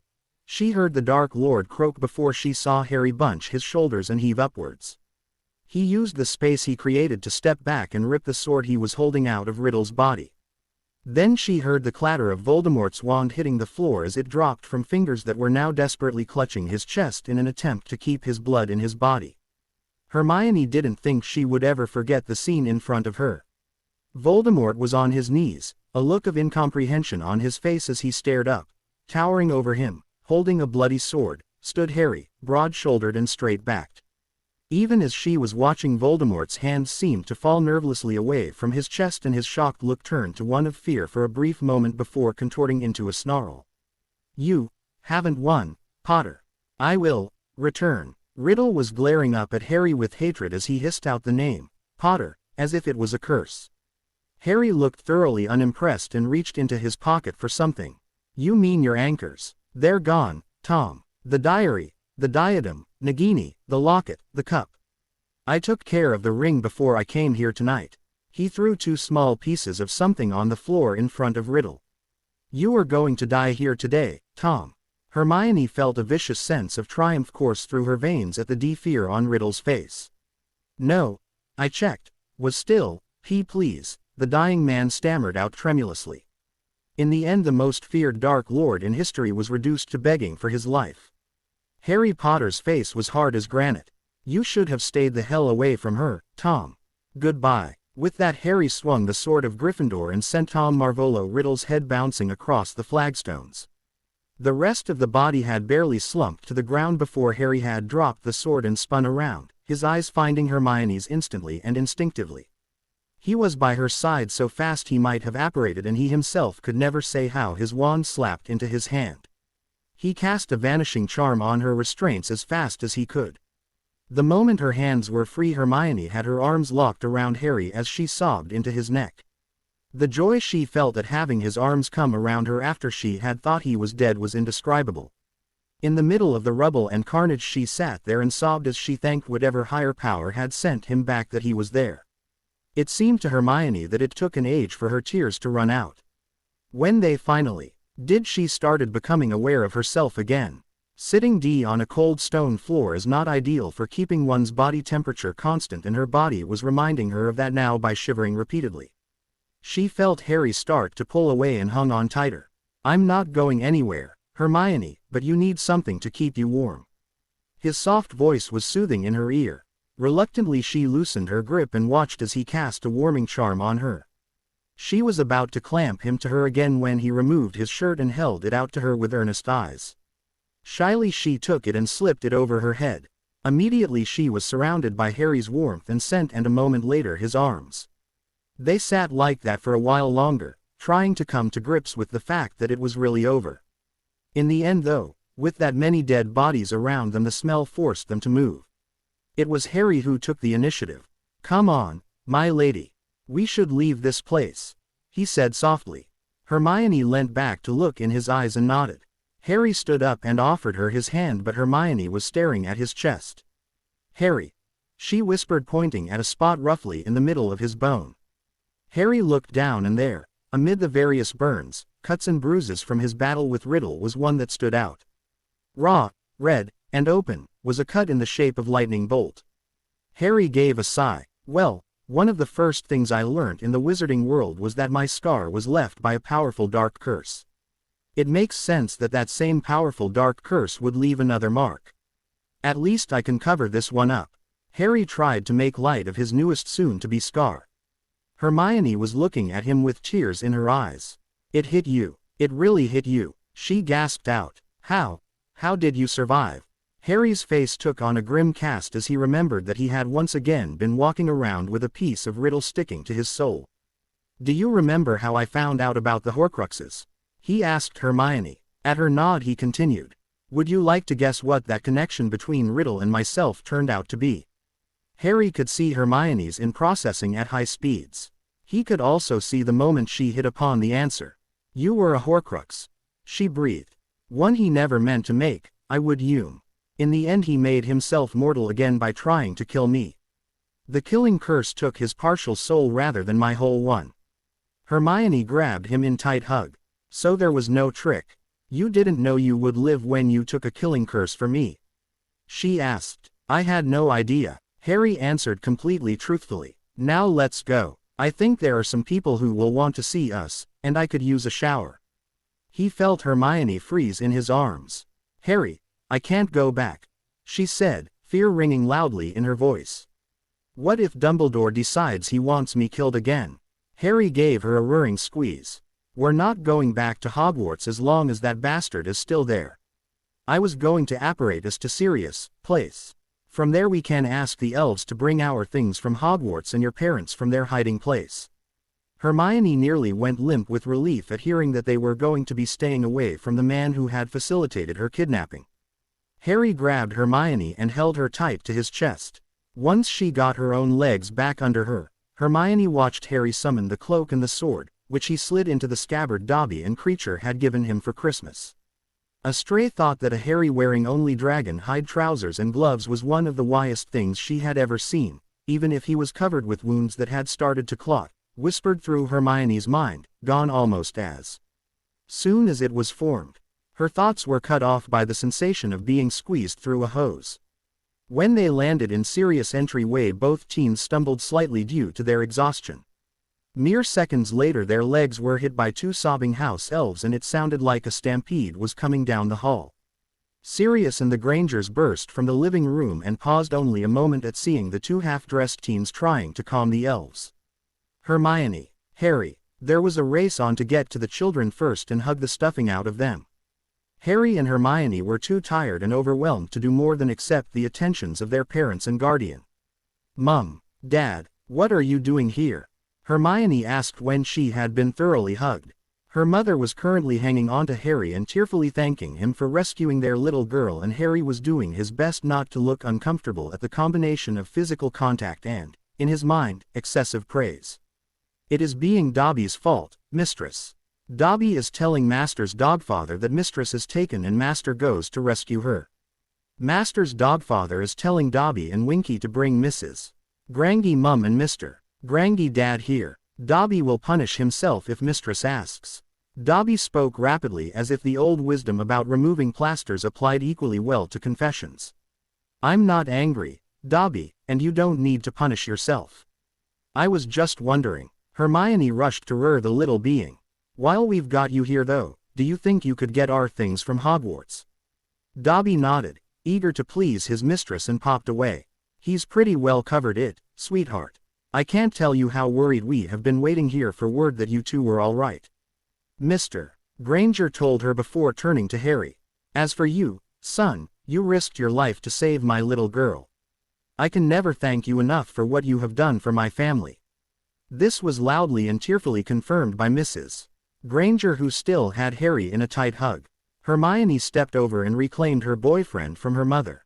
Mrs. Granger just led her before grabbing hold of both teens. Do we need to add some more wards to this place, pup? Maybe we should consider a Fidelius and invite the Grangers to stay if the Death Eaters are going to be coming after them. Sirius broke into the conversation, sounding worried. Harry shook his head. Only if you think we need that to keep Dumbledore out, Sirius. Harry responded. Riddle's dead. Sirius' jaw dropped. So are his Death Eaters. Sirius looked like he was about to faint. What the hell happened tonight, pup? He asked, all acing his voice. Harry's expression turned grim. Can it wait until tomorrow? It's not such a pleasant story that I feel like telling it more than once, and right now I'm dead on my feet. Maybe you could invite Minister Bones over and we'll fill her in at the same time. Hermione had paled at the mention of Harry being dead in any sense of the word and was squeezing Harry hard. Mrs. Granger still had her arms around the pair and noticed the way her daughter tensed. Hermione, do we need to get you to hospital for a kit? No, Mum. Harry got them before they got started on me. Mrs. Granger was relieved to hear that and also confused as to what had caused the reaction from her daughter. I know you don't want to let us out of your sight, but we really could use some rest. It's been a really long day. Reluctantly, Mrs. Granger let them go and ed them both good night. Sirius and Mr. Granger also wished the kids a good night and watched as they stumbled into the same room together. Should we say something about the two of them sharing a bed? Mr. Granger wondered to his wife. Let's not. She answered. We may not have the full story yet, but I'm sure it's been bad enough that they'll need each other tonight. Well, now that that's settled, I'm going to do as my godson told me to and contact the minister to invite her over for a cuppa tomorrow. Then I plan to get comprehensively drunk to sell at the end of the war. Who wants to join me? The Granger parents shared a quick look before agreeing. At Hogwarts, most of the students had drifted off to sleep. Minerva was still wide awake even though exhaustion was starting to wear at her. The worry she felt for two of her lions was enough to stave of sleep for a while yet.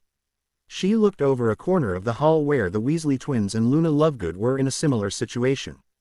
They were talking quietly so they didn't wake the first years who had curled up against the older students seeking comfort. Minerva had to admit that she had never expected these particular Weasleys to be so caring.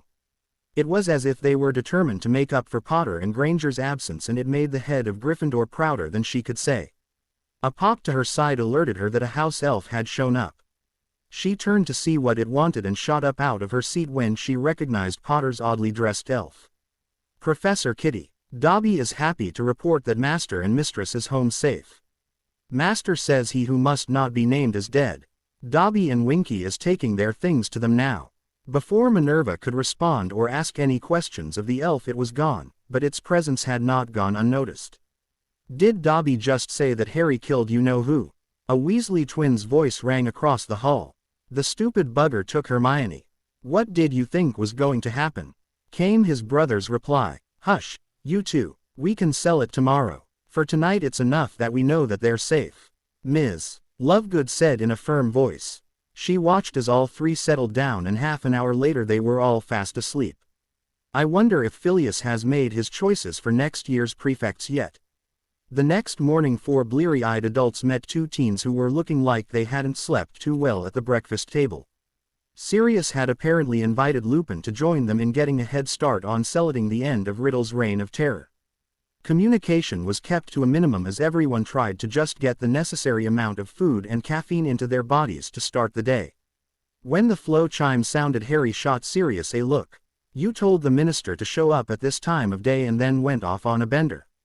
He asked in disbelief. Sirius scowled at his godson. Of course not, he grumbled. The flow chime sounded again and everyone kept looking at their host, who threw his hands up in the air. Fine, I'll go see what ancient's damned idiot thought this ungodly hour was an appropriate time to call. Several minutes later he came back into the room followed by Professor McGonagall and Madame Pomfrey. Both women stopped in their tracks when they saw the two students sitting at breakfast looking tired but not seriously injured.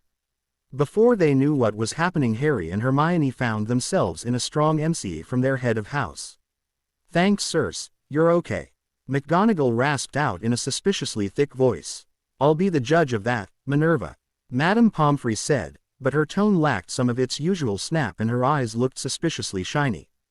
As soon as Minerva was out of the way, the school matron was waving her wand over the teens. Professor McGonagall took the chance to look around the room and felt her jaw drop when she saw the two worried and very much alive Granger parents. Before she could bring it up, Poppy was giving her diagnosis of Ms. Granger. Some bruising, Asians, one cracked rib, and you could do with a good night's rest, Ms. Granger. You were lucky to have gotten so few injuries from being captured by those brutes. Hermione nodded with a bleak look in her eyes as she remembered Riddle's words. Let's see about you, Mr. Potter. Bruises, lacerations, burns, 2 broken ribs and what the hell is that reading?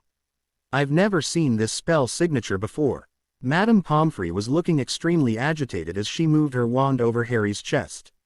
That's where he was hit with a killing curse, Hermione said in a small voice. That statement froze everyone in the room until Pomfrey exploded. That is it, Minnie. I want a damn raise if he's going to keep doing this sort of thing to me.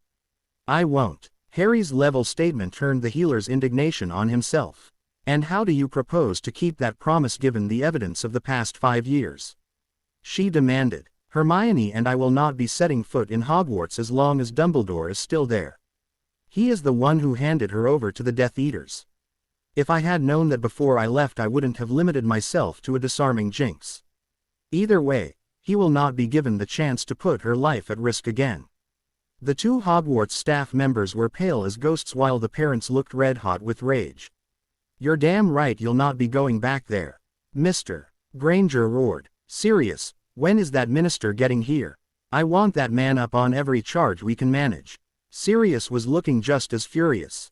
I'll go give her a call and see if she wants to move our meeting up a bit, he growled out.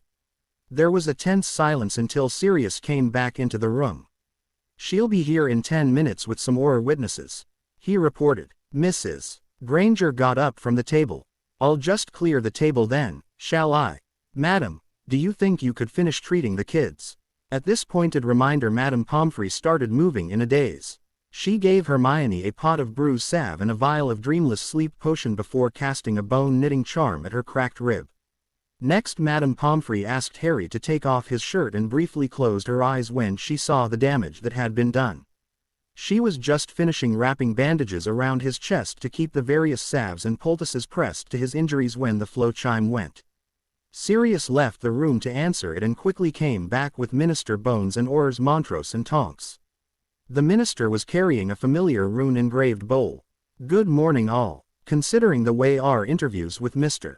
Potter tend to end, I took the liberty of bringing a pensieve along. Especially since it seems there may be charges stemming from this encounter and I like to have evidence when that happens. She was slightly surprised by the guarded look Mr. Potter was wearing. It's up to you, am I? Your memory would probably give a clearer account anyway. Hermione looked around the room for a moment before coming to a decision. I think I'll be okay if it's just these people, Harry. I wouldn't like it if it was to be shown in public, though. Madame Bones raised a brow at this, wondering what would cause these two to act like this. We'll be using your memory, Ms. Granger, the minister clarified. The girl hesitated for a second before she nodded. Bones brought her wand up to Hermione's temple and the younger witch closed her eyes and concentrated. Gently Minister Bones pulled the memory away from Hermione's temple and dropped it into the pensieve. She was burning with curiosity now but remembered to ask, "Do we have your permission to watch this memory?" Hermione hesitated again but nodded resolutely. She watched with some apprehension as everyone gathered around the memory, her parents joining in and looking around at the rest for an indication of what to do. Almost as one, everyone extended a finger and entered the memory. Hermione watched everyone get in, but she couldn't bring herself to touch the silvery vapors. She jumped when a hand touched her wrist and pulled it back. Looking up, she saw Harry's eyes full of understanding. I don't like the idea of going back in either. We already know what happened, so let's just wait for them, all right? Hermione gave a relieved nod and settled on the couch as her body relaxed at the thought that she wouldn't have to see that again. Harry moved into the kitchen to make them a cup of tea and was chased out by Winky. The small elf came out with a complete tea service and shot Harry a stern look before filling 2 cups, which she handed out. Hermione accepted hers gratefully as she and Harry settled in to await the re-emergence of the others. It took them around an hour to watch everything, which told Hermione that the pensieve functioned in real time rather than at the speed of thought. The whole group looked to be in a state of shock when they emerged from her memory. Harry reached for the tea service before he suddenly stopped and sat back with a resigned sigh. Winky, would you please serve everyone tea?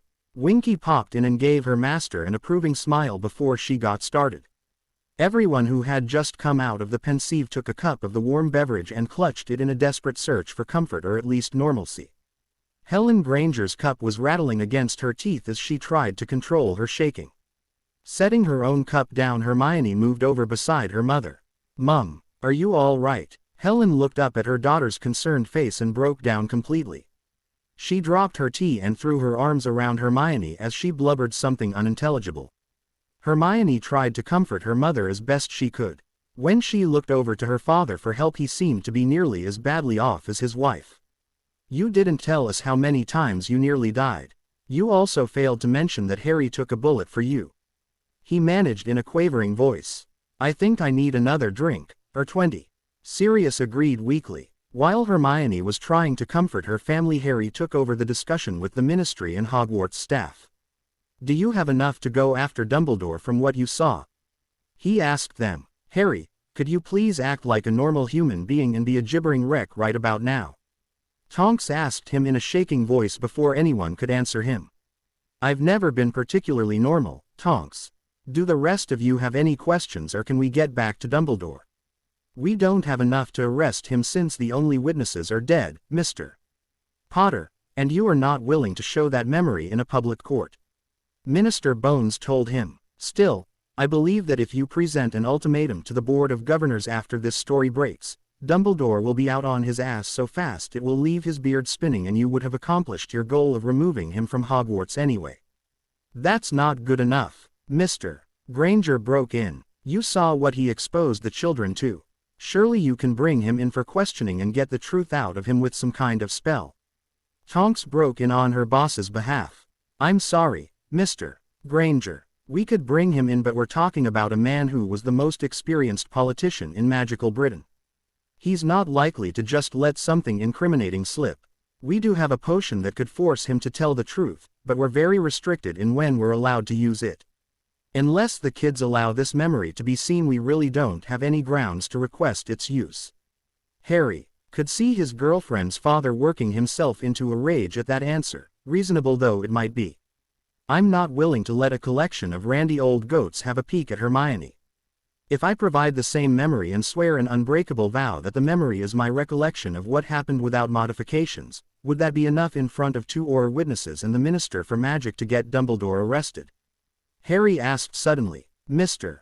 Granger stilled as he waited on the answer from the ministry officials. That would be enough for at least a veritaserum questioning, I would think. Bones ventured. Montrose snorted. If in ye tell the Ponces in Purple Wa, we just saw right before ye drag the Howlin' Bampot in, there's nae a one in that room as'll gainsay ye. He said, if there's any as demand tea, see the memory anyway, ye just remind 'em what happened to the last lot what wanted a peek at the L. That sounds like a plan, but there is no need for Harry to swear an unbreakable vow. I can do that right now. Hermione spoke up. What is this unbreakable vow, Hermione Jane? It sounds like it could be dangerous. Her father demanded. It took Hermione some fast talking to get her parents to agree that literally swearing on your life that you had told the truth as you understood it would not pose a risk to their daughter's future. Mrs. Granger was paid to Harry, who looked rather alarmed at the amount of hugging going on while Hermione took the vow with Minister Bones. When they were done, Harry brought up another point. Minister, the location of at least some of the crimes is currently under a fidelius. If you have any intention of investigating it for more evidence, we would be happy to provide you with notes describing the secret. At the confused looks he got, Harry gave an explanation he himself had heard after Dumbledore's death in the last timeline. Riddle was the secret keeper, and with his death everyone he told became the new secret keepers. The minister and her Aurors were more than eager once they understood the situation. Soon they were clutching several small scraps of parchment as if they were winning lottery tickets. Harry had one more request to make.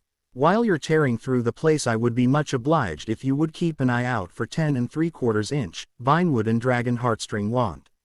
We were more concerned with getting home last night than looking for it, and I think that Hermione would like it back. The two Aurors had agreed before the minister could. When the ministry delegation left, it was with promises that a warrant for Albus Dumbledore's arrest was first on their to-do list. Professor McGonagall and Madame Pomfrey left shortly after to prepare Hogwarts for the loss of its headmaster. That preparation would probably consist of making a short list of possible heads of Gryffindor and Slytherin, a new deputy and new teachers for Transfiguration, Potions and Defense.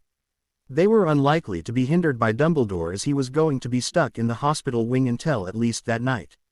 They did get Harry and Hermione to agree to attend the leaving feast provided Dumbledore was truly gone at that point.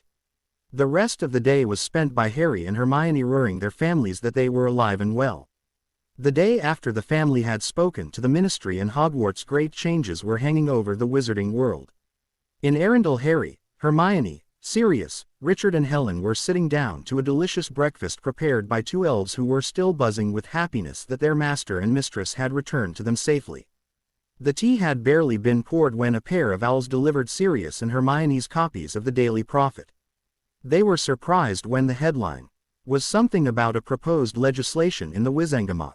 Their surprise was set aside when Richard suggested that Minister Bones probably hadn't wanted to tip anyone off by breaking the news yet, and that it didn't really matter as long as the kids were safe. The rest of the family agreed with this estimate and put the matter from their minds. At Hogwarts School of Witchcraft and Wizardry, early visitors were heading up to the castle. Minister Bones had brought along a dozen Aurors in her mission to arrest one of the most powerful wizards in the country. The ministry delegation was met at the great double doors that led to the entrance hall by a grim-looking Minerva McGonagall. She didn't speak, she just gave them a jerky nod in greeting before leading the way up to the hospital wing. When they got there, Amelia couldn't help but be disappointed that Albus Dumbledore was awake and sitting up in bed. "Good morning, Amelia. To what do I owe this surprise?" the old man said, sounding as unruffled as ever.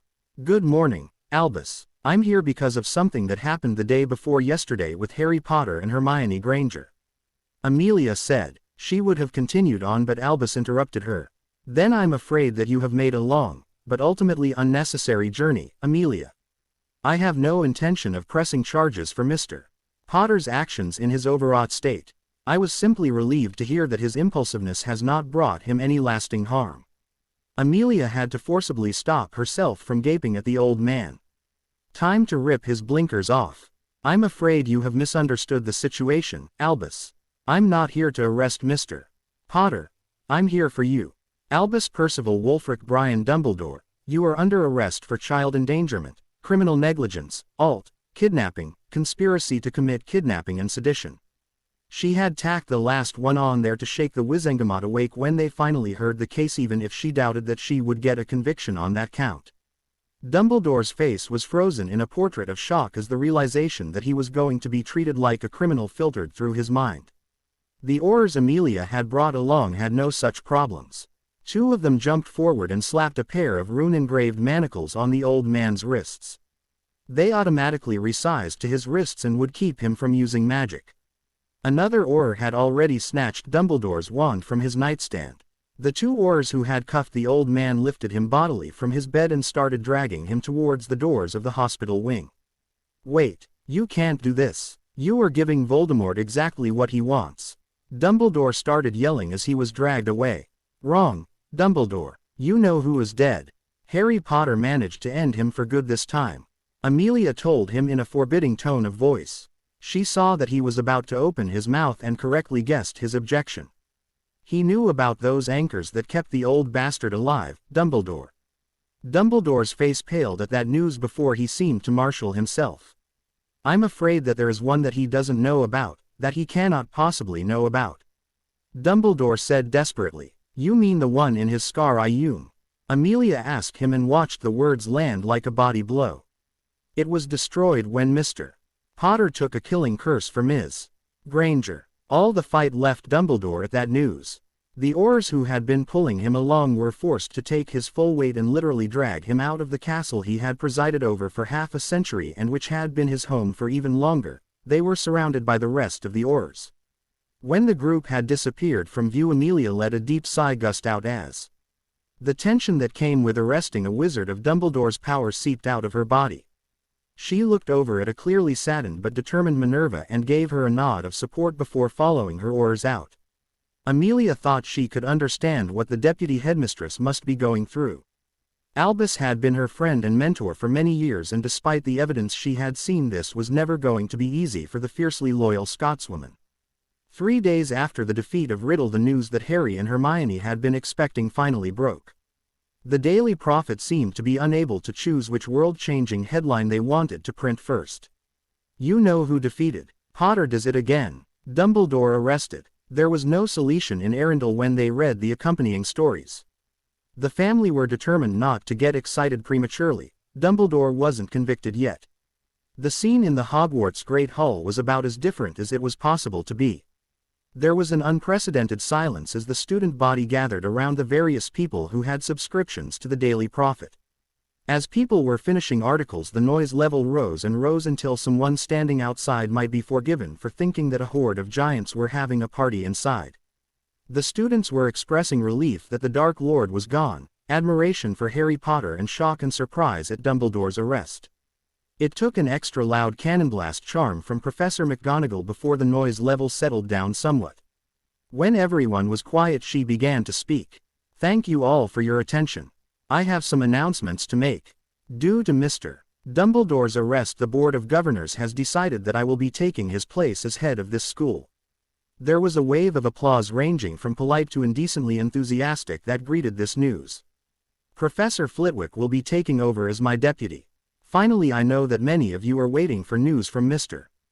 Potter and Ms. Granger. They are awaiting the results of Mr.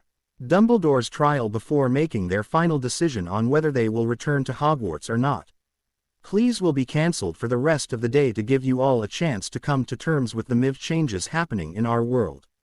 McGonagall only barely managed to squeeze the last announcement in before the hall erupted with noise once more. No matter how she had worded it, the reason for the day off was because all the teachers knew that it would be useless to try and get their charges to pay attention today. Almost 2 weeks after the fall of the Dark Lord Riddle, there was a sense of anticipation in the halls of Hogwarts. 2 of the most popular students had been missing for what felt like ages, and tonight was the leaving feast. Many were hoping that they would put in an appearance. 2 days ago had been the trial of the former headmaster, Albus Dumbledore. The Wizengamot had overwhelmingly voted to convict him and sentenced him to 10 years in Azkaban prison. The general consensus was that he was unlikely to survive the ordeal. The Hogwarts staff had not yet undergone any changes beyond the ones Headmistress McGonagall had announced after she ascended to that post. There were rumors that the potions master who had taught the subject before Snape would be coming out of retirement, and that a retiring Auror had agreed to come and teach defense. Some of the more hopeful gossips also said that McGonagall was looking for a replacement for Binns. By the time the feast was due to start, most of the students had given up hope of seeing Harry and Hermione again before September, if at all. It was a somber school that sat down to listen to Headmistress McGonagall award the House Cup. As soon as everyone was seated, McGonagall walked up to the lectern in front of the head table. Another year has passed, and I believe you will agree with me when I say that it has proven to be a momentous one. Before I continue on, I should like to invite up to the podium 2 people who have been a large part of that. Mr. Potter, Ms. Granger, would you come up here please? The great hall seemed to hold its breath at those words. The spell was broken when the door to the antechamber opened and Harry Potter and Hermione Granger walked into the hall. It began with Luna Lovegood leaping out of her seat and racing for her friends at a dead sprint. Fred and George Weasley were only behind her because they had been seated on the other side of the Gryffindor table. Soon the rest of the Gryffindor Quidditch team followed them, and that seemed to be the signal for most of the students to rush up to the returning couple who were being held in a death grip by a happily sobbing Luna, Fred and George. Headmistress McGonagall looked on at the absolute chaos that her school had descended into in less than a minute with a fond indulgence. She let the students get it out of their systems as much as possible before casting a sonorous charm on herself and clearing her throat. The effect was instantaneous. Every student's mouth snapped shut and their heads whipped to the front of the hall. One raised eyebrow was enough to send them scurrying back to their respective tables. Minerva took the time to cast a non-verbal dispelling charm at her throat so that her voice would return to normal. When she returned her attention to the hall, she noticed that Potter and Granger were having to urge Ms. Lovegood and those Weasley rascals back to the Gryffindor table. When the two had finally joined her on the dais, the headmistress addressed her students once again. As you have all clearly noticed, Mr. Potter and Ms. Granger have agreed to return to Hogwarts. I would like to take this moment to thank Mr. Potter especially for all that he has done for us this year. Not only in ridding the world of a dangerous megalomaniac, but also in the role he took on as our de facto defense against the dark arts professor. I feel nothing but pride in telling you that he taught the subject at a level I have seldom seen in my time at Hogwarts. When we are looking for his replacement, we will be using his performance as a benchmark. You deserve no less. McGonagall paused in her speech and the students took the opportunity to raise another loud cheer. Mr. Potter will also be receiving a special award for services to the school, his third, I believe. While her announcement was once again met with loud applause, Minerva turned to her two favorite students. I don't think I need to announce this to the school, Mr. Potter, but I have transferred the salary for teaching a year at Hogwarts to your vault. Dumbledore seems to have planned to take it as a bonus, but I say you've earned it. Harry looked a little uncomfortable with this development but nodded anyway. All right, go to your friends. They have missed the both of you terribly. Minerva watched the couple head down to the Gryffindor table. Once they were seated, she awarded the house cup to Gryffindor. Her old house had dominated the points system, thanks in large part, she was sure, to the influence of the two students who had so recently returned. It would turn into a night that she would long remember as the happiest and most exuberant selection she had ever seen at Hogwarts, as all four houses celebrated as one. She would later doubt that the children even remembered that the leaving feast was usually a selection of one house's victory over the others, as they turned it into a party and simply enjoyed being together. 2 years later, Harry and Hermione were laying together in the bed in his room in the head suite. In their 6th year, Harry had been given the Quidditch captaincy, and this year the couple had received the head boy and girl badges. Hermione's room had been remodeled into a study on their first weekend in this suite. Tonight was their last night at Hogwarts.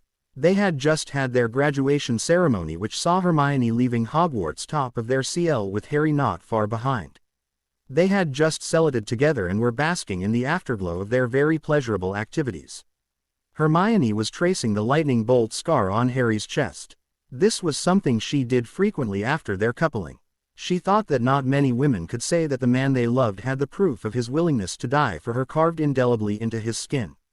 The lazy motions also gave her a chance to get her thoughts in order after Harry had rather thoroughly scrambled them. He had been rather tense ever since they had finished their NEWTs, and she was starting to worry that he was getting cold feet about their plans to move in together after graduation.